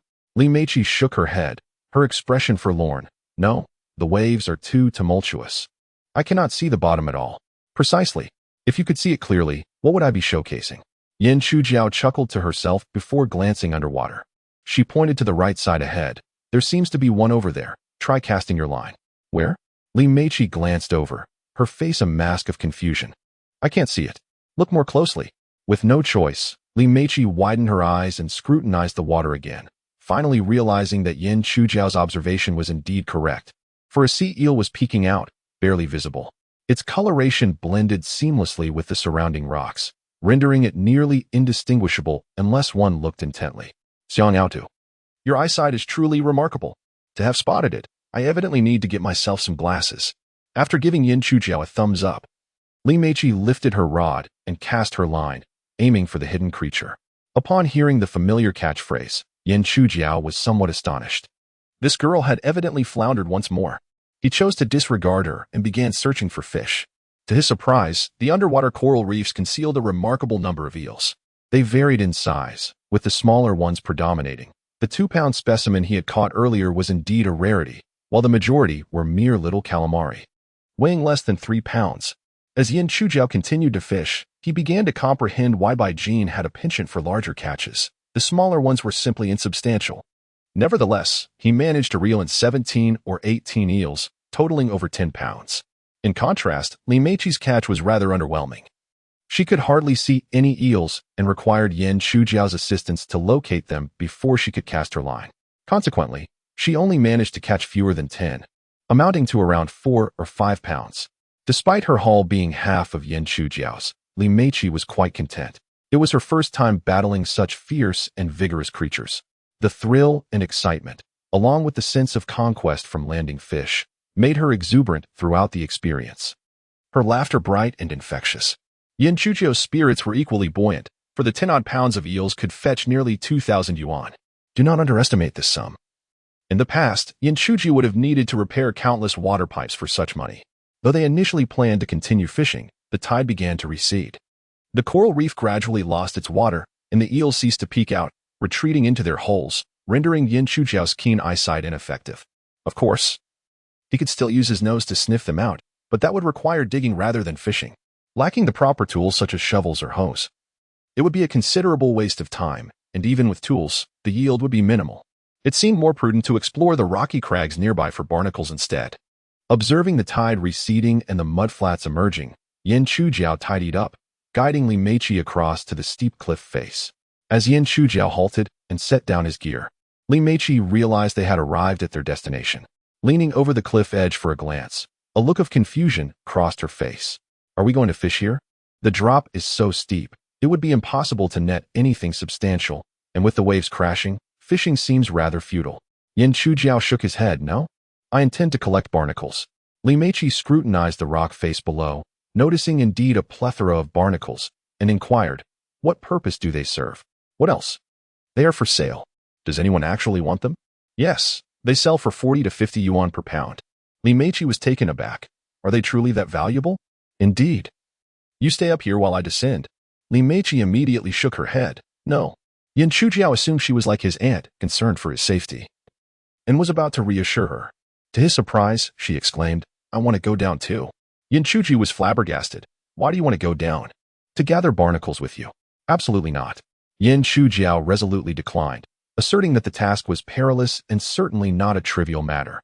You, a girl, cannot undertake such a dangerous endeavor. You should remain above and keep watch for me. Li Meiqi shot him a disdainful glance and proudly replied, I am a skilled rock climber, a 5. 13A difficulty is a piece of cake for me. Yin Chuji was left perplexed, confused by the term 5. 13A. What is YDS? He inquired, still in a daze. It's a widely recognized grading system for climbing difficulties, Li Meiqi explained, showing little inclination to elaborate further. Instead, she pulled out her phone and displayed her previous climbing videos. As Yin Chujiao watched, his jaw dropped further with each passing moment. Li Meiqi was not exaggerating. She truly was an adept climber. The backgrounds of the videos were all sheer cliffs, some vertical and others even inwardly concave, far more treacherous than the current scenario. Yet, Li Meiqi was climbing without any tools or protective gear. Merely watching the videos made Yin Chujiao break into a cold sweat for her. Girl, you are risking your life climbing like that. Li Meiqi shrugged. I engage in many extreme sports. This is merely a trivial challenge. Yin Chujiao queried. What else can you do? Li Meiqi began counting on her fingers: skydiving, kitesurfing, alpine skiing, extreme off-roading, rooftop photography. Everything she mentioned was foreign to Yan Chujiao, and he had no desire to try. It seemed a reckless way to play with one's life. He waved his hand in resignation. All right, you've convinced me. I'll head down now. As Li Meiqi prepared to descend without any gear, he quickly grasped her arm. No. Li Meiqi frowned, her irritation evident. You still don't believe in me? Do you think I can't handle it? It's not that I doubt your abilities. If you truly wish to descend, you must secure a safety rope. Li Meiqi waved her hand dismissively. It's only about 30 meters high, and it's a downward slope. There is no need for that. Yan Chujiao stood firm. He would not allow her to descend without a safety rope. Minor issues could be negotiated. But when it came to life and death, there was no room for compromise. Reluctantly, Li Meiqi acquiesced. Fortunately, Yan Chujiao had prepared ample rope, along with an extra harness. Once they were properly equipped, they began to slide down the rope. Each had their own expertise. When it came to fishing, Yan Chuji was undoubtedly a master, while Li Meiqi was merely a novice. In terms of climbing, however, the roles were reversed. As Yan Chujiao descended carefully, inch by inch, Li Meiqi, with spirited leaps and bounds, had already dropped 3 or 4 meters. Noticing his slow pace, she urged him on. Hurry up. Why are you moving so slowly like a turtle? Yan Chujiao could only chuckle. Sister, I'm here to earn money, not to gamble with my life. Upon descending to the depths where barnacles could be harvested, he ceased his descent and retrieved his tools to commence prying and excavating. Li Meiqi had initially descended but, noticing his halt above, had no choice but to ascend once more, relying solely on her bare hands for the climb, effortlessly and with remarkable ease. Observing her ascend gracefully like a nimble spider, Yan Chujiao could not help but admire her remarkable balance, flexibility, agility, and coordination, all attributes of excellence. Simultaneously, he came to a significant realization. This young woman possessed a wealth of knowledge that far surpassed that of an ordinary girl, capable of tackling even the most challenging feats. Splits, iron bridges, the golden rooster standing on one leg, dragonflies skimming the water's surface, and the angel landing, all these skills seemed well within her grasp. Undoubtedly, he had stumbled upon a rare treasure, a girl of exceptional talent, indeed. Not long after, his suspicions were confirmed. Chapter 47. Some things may appear unsightly. Yet our delectable Yan Chujiao intended to venture alone in search of barnacles this time, which prompted her to prepare more thoroughly. In such perilous surroundings, it would be unwise to undertake this endeavor without ample preparation. A lack of essential tools could result in an untimely retreat, and a momentary lapse in vigilance could lead to a premature encounter with death. Consequently, Yan Chujiao not only brought a spare safety harness but also ensured that an additional set of digging and prying tools was at her disposal. Should one set fail, she would be able to seamlessly transition to the other. She also carried a dozen nets for collecting barnacles, to avoid the exhausting and time-consuming ascent after filling just one. The window of opportunity presented by the ebbing tide was limited. One must seize the moment to gather riches, for once this chance passes, it may not return until the next tide. This is akin to life itself. If one does not take advantage of youth to forge connections and bask in the sun, one may find oneself in old age, yearning yet powerless, merely spectating as others revel in their pursuits. Though equipped with tools, Li Meiqi ascended and watched from the sidelines, showing little inclination to join in the labor. After some time, Yan Chujiao inquired, Aren't you going to dig? Li Meiqi replied with conviction, Why should I? These things look repulsive. They clearly aren't tasty. Some things may appear grotesque, yet they can be quite delectable.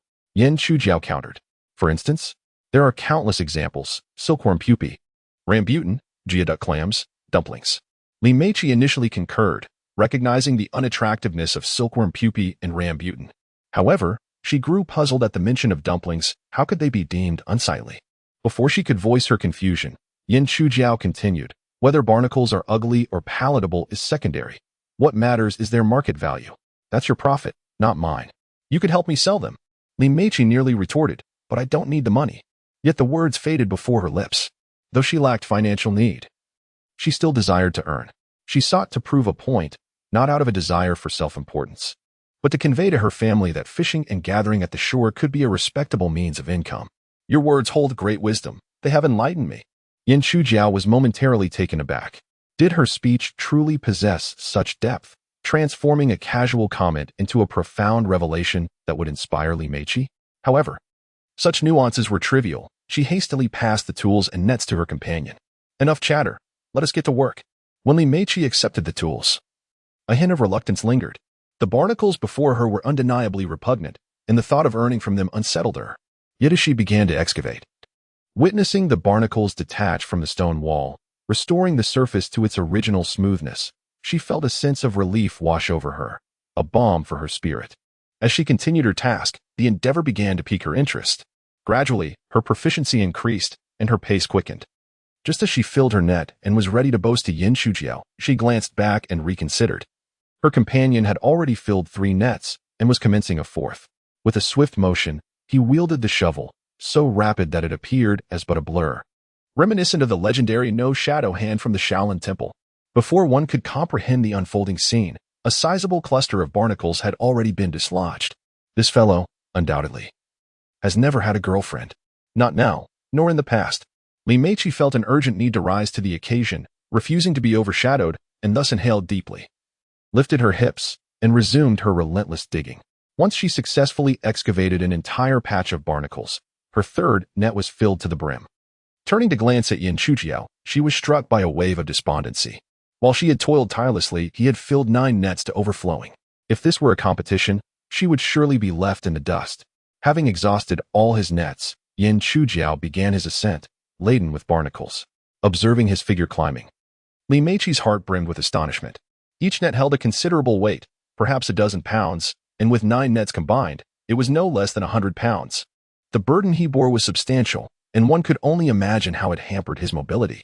Yet, Yin Shujiao seemed utterly unfazed, as if the nets were filled not with barnacles but with ethereal foam. His agility was reminiscent of a gecko, ascending effortlessly.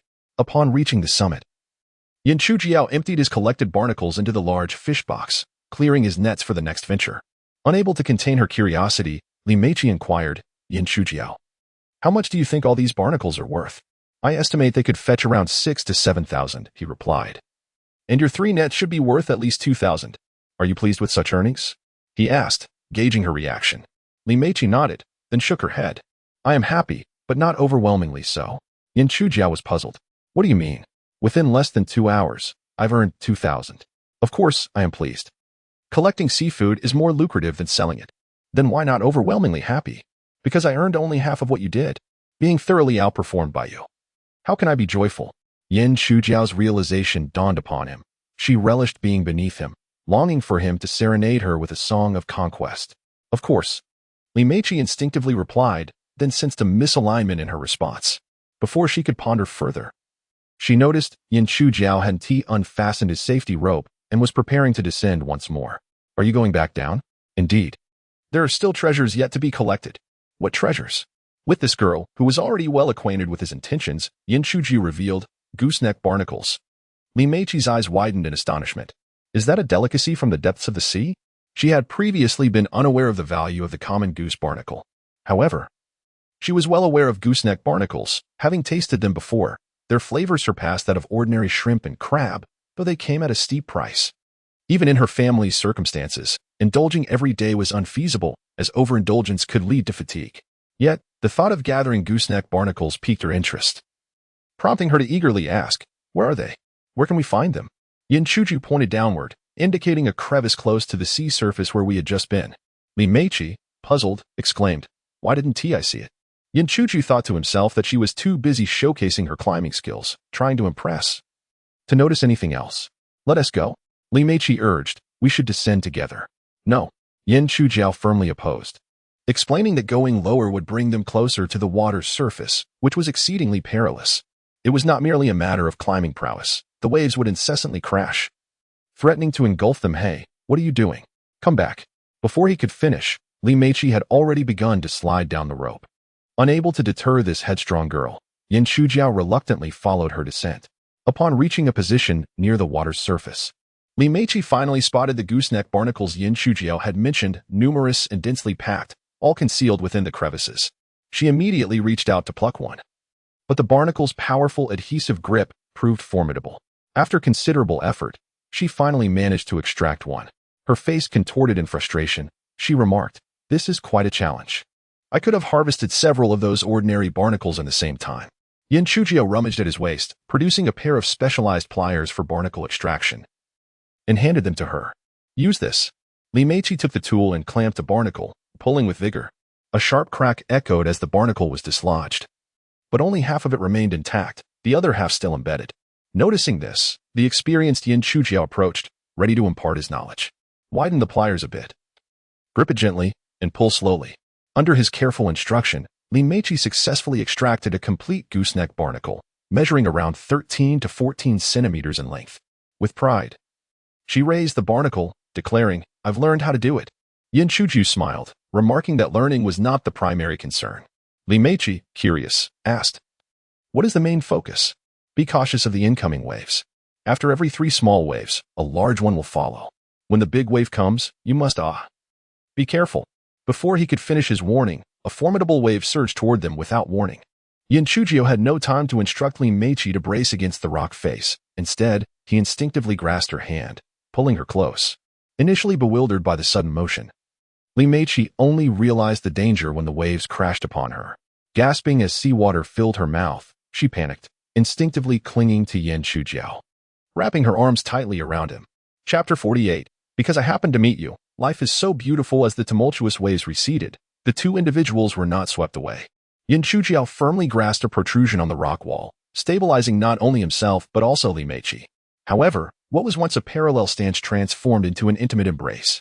Li Meiqi's arms encircled Yin Chujiao's neck, her form clinging to him like a koala. Fortunately, Yin Chujiao's physique was robust enough, otherwise, her grip might have proven too much. In that moment, their bodies were pressed closely together. Yin Chujiao could distinctly feel the warmth of her skin, while Li Meiqi could clearly hear the powerful rhythm of his heartbeat. This sensation was enchanting for both Yin Chujiao and Li Meiqi. Perhaps this is the essence of attraction between opposites. They gazed at each other, momentarily entranced, seemingly unable to comprehend the situation, yet lost in this indescribable feeling. Teetering on the brink of consciousness and dreams, neither wished to awaken from this reverie. Unbeknownst to them, at that moment, something had quietly nestled into their hearts. After a considerable pause, as the sound of the tide surged once more, Yin Chujiao reluctantly came to his senses and hastily released Li Meiqi.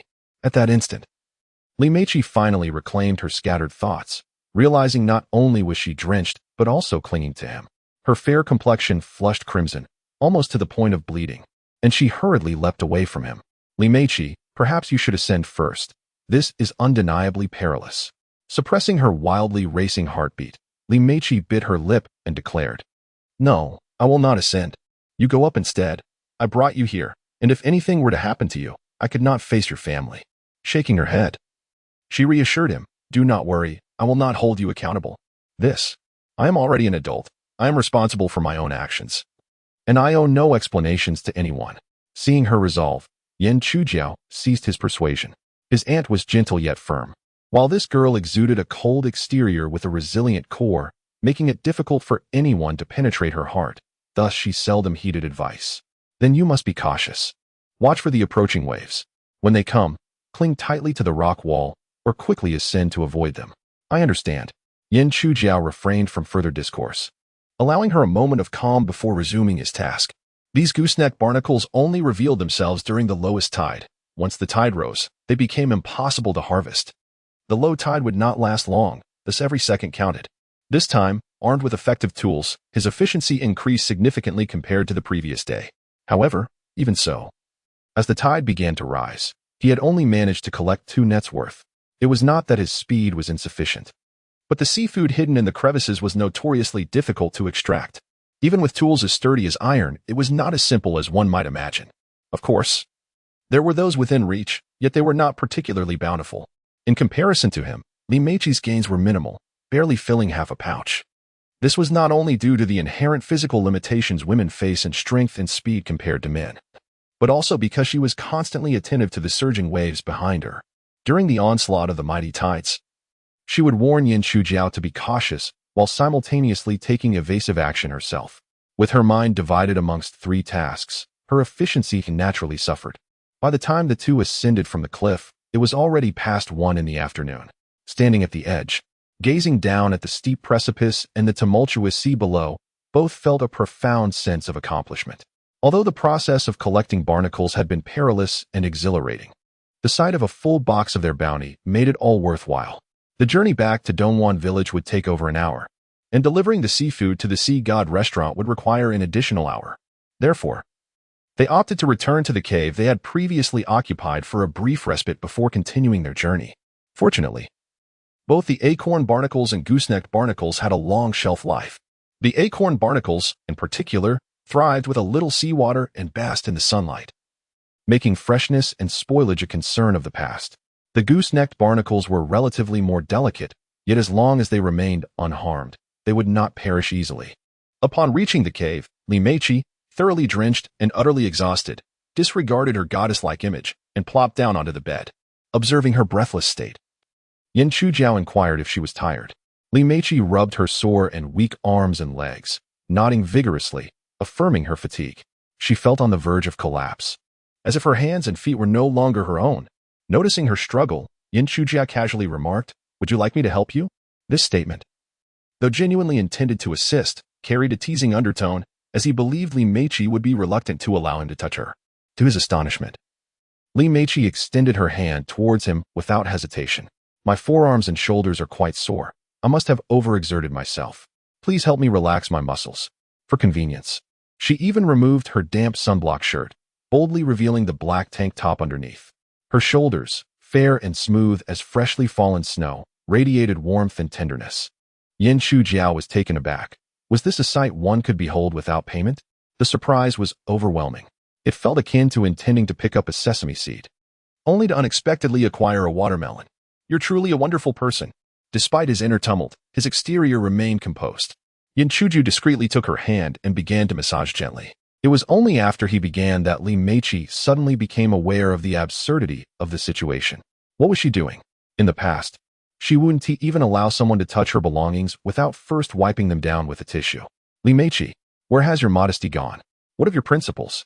However, upon glancing at Yan Chujiao's unremarkable yet increasingly endearing face, she felt a wave of reassurance wash over her. He was no stranger. He was a close friend with whom she had shared grand adventures. It is no exaggeration to say that we have traversed the precipice of life and death together. Just moments ago, at the edge of the cliff, we faced peril and nearly became fated lovers of doom.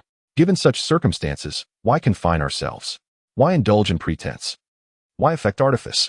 Let us engage with sincerity and trust one another, embracing each other with unreserved acceptance. What harm could there be in that? As Yan Chujiao administered a massage, her muscles gradually relaxed, dispelling all fatigue and tension. The serene and tranquil sensation made her lose track of time. Yan Chujiao perceived that this young lady possesses the capacity for sweetness, saltiness, and gentleness, deserving of her tender care. Thus she approached the massage with great diligence. Yet, a slight concern lingered. After the arms and shoulders, it would soon be the legs. Chapter 49. Cherishing wonderful moments awakened by Li Meiqi's loud exclamations. Xiaojiao found herself unable to return to slumber. As Yan Chujiao needed Li Meiqi's shoulders, she sought to divert her attention with conversation. "Li Meiqi, will you dare to come here again?" "Why wouldn't I? Given how perilous it is, are you still inclined to come?" "Merely a trivial matter." "Trivial?" "When we descended the cliff, had I not insisted on securing your safety rope, you would have already been devoured by sharks in the sea." Li Meiqi chuckled. "But that was a safety measure, wasn't it?" Yan Chujiao shook her head. "Sometimes, even with precautions, tragedy can still strike. With you around, I fear nothing." Such reasoning left Yan Chujiao momentarily speechless. After massaging her shoulders, she was determined to continue and attend to her legs. Li Meiqi seemed to share this sentiment. But before she could extend her long, graceful legs, her stomach audibly protested. "Hey, I'm hungry." "Huh?" Li Meiqi clutched her stomach, grimacing. "I am truly famished. I could eat not only a cow but even you." Yan Chuju suspected she was jesting, yet she lacked evidence to the contrary. The girl did not appear to be that kind of person. Nevertheless, he teased her, "Call me brother, and I shall provide you with a delightful meal." "Brother."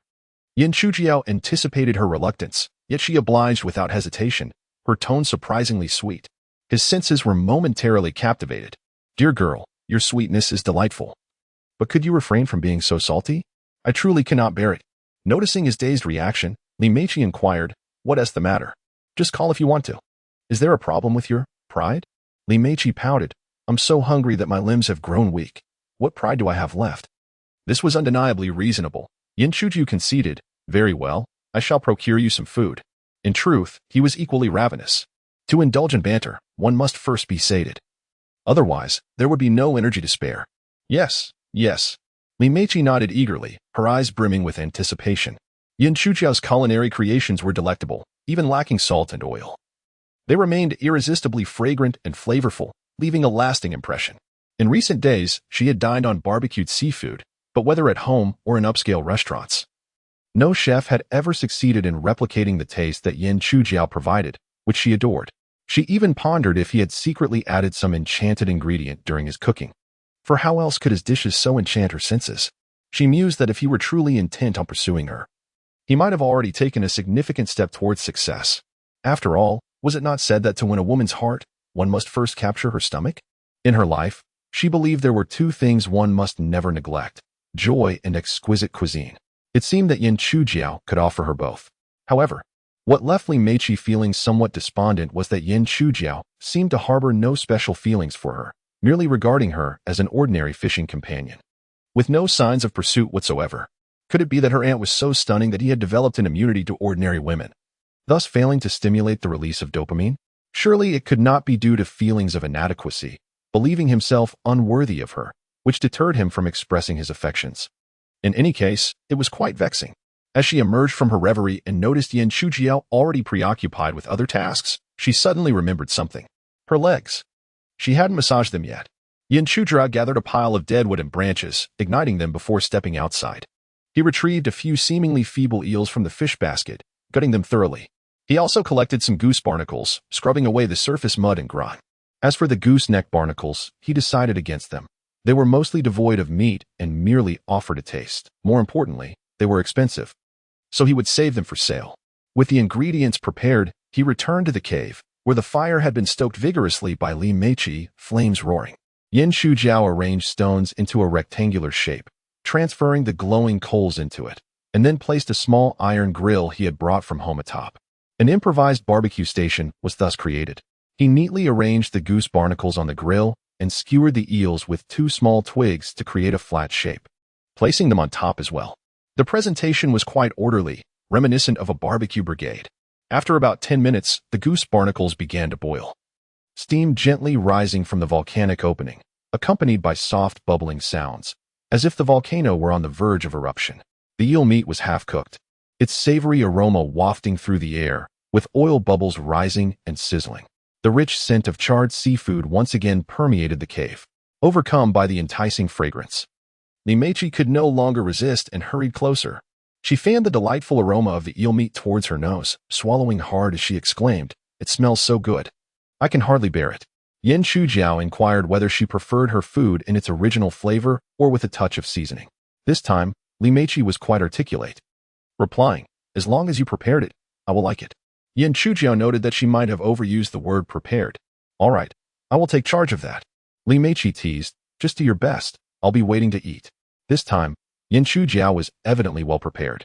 Not only had he brought the grill for barbecuing, but he also carried an assortment of seasonings, oil, salt, and sauce, except vinegar, as he was not fond of it. In addition, he had cumin powder, chili powder, and rib sauce, but most importantly, his exclusive secret garlic chili sauce. He first sprinkled some salt over the eel meat, followed by a layer of sweet rib sauce. Ideally, the better approach would have been to marinate the eel in soy sauce, cooking wine, sugar, ginger juice, chicken essence, and pepper for an hour or two before grilling, as this would enhance the flavor. However, being out in the wild, on a desolate island, one could not afford to be overly particular. Simply having a meal was a blessing in itself. After grilling a relatively small eel to perfection, Yin Chujiao picked it up, ensuring it was thoroughly cooked before handing it to Li Meiqi. With delight, Li Meiqi accepted it, blowing gently on the cherry-red morsel to dispel the heat before savoring it. This is delicious." The succulent eel, having absorbed the smoky aroma from the charcoal, offered a delightful texture. The skin was tender yet resilient, imparting a subtle gelatinous sensation. The flesh was crispy on the outside, tender on the inside, thick and firm, bursting with freshness and juiciness, revealing a rich complexity of flavors. Though there was a hint of fat within the meat, it was far from greasy, as its freshness completely masked any oiliness. A smile crept onto Yin Chujiao's face, for he relished listening to her culinary critiques and adored the sight of her enjoying the meal with such satisfaction and blissful abandon. He couldn't help but wonder if he would have the opportunity to present her with other dishes in the future, and whether she would offer the same thoughtful commentary. The anticipation was palpable. The gentle bubbling sound pulled Yin Chujiao back from his reverie, reminding him that the grilled goose barnacles were ready, yet still devoid of seasoning. He took out his secret garlic chili sauce, carefully spooning it into the barnacles' openings. Once filled, he grilled them a little longer to allow the flavors to meld into the tender flesh of the barnacles. He then presented one, along with a small skewer, to Li Meiqi. "Here, try this." Li Meiqi caught a whiff of the enticing aroma that wafted from the combination of chili sauce and barnacle meat, a tantalizing scent that stirred her appetite. However, the barnacle's unattractive appearance gave her pause. "It looks so ugly. Can it really be eaten? Give it a try." "I told you before, some things may look unappealing, but are actually delicious. Once you taste it, you'll never forget it and will crave it again. If I don't let you try, you'll keep thinking about it." Li Meiqi nodded slightly, recognizing the truth in his words, much like a certain man who appeared rough around the edges but was, in fact, gentle and considerate. Yin Chujiao could not help but think that this certain man she referred to could never be him. He acknowledged his arrogance, but where was the ugliness in his appearance? His aunt had praised his well-defined features. As for that so-called wealthy scion, he was hardly more handsome than Yin Chujiao. Wealthy does not equate to attractive, but he chose to remain silent on that matter. While Yin Chujiao typically did not engage in inner monologues, when he did, they were quite vivid. At that moment, Li Meiqi, unable to resist the temptation, bravely skewered a piece of barnacle meat.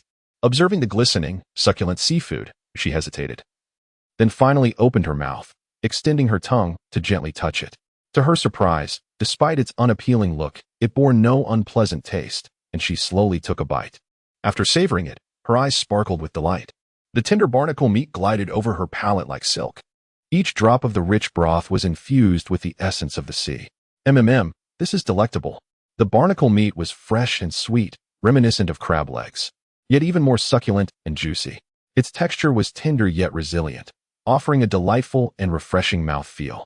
After incorporating the garlic chili sauce, the flavors have not been overshadowed. Rather, they have been enriched. The spicy aroma of the sauce intertwines with the sweetness of the barnacle meat, creating a romantic duet that dances upon the palate. You were indeed truthful. Though this dish may appear unappealing, its taste is utterly delightful, bursting with freshness. True food enthusiasts cannot be silenced when it comes to delectable offerings. Listening to her effusive praise, Yin Chujiao couldn't help but indulge. Upon tasting, she found it undeniably delicious, yet beyond exclamations of wow and tasty, words eluded her. "Xiang how did you craft this chili sauce? It is simply divine, a perfect complement to the barnacles, fully awakening their exquisite flavors. I feel as though I might devour my own tongue. I am not entirely certain.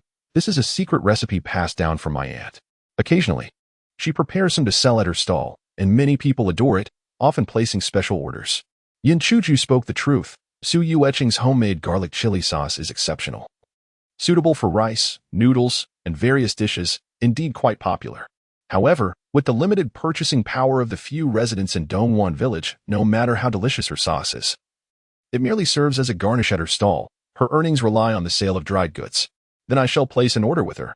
Yin Chujiao brushed it off, thinking she only wanted 3 or 5 bottles, considering she had some at home and could simply bring her a few later. Little did he realize, a door to wealth had quietly begun to creak open. Chapter 50. Perhaps this is love setting aside the matter of garlic chili sauce. Li Meiqi wished to engage him in a discussion about life and aspirations. "Xiang do you have any dreams or goals?" Yin Chujiao had many desires, yet they remained mere thoughts, unattainable due to financial constraints. "What about you?" The art of evasion often lies in counter questions. You wish to discuss goals with someone who cannot even afford an electric tricycle? You might as well introduce me to some more practical numbers. Li Meiqi gazed longingly at the magnificent sea outside, exclaiming, "My current modest ambition is to catch 100-pound fish." What a coincidence! Yin Chujiao's eyes were fixed on her. "I share the same intention." A smile blossomed on Li Meiqi's face, her eyes sparkling with excitement. "It seems we are truly in sync. So when shall we venture out to sea? To consider a fish over 10 pounds as a giant, one must venture into the deep sea for anything exceeding 100. However, for Yin Chujiao, embarking on such a journey required overcoming not only his own psychological barriers but also those of his aunt. The haunting memory of his parents' tragic incident at sea cast a long shadow over their relationship, a formidable obstacle to surmount. "Let us postpone the sea trip until you've mastered fishing from the shore," Yin Chujiao suggested, acknowledging the logic in her words. as she was still unclear about the hooks and lines. As they dined and conversed, their topics seemed endless. Li Meiqi, having grown up and matured, had never encountered such an intriguing soul. She often found herself laughing uncontrollably at Yan Chujiao's antics, her joy evident. Their time together was filled with happiness. After a delightful seafood feast, Yan Chujiao felt only slightly satisfied, while Li Meiqi was thoroughly stuffed. Content, she reclined back onto the bed, sighing dreamily after eating and drinking. All I want is to sleep. Yan Chujiao interjected, but I still desire the company of a handsome man. Li Meiqi chuckled, too bad you're rather unattractive. Yan Chujiao then rose to leave. Where are you going?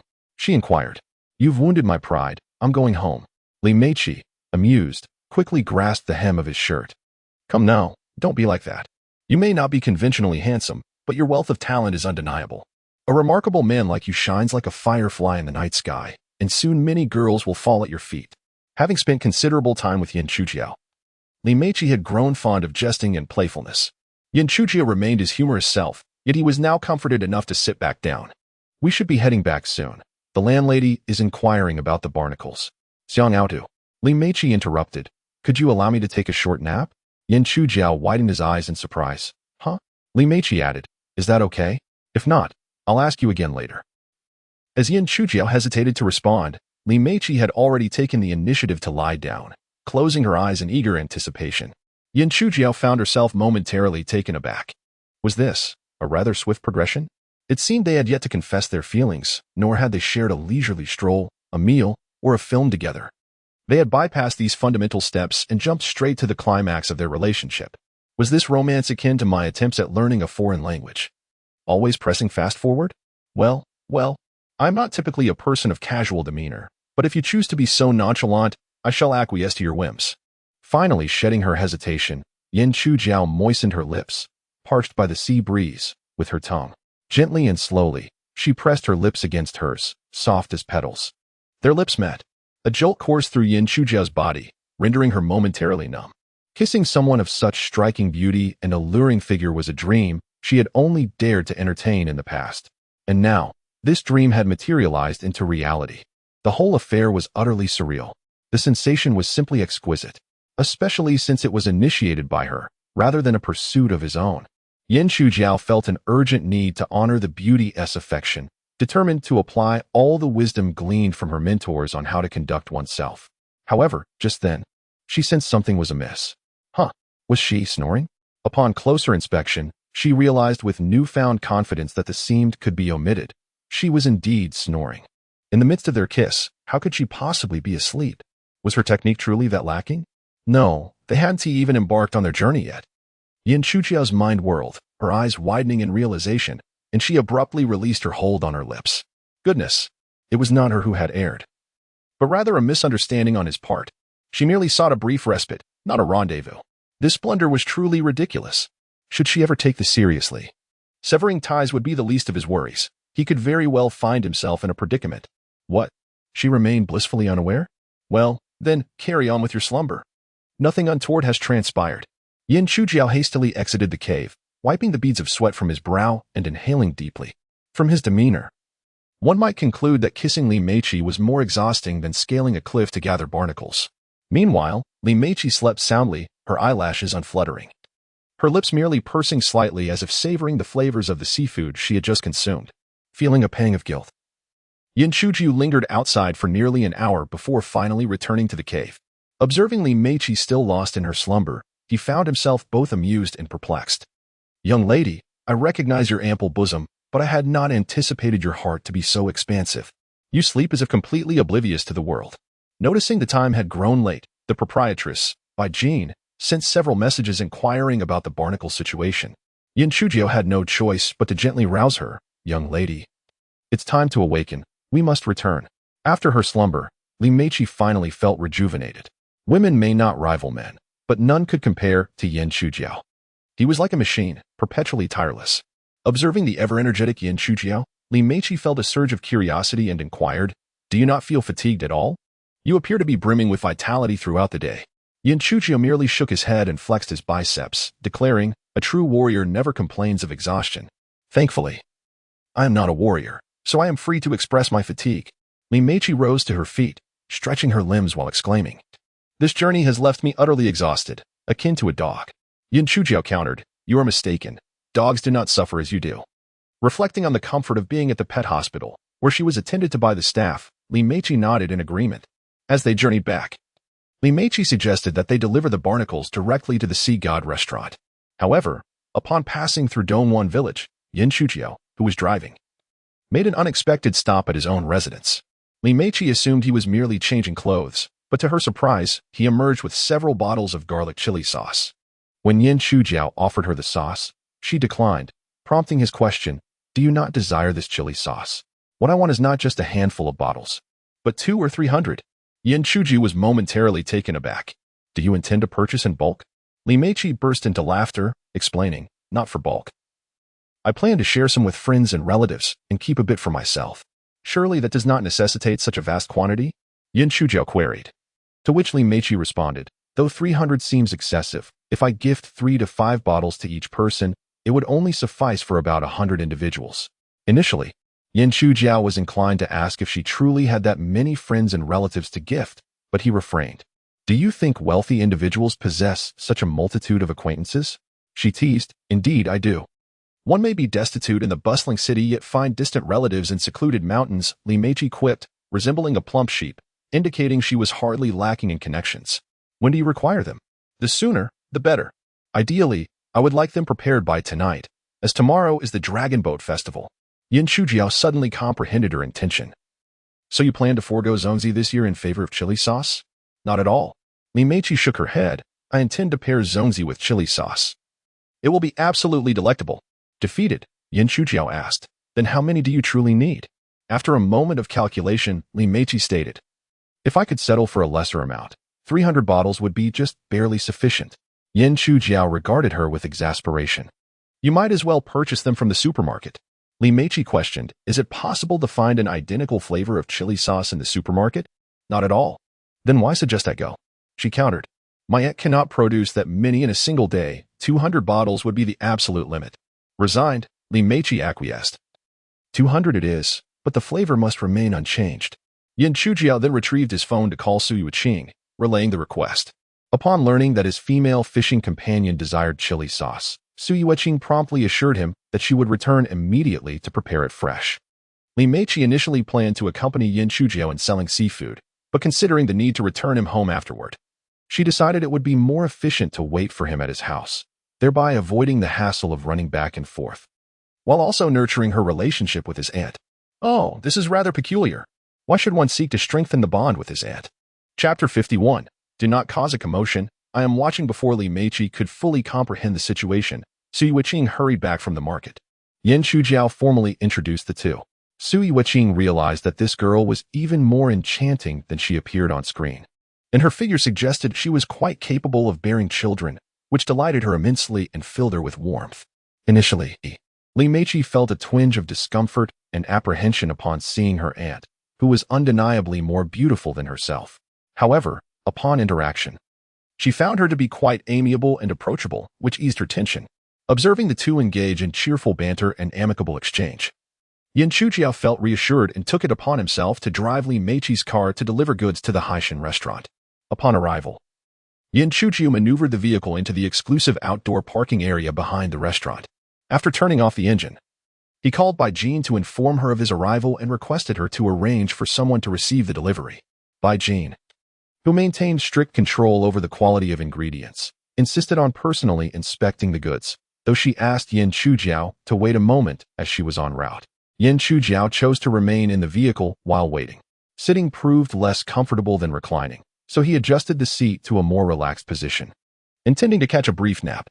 Despite the physical exertion and fatigue he felt, he refrained from complaining, as it was not in his nature. Often, one must push themselves to discover their true capabilities. However, those days were behind him. He had transformed, evolving into a unique presence in the world. As he drifted into a light slumber, a sudden noise jolted him awake. Was someone there? Instinctively, he opened his eyes and turned his head, only to be startled by a pale, ghostly face peering through the window, with deep-set eyes gazing intently inside. Goodness! A ghost! Yin Chujiao nearly let out a startled scream akin to that of a frightened woman, but upon regaining his composure, he realized it was a living person, a woman. Not Bai Jin, for she was certainly not so unattractive. The woman's face was unfamiliar yet bore an oddly familiar demeanor as she blinked and made comical faces at him through the glass. Confused, Yin Chujia wondered if this woman was unhinged, as he did not recognize her at all. It was only when she produced a compact mirror and began applying makeup that he understood. She was using his car window as a mirror to retouch her appearance. Li Meiqi had mentioned that the car's dark-tinted windows provided shatterproof insulation, making it impossible to see inside from the outside, while those inside could see out. Had this woman been young and beautiful with flowing waves of hair, Yin Chujiao might have rolled down the window and invited her to come in and make up at her leisure. However, this woman was well into her 30s. And even through the glass, the uneven acne scars on her face resembled the surface of the moon, prompting him to feign ignorance and remain silent. Yet, being somewhat mischievous, Yin Chujiao discreetly pulled out his phone and began to photograph her, contemplating sharing the amusing moment on social media later. Even the copy was meticulously crafted. The impoverished revel in fortune-telling, while the unsightly are enamored by their reflections. Just as the filming commenced, a middle-aged man sporting a small mustache approached, presenting a matchbox-sized object to the woman. Was this an illicit transaction? The woman inquired, "What is this?" The mustached man replied, "Sea cockroach, just caught it at the dock." How revolting. It's meant to be disgusting for it to be effective. Rest assured, I've ensured it's deceased. It won't bite you. The woman opened the box and, indeed, discovered a thoroughly lifeless sea cockroach within. She refrained from further comment and tucked the box away. The mustached man reiterated, "Remember, it must be placed in the leftmost corner. No other location will do. Understood? Got it. But what about the payment?" The mustached man retrieved his phone, stating, as agreed, 1,000 in advance and another 1,000 afterward. A notification chimed. 1,000 yuan credited. The woman received the money with a beaming smile. "All right, just watch." The man cautioned once more, "It must be in the deepest left corner. Then we proceed as discussed." Understood. The woman swayed her hips and entered the establishment. The man departed from the parking lot's opposite side. Yin Chujiao found the situation perplexing, but decided to save the recorded video nonetheless. After the couple had left for some time, by Jean's unremarkable, neither yellow nor green Porsche Cayenne finally made its appearance. Surprised, Bai Jin exclaimed, "Chujiao, don't tell me this is your new car." Yin Chujiao retorted with a habitual counter-question, "What do you think?" After a moment's contemplation, Bai Jin's mood soured. In her eyes, Yin Chujiao could not possibly afford such a vehicle. Otherwise, why would he toil away repairing pipes and fishing? The only plausible explanation for his current ability to drive such a luxury was that he had recently acquired a wealthy girlfriend willing to splurge on him. Perhaps the car was a gift for her 50th or even 60th birthday. Despite his unremarkable appearance, he possessed a robust physique, which older women found most appealing. This seemed to be the only possibility. Surely no casual fishing companion would lend him such an exquisite and costly car. Bai Jin had always adhered to a principle. Cars and husbands were never to be lent out. Yet now, she found herself less rigid about such matters, lacking the means to be so particular. Nevertheless, the thought that Yin Chujiao had a new girlfriend stirred a feeling of unease within Bai Jin, akin to a careless loss in battle. No, it must be an illusion. Such roadside treasures were coveted solely by lonely, empty-hearted older women. Definitely not her cup of tea. Noticing her complex gaze lingering on him without a word, Yin Chujiao waved his hand in front of her, asking, "Boss lady, what's wrong?" Bai Jin snapped back to reality, her expression devoid of warmth. "What about the barnacles?" Yin Chujiao opened the trunk and carefully moved a large box of seafood down. Bai Jin looked on in astonishment. Such a hefty box, clearly weighing over 100 pounds, was effortlessly handled by him alone. Impressive strength, indeed. Bai Jin refrained from summoning others for assistance, instead instructing him to bring it into the kitchen for weighing. With that, she clicked away in her high heels towards the kitchen, which was still a good 50 or 60 meters away. Having been in the workforce for 2 to 3 years, Yin Chujiao was somewhat familiar with social nuances, yet he sensed a sudden shift in Bai Jin's demeanor and felt perplexed. Had he offended her in some way? What could have caused her abrupt change in attitude? Perhaps it was that time of the month affecting her mood? But that couldn't be right. He had clearly detected only the fragrance of her perfume mingled with the scent of seafood as she approached. What could have gone awry? Women, it seemed, were as elusive as needles in the ocean, impossible to fathom or grasp. "Hey, why are you still standing there? Hurry up. If you delay my meal, you'll be held accountable." Bai Jin called out sharply upon noticing he had yet to move. "Coming," Yin Chujiao replied, reluctantly shouldering the hefty box of seafood towards the kitchen. This time, when it came to pricing the fish, Bai Jin was noticeably more stingy. The barnacles were priced at 55 yuan per pound, and despite claiming they would add 5 yuan, she remained true to her word. The gooseneck barnacles retained their previous day's price of 350 yuan per pound, but Bai Jin had culled a significant number of smaller or less fresh ones, eliminating nearly a third of the lot. Yin Chujiao frowned slightly, but chose to remain silent. The eel, however, was met with Bai Jin's disdain. She complained about the inconsistency in size and variety, insisting on a meager average price of 100 yuan, albeit reluctantly. Unable to contain himself any longer, Yin Chujiao interjected. Madam, typically, wild eels command 100 yuan, and during the fishing ban, you can't simply deny me a fair price. Bai Jin countered firmly, these eels. Nearly every single one has a hook in its mouth. They can hardly be farmed for long. Frustrated, Yin Chuji retorted, but they are still alive. You can't offer me a price fit for dead fish. Bai Jin remained unyielding, asserting they may be alive now, but they are about to die any minute. Offering you 100 is quite reasonable. Yin Chujiao's temper flared. It was evident that this woman was unwilling to engage in rational discourse. Observing his exasperation, Bai Jin felt a sense of satisfaction. You may drive a luxury car, but your choice in girlfriends will surely cost you fans. Just as tensions were about to escalate, a flustered waiter rushed in. Madam, something terrible has happened. Bai Jin, irritated, snapped back. What now? There's a customer who found something in our dish, and they're creating quite a scene. Bai Jin's expression shifted dramatically. Without a second thought, she abandoned the negotiations with Yin Chujiao and hurried toward the dining area. Chapter 52. My heavens. There is something in the Buddha jumps over the wall. Bai Jin arrived at the hall outside the restaurant and discovered that the incident had occurred at a table in the far corner. There stood a woman, adorned with 3 tires, furiously pointing at the manager, Lu Bin, as she unleashed a torrent of invective. Other patrons cast curious glances, and some even approached to witness the commotion. Bai Jin hurriedly approached and inquired, Madam, may I ask what has transpired? The woman, with her lifeless eyes rolling, glared at her and retorted, Who are you? Bai Jin introduced herself. I am the owner of this establishment. Please feel free to share your concerns with me. You are the owner? How fortuitous. I was just looking for you.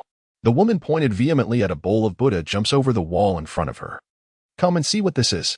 Bai Jin leaned in closely to inspect and was appalled to discover, alongside sea cucumber, abalone, scallops, and shark fin, an utterly repulsive cockroach. This, Madam, please do not tell me that this cockroach is a signature ingredient of your Sea God restaurant. Purportedly nutritious and beneficial, a veritable gas station for men and a beauty salon for women. Bai Jin's face flushed with embarrassment. Madam, I assure you I will investigate this matter thoroughly and provide you with an explanation. Might we discuss this in a private room? We would want to disturb the other diners. The woman continued to roll her eyes in disbelief, unleashing a tirade of words. Is this not evident? You still wish to investigate? Are you attempting to play tricks? And you propose we converse in a private room. What do you intend? To threaten me into silence or to bribe me with money? Do you even care about the dining experience of others?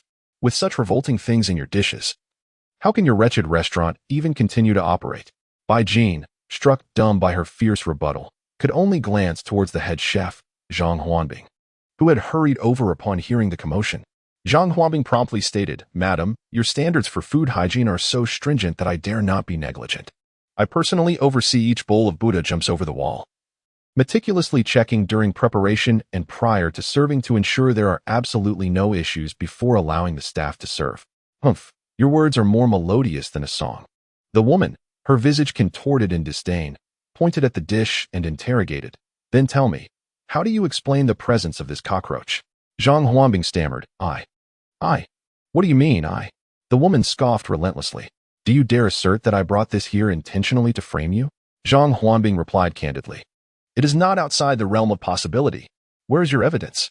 The woman's voice rose an octave, demanding, produce the evidence. Bai Jin discreetly instructed Lu Bin. Bring up the surveillance footage. Lu Bin grimaced. The surveillance in that corner happened to malfunction yesterday, and the other cameras do not cover this area. How coincidentally unfortunate.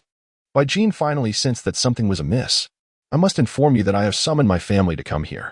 This incident has inflicted tremendous harm upon my body and left me with profound psychological scars. I am uncertain if I will ever be able to eat again. You must not only compensate for my physical losses but also provide restitution for my mental anguish. Otherwise, you can forget about escaping my wrath. The woman continued her relentless shouting. The The patrons in the restaurant began to murmur amongst themselves, though none chose to leave prematurely. Curiosity had gripped them, and they were eager to witness the outcome of this affair. Bai Jin, recognizing that the situation was escalating, sought to pacify the matter to avoid jeopardizing the restaurant's reputation, which had yet to be fully established. "Madam, what amount do you seek in compensation?" 200,000. A collective gasp arose from the onlookers, who had initially been quietly whispering. The prospect of receiving such a sum for merely encountering a cockroach in their meal was enticing. Many would likely be willing to take the risk, with the worst-case scenario being a stomach pump. In light of the woman's exorbitant demand, Bai Jin surmised that she was attempting to extort him. However, the surveillance cameras were malfunctioning, leaving him without any evidence. "Madam, your demand is rather outrageous. My Buddha jumps over the wall dish is priced at only 998. Even if it were counterfeit, the most I could compensate you is 10,000. And what of my bodily harm? What of my mental suffering? These are priceless, beyond any monetary measure. Yet you are asking for 200,000? Though Bai Jin wished to downplay the situation, he was unwilling to be extorted. "Madam, your demands are excessive. I cannot possibly pay you such a sum. Are you certain?" Bai Jin stood firm, declaring, "Absolutely." "Very well." The woman nodded vigorously. "You heartless proprietor only cares for profit, utterly disregarding the health and safety of your patrons. I shall expose you, ensuring that more people are made aware of your practices. Come, everyone, take out your phones and capture this woman's vile demeanor." In that moment, a group arrived outside, led by a man with a small mustache. Upon seeing them, the woman rushed forward, her cries escalating as if she had suffered a great injustice. After hearing the account of events, the group expressed their outrage. "How can a restaurant of your size maintain such poor hygiene? Indeed, the Sea King restaurant across the street has operated for over a decade without such incidents. Hurry and compensate her, or we shall file a complaint with the food safety authorities." "Forget complaints. Let us simply demolish this dreadful establishment." "Yes, we cannot allow them to harm anyone else." As the commotion intensified, it became evident that a physical confrontation was imminent. Just then, another group arrived, not a band of ruffians, but a contingent of police officers. The previously boisterous group fell silent. The lead officer entered and inquired, "Who called the police?" "I did." A man's voice resonated through the room. Bai Jin instinctively turned her head, and her expression changed abruptly, for the speaker was none other than Yan Chujiao. In an instant, she was filled with an overwhelming fury. "Here I am, in a state of utter chaos, desperately trying to suppress the situation, to minimize the significance of a grave matter. And you, instead of keeping a low profile, have invited the police into this spectacle. At such a critical juncture, you choose to add insult to injury? Yan Chujiao, you scoundrel. I must have been blind to misjudge you. Officers, you have arrived just in time." The woman, upon seeing the police, momentarily quieted down. Yet, encouraged by the glint in the little mustached man's eyes, she immediately began to shout again. "The food at this establishment is unsanitary. There are cockroaches in it. Come and see, such a large one. Quickly, shut down this place. Do not let them harm anyone else." Upon hearing her words and witnessing the cockroach amidst the food, the officers began to grasp the situation. However, the complainant appeared gaunt and emaciated, and no amount of cosmetics could disguise her pallor. To the average observer, such a complexion might suggest mere malnutrition, but to the police, it bore the unmistakable signs of a drug user. The leading officer did not respond to her claims but turned to Yan Chujiao. "Let the caller speak." Bai Jin, fearing that Yan Chujiao might retaliate against her for negotiating lower seafood prices, hastily interjected, "Officer, I am the owner of this restaurant. I am more acquainted with the events that transpired. Allow me to explain." Yan Chujiao immediately interrupted. "No, you do not understand." Bai Jin, infuriated, shot back. "Yan Chujiao, do you truly wish to complicate matters for me at this moment?" "I." Bai Jin's angry inquiry continued. "If my restaurant collapses, what benefit would it bring you?" "I." Silence. The officer, observing the escalating argument, raised his hand and commanded, "No more shouting, one at a time. Let the caller speak first." Earlier, when Yan Chujiao saw Bai Jin embroiled in trouble, she did not revel in the misfortune like a fool. This was her client, her only one at present. The success of her business directly influenced her financial well-being. Yan Chujiao intended to assist her. Having recognized the troublemaker as the woman who had been retouching her makeup by the car, and decisively opted to call the authorities. However, Bai Jin's ungratefulness seemed to provoke Yan Chujiao. Thus, when the officer afforded her the opportunity to speak, she merely shrugged. "I have nothing to say." An officer leaned closer to his superior. whispering a few words. After checking the complainant's identification, they confirmed a significant detail. This woman had a criminal record. A confirmed drug user, forcibly sent to rehabilitation, and had only recently been released, marking her as a person of interest within the community to prevent further disturbances. The officer hoped for a twist in the situation, yet was met with disappointment as Yin Chujiao maintained her stance of having nothing to say. Very well, then, Madam Boss. Please continue. Before the officer could finish speaking, Yin Chujiao interjected, however, I have something I would like everyone to take a look at. Chapter 53. A hero's timely intervention deserves grateful recompense indeed. Yin Chujiao had little to articulate, yet she possessed something noteworthy to present to everyone. No amount of eloquent speech could rival the persuasive power of tangible evidence. She retrieved her phone and opened a video she had recorded earlier, not yet having had the chance to edit and share it on social media, and began to play it for the audience. Earlier, Yin Chujiao had indeed felt somewhat provoked by Bai Jin's words. She genuinely considered letting her suffer the consequences without interference. The breakdown of an adult can often occur in an instant, and their stubbornness may similarly dissipate in a moment. As Bai Jin had remarked, should she meet her demise, Yin Chujiao would not only gain no advantage, but would also need to seek out new patrons. With a figure as alluring as Bai Jin's, no, that was not the focal point. The price was paramount. Clients willing to pay such exorbitant prices for seafood are a rare find. If there was any chance of salvation, it was worth pursuing. To be a true gentleman, one must possess the ability to endure and adapt. Otherwise, one remains a solitary figure. Thus, Yin Chuji resolved to assist the proprietress wholeheartedly. As the video played, especially when the unmistakable image of the sea cockroach appeared on screen, the truth became undeniably clear.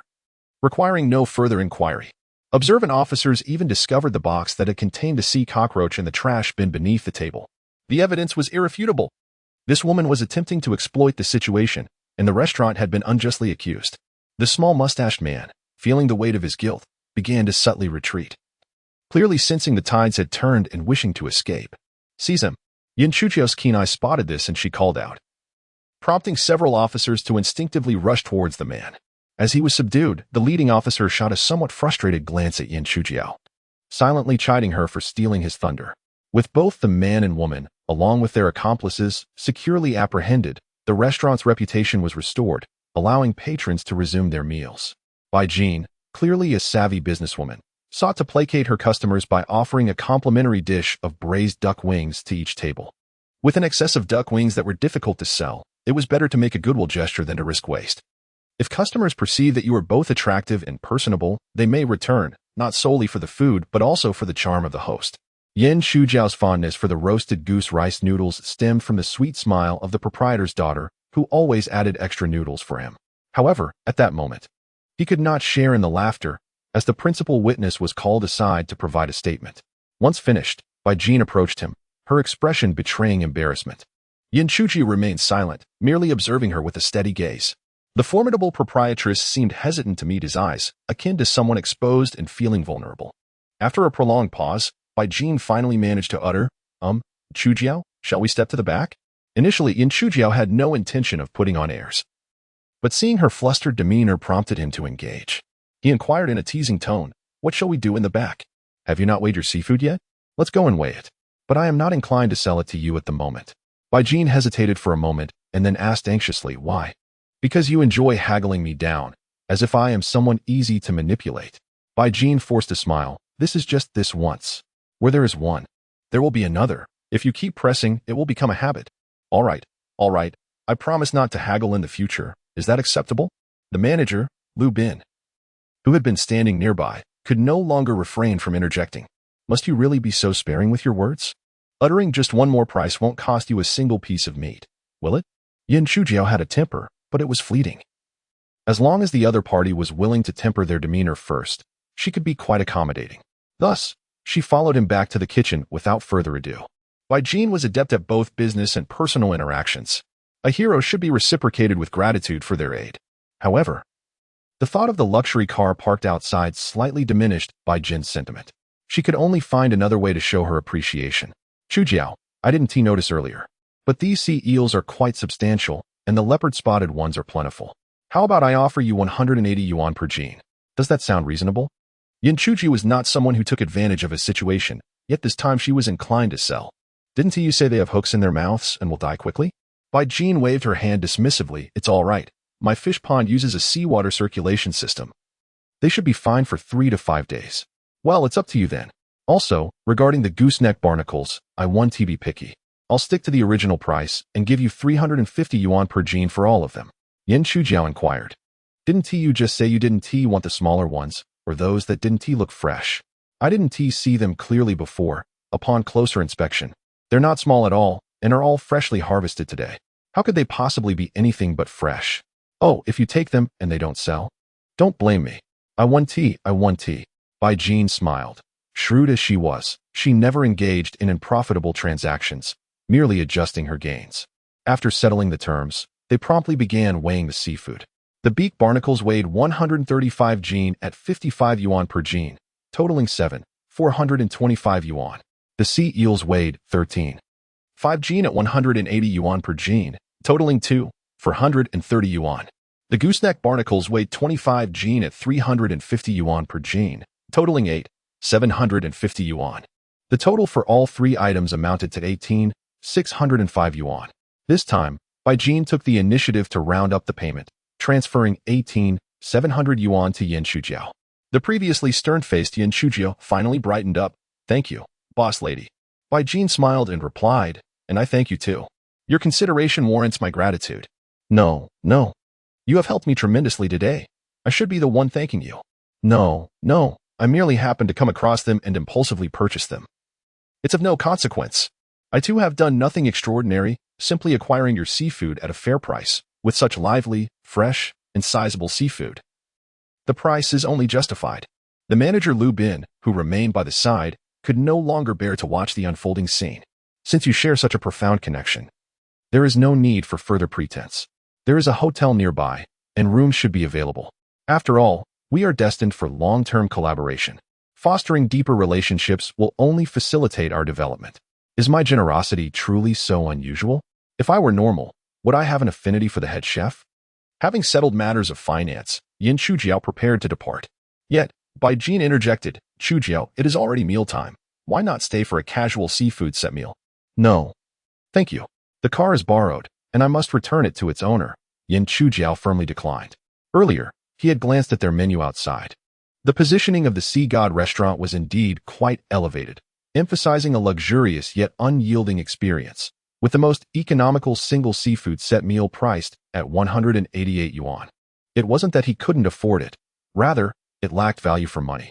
With that amount, he could indulge in 6 bowls of roasted goose rice noodles. Furthermore, seafood was something he consumed almost daily, to the point of almost developing juvenile gout, hardly enticing. Boasting? Not in the slightest. While he may not be able to indulge in lobster, abalone, or shark fins, he had certainly enjoyed his fair share of kelp, seaweed, and sea anemones throughout his life. Upon hearing that the car was borrowed, Bai Jin realized she had completely misjudged the situation, her expression brightening instantly. She had been too influenced by the plethora of short videos, conjuring narratives of young men living off their elders merely due to the luxury of the car. Sometimes, misunderstandings arise from the smallest of details, and clarity can come in an instant. Feeling remorseful for her misinterpretation of Yin Shujiao, Bai Jin's demeanor grew warmer. Shujiao, a meal won't take long. Rest assured, it's on me. You won't need to spend a dime. Declining the offer further, Yin Shujiao thought of his aunt and Li Meiqi, who would likely be waiting for him at home for dinner. Bai Jin, undeterred, pressed on. What would you like to eat? Just tell me, and I shall have the kitchen prepare it for you. Without thinking, Yin Shujiao stated his desire. I want dumplings. Bai Jin paused, momentarily taken aback.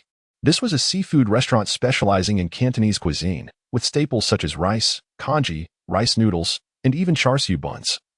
Yet they had no dumplings. We don't have that. Yin Shujiao sighed inwardly, realizing the insincerity behind her words. They were merely lip service. No worries. Perhaps another time when you can provide them, he replied before walking away. Bai Jin watched his retreating figure, sensing something amiss. As someone who had been through similar experiences, she pondered for a moment, her eyes widening in realization. Chapter 54. Staying true to oneself, offering guidance to the madam when Yin Shujiao departed from the tavern. She was filled with elation, not merely due to the madam's culinary offerings, but rather because her net income exceeded 18,000 in just a single day. She had nearly matched the total earnings of the preceding days. In times past, such a day would have required 6 months of relentless toil. If she could replicate this daily profit, she would be debt-free in merely half a month. However, she quickly recalled that this sum included Li Meiqi's portion. After a brief calculation, she estimated that Li Meiqi would receive over 5,000, and after accounting for fuel expenses, she would transfer 6,000 to her. Nonetheless, even with only 12,000 remaining, she could be liberated from debt in approximately 20 days. This time, Li Meiqi did not immediately acknowledge the payment. Nor did she respond for half a day. Was she dissatisfied with the amount? Yan Chujiao took out her calculator and meticulously re-evaluated the figures. She had caught a meager 4 pounds of sea eel, harvested 3 nets of barnacles, and half a net of gooseneck barnacles, which totaled around 5,500. With her vehicle, disregarding wear and tear, 300 for fuel should suffice for the round trip of nearly 100 kilometers. Altogether, it approached 6,000. Not only had she refrained from acting as a middleman to profit from the transaction, but she had also incurred an additional 200 to round it off. Perhaps Li Meiqi was simply preoccupied and unable to check her phone for the transaction. Yan Chuju decided to leave it be and commenced her journey back to Dongguan village. En route, she contemplated the incident that had transpired at the tavern. It was evidently a premeditated and organized act of deception. The man with the mustache and the woman were clearly intent on extorting money from the Sea God Tavern, orchestrating such a scene.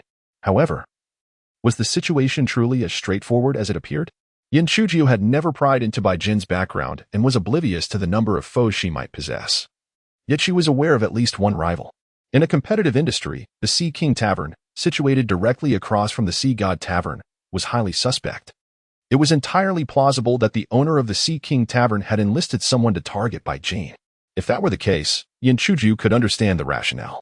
The name Sea King versus Sea God was clearly an attempt to overshadow her establishment. With a location directly opposite, it was an overt declaration of intent to capture her clientele. If that were the case, why wouldn't she retaliate?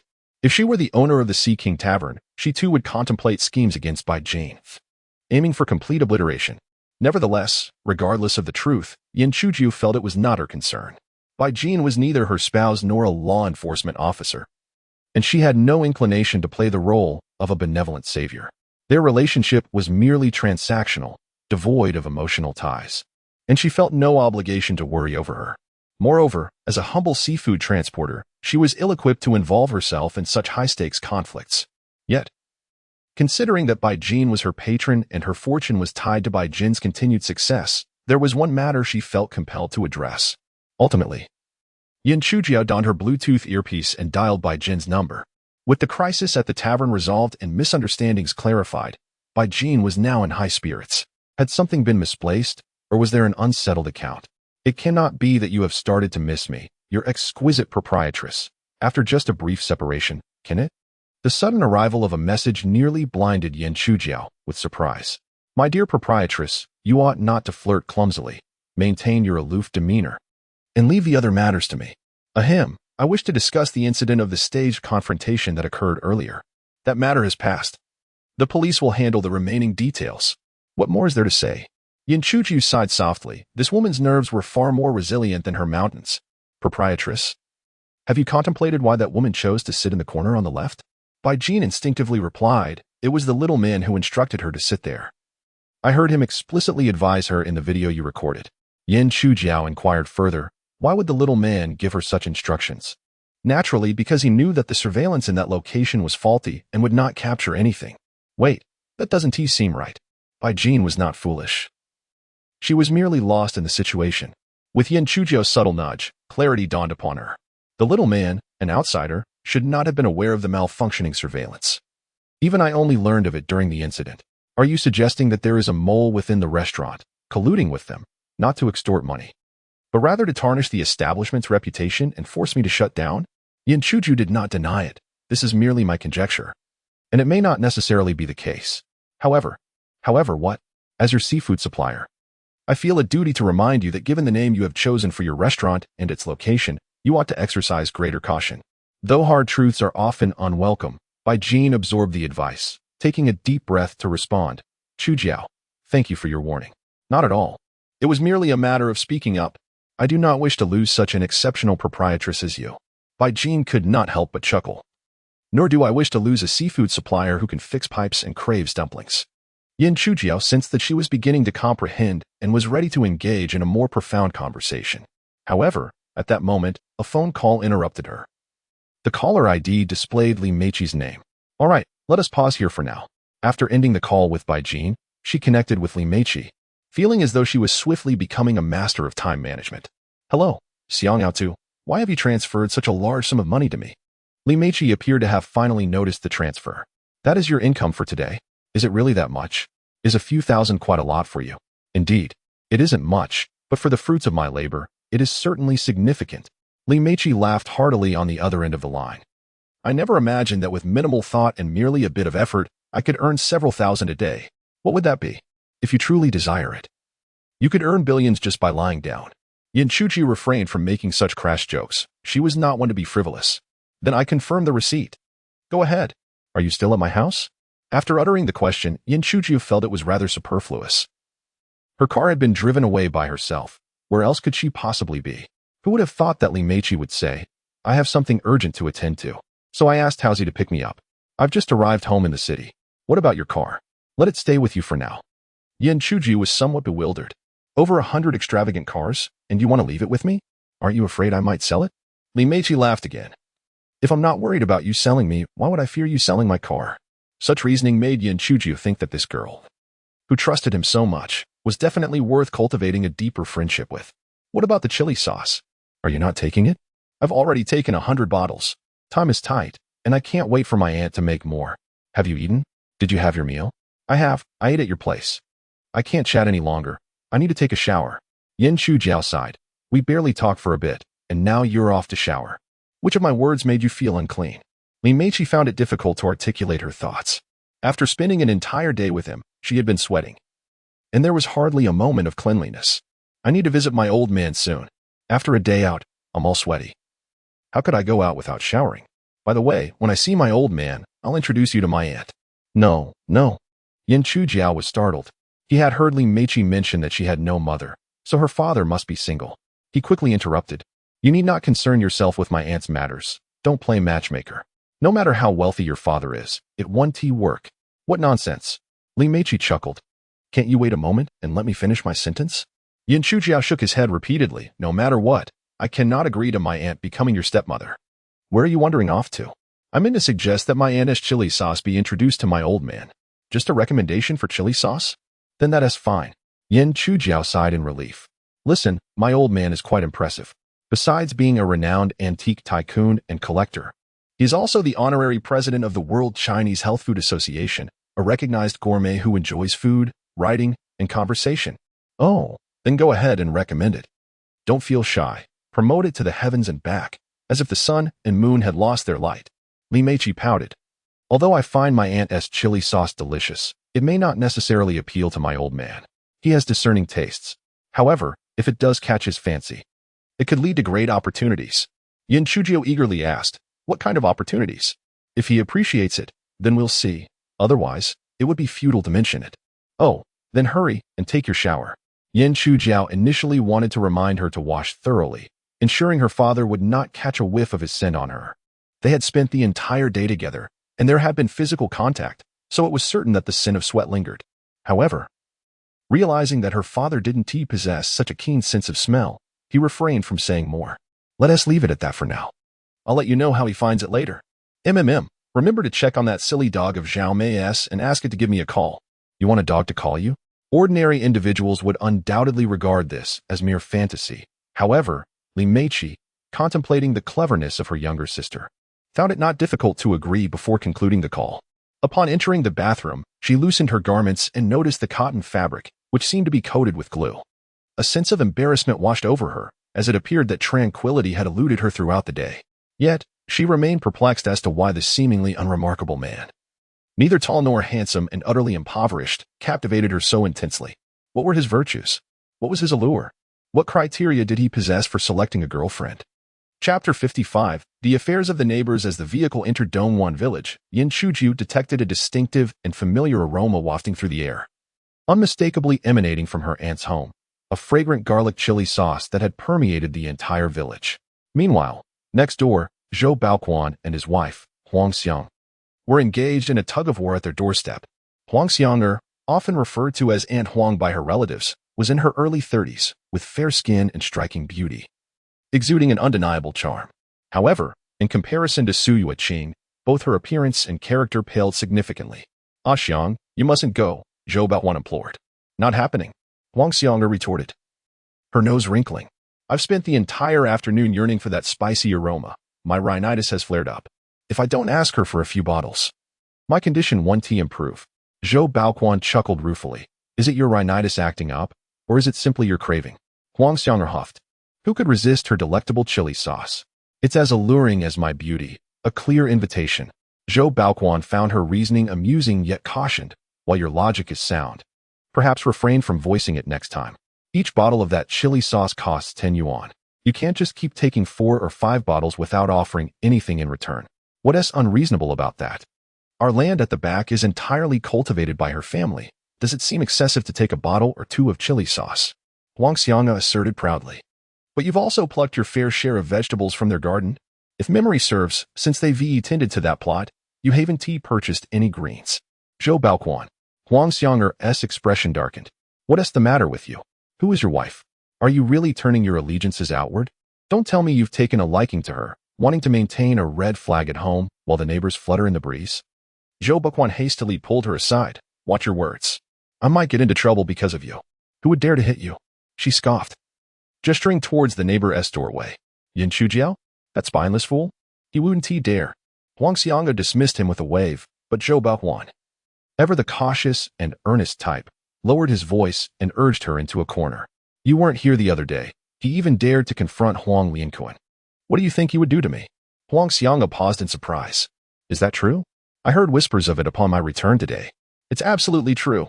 I witnessed it myself. He had Huang Lianquan pinned to the ground, knocking out 2 of his teeth right then and there. Huang Feiping and his gang were left bloodied and bruised."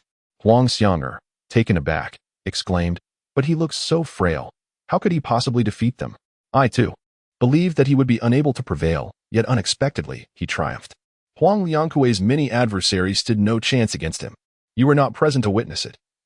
He seemed possessed by the spirit of Yuan, his fists and feet moving with such swiftness that I struggled to comprehend their speed, leading me to suspect that he must have practiced in secrecy."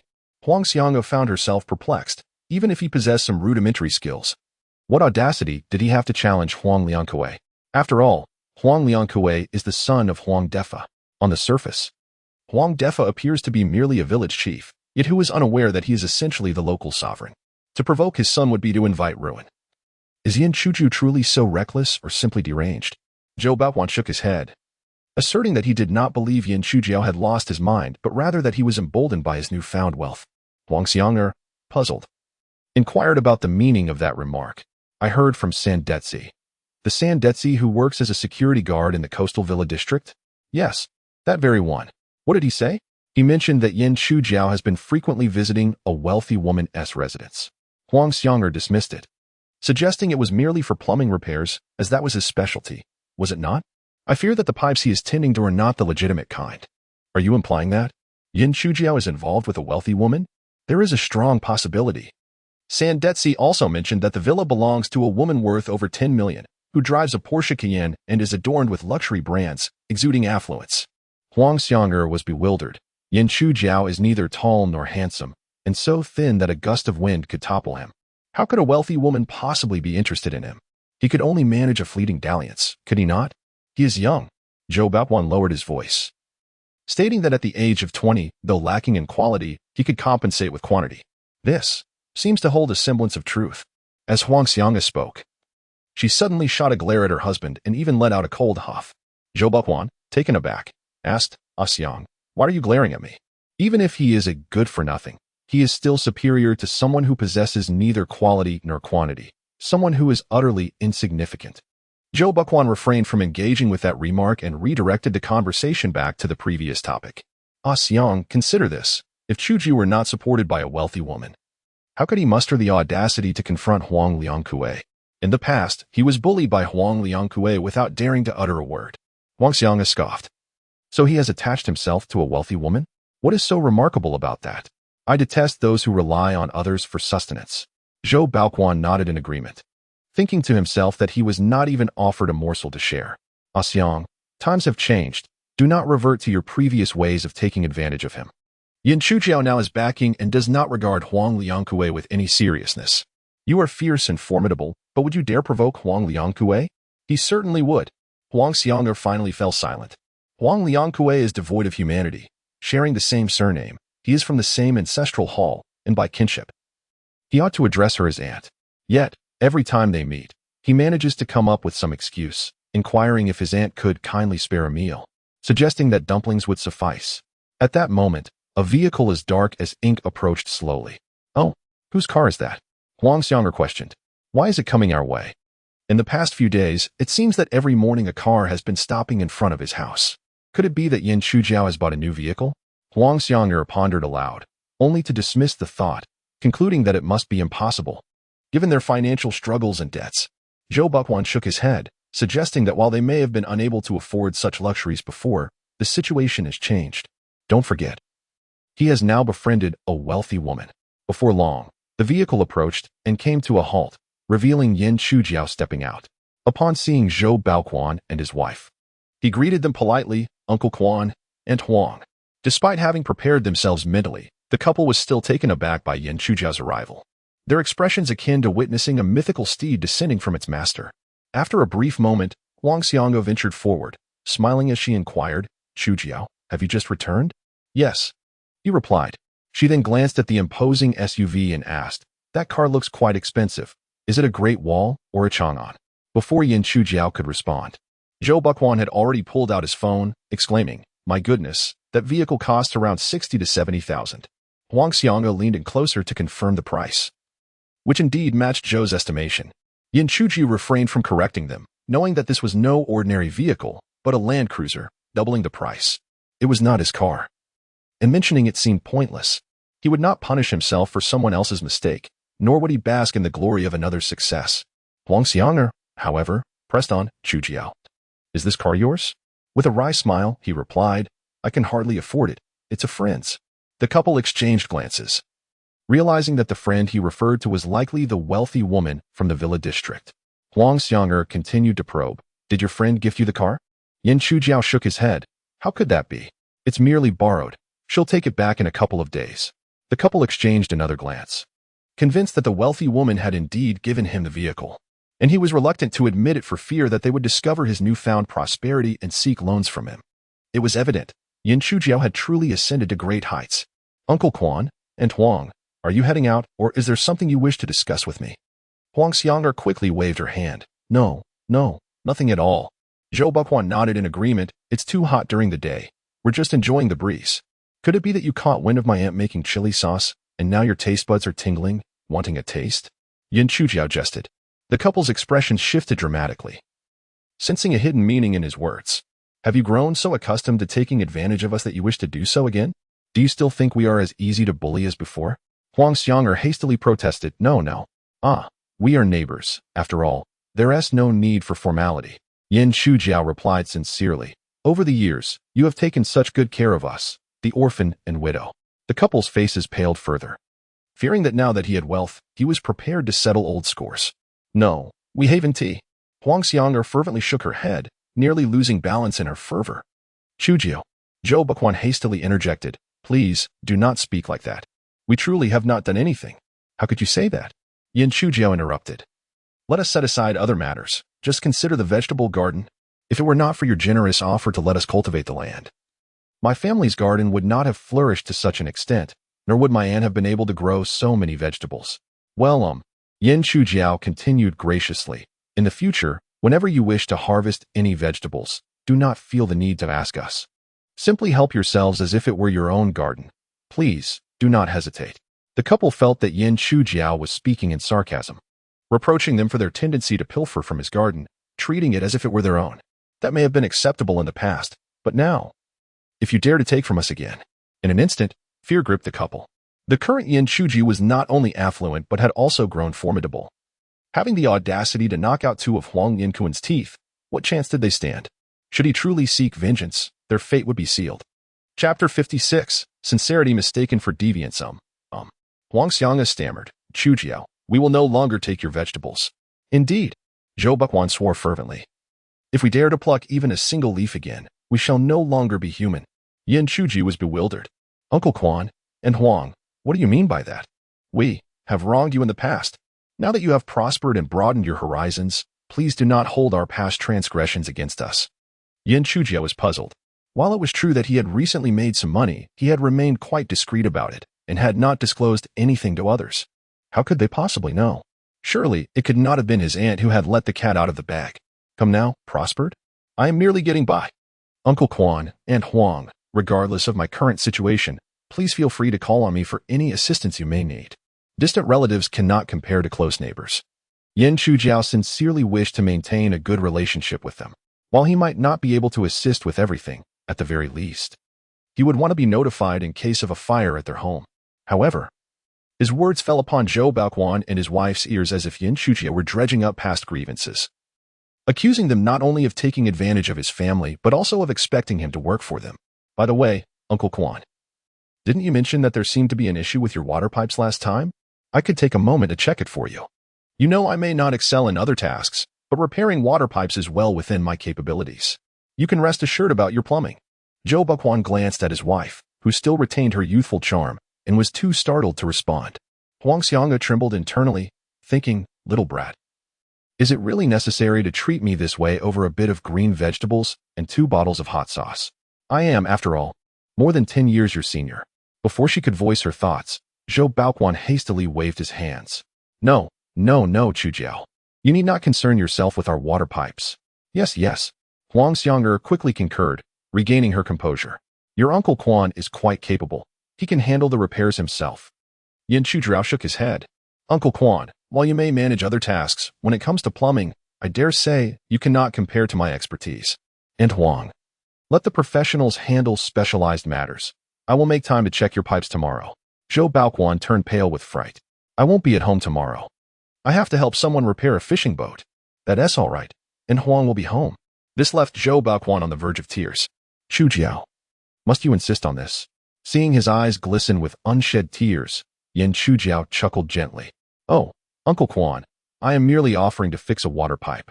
Is it necessary to be so moved? Have you forgotten how you once cared for my family? I am merely reciprocating. You treated me well, and I wish to return the favor. Yet, to the couple, this sentiment sounded entirely ironic.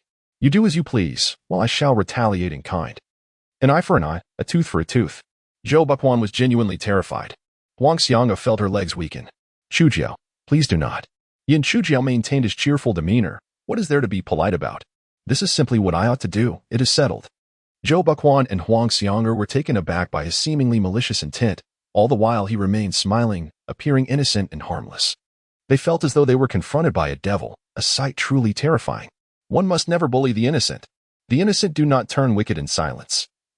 They either succumb to despair or become twisted after enduring hardship. They dared not utter another word and hastily turned to retreat indoors. Yan Chujiao pondered for a moment before calling out from behind. Aunt Huang, please don't sleep too early. I shall bring you 2 bottles of chili sauce. Good heavens. Suddenly changing her mind, unable to wait until tomorrow, she decided to come over tonight. The couple was utterly frightened, their initial intention to leave transformed into a frantic dash. They fled to their home, slamming the door shut with a resounding bang, locking it with a clatter. Upon entering the house, Yan Chujiao found Su Yuqing still busy in the kitchen preparing chili sauce. All 4 wooden barrels in the house were currently in use, 3 for garlic and 1 for chili peppers. Su Yuqing was not only strikingly beautiful, but also remarkably diligent and capable, qualities that most could not rival. Yan Chujiao held this belief steadfastly, dismissing any contradiction. The garlic was cultivated by Su Yuqing, and it was not the commonplace multi-clove variety, but rather single-clove garlic. Some believe there to be no distinction between multi-clove and single-clove garlic, that both are merely garlic with the same flavor. In truth, the differences are significant. They vary in appearance, taste, and nutritional value. Single-clove garlic consists of but 1 clove, while multi-clove garlic typically has at least 4, reaching up to 14 cloves. Multi-clove garlic. Single-clove garlic is sweeter, more sour, and spicier than its multi-clove counterpart, offering a vastly superior taste. The allicin concentration in single-clove garlic is higher, making it medicinally beneficial and more nutritious. Single clove garlic. Currently, multi-clove garlic is priced at approximately 8 to 9 yuan per pound, while single clove garlic commands a price of 13 to 14 yuan, reflecting a notable price disparity. The chilies were also cultivated by Su Yuqing, and they were not of an ordinary variety, but rather the diminutive and fiery little sparrow chili, which is significantly smaller than millet chili. The little sparrow chili is a wild variety that reproduces naturally. During an excursion to the mountains to dig for bamboo shoots, Su Yuqing and Yin Chujiao stumbled upon it, collected some, and after preserving the seeds, began cultivating it themselves. The fruits of the little sparrow chili are tiny, measuring approximately 1 centimeter in length, bright red, with a spicy and fragrant flavor, surpassing the common millet chili in heat and offering richer nutritional value. The combination of these two ingredients creates a unique flavor far superior to that of commercially available chili sauces. At this moment, Su Yuqing sat on a small stool, her chopping board before her, diligently smashing the garlic cloves to facilitate the removal of their skins. Yin Chujiao had once been quite headstrong, accustomed to a life of ease, indulged by his parents like a pampered young master. However, after a sudden upheaval in their family circumstances, he matured almost overnight, becoming more responsible and cautious about food, eagerly volunteering for tasks. His greatest fear was not the hardships of life, but rather the abandonment by his young and beautiful aunt. This transformation, perceived by outsiders as maturity, was to Su Yuqing an acknowledgement of fear. She too harbored a dread of being utterly alone in a world devoid of kinship. Over the years, she had nurtured Yin Chujiao, who had become her pillar of support, steadfastly sustaining her through adversity. An orphaned aunt enduring hardships in silence. Yet, words fail to capture the depths of her sorrow. As Yin Chujiao observed her diligently engaged in work, he promptly washed his hands, preparing to assist her. Su Yuqing inquired, "Chujiao, have you eaten yet?" Yin Chujiao shook his head, replying, "Not yet." Su Yuqing then set aside her tasks and stood up, saying, "Let us first prepare a meal. A full stomach will give us the strength to continue working." Yin Chujiao, expressing concern, asked, "Aunt, you haven't eaten either?" "No," she admitted. Yin Chujiao, perplexed, recalled his earlier conversation with Li Meiqi, who had mentioned dining at their home. Su Yuqing's face bore a wry smile as she lamented, "I truly neglected her. I feel quite guilty." "What happened?" Yin Chujiao inquired. Su Yuqing gestured toward the garlic and chili peppers, explaining, "Upon my return, I began making chili sauce and lost track of time. It was only when I heard her stomach rumbling that I realized she was hungry." Yin Chujiao questioned, "So she left on an empty stomach?" "Not exactly. She had eaten," Su Yuqing clarified. Confused, Yin Chujiao replied, "But you said you hadn't tea cooked." "True. I didn't tea cook, but there were leftovers from lunch." She heated them up herself and mixed in some freshly made chili sauce, devouring 2 large bowls. "Wow," Yin Chujiao muttered, "she must be quite ravenous." Su Yuqing shot him a disapproving glance, admonishing, "Please refrain from making crude remarks. It's simply rude. She was just hungry." Yin Chujiao empathized, acknowledging that the strenuous task of harvesting sea cucumbers from the cliffs was exhausting. Although he had eaten some seafood afterward, it hardly sufficed. For him, regardless of the variety of dishes on the table, without white rice, it felt as though he had not eaten at all, even if he felt full at the moment. Hunger would soon return. At present, he felt as if he were starving, prompting him to hastily wash rice and prepare it for cooking. Sighing, Su Yuqing still felt guilty, lamenting, "She rarely visits our home, and I should have treated her to a feast. Instead, she had to make do with leftovers. I can't help but feel like slapping myself." Yin Chujiao dismissed her concerns, saying, "It's all right. She is not picky about food. As long as she can fill her stomach, that is what matters. When we go fishing together, she is willing to eat anything." Su Yuqing retorted, "While she may not mind, we ought to be considerate." But she was so eager for the chili sauce.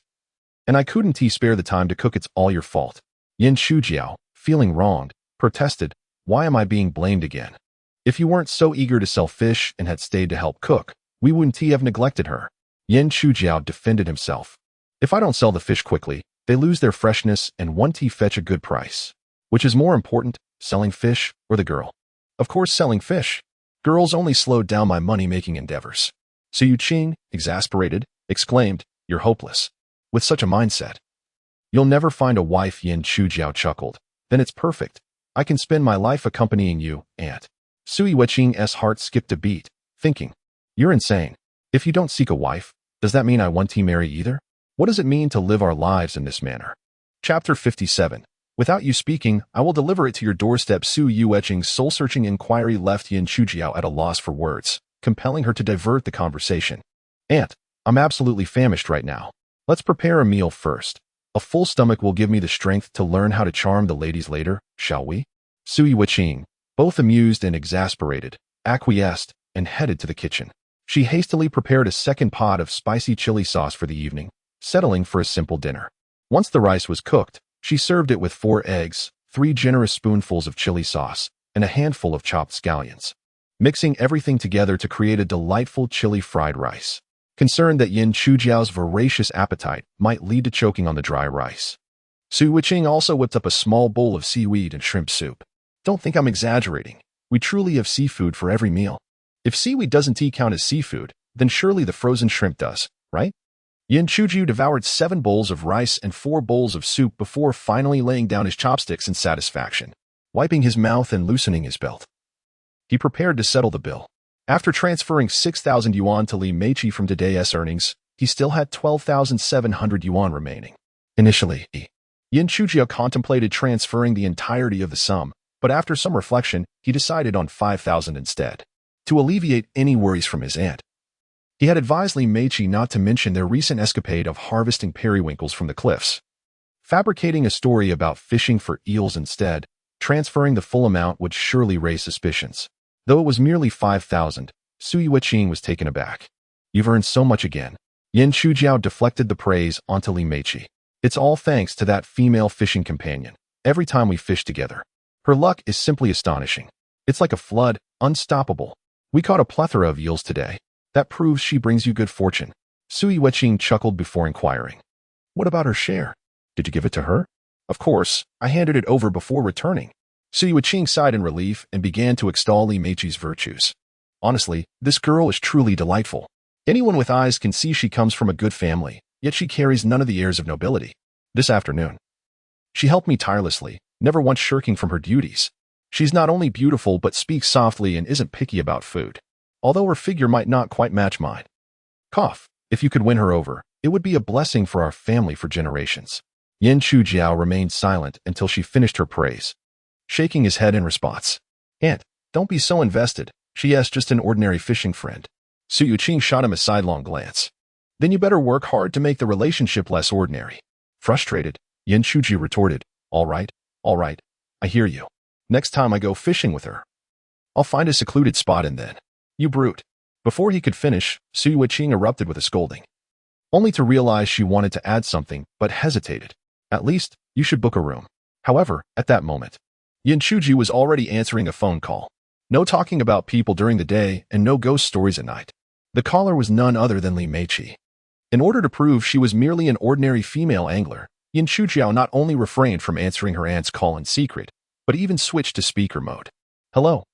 Xiang Yaotu, I have both good news and bad news for you. Which would you prefer to hear first? Yin Chujiao, lacking patience, bluntly declared her distaste for others who spoke in riddles. Before she could finish her sentence, a sharp pain shot through her arm. Su Yueching pinched her, casting a disapproving glare that unmistakably conveyed her sentiments. Oblivious man, you have no sense of romance. To appease her aunt, Yin Chujiao hastily amended her statement. But you, my dear sister, are unlike anyone else. You are my most cherished female angler, without a doubt. So I choose to hear the bad news first. Li Meiqi was momentarily taken aback, as her bad news was contingent upon the good news. She could not divulge the latter first. Xiang Yaotu, could you possibly adhere to conventional logic? Very well, let us begin with the good news. The good news was that after tasting the chili sauce made by her aunt, her father had given it a rather favorable review. What did he say? The spice level is a notch higher than ordinary chili sauces, yet remains within the tolerable range for those accustomed to heat. Furthermore, this distinctive spiciness is vibrant, passionate, and enduring. Su Yueching blushed at this, quipping, is your father being a bit inappropriate? The aroma of garlic was robust. The blend of spicy and fragrant flavors was exquisite, layered, and rich enough to grace any dining table. Is there anything else? That is all. These are his exact words. However, you should truly be grateful. For when he says something is worthy of the dining table, it is a significant compliment. Yin Chujiao felt indifferent upon hearing this. Yet, a smile graced Su Yueching's face. This chili sauce was a source of pride and joy for her, and the approval from a gourmet only heightened her delight. What about the bad news? The bad news is that this chili sauce is a purely handmade product and cannot be mass-produced. He wishes to recommend it to major brands and enterprises, but alas, my aunt cannot supply them. Yin Chujiao felt a tinge of disappointment, comprehending the implication. Your father wears a grand hat, but my aunt's head is too small to accommodate it.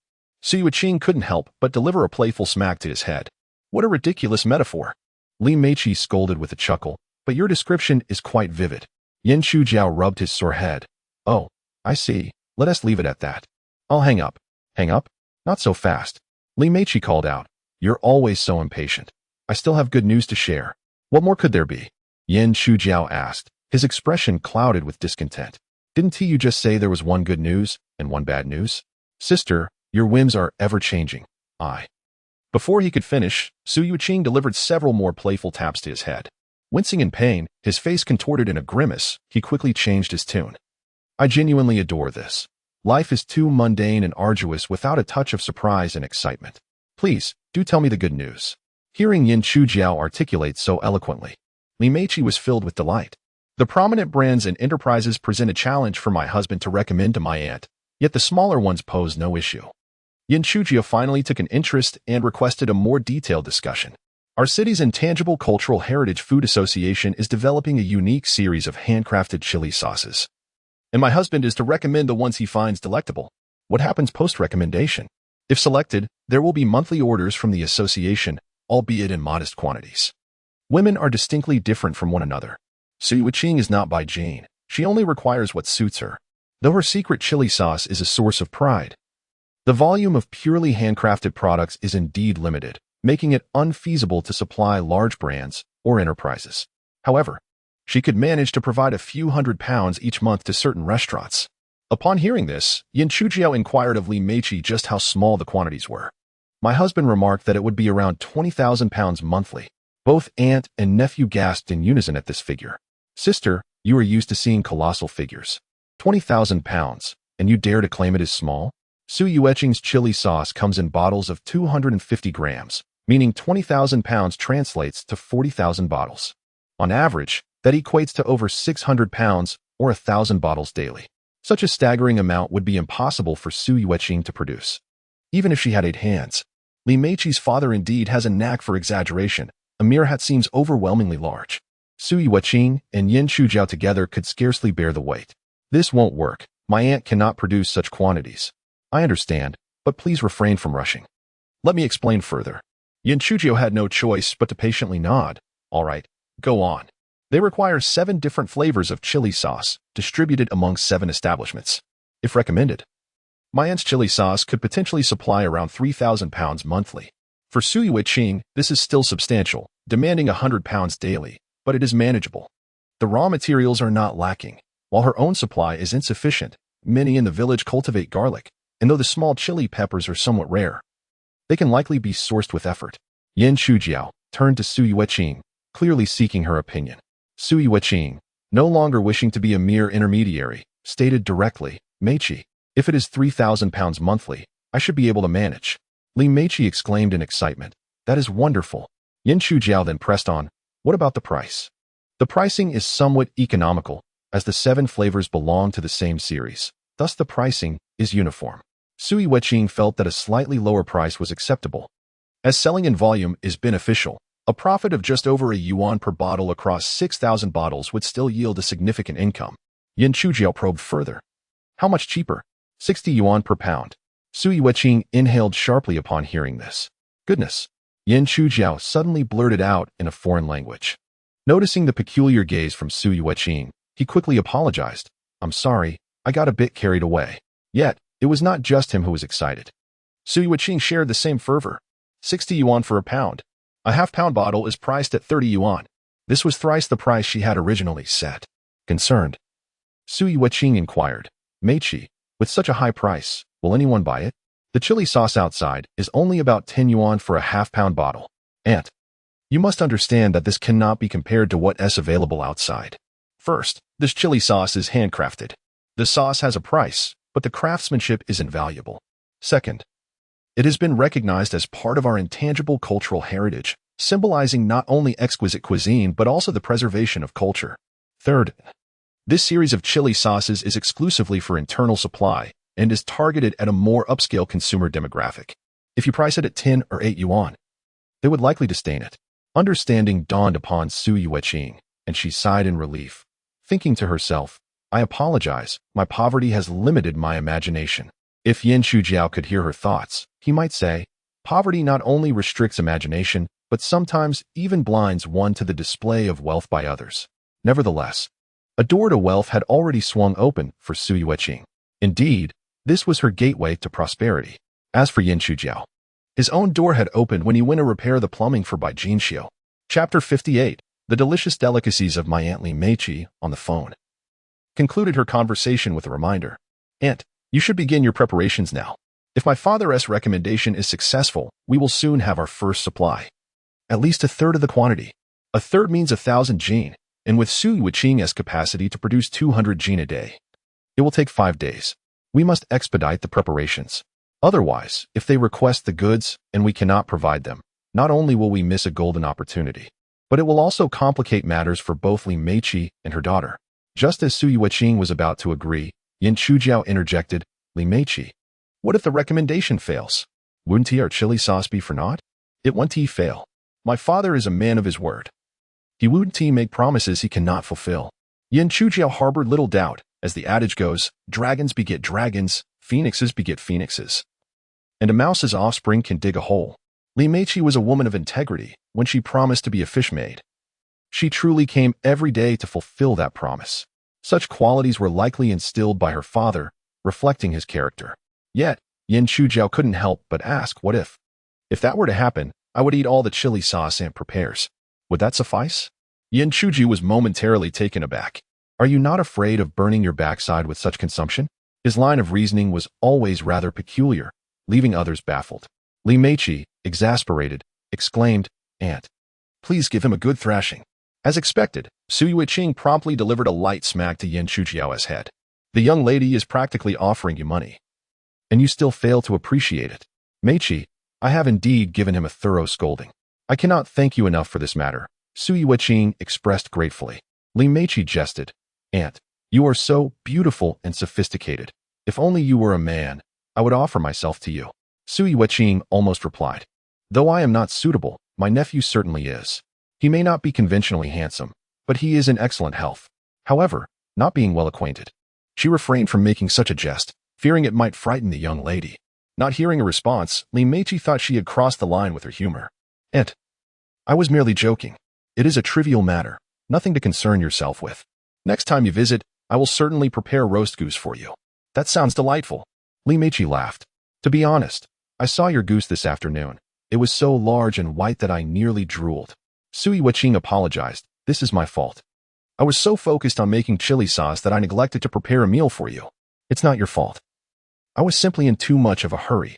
Li Meiqi initially had little desire for leftovers. She longed for the large white goose from Yan Shujiao's home, and she also yearned for chicken. Later, her father messaged her, saying they would be dining with members of the Intangible Cultural Heritage Culinary Association that evening and would prepare a plethora of delicacies. He asked if she wanted to return home. She contemplated bringing the freshly made chili sauce for them to sample, hoping to assist her young, beautiful, and sophisticated aunt in some way. Little did she expect, her heartfelt intentions would indeed bear fruit.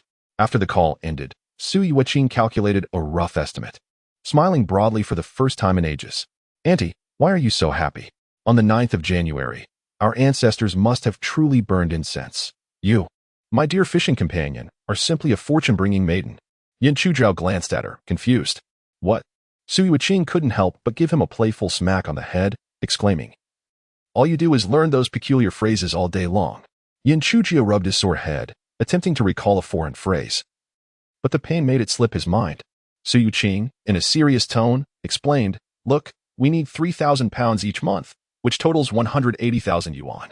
After deducting costs for materials, labor, packaging, and other miscellaneous expenses, we can still earn over 120,000. Yan Shujiao found the prospect intriguing, even though it lacked the excitement of sea fishing. After some hesitation, he finally said, Annie, how about I help you make chili sauce starting tomorrow? No. Su Yueqing decisively shook her head. You focus on your own fishing. Yin Chujiao asked sullenly, "Is this your way of cutting off your nephew first?" Su Yuqing chuckled in disbelief. "What nonsense is that? Why not let me assist you? Clearly, you're planning to get rich without me." Su Yuqing playfully tapped his head, stating, "It's only 3,000 pounds a month. I can manage on my own without wasting another pair of hands." What she truly meant to convey was, "What a foolish thought.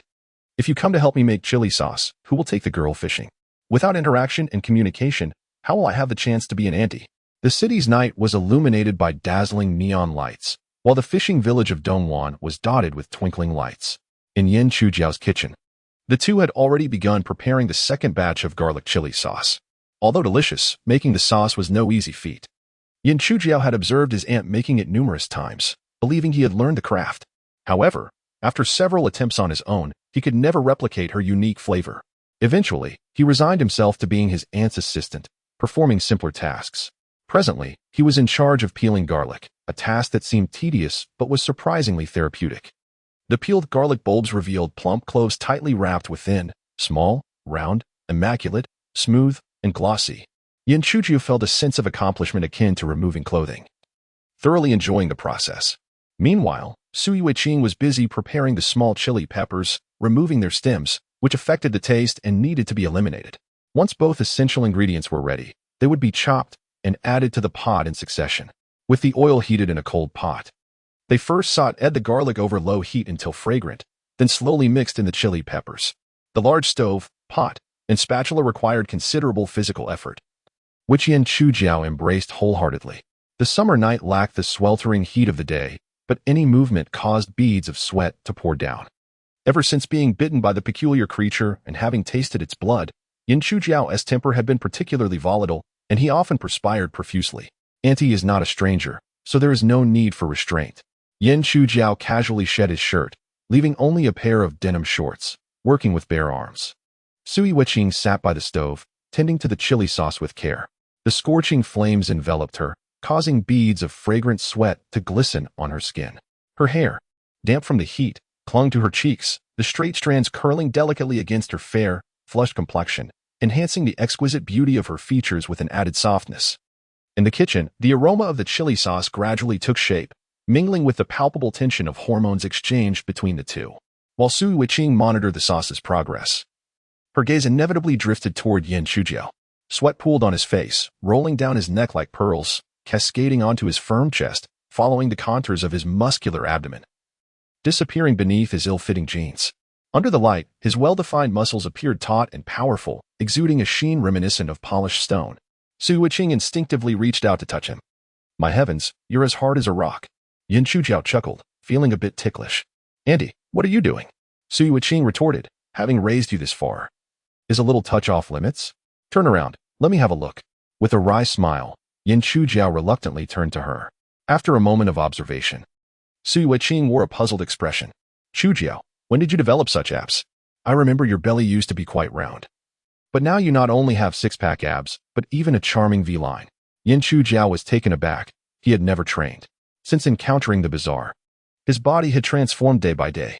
His muscles grew firmer, strength increased, and his senses sharpened, with changes not only in vision and smell but also in hearing, taste, and touch. These transformations were undoubtedly beneficial, but the only drawback was his increasingly polite demeanor towards women, often saluting them. Perhaps all the fishing and climbing lately, lifting and moving things inadvertently helped me build some muscle." Su Yuqing nodded nonchalantly, forcing herself to divert her gaze back to the simmering chili sauce. The colors of garlic and chili deepened, and the aroma intensified. Feeling the sauce was nearly ready, she began adding seasonings, salt, sugar, rice wine, soy sauce, oyster sauce, and so on. It may seem like she indiscriminately tossed everything in, yet there was a precise balance. Too much or too little of any ingredient would not do. As for the exact quantities, she did not meticulously measure them, for in her mind, she had an innate scale, her hands serving as the weights.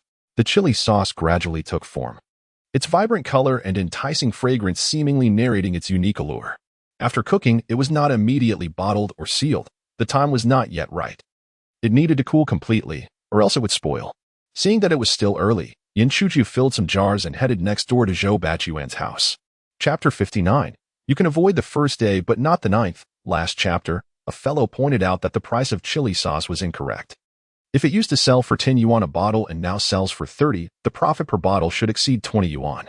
Selling 6,000 bottles would yield a minimum profit of over 120,000. I apologize for the oversight of my mathematics teacher, who also teaches physical education. And I appreciate the correction from that kind soul. Villagers. No, Uncle Quan and Aunt Huang, open the door. I have come to deliver chili sauce. The lights in Zhou Bachuan's home, which had previously been illuminated, suddenly plunged into darkness upon hearing Yin Chujiao's voice. Yin called out for a while with no response from within. The couple huddled together in bed, too frightened to make a sound or even move. It seemed they had gone to sleep. Perhaps I shall return tomorrow to see whether the water pipes truly need repair. The couple was utterly terrified. Only after hearing the footsteps fade away and the outside fell silent did Zhou Baoquan tremble as he spoke. I believe that rascal is determined. Should we let him fix it? Zhou Bachuan's eyes widened. Have you lost your mind? But if he continues this way, what are we to do? It's all your fault for always taking advantage of him. Now look where we are. He intends to take his revenge on us. I had no idea that an honest person could turn so fearsome. Don't mention things that require no food or drink. Think quickly about what we should do. You should return to your family early tomorrow. Didn't you say your corn harvest isn't finished? Go lend a hand. Huang Xiang'er was reluctant. The sun was scorching, and the fields were stiflingly hot. She feared becoming a yellow-faced woman. You can avoid the first day, but not the 9th. I think we should. Zhou Baoquan interrupted. Regardless, you should go back. I will figure out how to apologize and appease him, to dissuade any thoughts he has about repairing the pipes. Huang Xiang'er sighed in apparent disappointment. Fine then. Meanwhile, in the luxurious villa of village chief Huang Defa, the lights were still ablaze. Huang Defa was hosting a barbecue party, a monthly tradition at his residence. Present were 9 close relatives, undoubtedly the most prominent figures among the Huang family in the village. In the backyard, several individuals were seated around a large table, indulging in barbecued oysters and sipping seahorse liquor. Now that they were middle-aged, they knew the importance of nourishment, lest their wives add to their woes. However, Huang Defa was not at the table. He remained inside in a room resembling an office. The 9 relatives entered one by one to discuss matters with him. Indeed, feasting was not the purpose. Discussing affairs was the true objective. The atmosphere bore a resemblance to an imperial audience. In more colloquial terms, it resembled a gathering of influential leaders convening with a powerful figure. Upon seeing someone exit, Huang Baogui picked up a bag he had brought and entered. Fa Go. Upon entering, he saw Huang Defa, seated on a mahogany sofa, preparing kung fu tea, and greeted him proactively. Huang Defa glanced at him. Where is your brother? Huang Baogui was the younger brother of Huang Fugui, who was the creditor of Yin Chujiao's family.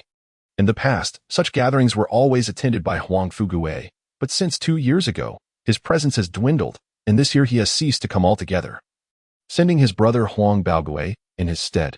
My brother is in the city tonight, attending a meeting organized by Deputy District Chief Chun, and cannot return. Huang Defa, rather than expressing anger, chuckled. Oh, it seems Fugui is doing increasingly well. I suppose it's not so easy to meet him now. Huang Baogui, feeling anxious, replied. Brother Fa, please don't be upset. He truly cannot spare the time. Why would I be angry? His success brings me joy. Huang Defa exclaimed. After all, one can only truly flourish in the vastness of the rivers and seas. Wouldn't you agree? Yes, indeed. Huang Defa gestured to the seat across from him. Please, take a seat. Why stand when you are not a stranger? Huang Baogui refrained from sitting, hastily presenting the bag in his hands. Brother Fa, here is this month's contribution. Huang Defa glanced at it. Inside were approximately 3 bundles of red bills, yet his expression remained neutral. Noticing a slight change in Huang Defa's demeanor, Huang Baogui quickly added, Brother Fa, with the fishing ban currently in effect, the boats can't venture out to sea, resulting in no income whatsoever. Huang Defa waved his hand dismissively. There is no need for such formalities among family. How could I be unaware of the current situation? We'll get through these months. Only then did Huang Baogui breathe a sigh of relief and settle onto the sofa opposite. Huang Defa tossed him a cigar from the table. Try this. It's from Cuba. Huang Baogui accepted it, mimicking what he had seen on television as he attempted to clip it. However, he did not cut it correctly. This type of cigar should be trimmed at both ends, yet he only clipped one. After lighting it and taking a puff, he found no smoke, prompting him to inhale sharply twice, still yielding no results, before finally realizing he needed to cut the other end as well. After retrimming it, he took a deep drag, only to be met with a violent cough, nearly expelling his lungs. Huang Defa shook his head with a smile. You, my friend, are like a mountain pig unable to handle fine grains. Huang Baogui sheepishly extinguished the cigar and brought out his own cigarettes to light. Huang Defa pushed a cup of brewed Tiguanyin tea towards him before inquiring, "What is your brother's situation these days?" "The last time I saw him was during the New Year when he came to pay his respects." After a moment's hesitation, Huang Baogui replied, "He is currently focused on the Dewan district, seeking to partner with others in establishing a large freight terminal, unless there is something significant. He generally won't return to the village." Huang Defa's brow finally furrowed slightly. "And what of the fishing fleet and seafood trade in the village? Is it entirely entrusted to you now?" "Yes, Brother Fa, you need not worry. Although I have taken over here, I will ensure that all dues are paid in full, just as before. Discussing money among brothers can strain relationships. Just leave it to me." Huang Defa waved his hand to dismiss that topic, then shifted the conversation. "However, there are certain matters you must heed. Brother Fa, please proceed. I am listening." "Firstly, during this fishing ban, it is best that your boats do not venture out to sea without permission. Should anything occur, I cannot be responsible for your safety." "Understood." "Secondly, you must refrain from selling the seafood from the small days to the trading company. Their goods are currently inedible, and should this be discovered, I would be unable to shield you from the consequences. I would never engage in such morally reprehensible actions. Who is unaware of the severe pollution over there? Thirdly, the contract your brother signed with the village will expire in 3 months. The decision to renew it is not solely mine. It requires discussion and approval from the entire village committee, so you two brothers ought to prepare yourselves." Huang Baogui's face clouded with distress. He had thought that by paying during the fishing ban, he would be spared from repercussions, but he realized he would still face punishment. This so-called preparation clearly implied that the two brothers needed to be sensible, or more explicitly, to provide financial compensation. "All right, I understand. I will speak to my brother shortly." Huang Defa shook his head slightly, remarking that there are certain business dealings your brother can manage, but perhaps you cannot. Huang Baogui eagerly inquired about what business. Huang Defa remained silent, merely suggesting they enjoy some tea. After exchanging a few indifferent remarks, Huang Baogui prepared to leave, but pretended to show concern and asked, "Brother Fa, how is Liang Kuan doing now?" Huang Defa sighed. "Not well. He is still languishing in the hospital, barely alive." "What did the doctor say?" "He said there is a high probability he will become a cripple." Huang Baogui's expression turned to one of astonishment. "Is it really that serious? Have the 2 dogs responsible been found?" "We have a lead on one of the wolfhounds, but the other Tibetan Mastiff remains elusive." As Huang Defa spoke, a thought crossed his mind. He could now ascertain that the Tibetan Mastiff was not from the village, but likely came from the turboats at the dock. "Oh, you have more connections at sea. You are familiar with the nearby ports, docks, and boat owners, so locating this Tibetan Mastiff should be easier for you than for me." "This Baogui." Huang Defa suddenly fixed his gaze intently on him. "You wouldn't refuse to assist with this small task, would you?" At that moment, Huang Baogui wished to slap himself for his earlier thoughtlessness. "Of course, I will help. I will assist you in finding the Tibetan Mastiff, Brother Fa. I hope you will have news soon." Huang Baogui finally realized that this was not a discussion, but rather a declaration of intent. The gathering soon concluded. Those who had matters to discuss did not linger and departed one by one. After sending everyone off, Huang Defa called Huang Rishan. Strangely, Huang Rishan's phone was turned off. In this era where phones are rarely out of reach, how could Huang Rishan's phone be off? Huang Defa sensed something was amiss and decided to call Huang Jihong instead. To his dismay, while Huang Jihong's phone was on, he did not answer. Chapter 60. The Earth Emperor, insidious and unprincipled Huang Defa was thoroughly infuriated, but gritted his teeth and continued to call. After the 3rd attempt, Huang Jihong finally answered. "Hello, Uncle Fa. Jihong, have you already gone to bed so early?" In truth, Huang Jihong had not retired for the night. He merely wished to avoid Huang Defa's call and feigned a hoarse voice as if just roused from slumber. Yes, I was asleep." Huang Defa wasted no time in beating around the bush. "How's the matter with Rishan progressing?" Uncle Fa, I'm not really inclined to pursue this any further." Huang Jihong hesitated. Huang Defa's voice grew grave. "What do you mean?" Huang Jihong stammered. "Uncle Fa, please find someone else. I truly..." Huang Defa interrupted him. "Come to my house now. We will discuss this in person." Before Huang Jihong could utter another word, the call was abruptly terminated. After setting down his phone, Huang Jihong sat there lost in thought. Should he go? Or should he not? Ultimately, he complied and made his way over. It was evident that Huang Defa was not seeking a discussion but rather dictating his decision. Not going was simply not an option unless one wished to forfeit their standing in the village. If Huang Liangquan was the devil, Huang Defa was the devil as progenitor. Offending him was a path to certain doom.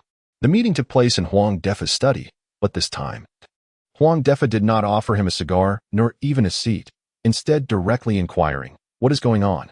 Huang Jihong hesitated for a long moment before recounting the events in a hesitant manner. After listening, Huang Defa scolded him sharply. "I only instructed you to rummage through the trash. Who permitted you to steal underwear? Have you sunk to such desperation? Truly disgraceful." Huang Jihong dared not protest. This old man was clearly oblivious to the plight of the hungry. It was rumored that several married women in the village were entangled with him. "Uncle Fa, that Yin fellow has truly lost his wits. I cannot afford to provoke him further. Look at my teeth, freshly repaired. I do not wish to be beaten to death. Seek someone else for the task." In contrast to his demeanor with Huang Baogue, Huang Defa was decidedly less cordial with Huang Jihong, even lacking any semblance of politeness. "Is the task I assigned something you can simply refuse?" Jihong, you wouldn't want your father to lose the leasing rights to the fishing boats in the village, would you? Huang Jihong's countenance fell instantly. His father would not hesitate to turn against him, and if he discovered that his son had jeopardized the fishing rights, he would certainly mete out a severe punishment. But I cannot manage this alone. Retrieve Huang Rishan. Have him assist you. I cannot reach him. Huang Defa's expression darkened. You dare repeat that you cannot reach him? Huang Jihong, unable to withstand the pressure for even half a second, capitulated. I can reach him, but he is too afraid to return. If it were not for that helmet, he would be dead by now. Fool. Without that helmet, the Yin fellow would not dare to throw a dagger. Huang Jihong immediately shook his head. Impossible. Absolutely impossible. He made it clear that he intended to kill Rishan. Huang Defa sighed. Despite his imposing stature, this individual was truly lacking in intellect. Rather than expound upon the matter, he directed. Relay to Huang Rishan that if he does not wish for his parents to lose their jobs, he should promptly return to see me. Huang Rishan's father worked as a supervisor at the dock, while his mother was a cleaner in the market. The loss of their employment hinged solely on Huang Defa's word. Huang Jihong immediately felt anxious for his unfortunate companion. All right, I will inform him. I'll return and... Huang Defa interrupted him, exclaiming, Return? No. Tell him to come see me right now. After a moment's hesitation, Huang Jihong finally retrieved his phone and dialed Huang Rishan's backup number. Huang Defa followed up with additional instructions, insisting that he also bring back the helmet and the kitchen knife. Huang Jihong's mind was in disarray, perplexed by the request. Why? Huang Defa, weary of further discussion, retorted, Do not question. Simply do as I say. Before long, Huang Rishan appeared at the village head's home. Everyone assumed he had fled the village, including Huang Jihong. To their surprise, he had been hiding aboard a derelict fishing boat at the dock. Upon learning of his whereabouts, Huang Defa couldn't help but admire him. Often, the most perilous places offered the greatest safety. However, upon noticing that Huang Rishan's hands were empty, Huang Defa's brow furrowed in concern. Where's the helmet and the knife? I discarded them. Huang Rishan replied. Where did you throw them? Into the sea. Can they be retrieved? No, I tossed them off the bridge into the ocean. Huang Defa sighed deeply. Huang Rishan, I had hoped you would exhibit more cleverness than Huang Jihong, yet it appears you too are a fool. Standing nearby, Huang Jihong felt unjustly accused and bewildered, wondering why he was implicated in this matter and why the helmet and knife were deemed so significant. Seeing Huang Defa's frustrated expression, Huang Rishan suddenly realized his folly and slapped himself across the face. How could I have been so foolish? Huang Jihong, taken aback, asked Rishan, What are you doing? With a pained expression, Huang Rishan explained, If Yin Chujiao had thrown a knife at me, it could be considered attempted murder. Had I retained the helmet and knife, they would serve as evidence. If I reported this, he wouldn't escape unscathed. It would amount to at least intentional injury. Yet in my foolishness, I threw them both away. Huang Defa nodded slightly, recognizing that acknowledging one's own foolishness could lead to redemption. Huang Jihong, feeling perplexed by the village head's gaze upon him during the conversation, thought it odd for Huang Defa to look at him while addressing Huang Rishan. Why are you looking at me? He asked, the one being foolish, not I. Surely you don't think I'm unaware of my own foolishness? Huang Rishan, feeling utterly dejected, lamented, Uncle Fa, I no longer have evidence in hand. It would be futile to report it. If I'm discovered in the village by Yin Chujiao, I fear. Huang Defa interrupted him, inquiring, Rishan, who do you believe holds the most power in Dongwon village? Huang Jihong, confident in his knowledge, promptly answered. Of course, it is you, village head Fa. You possess a talent for flattery, which is somewhat useful, yet not to a great extent. Huang Defa shook his head and declared, You are mistaken. Dongwon village is not my greatest concern. Huang Jihong, bewildered, inquired, Then who is it? Huang Fugue? No. It is Mazu. Only after Mazu has passed can it be my turn. Huang Jihong broke into a cold sweat, realizing this was a riddle. Huang Defa further questioned, Do you believe I can protect you? Of course, of course. Huang Rishan nodded fervently, reasoning that if Huang Defa were truly to bear the burden alone, Yin Shujiao would certainly not dare to act against him. Yet, Huang Defa shook his head repeatedly. I do not believe I can shield you. For others say that Yin Shujiao has become utterly unhinged. When dealing with a madman, even as the village chief, I am left with few options. However, I possess numerous strategies to deal with the two of you. I could dispose of you in an instant. Both Huang Rishan and Huang Jihong felt a chill run down their spines, their faces paling. Huang Defa's mood shifted like a page being turned in a book, and he suddenly broke into laughter. But if you listen to my instructions and assist me, not only will I refrain from harming you, but I shall also find ways to elevate you, perhaps even your entire family. The two exchanged glances, scarcely daring to hope for elevation. They merely wished to avoid harm. Huang Defa gestured, Starting tomorrow, discreetly keep an eye on Yin Shujiao and ascertain whether he possesses that wolf dog. If he does, you two will be bound to serve my son for the rest of your lives. The latter part of his statement, Huang Defa chose not to voice. Huang Jihong nodded, preparing to depart. Yet, Huang Rishan lingered, reluctant to leave. Huang Jihong gently tugged at his sleeve, whispering, What are you doing? Let us go. Huang Rishan shook his head. You go ahead. I have a few matters to discuss with Uncle Fa. Huang Jihong was tempted to argue that Yin Shujiao was a madman, a veritable demon. And what could he possibly discuss with him? Did he desire to hasten his demise? Yet, before Huang Defa, he dared not protest and hurriedly exited the room. Once only the two remained in the study, Huang Defa inquired, Rishan, what do you wish to discuss with me? Uncle Fa, I assure you that I shall do my utmost to fulfill your requests. Huang Defa nodded slightly. This individual, though diminutive in stature, displayed far more insight than the towering Huang Jihong. To put it more eloquently, those who recognize the times are indeed wise. Are you seeking to propose any conditions? No. No, I have no conditions. Huang Rishan hastily waved his hands. I merely seek Uncle Fa's guidance. Yin Shujiao is currently rummaging through my affairs. What should I do? Huang Defa pondered for a moment before asking, Do you know why Huang Fugue is so formidable now, able to claim the title of Dongwon Village's wealthiest? Of course. It is because you have supported him, Uncle Fa. Had it not been for you, he might still be washing boats for someone else. No, it is because he is not only intelligent but also willing to think critically. After offering the seemingly trivial insight, Huang Defa finally provided his advice. Have you heard of the saying, to refuse a toast is to drink a penalty drink? I have.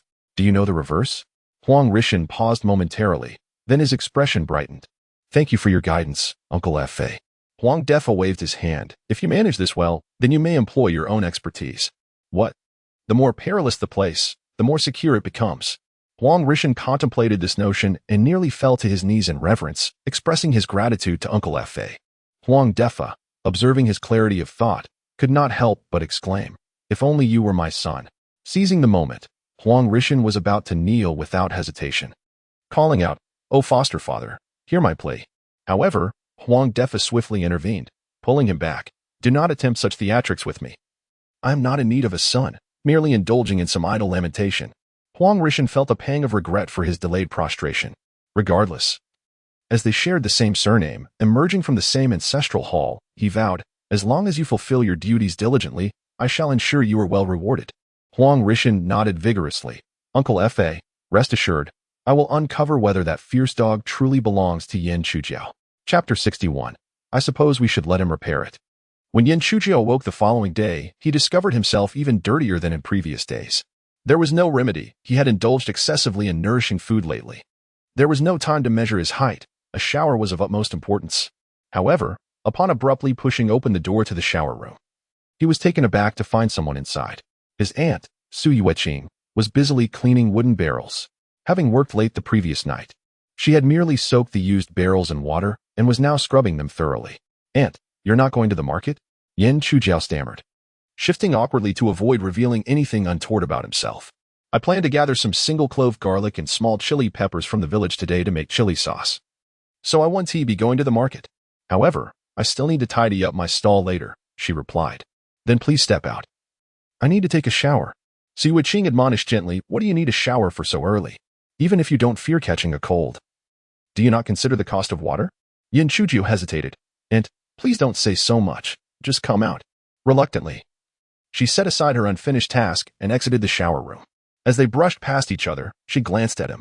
Oh, what are these things on you? As she reached out towards him, Yan Shujiao's face paled in alarm, and he quickly dodged. In nothing. Despite his swift reaction, the proximity was too close. And Su Yiqing had already touched his bare chest. Yan Shujiao, what is this? Aloe vera juice. He seized the opportunity to dart into the shower room, shutting the door behind him while hastily concocting a flimsy excuse. A boy must learn to protect himself at home. His aunt still acted as she always had. Oblivious to the fact that he had grown up, she was inconsiderate, and he must be cautious. Should anything untoward occur, there would be no remedy for regret. And he would dare not face his parents. Su Yiqing, perplexed, queried, why would a grown man require such smooth skin? Yan Shujiao cleverly retorted, Aunt, are you implying that women are human while men are not?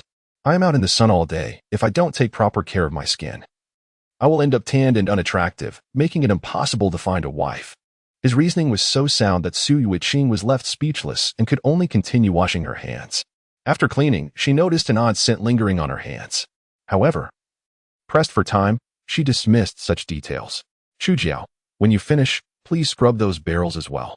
There's kanji in the pot. Remember to eat before you leave. Got it. After finishing his shower, Yan Shujiao scrubbed the barrels clean and set them out to dry in the yard. Returning to the kitchen, he found a large basin of plain kanji, which he devoured alongside pickled vegetables and dried radish. After finishing breakfast, he noted that Li Meiqi had yet to arrive. But he was not concerned. After all, one must wait for the tide when going to the beach. Arriving too early would simply mean waiting for the tide to recede. Upon seeing that my aunt had finished bottling the chili sauce, I took a few jars next door to Uncle Zhou Baquan's house. I knocked on the door vigorously. Uncle Quan, Aunt Huang, open up. The noise was quite loud, rousing Zhou Baquan and Huang Xianger, who were still in a daze. Wasn't it agreed that they would flee to her family's home? Why were they still asleep?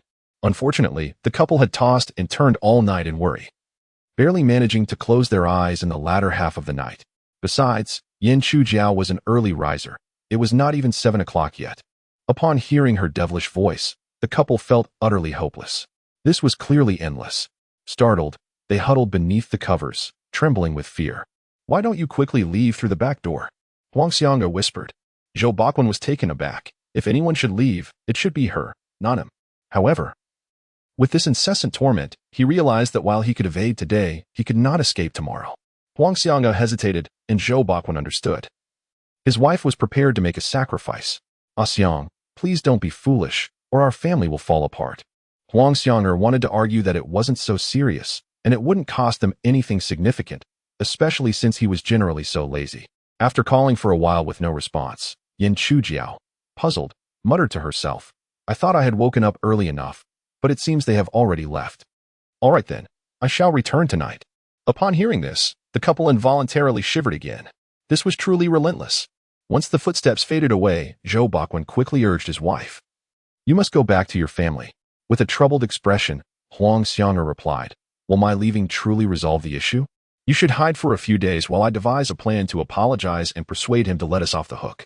With no other choice, Huang Xiango hastily packed a couple of clothes and left, avoiding the front door for fear of encountering Yan Shujiao. After she departed, Zhou Baquan felt a slight relief. But upon glancing at the neighboring house, his brows furrowed in thought. What could he possibly do to earn Yan Shujiao's forgiveness for their past mistakes?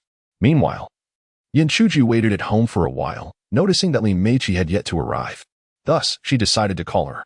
After some time, Li Meiqi finally answered, Hello. What's up? Hearing her voice sounded a bit hoarse, Yan Shujiao inquired, Are you still asleep? Yes, my husband kept me up all night with lectures. So, you're not going to the beach to fish today? No, today is a holiday, and many relatives and friends will come over. I'll stay here to help out. Didn't I text you last night to say, Oh, I forgot to send you a message. Yan Shujiao couldn't help but chuckle at the situation. All right, got it. What about your car? You can drive it for now. I can't do that. I can't afford to compensate for any damages. What are you worried about? You won't have to pay. Yin Chujiao felt touched, such an expensive car, and she wouldn't be liable for any damages. This girl was definitely worth cultivating a deeper friendship with. Little did Li Meiqi know, she added that the insurance company would compensate, otherwise. What was the purpose of spending so much money on insurance every year? Yin Chujiao sighed, saying, go ahead and play by yourself, Aodu. Just send me photos or videos of your catch when you're done. I can't attend to you today. Yin Chujiao chuckled, finding it amusing how it sounded as if he had ever been at her service. Li Meiqi claimed that one must accept the consequences of their bets and be his fishing apprentice, yet every time they ventured out, it was he who carried the equipment, prepared the meals, and even offered massages. Nevertheless, it must be said, her skin was so fair and delicate that it seemed a mere pinch would bring forth moisture. Such massages, he mused, could make even the most arduous days worthwhile. Once a day would suffice, or even twice. Well, enough of this chatter. I am terribly sleepy and must return to slumber. As the call ended, Yin Chujiao felt that Li Meiqi was not a discerning person. How could one dare to mention sleep? He had always referred to it as rest. No matter, it was perhaps for the best, as it would prevent his focus from wavering. Being with her only made him obsess over catching a great fish, leaving no room for concentration on other seafood. He packed his belongings, preparing to venture out. Today, he would truly be alone, and thus he needed to ensure his tools were thoroughly prepared. Ropes, nets, clasps, shovels, and pliers, all ready before loading them into the car and setting off. Meanwhile, Zhou Baoquan remained hidden behind the window, observing Yin Chujiao and wishing to apologize. Hoping he would let the matter rest. He could manage his own household chores and would never dare to trouble others. However, Zhou Baoquan's character was far from his wife's fiery disposition. He was even more timid than the previous Yin Chujiao, thus hesitating and unable to approach. He watched helplessly as Yin Chujiao drove away, feeling despondent and sighing deeply. What was he to do? Though he was fearful, he had his principles, and such matters were simply intolerable. Gathering his thoughts, he prepared to seek temporary work to endure the challenging fishing ban. Upon opening the door, a clattering sound caught his attention. Upon closer inspection, he discovered several bottles of chili sauce. The color of the bottles and the unique aroma wafting from them made it clear. This was the chili sauce made by Su Yueqing. It was evident that Yin Chujiao had left it at his doorstep moments ago. For a moment, Zhou Baoquan found himself perplexed. Was it truly necessary for the charade to be so convincing? The intent was so transparent, yet he pretended to genuinely deliver chili sauce. Did he think that a mere few bottles of chili would sway him into granting repairs? Not a chance. In a fit of anger, Zhou Baoquan picked up the sauce to hurl it into the neighboring yard, but remembering his wife's fondness for it, he ultimately retreated it back to the kitchen. As he prepared to leave once more, he noticed two figures outside the neighboring yard, one perched on a motorcycle, the other peering curiously inside. The duo moved furtively, resembling thieves in the night. The one on the motorcycle wore a helmet and faced away, leaving Zhou Baoquan unable to identify them. Another figure facing this way was instantly recognized by Zhou Baoquan. It was Huang Jihong. This individual could be charmingly described as a fishmonger at the docks, yet in reality, he was merely a ne'er-do-well, akin to Huang Lianquan, albeit of lesser caliber. Unlike Huang Lianquan, who had a father resembling a local tyrant, Huang Jihong lacked such backing. Zhou Baoquan knew he could not provoke someone of Huang Lianquan's stature. Similarly, he had no desire to confront the timid and cowardly Huang Jihong. In the past, he would have turned a blind eye, preferring to ignore any trouble rather than attract unnecessary attention. However, the present circumstances were different. He was eager to mend relations with Yin Chujiao and hoped to be spared from further complications. Chapter 62. A fortunate encounter with the Wrangler girl. Yin Chujiao leisurely drove along the cement village road, singing joyfully. Although it was undeniably comfortable to cruise in such a luxurious vehicle while heading to the beach, it felt rather extravagant. This high-displacement off-road vehicle was a veritable gas guzzler, with fuel costs nearing 2 yuan per kilometer. However, the thought that he could not afford such a car but could manage the fuel expenses alleviated any pressure he felt, allowing him to revel in the tunes from the car's sound system. As he sang, playing the new guest from Beimei, I shall pass through the 3 barriers. I change into simple attire, returning to Dongguan. The scene is desolate, with no one to care without the presence of company. Yin Chujiao felt utterly liberated, even employing a clip-on microphone to transform the car into his own karaoke haven. His singing may not have been remarkable, but his character shone through. He showed respect for the vehicle he was driving, despite it belonging to someone else. In contrast, some individuals were quite different, preferring to drive others' cars instead of their own. often treating them carelessly. They would accelerate recklessly, pushing the vehicle to its limits, seemingly eager to damage it in one go. Yin Chujiao, a true car enthusiast, took great care of any vehicle entrusted to him, treating it with the utmost respect regardless of ownership. At present, he drove cautiously, maintaining a speed of under 30 kilometers per hour. The winding village road did not allow for rapid driving. A moment's lapse in attention could send one tumbling into a ditch. As a novice driver, he relished this gentle driving experience, unlike the seasoned drivers who grew restless. Behind him, an orange Wrangler patiently followed for some time, but eventually, the driver's patience wore thin, prompting them to weave left and right in an attempt to overtake. However, the narrow road afforded no space for two vehicles to pass simultaneously, and thus, the Wrangler remained behind, unaware of the Wrangler's presence due to his inexperience. Yin Chujiao continued to enjoy himself. The previous melancholic song did not resonate with his current mood, so he switched to a more upbeat tune. My aunt winks at me. Meichi sings for me. I am a spirited lad, yet not fully immersed in the throes of life. Do not inquire where my wife is from, nor the bride price. A spirited young man like me is sure to delight your daughter. The king summons me to patrol the mountains, catching a biji for dinner. This woman's tongue is unbearably salty, like seafood sprinkled with salt. Just as he was lost in his revelry, the Wrangler behind him finally honked. Whether out of frustration with his singing or his leisurely pace, it was unclear. It was only at this moment that the oblivious Yin Chujiao became aware of the vehicle trailing him. He bore no ill will toward the other driver. Though his temper flared, he understood that safety must always come first. Driving out of spite was never heroic, merely foolish, endangering both himself and others. Upon spotting a fork in the road ahead, he maneuvered his car to the side and even halted to allow the other vehicle to proceed first. To his surprise, the Wrangler did not overtake him but rather edged closer and came to a stop as well. Is this a rhythm for finding fault? In the past, Yin Chujiao might have felt apprehensive, but after having been bitten by the strange creature, he was unafraid and even felt an unusually strong surge of anger. With no outlet for it, he pressed down the car window to see what the other party intended. The driver of the Wrangler did not lower the window, but stepped out instead. To his surprise, it was a female driver, and quite an attractive one at that. Her long hair cascaded down in sleek black strands, elegantly styled. The Wrangler's headlights were large and round, dazzling Yin Chujiao to the point where he had to shield his forehead with his hand to see more clearly. At that moment, he made another decision. If the other party wanted a confrontation, he could play the role of the Good Samaritan. However, what he never expected was that the first words from the female driver were, "Hey, one of your tires is low on air." Yin Chujiao was momentarily stunned. He had anticipated a quarrel, yet it turned out to be a kind reminder. It seemed his understanding of the world had been skewed. In this world, good people still constituted the vast majority. Oh, really? Thank you. I'm sorry, I didn't notice the car behind me.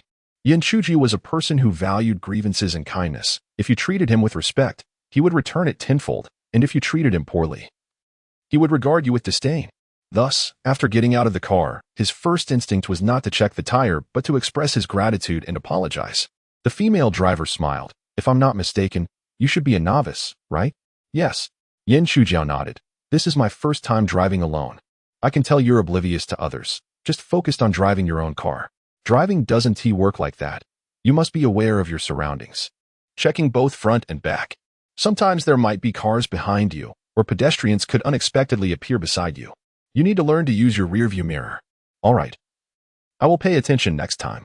The Wrangler girl nodded. Now, take a look at your tire. I'll be on my way. Yin Chujiao inspected the tire and indeed found the right rear tire was low on air. In truth, the car's dashboard had already displayed a tire pressure warning earlier. But being a newcomer and engrossed in singing along, he hadn't noticed it. Seeing the female driver about to leave, he hurriedly approached. Hey, Wrangler girl.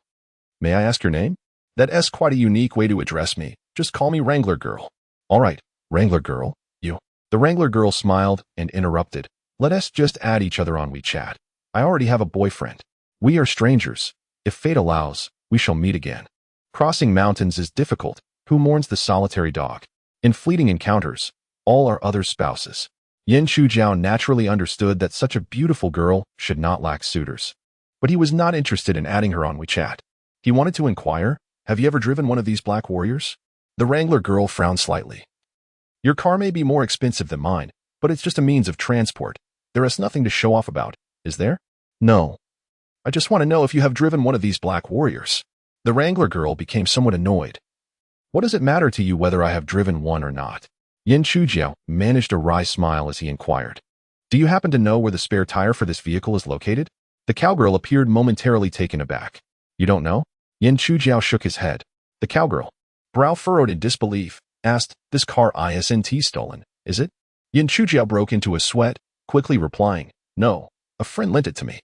Taking a closer look at him, the cowgirl noted that although he was not conventionally handsome, he did not exude the aura of a criminal at least. Not that of a car thief. She led him to the back of the vehicle and pointed beneath, stating, the spare tire is tucked within the chassis. Leaning down, Yin Chujiao confirmed that indeed, a spare tire was embedded underneath. With the spare tire located, he exhaled in relief, only for another query to arise. Cowgirl, do you know how to lower it? While this task is not inherently difficult, it can prove challenging for the uninitiated. The cowgirl, though cautious, felt a sense of camaraderie upon witnessing his flustered demeanor and resolved to assist him. Come, allow me to instruct you on how to remove it. Great, Yin Chujiao exclaimed, his joy evident. You truly are a good person. The cowgirl, now adorned with the badge of altruism, smiled as she began to guide him meticulously. First, open the trunk. There's a toolbox on the tailgate. Following her instructions, Yin Chujiao indeed found the toolbox nestled in the bottom left corner of the tailgate. Do you see those 3 steel pipes? Assemble them together. His dexterity was apparent as he swiftly completed the assembly. What is next? There's a hole in the back. Locate it and insert the connecting rod. Once secured, turn it counterclockwise. It may require some effort at first, but as it loosens, the spare tire will begin to descend. Yin Chujiao followed her instructions, successfully lowering the spare tire. With this significant challenge resolved, he felt confident enough to manage the remaining tasks independently. Thank you, he expressed gratefully.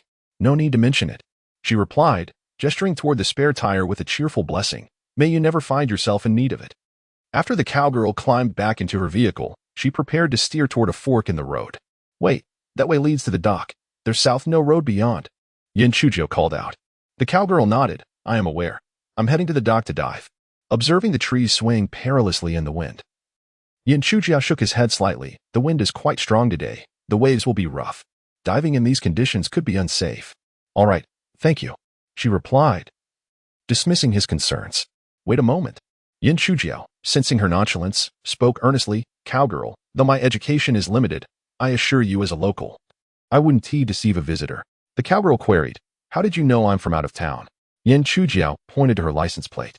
The cowgirl's realization dawned upon her as she acknowledged that her vehicle bore an out-of-town plate. I am a native here, well acquainted with the conditions of these waters. This weather is truly unsuitable for diving. It's quite dangerous. I'll consider it, she responded before driving toward the dock. Yin Chujiao remained uncertain whether she had absorbed his warning, but chose to focus on changing the tire. Just as I was about to hit the road again after making the necessary adjustments, my phone suddenly rang, displaying the name of my neighbor, Zhou Baoquan. Chapter 63, A Stellar Performance. Please continue. Hello, Uncle Quan. Yes, it's me, Chujiao. I have something I wish to discuss with you. Upon noticing his hesitation, Yin Chujiao surmised the cause. You saw that chili sauce, didn't you? Don't be shy, just take it. My Aunt Huang loves it. Let her enjoy it thoroughly. At these words, Zhou Baoquan was momentarily taken aback, forgetting the lines he had prepared. But how can I accept your generosity? I can't keep taking your things. We're neighbors, so there's no need for such formality. Goodness is meant to be shared. Zhou Baoquan felt a sudden pang of anxiety. While some items were indeed shareable, others were utterly off limits. Uncle Quan, are you suggesting I come over to check the plumbing? Unfortunately, I'm already out. Let us discuss it when I return tonight. Zhou Baoquan, recalling his earlier insistence on plumbing repairs, grew flustered. I want to be home tonight. I'm on duty for someone else. That's fine. My Aunt Huang will be home, and that suffices. But, Yin Chujiao jested, Uncle Quan. You're not worried I might take advantage of the plumbing situation with Aunt Huang, are you? How absurd. Zhou Baoquan felt a surge of despair. Chujiao, please. Don't concern yourself with my plumbing. I earnestly implore you. Implore? Yin Chujiao was taken aback. Uncle Quan, you exaggerate. Fixing a pipe is hardly a monumental task. Isn't it only right for neighbors to assist one another? No, Zhou Baoquan stammered, struggling to articulate his thoughts delicately. Ultimately, he shifted the topic. We can discuss this later. For now, I must alert you. Your home appears to be under surveillance. What? Yin Chujio slammed on the brakes, halting the vehicle. Uncle Quan, please clarify, what sort of surveillance? Zhou Baquan relayed the troubling scene he had just witnessed. Immediately, Yin Chujio turned the vehicle around. Thank you ever so much, Uncle Quan. Zhou Baquan managed a wry smile. There is no need for thanks. Just ensure they remain unaware that I was the one who tipped you off. Rest assured. I want to let them know. And please, cease your fixation on my plumbing. Before he could finish, Yin Chujio had already hung up, oblivious to his final remarks. Outside the courtyard wall of Yin Chujio's home, Huang Jihong peered inside before swiftly approaching his motorcycle. Why are we returning to his house? Haven't we been beaten enough? Huang Rishan, perched atop the motorcycle, appeared unfazed. What are you afraid of? What am I afraid of? You weren't the one who got beaten, so it's easy for you to say. Huang Jihong pointed to his newly installed front tooth. Look at this. I don't wish to replace another tooth. Huang Rishan glanced at him. No worries, that new tooth suits you better. The old one had a yellowish tint. Enough with the banter. Get on already. Huang Jihong exclaimed as he hopped onto the back of the motorcycle. Hurry up, if he spots us lurking here. We're done for. Especially you. He has been searching for you everywhere. You cannot escape him, and yet you dare to present yourself before him. Truly, I am at a loss as to which nerve you have misconnected. Huang Rishan did not start the motorcycle. Instead, he leisurely inquired whether he was at home. He should be, as I saw his dilapidated tricycle in the yard, most likely indicating he hasn't ventured out. Is there a dog? No. Not even a single strand of dog hair is visible, Huang Jihong said as he patted Huang Rishan's shoulder, urging him to hasten. Huang Rishan remained motionless, a look of hesitation crossing his face, as if he were grappling with a difficult decision. At that moment, an SUV, as dark as ink, came barreling toward them. Upon seeing this, Huang Rishan intended to start the motorcycle and veer aside. However, as he moved, the SUV, which had initially been cruising slowly, suddenly accelerated. Its speed surged dramatically, akin to a rampaging bull, charging directly at them. Huang Jihong, seated in the back, was the first to be startled and attempted to leap off the motorcycle to escape. In his panic, however, the hem of his pants became snagged. His body lost balance in the descent, resulting in not only his fall but also the motorcycle tilting sideways. Huang Rishan, who was riding, was similarly caught in this mishap, and both were pinned beneath the motorcycle. Yet, even in this predicament, the speeding SUV showed no signs of slowing, relentlessly bearing down upon them. This is it. They were certain they would meet their demise. In that moment, despair enveloped them as if they were plunging into an abyss. The screech of tires fiercely grinding against the pavement erupted when the vehicle was a mere 3 or 4 meters away. In the nick of time, the driver finally slammed on the brakes. Just a mere 10 centimeters from impact, the vehicle came to an abrupt halt, leaving behind long skid marks. Although they narrowly avoided a collision, the fright had nearly paralyzed Zhou Baquan, who was watching from the safety of his home. As for Huang Jihong and Huang Rishan, they were utterly terrified, their pants soaked through. This was the closest encounter with death they had ever experienced. Just a fraction more, merely a heartbeat. Had the driver delayed a split second in braking, they would have met the Grim Reaper. Once their startled souls returned to their bodies, they were overcome with fury. Was the driver blind? How could he see someone in the middle of the road and not only fail to slow down but instead charge forward recklessly? When the driver leapt from the vehicle and they caught sight of his face, realization dawned upon them. This individual was not blind, but rather an absolute maniac. This was the ruthless and fearsome Yin Chujio, whom they dreaded like venomous snakes and feared like ferocious beasts. In truth, Yin Chujio was equally startled. He had merely intended to frighten Huang Jihong and Huang Rishan, just as he had previously done with the flying knife aimed at the helmet. Knowing full well the force would not penetrate the helmet or its inner foam, he had not anticipated losing control this time, nearly resulting in catastrophe. Fortunately, he managed to halt the vehicle just in time, and the outcome was even more effective. The sight of their thoroughly drenched pants was a clear indication that they had been utterly terrified. Since the visitor was Yin Chujio, they naturally dared to express their anger but remained silent. Struggling to push the motorcycle aside, they clumsily got back on their feet. Yin Chujio glared ominously at the two, questioning who had granted them the audacity to come to his home. Huang Jihong dared not utter a word, merely casting a glance at Huang Rishan. He was reluctant to be there at all. Not only did he wish to avoid Yin Chujio's abode, but even the mere sight of him would make him want to turn back. However, Huang Rishan insisted on dragging him along. And with Huang Def oppressing them from the other side, he had no choice but to accompany him, gritting his teeth. Yin Chujio's gaze shifted past Huang Jihong and landed on Huang Rishan, and his fury began to boil. With 2 large strides forward, He raised his hand to deliver a resounding slap. The sound of the slap never echoed in the air. To his astonishment, his strike met only empty space. Huang Rishan had vanished before him. What was happening? Had Huang Rishan become a master of martial arts, teleporting away? Or had he simply evaporated into thin air? Yan Shujiao focused his eyes and soon realized that it was neither. The fellow had simply knelt down right in front of him. Yes, there he was, kneeling upright.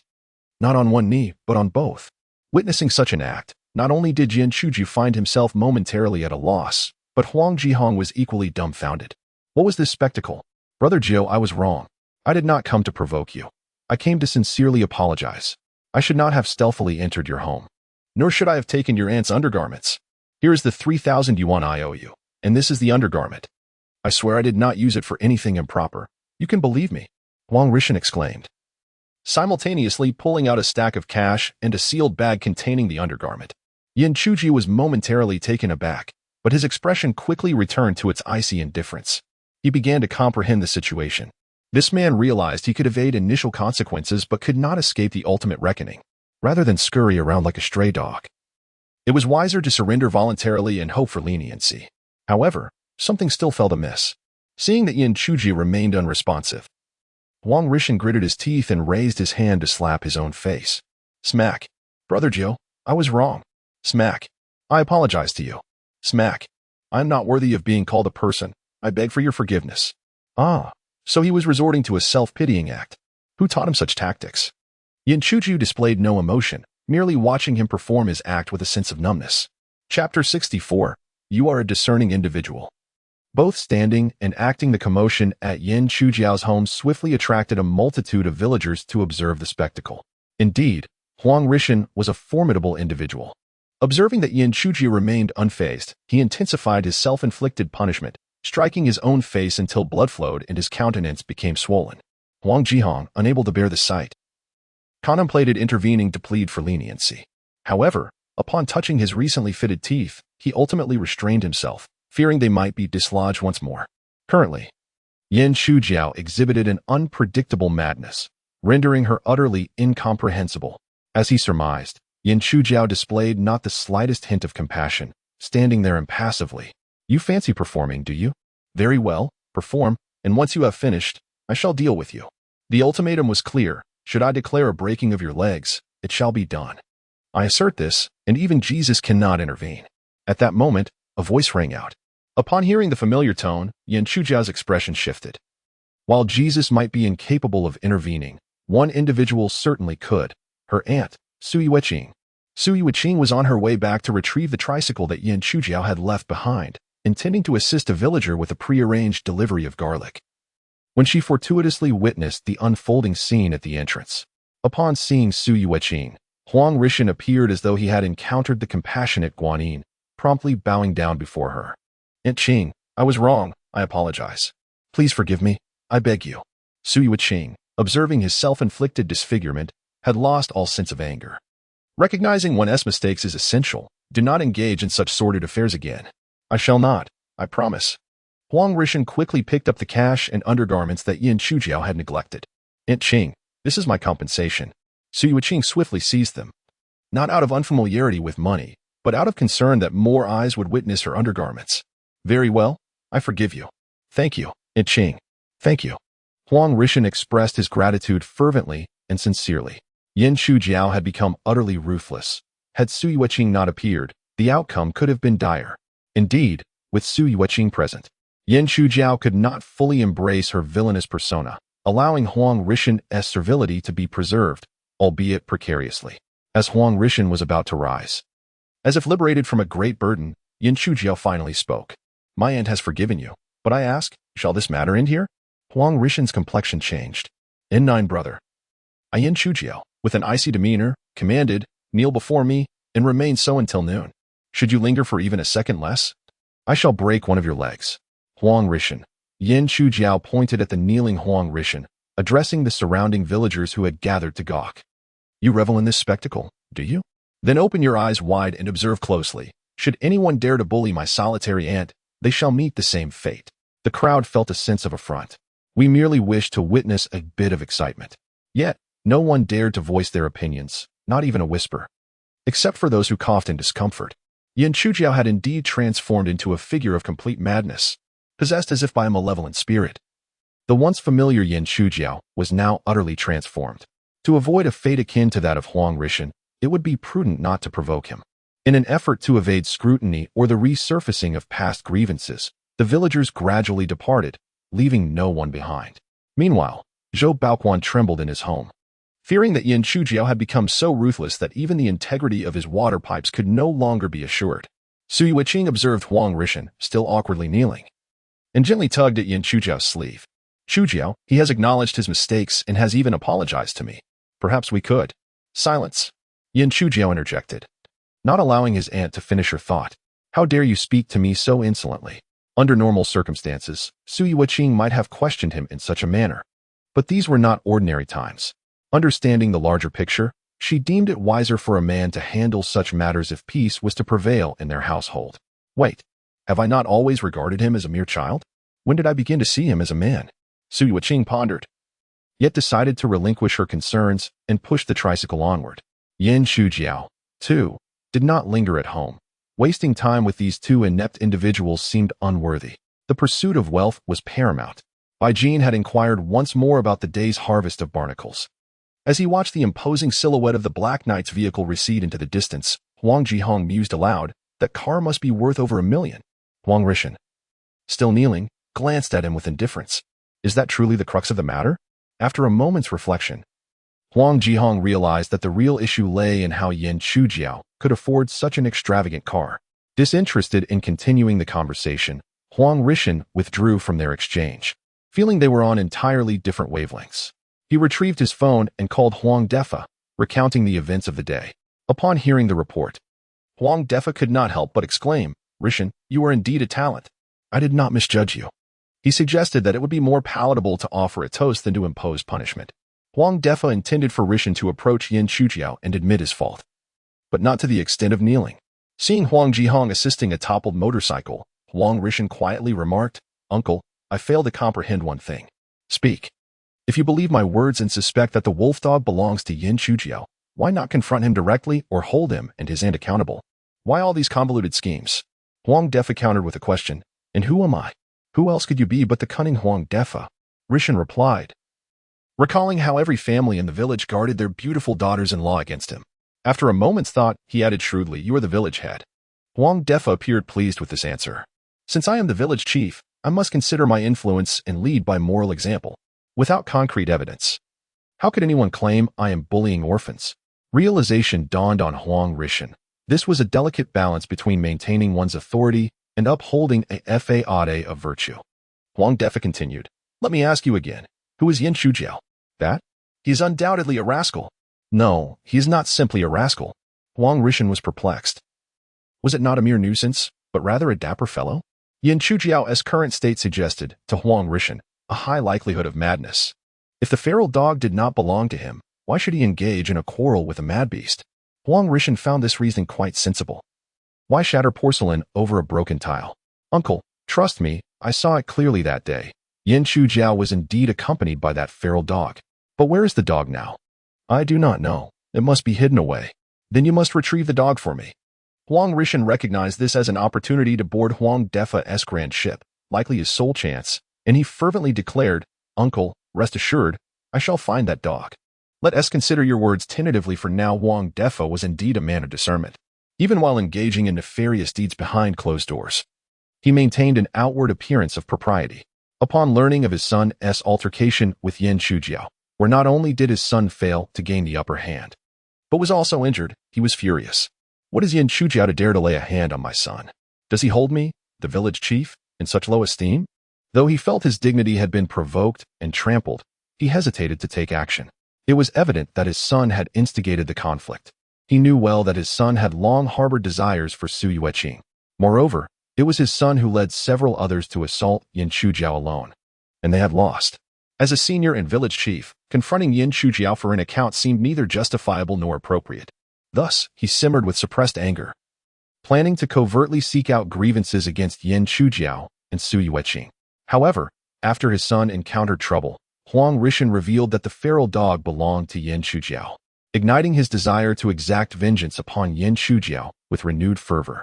Now armed with a legitimate grievance, he sought to confront him openly. Yet this required evidence to substantiate that the dog indeed belonged to Yin Shujiao. Once he secured proof, no matter how he and his family mistreated the pair, others would remain silent. Yin Shujiao resumed his journey, though the hour was growing late, and the tide was beginning to recede. He needed to hasten his pace. Abandoning his previous leisurely demeanor, he pressed the accelerator with alternating urgency, navigating through the terrain. Before long, he reached the fork in the road where he had parted ways with the shepherd girl, only to find a considerable gathering of villagers, seemingly engrossed in some commotion.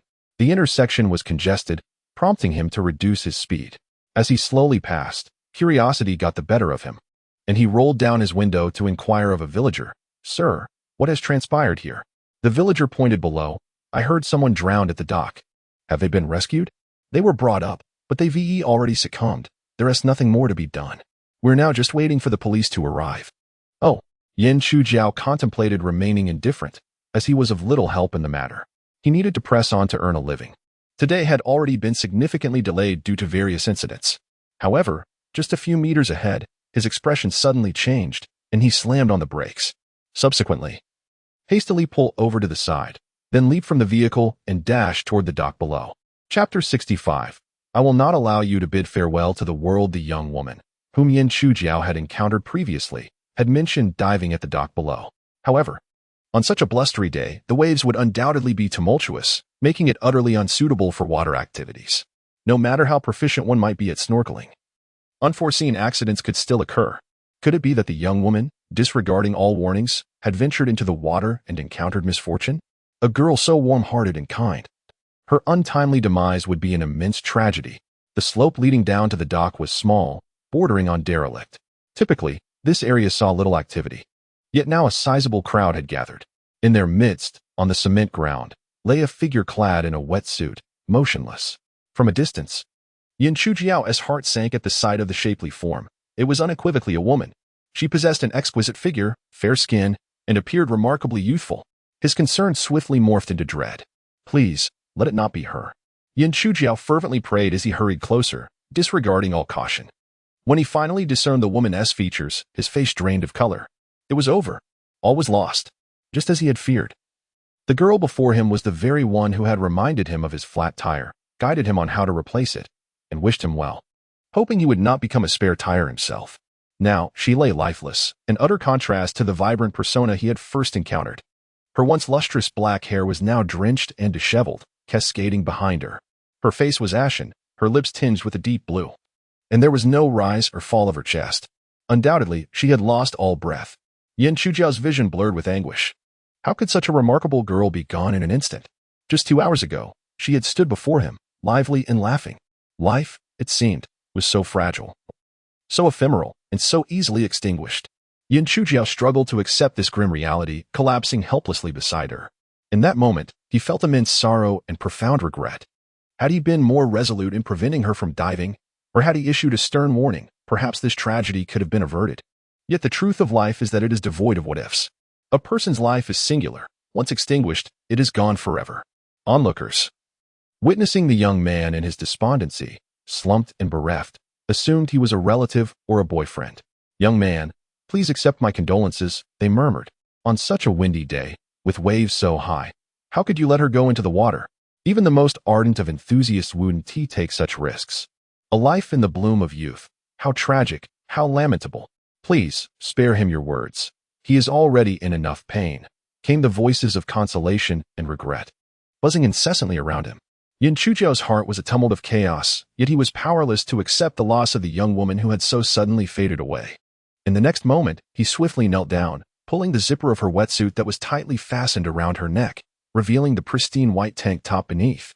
His hands interlaced, he pressed down on the center of her chest, slightly to the left, where the heart resides, the core of the human body. And a mere organ at that. Effective compressions not only facilitate the circulation of blood, but may also awaken the muscle memory of its rhythm. Thus, Yin Shujiao commenced the attempt to perform cardiopulmonary resuscitation on the girl. Although he had long missed the optimal moment, he was still determined to try. With each compression, Yin could feel the soft resistance emanating from her chest. Yet, at that moment, he could think of nothing else. His sole thought was, save her, he must save her. 1, 2, 3, 4. After counting to 30, he pried open the girl's mouth, pinching her nose with one hand. Drawing a deep breath, he covered her purplish lips with his own, forcefully exhaling. After releasing the air, he let go of her nose and proceeded to deliver a second breath. Following the 2 breaths, he resumed the chest compressions, 30 compressions, followed by 2 breaths. This sequence of 5 would continue in an unending cycle. This is crucial. While it may not be tested in the future, it is wise to remember it. Just in case, those who grow up by the sea tend to possess some knowledge of CPR, just in case of emergencies. The ocean offers many gifts, yet it often shows no mercy. Those who depend on the sea for their livelihood can never predict whether tomorrow or calamity will arrive first. Yin Chujiao's approach to CPR was evidently more professional and methodical. The school of life has no textbooks, but with earnest study, one can acquire a wealth of knowledge. While he was engaged in the rescue, he also kept a watchful eye on the girl's responses, hoping for her pallid complexion to regain its rosy hue. He wished for her lifeless heart to resume its beating. He yearned for her to break free from the clutches of death and escape its grasp. However, no matter how fervently he tried, the body beneath his hands remained unresponsive. This life had evidently reached its end, unable to be revived. After a silent observation, onlookers finally spoke up, unable to contain their thoughts any longer. Young man, perhaps it's time to give up. Indeed, don't waste your strength. When we pulled her from the water, she was already beyond saving. Even if there were a glimmer of hope, we would not stand idly by. Yet, Yin Chujiao paid no heed to the voices around him, stubbornly continuing his relentless attempts at CPR. He was not trying to prove his expertise over others, nor was he seeking any advantage at such a dire moment. He simply wished for the girl to survive, to avoid adding another shadow to his heart. The loss of his parents had already become an everlasting wound within him. CPR is both a technical and a physical endeavor. The compressions must be swift, maintaining a rhythm of 100 to 120 per minute. They must also be forceful, with a depth of approximately 5 centimeters. The vigorous exertion of his efforts soon had Yin drenched in sweat. Sweat trickled into his eyes, blurring his vision and creating a sense of discomfort.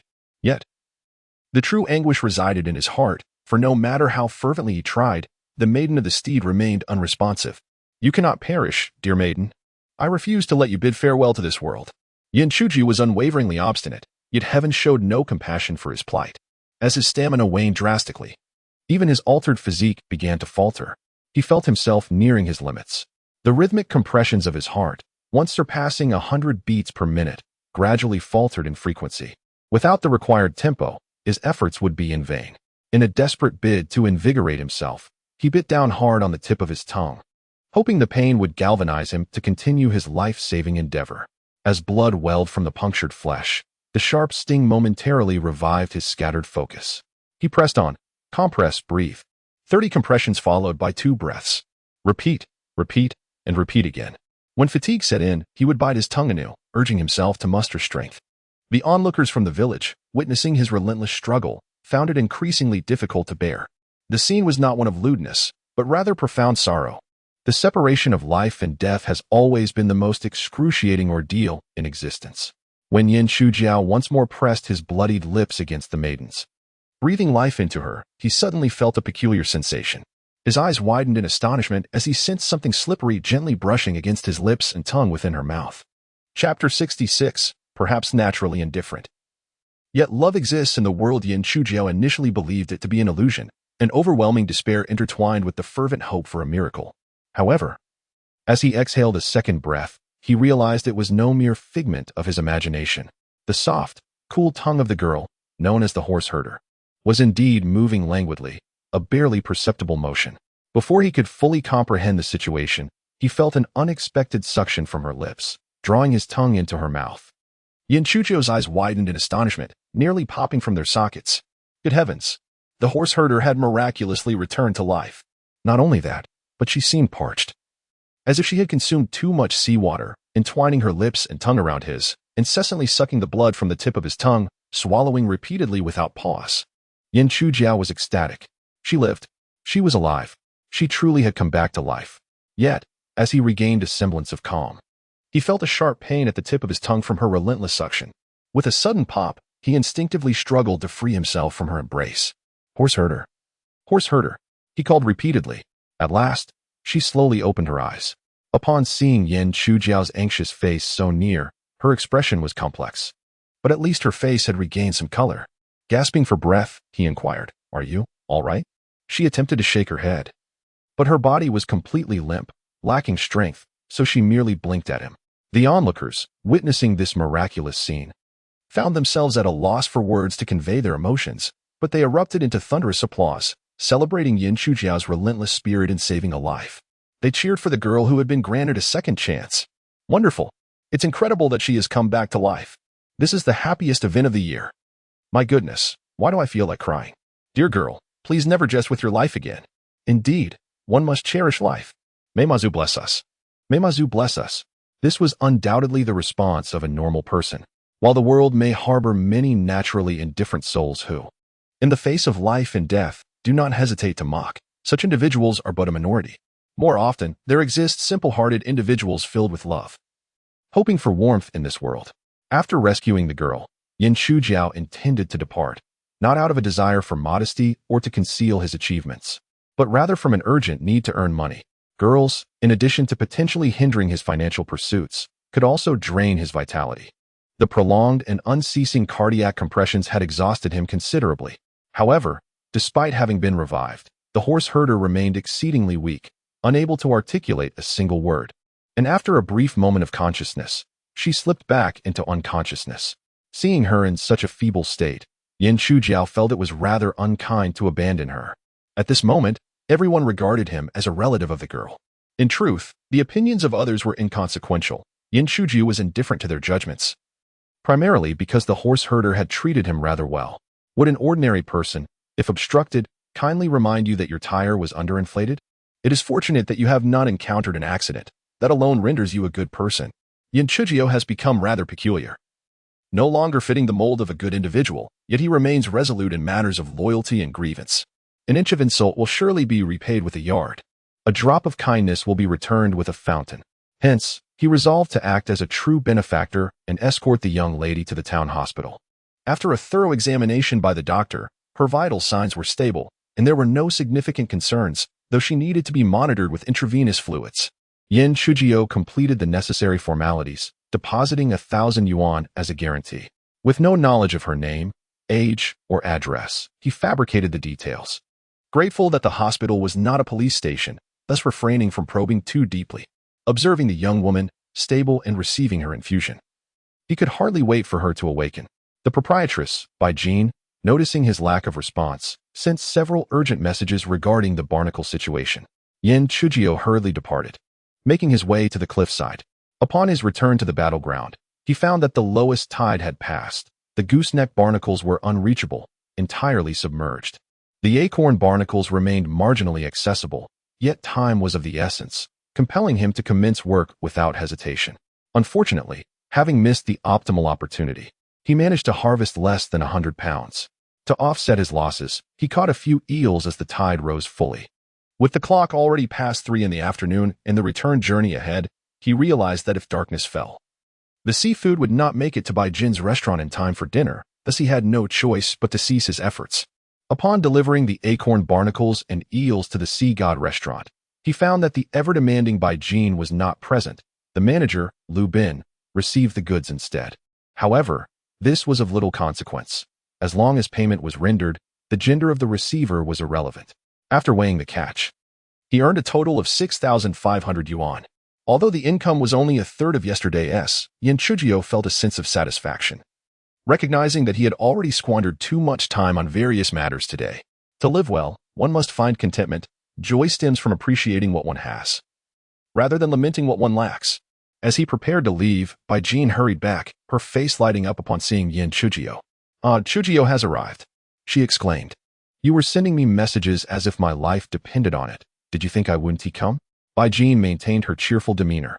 "I was merely concerned that you might not show up." Following the successful launch of the dish charcoal grilled volcano, which had received rave reviews and was now in high demand, she feared that Yin Chujiao might not be able to supply enough, prompting her insistence. Yet, it was clear that this was not her sole motivation. Seeing Yin Chujiao prepared to leave with an empty fish box, she couldn't help but inquire, "Are you leaving already? What would be the purpose of staying?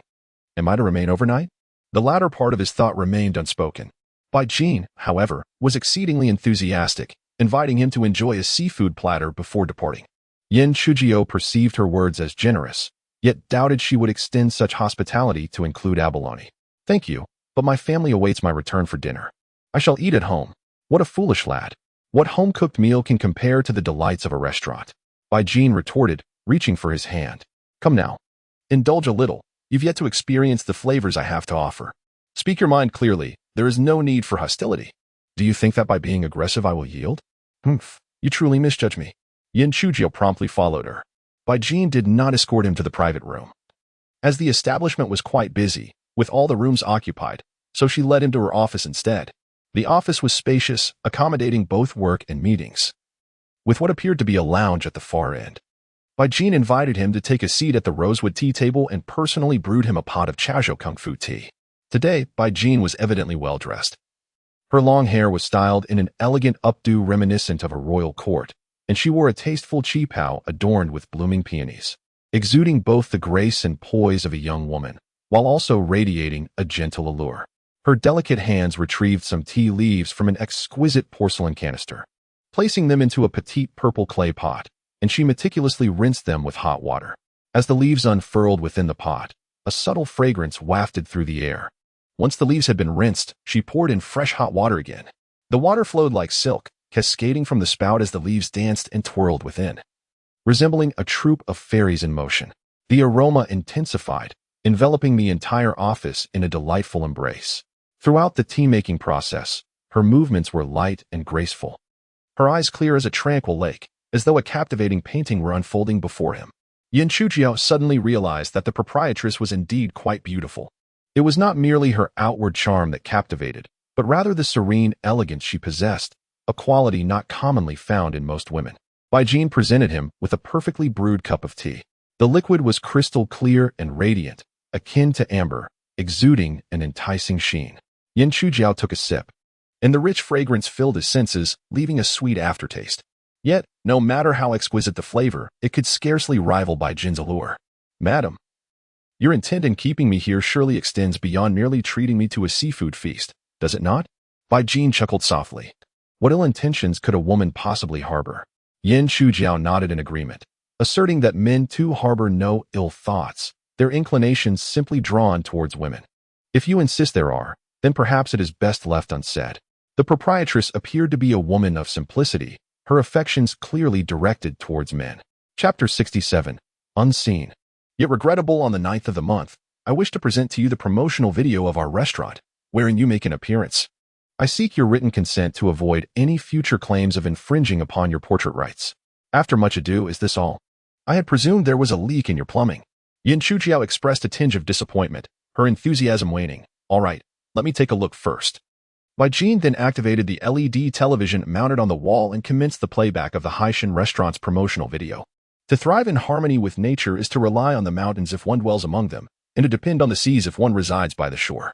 The gathering and parting of food symbolize destiny and fateful encounters. Some are serendipitous, while others are long-awaited reunions. As the existential narration unfolded, the visuals gradually revealed themselves. The opening scene was nothing short of breathtaking. It showcased Yin Chujio perilously descending from a cliff dozens of meters high, a heart-stopping spectacle. Despite being harnessed, the steep cliffs and tumultuous waves heightened the tension, evoking a sense of peril that was utterly exhilarating. Instantly, the imagery seized the viewer's attention and resonated deeply within their hearts. Subsequent scenes of culinary delights indelibly etched themselves into memory, particularly the dish ominously dubbed Hell's Cuisine, the charcoal-grilled volcano. Although Yin Chujio had savored it countless times, the video kindled an irresistible urge to indulge once more. After watching for a while, he couldn't help but give Bai Jin a thumbs up. Madam Boss, you truly understand marketing. This promotional video is splendid. With a smile, Bai Jin refilled his teacup before inquiring, do you have any feedback? None whatsoever. It has perfectly showcased my gallant demeanor and striking handsomeness. However, what? Had I known you intended to feature me as the star, I would have ditched the mask. The effect would have undoubtedly been enhanced. Bai Jin glanced at his unremarkable visage and gently shook her head. Personally, I believe it is better for you to remain unseen. Yin Chujio questioned, is it because generally, audiences do not focus on the male lead, nor do they scrutinize his face? Bai Jin hesitated, tempted to inquire which genre of film he referenced, yet ultimately replied earnestly, I believe maintaining an air of mystery enhances allure. In that moment, Yan Chujiao found her words profoundly resonant. It was precisely the enigma of the doll sister that had captivated him for the past 2 to 3 years. Chujiao, do you consent to having your image featured in the restaurant's promotional video? Yan Chujiao hesitated, feeling a lingering regret about not being seen.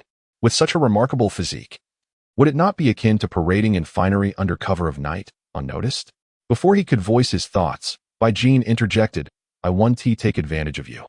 I'll provide you with 8,000 as a nutritional supplement. No, rather, as a fee for the use of your likeness. There's money involved? 8,000? That exceeds the donations mentioned in WeChat. Yan Chuji was taken aback. Madam Boss, you. Add an extra 2,000 to make it a neat sum. Bai Jin decisively raised the price, then sweetly said, all right, we are already so familiar with each other, so let us not haggle, shall we? Yan Chuji was taken aback by her initiative to increase the price and, taking the cue, replied, all right, since the boss lady is so beautiful and speaks so charmingly. Whatever you say goes. Bai Jin broke into a smile, retrieved a contract from her desk, filled in a few details, and handed it to Yan Chujiao for his signature. She had been urging him all day, with the seaweed being secondary. The primary focus was the agreement. Upon glancing at the section she had filled in, Yan Chujiao instantly felt he had been careless. The price for usage of his likeness had been left blank, and Bai Jin had just filled it in at a tidy 10,000 yuan. Had he held back a bit longer, perhaps the price would have been even higher. However, he decided to let it go, that 10,000 was essentially a windfall. In life, one can be greedy, but one must not be insatiable. For a newcomer yet to debut, receiving 10,000 yuan for an appearance fee was quite the boon. After signing the agreement and receiving the payment, Bai Jin, the benevolent client, beamed with delight, instructing her staff to showcase the news on the large screen outside the restaurant tonight for all to see. Once the business was concluded, they turned their attention to a seafood set meal. Yan Chujiao noted that the boss lady was not as stingy as he had anticipated. Although there were no dumplings in the set, it did include fresh and plump abalone. Throughout his meal, Bai Jin did not leave his side but rather accompanied him. Most would find joy in dining with such a beautiful companion, yet Yan Chujiao felt a tinge of dissatisfaction. Despite the variety in the seafood set, the portions were pitifully small, leaving him insufficiently satisfied, and now she wanted to share? If she were hungry, couldn't she have her chef prepare another portion? It was quite exasperating. The meal concluded with a forced sense of conviviality. Yan Chuji wiped his mouth, left his waistband unloosened, and walked away. Upon returning home, he expected his aunt to be bustling about making chili sauce, but to his surprise, she was sitting in the kitchen, lost in thought. His aunt was a straightforward person, and her worries were written all over her face. At home, she concealed nothing. Observing her demeanor, Yan Chujiao sensed that something significant was amiss. Aunt, what is wrong? Chujiao. It seems we may not be able to proceed with the chili sauce business, she sighed. Yan Chuji was bewildered. Wasn't everything going well? Everything had just begun. And Li Meiqi hadn't informed me of any changes. How could it possibly be unfeasible? Aunt, what exactly is going on? Su Yuqing sighed again. I thought we would finally strike it rich, but it appears I was overly optimistic. This was supposed to be a straightforward matter, wasn't it? Yan Chujiao asked patiently. That's not it. First, tell me what the problem is. The materials for the chili sauce. I assumed acquiring garlic and small bird peppers would be easy. Yet it turns out it's not as simple as I envisioned. Many villagers grow these two items. Su Yuqing shook her head. Indeed, garlic is cultivated in every household, and in abundance, with no issues regarding procurement. I have already negotiated with several buyers today. Yan Chujiao inquired, what about the small bird peppers? They exist as well, but they are primarily grown for personal consumption rather than sale. Such intensely spicy peppers are typically used solely as seasoning, hence most families only cultivate a few plants. Does this mean we cannot source small bird peppers? If we were to gather all the small bird peppers from Dongguan village, it would likely not amount to even half of what we grow in our home. Yan Chujiao's brows furrowed at this unexpected dilemma. Aunt, do not fret. Small bird peppers are not particularly rare. If we cannot find them in our village, other villages may have some. Tomorrow, I shall accompany you to explore nearby villages. Su Yuqing was not optimistic. What if other villages lack them as well? Then we shall see if they are available online? Su Yuqing, who was not adept at online shopping, questioned, is there truly a possibility of finding them online? Of course, almost anything can be purchased online, let alone small bird peppers. As long as one has the means, acquiring a girlfriend would not be an issue. What? Sui Weqing was taken aback. Is that really true? Aunt has read more than you. Do not deceive her. It is indeed true. There are inexpensive options for a few hundred, while others may cost thousands. Some are inflatable, while others are made of silicone. Sui Weqing finally comprehended and playfully smacked him on the head. Yin Chujiao, I wonder what you do online all day? It turns out you are researching such absurd things. If you're seeking a girlfriend, why not find a real person? Real people cannot be purchased online. It is against the law. Sui Weqing was infuriated, delivering several more playful smacks to him. Yin Chujiao, feeling the sting, shielded his head and quickly dodged away. However, this resilient character soon returned with a cheeky grin. Aunt, please stop hitting me and prepare something to eat. Although I had a seafood platter at Baijin's, it lacked rice and contained only a small portion of pasta. The expensive meal did not satisfy my hunger. It merely filled a gap. It would be impolite to request additional servings when being treated. Sui Weqing huffed. I will not cook for you. You deserve to starve. Very well. If you refuse to prepare my meal, then I shall not contribute my share today. Yin Chujiao patted his pocket, declaring, I have money anyway. I will head to the dock for roasted goose and rice noodles, devouring 7 bowls without packing any for you. 7 bowls costing over 200. Enough to cover meals for both of us for several days. Sui Weqing winced at the thought of spending so much and quickly grabbed him. What kind of family do you belong to that you can afford 7 bowls? Fine, I shall cook for you. Is that not satisfactory? Yin Chujiao patted his pocket again. Boasting, make sure it's delicious and includes meat. If I am not satisfied, I shall withhold payment. Unable to contain herself, Sui Weqing playfully smacked him several more times. However, his light-hearted banter lifted her spirits, making her feel less burdened. All along, Yin Chujiao has been not only her pillar of support, but also the spice of her life. This fellow possesses an inexplicable charm, effortlessly alleviating her melancholic mood and revitalizing her with newfound spirit and vigor. Chapter 68. You always claim you didn't see, but this time I'll indulge you. Dinner was prepared swiftly, and indeed, it featured meat. Stir-fried bamboo shoots with pork, cold dish of purslane, and a bitter melon and clam soup. The bamboo shoots were freshwater bamboo shoots, harvested from the green bamboo of the genus Bambusa. Named for their resemblance to horse hooves, they are rich in nutrients and possess a sweet, crisp texture. However, this particular bamboo shoot had only just hit the market. Priced at 6 to 7 yuan per pound, with a high water content that rendered them quite heavy, even a small purchase would cost upwards of 10 to 20 yuan. Sui Weqing had heard from someone that bamboo shoots are high in fiber and can be detrimental to the stomach, potentially affecting kidney function if consumed in excess. Hence, despite Yin Chujiao's fondness for them, she refrained from buying any. Instead, she frequently prepared chives for him, using them to make scrambled eggs, stir-fried bean sprouts, fried tofu, and shrimp. Even fried rice was a common dish. Seeing the bamboo shoots, Yin Chujiao felt a tinge of curiosity. Aunt, why did you buy bamboo shoots for me today? It's not a purchase. Uncle Quan from next door gifted them to us, 5 or 6 stalks. I only cooked 2 for tonight and saved some for tomorrow. Yin Chujiao was somewhat surprised. It was usually his family that sent food over to the Zhou family, and they rarely reciprocated, unless they had excess. This Uncle Quan was acting rather out of character. In the morning, he had given her a heads up, and now he was sending bamboo shoots in the evening. This hardly aligned with his typically reserved demeanor. Could it be that he harbored feelings for Aunt? Perhaps he wished to emulate the neighbor, Old Huang? Peering through the window towards the neighboring house, he noticed it was shrouded in darkness. Was no one home? He had intended to check if the water pipes needed repair tonight. Well, perhaps he would investigate tomorrow instead. Such matters, while significant, could wait. For now, he focused on his meal. The bamboo shoots were exceptionally fresh, exuding a refreshing aroma. Even after being stir-fried, they retained their delightful crispness and tenderness, each bite allowing the unique fibrous texture to dance upon his palate. The meat was marbled pork belly, which Sui Weqing had first seared to render the fat, achieving a golden brown crust that released a tantalizing aroma. With each bite, the exterior was crisp while the interior remained tender, juices bursting forth. Notably, Sui Weqing had added her secret garlic chili sauce to the dish. The sweetness and charred fragrance were enhanced by a piquant spiciness, lending the dish a rich depth of flavor. The seasoning was perfectly balanced, creating a robust and satisfying accompaniment to rice. While some might find the dish overly oily, Yin Chujiao had no qualms. He was young and unafraid of oil. Rather, he feared a lack thereof, although he had already dined earlier. He still polished off 5 bowls of rice and 3 bowls of soup, finally setting down his chopsticks in contentment. This was the true essence of being satiated. After a hearty meal, he reverted to his usual practice of loosening his belt, a customary ritual. Why must he always loosen his belt?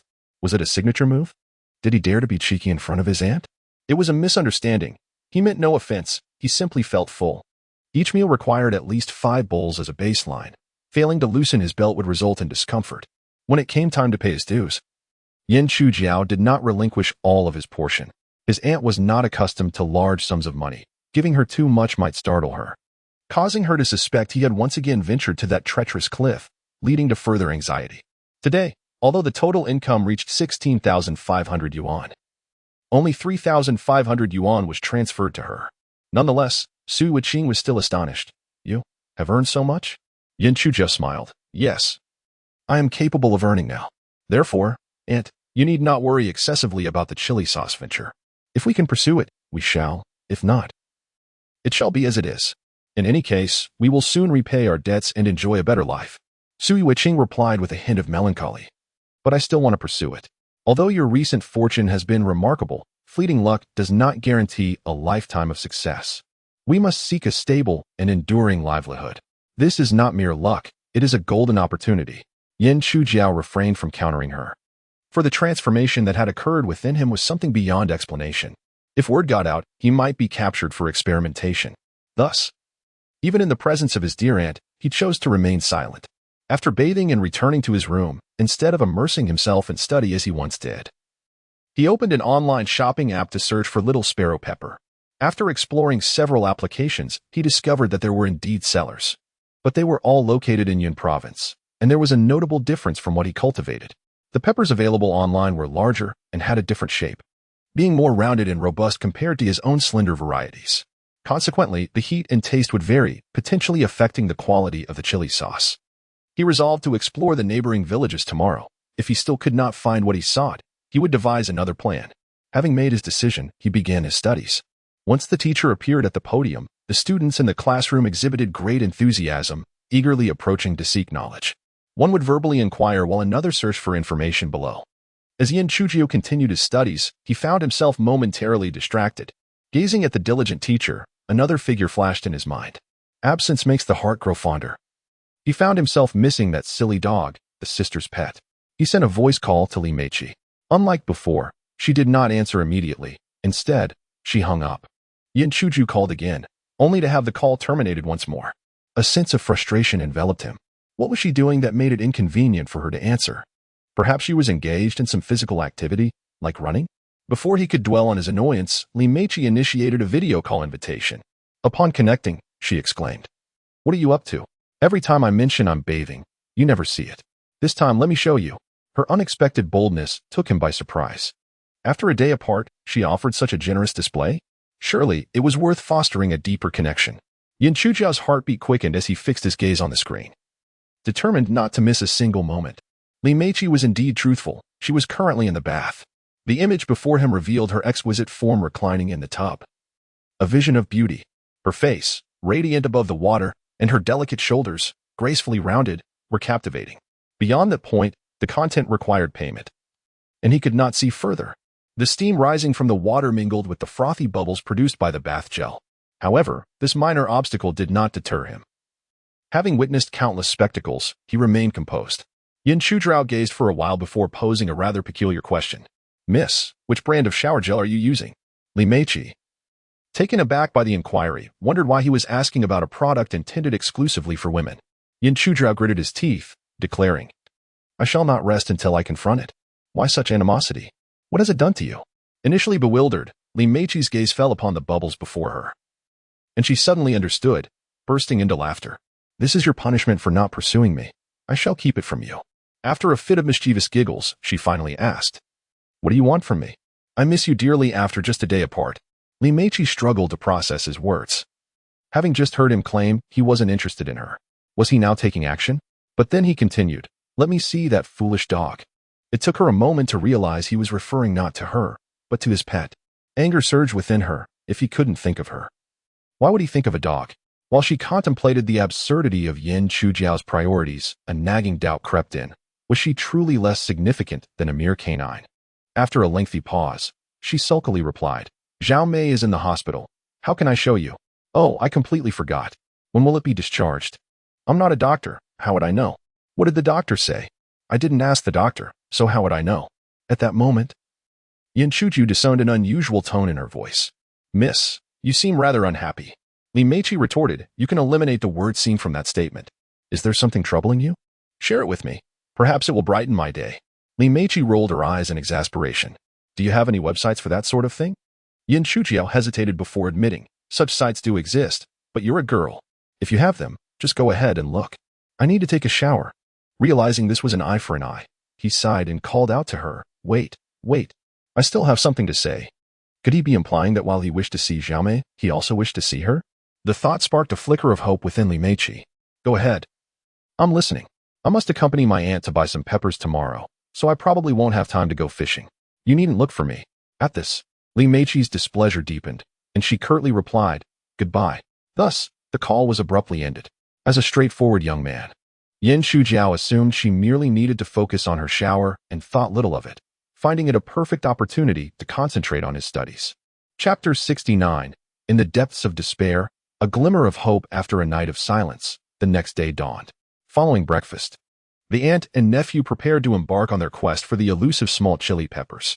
As Yan Chuju settled into the sleek black vehicle, Sui Wuqing emerged, pushing a tricycle. Little aunt, are we not taking this vehicle? Yan Chujiao inquired, puzzled. We are off to gather peppers, not to attend a banquet. Driving such an extravagant car will only invite exploitation. Upon reflection, Yan Chujiao couldn't help but admire her aunt's wisdom.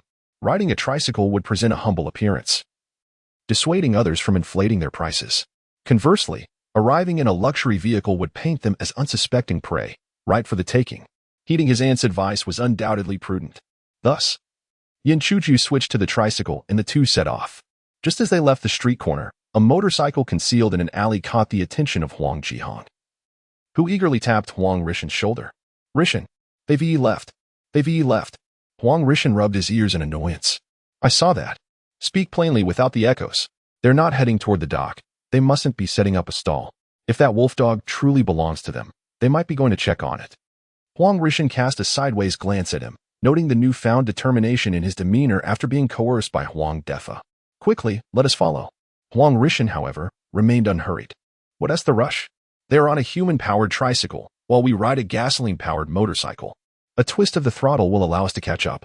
Let us proceed steadily. They cannot escape. After a brief moment, Huang Rishen donned his newly purchased helmet and leisurely followed behind. Dongwan Village is adjacent to Baisha Village, followed by Lianqi Village, Do Village, and Waking Village. In total, there are 11 administrative villages that comprise Haiping Town. There was no need to linger in Dongwan Village, as Sui Wuqing had already gathered all necessary inquiries the previous day, so they promptly exited the village. The surrounding villages boasted an abundance of crops, with chili peppers being quite common. Almost every household with a vegetable garden cultivated them.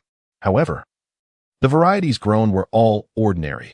Yijing Tiao, Chao Tian Jiao, Luo Si Jiao, lantern peppers, millet peppers, and bullet peppers, among others. The small chili peppers they sought were scarce outside of Dongwan Village, and even when planted, the quantities were minimal, rarely exceeding a few plants. Following the route through Haiping Town, they searched village by village, growing increasingly disheartened.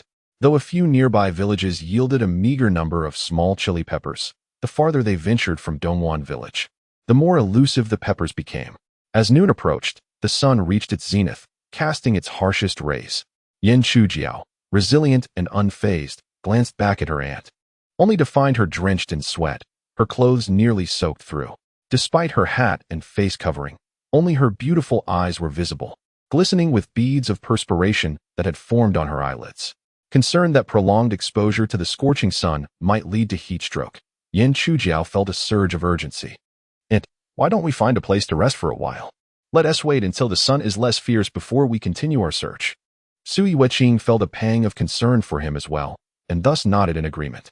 Yan Chujiao initially intended to locate a noodle shop or a fast food restaurant to grab a bite and rest a little. However, upon consulting the cycling navigation map, he discovered that the nearest village was still 7 or 8 kilometers away. Ultimately, they had no choice but to rest beneath a patch of shade by the roadside. When one is outdoors, one tends not to be overly particular, and the two sat down on the ground. Yet, before Su Yueqing settled, Yin Shujiao spread a plastic bag beneath her to prevent her skirt from getting dirty. Generally indifferent to women, he displayed a remarkable thoughtfulness when it came to his only beloved relative. He handed his large water bottle to Su Yueqing and said, "And have some water." After taking a couple of sips, Su Yueqing noticed an odd taste. The water seemed somewhat salty. "Why did you add salt?" she inquired. Yin Shujiao proceeded to enlighten her, explaining that in such hot weather, one is bound to sweat profusely, with the primary components of sweat being water and sodium chloride.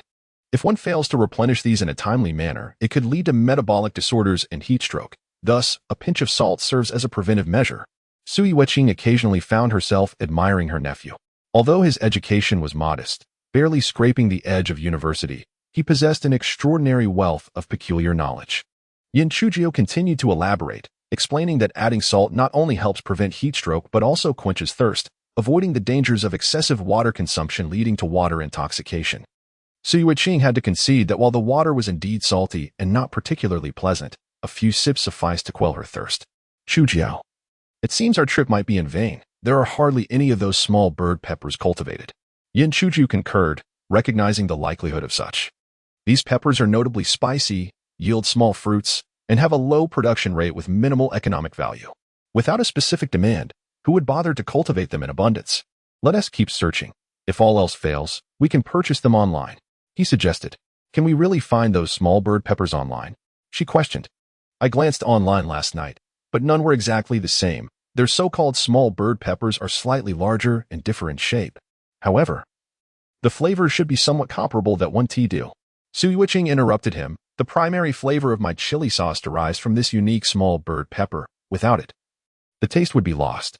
She had previously attempted to substitute other peppers for the small bird pepper, but the resulting flavor was undeniably different. This difference might escape the average palate, but a connoisseur would immediately discern it. Su Yueqing believed that while poverty might render life difficult, losing one's integrity would make it even less meaningful, which is why she never engaged in deceitful practices. This was also the reason her modest stall attracted a loyal clientele. Yin Shujiao sighed in resignation, "Then let us continue searching. Perhaps the next village will yield better results." Su Yueqing dared not be overly optimistic, yet with no other viable options, they could only proceed cautiously, exploring as they went. What on earth are they doing? It has been an entire morning already. Huang Jihong cast his gaze towards the tricycle parked by the roadside, then seized a bottle of mineral water and gulped it down hastily, yet his thirst remained unquenched, prompting him to consume another bottle. Hadn't they just inquired about someone? They were searching for the little chili pepper. Huang Rishan was also hydrating himself. The weather was sweltering, the motorcycle was scorching, and his back was pressed against Huang Jihong. A veritable furnace. Caught between two forces, he felt as if he were a piece of fatty pork being fried on both sides, drenched in perspiration. With a hint of exasperation, Huang Jihong remarked, "What a farce this search for the little chili pepper is. I suspect they already know we are tailing them and are deliberately leading us in circles." Taken aback, Huang Rishan glanced at Huang Jihong. While such a possibility was unlikely, it was not entirely out of the realm of reality. However, after some contemplation, he shook his head, asserting, "They shouldn't have noticed. I've been careful to maintain a considerable distance." Wiping the sweat from his forehead, Huang Jihong sighed, his face a mask of despair. "Shall we return to the village then? I feel as though I might faint from the heat." "Return?" Huang Rishan replied coldly. "How do we account to Huang Defa? Are you willing to forfeit your father's fishing boat rental license?" Huang Jihong felt a wave of frustration wash over him. "But it's so hot. How long must we continue this pursuit? We're sweltering, and so are they. Let us follow them a bit longer." Huang Jihong, dizzy from the sun's relentless glare, couldn't he help but grumble, "This is all your fault." "My fault? Had it not been for your insistence on chasing after that dog for Huang Defa's reward, would we be entangled in this mess?" Huang Rishan shot back, glaring at him, as if the few coins he gave you were of any significance. How much did he even give? Just enough for a solitary jaunt down a dark alley. Huang Jihong retorted, "Ever since I started hanging out with you, it's been nothing but bad luck. My fortune has been squandered like money." "What do you mean by that? I never said you were a burden. Why do you blame me?" As their argument escalated, they began to bicker like two dogs at each other's throats. After a brief respite, the aunt and nephew noticed clouds gathering overhead, providing a welcome reprieve from the sun. Seizing the opportunity to cool off, they resumed their journey. A few kilometers ahead, they stumbled upon a vast estate, replete with a plethora of fruit trees, grapes, dragon fruit, star fruit, three-hued plums, yellow-skinned fruit, lychee. The abundance was almost unfathomable. Yet, this was not the crux of the matter. Rather, it seemed that Yin Chujiao had spotted the elusive little chili pepper. Auntie, do you see that? Could it be the little chili pepper we've been searching for? From a distance, Su Yueqing's eyesight was not as keen as Yin Chujiao's, and it took a considerable amount of time before she could finally discern the truth. In one corner of the estate flourished a cluster of little chili peppers, adorned with bright red, luscious fruits, identical to those grown at home. Not merely a few plants, but several acres were dedicated to their growth. In the depths of despair, a glimmer of hope emerged. The arduous journey had not been in vain, for they had finally made their discovery.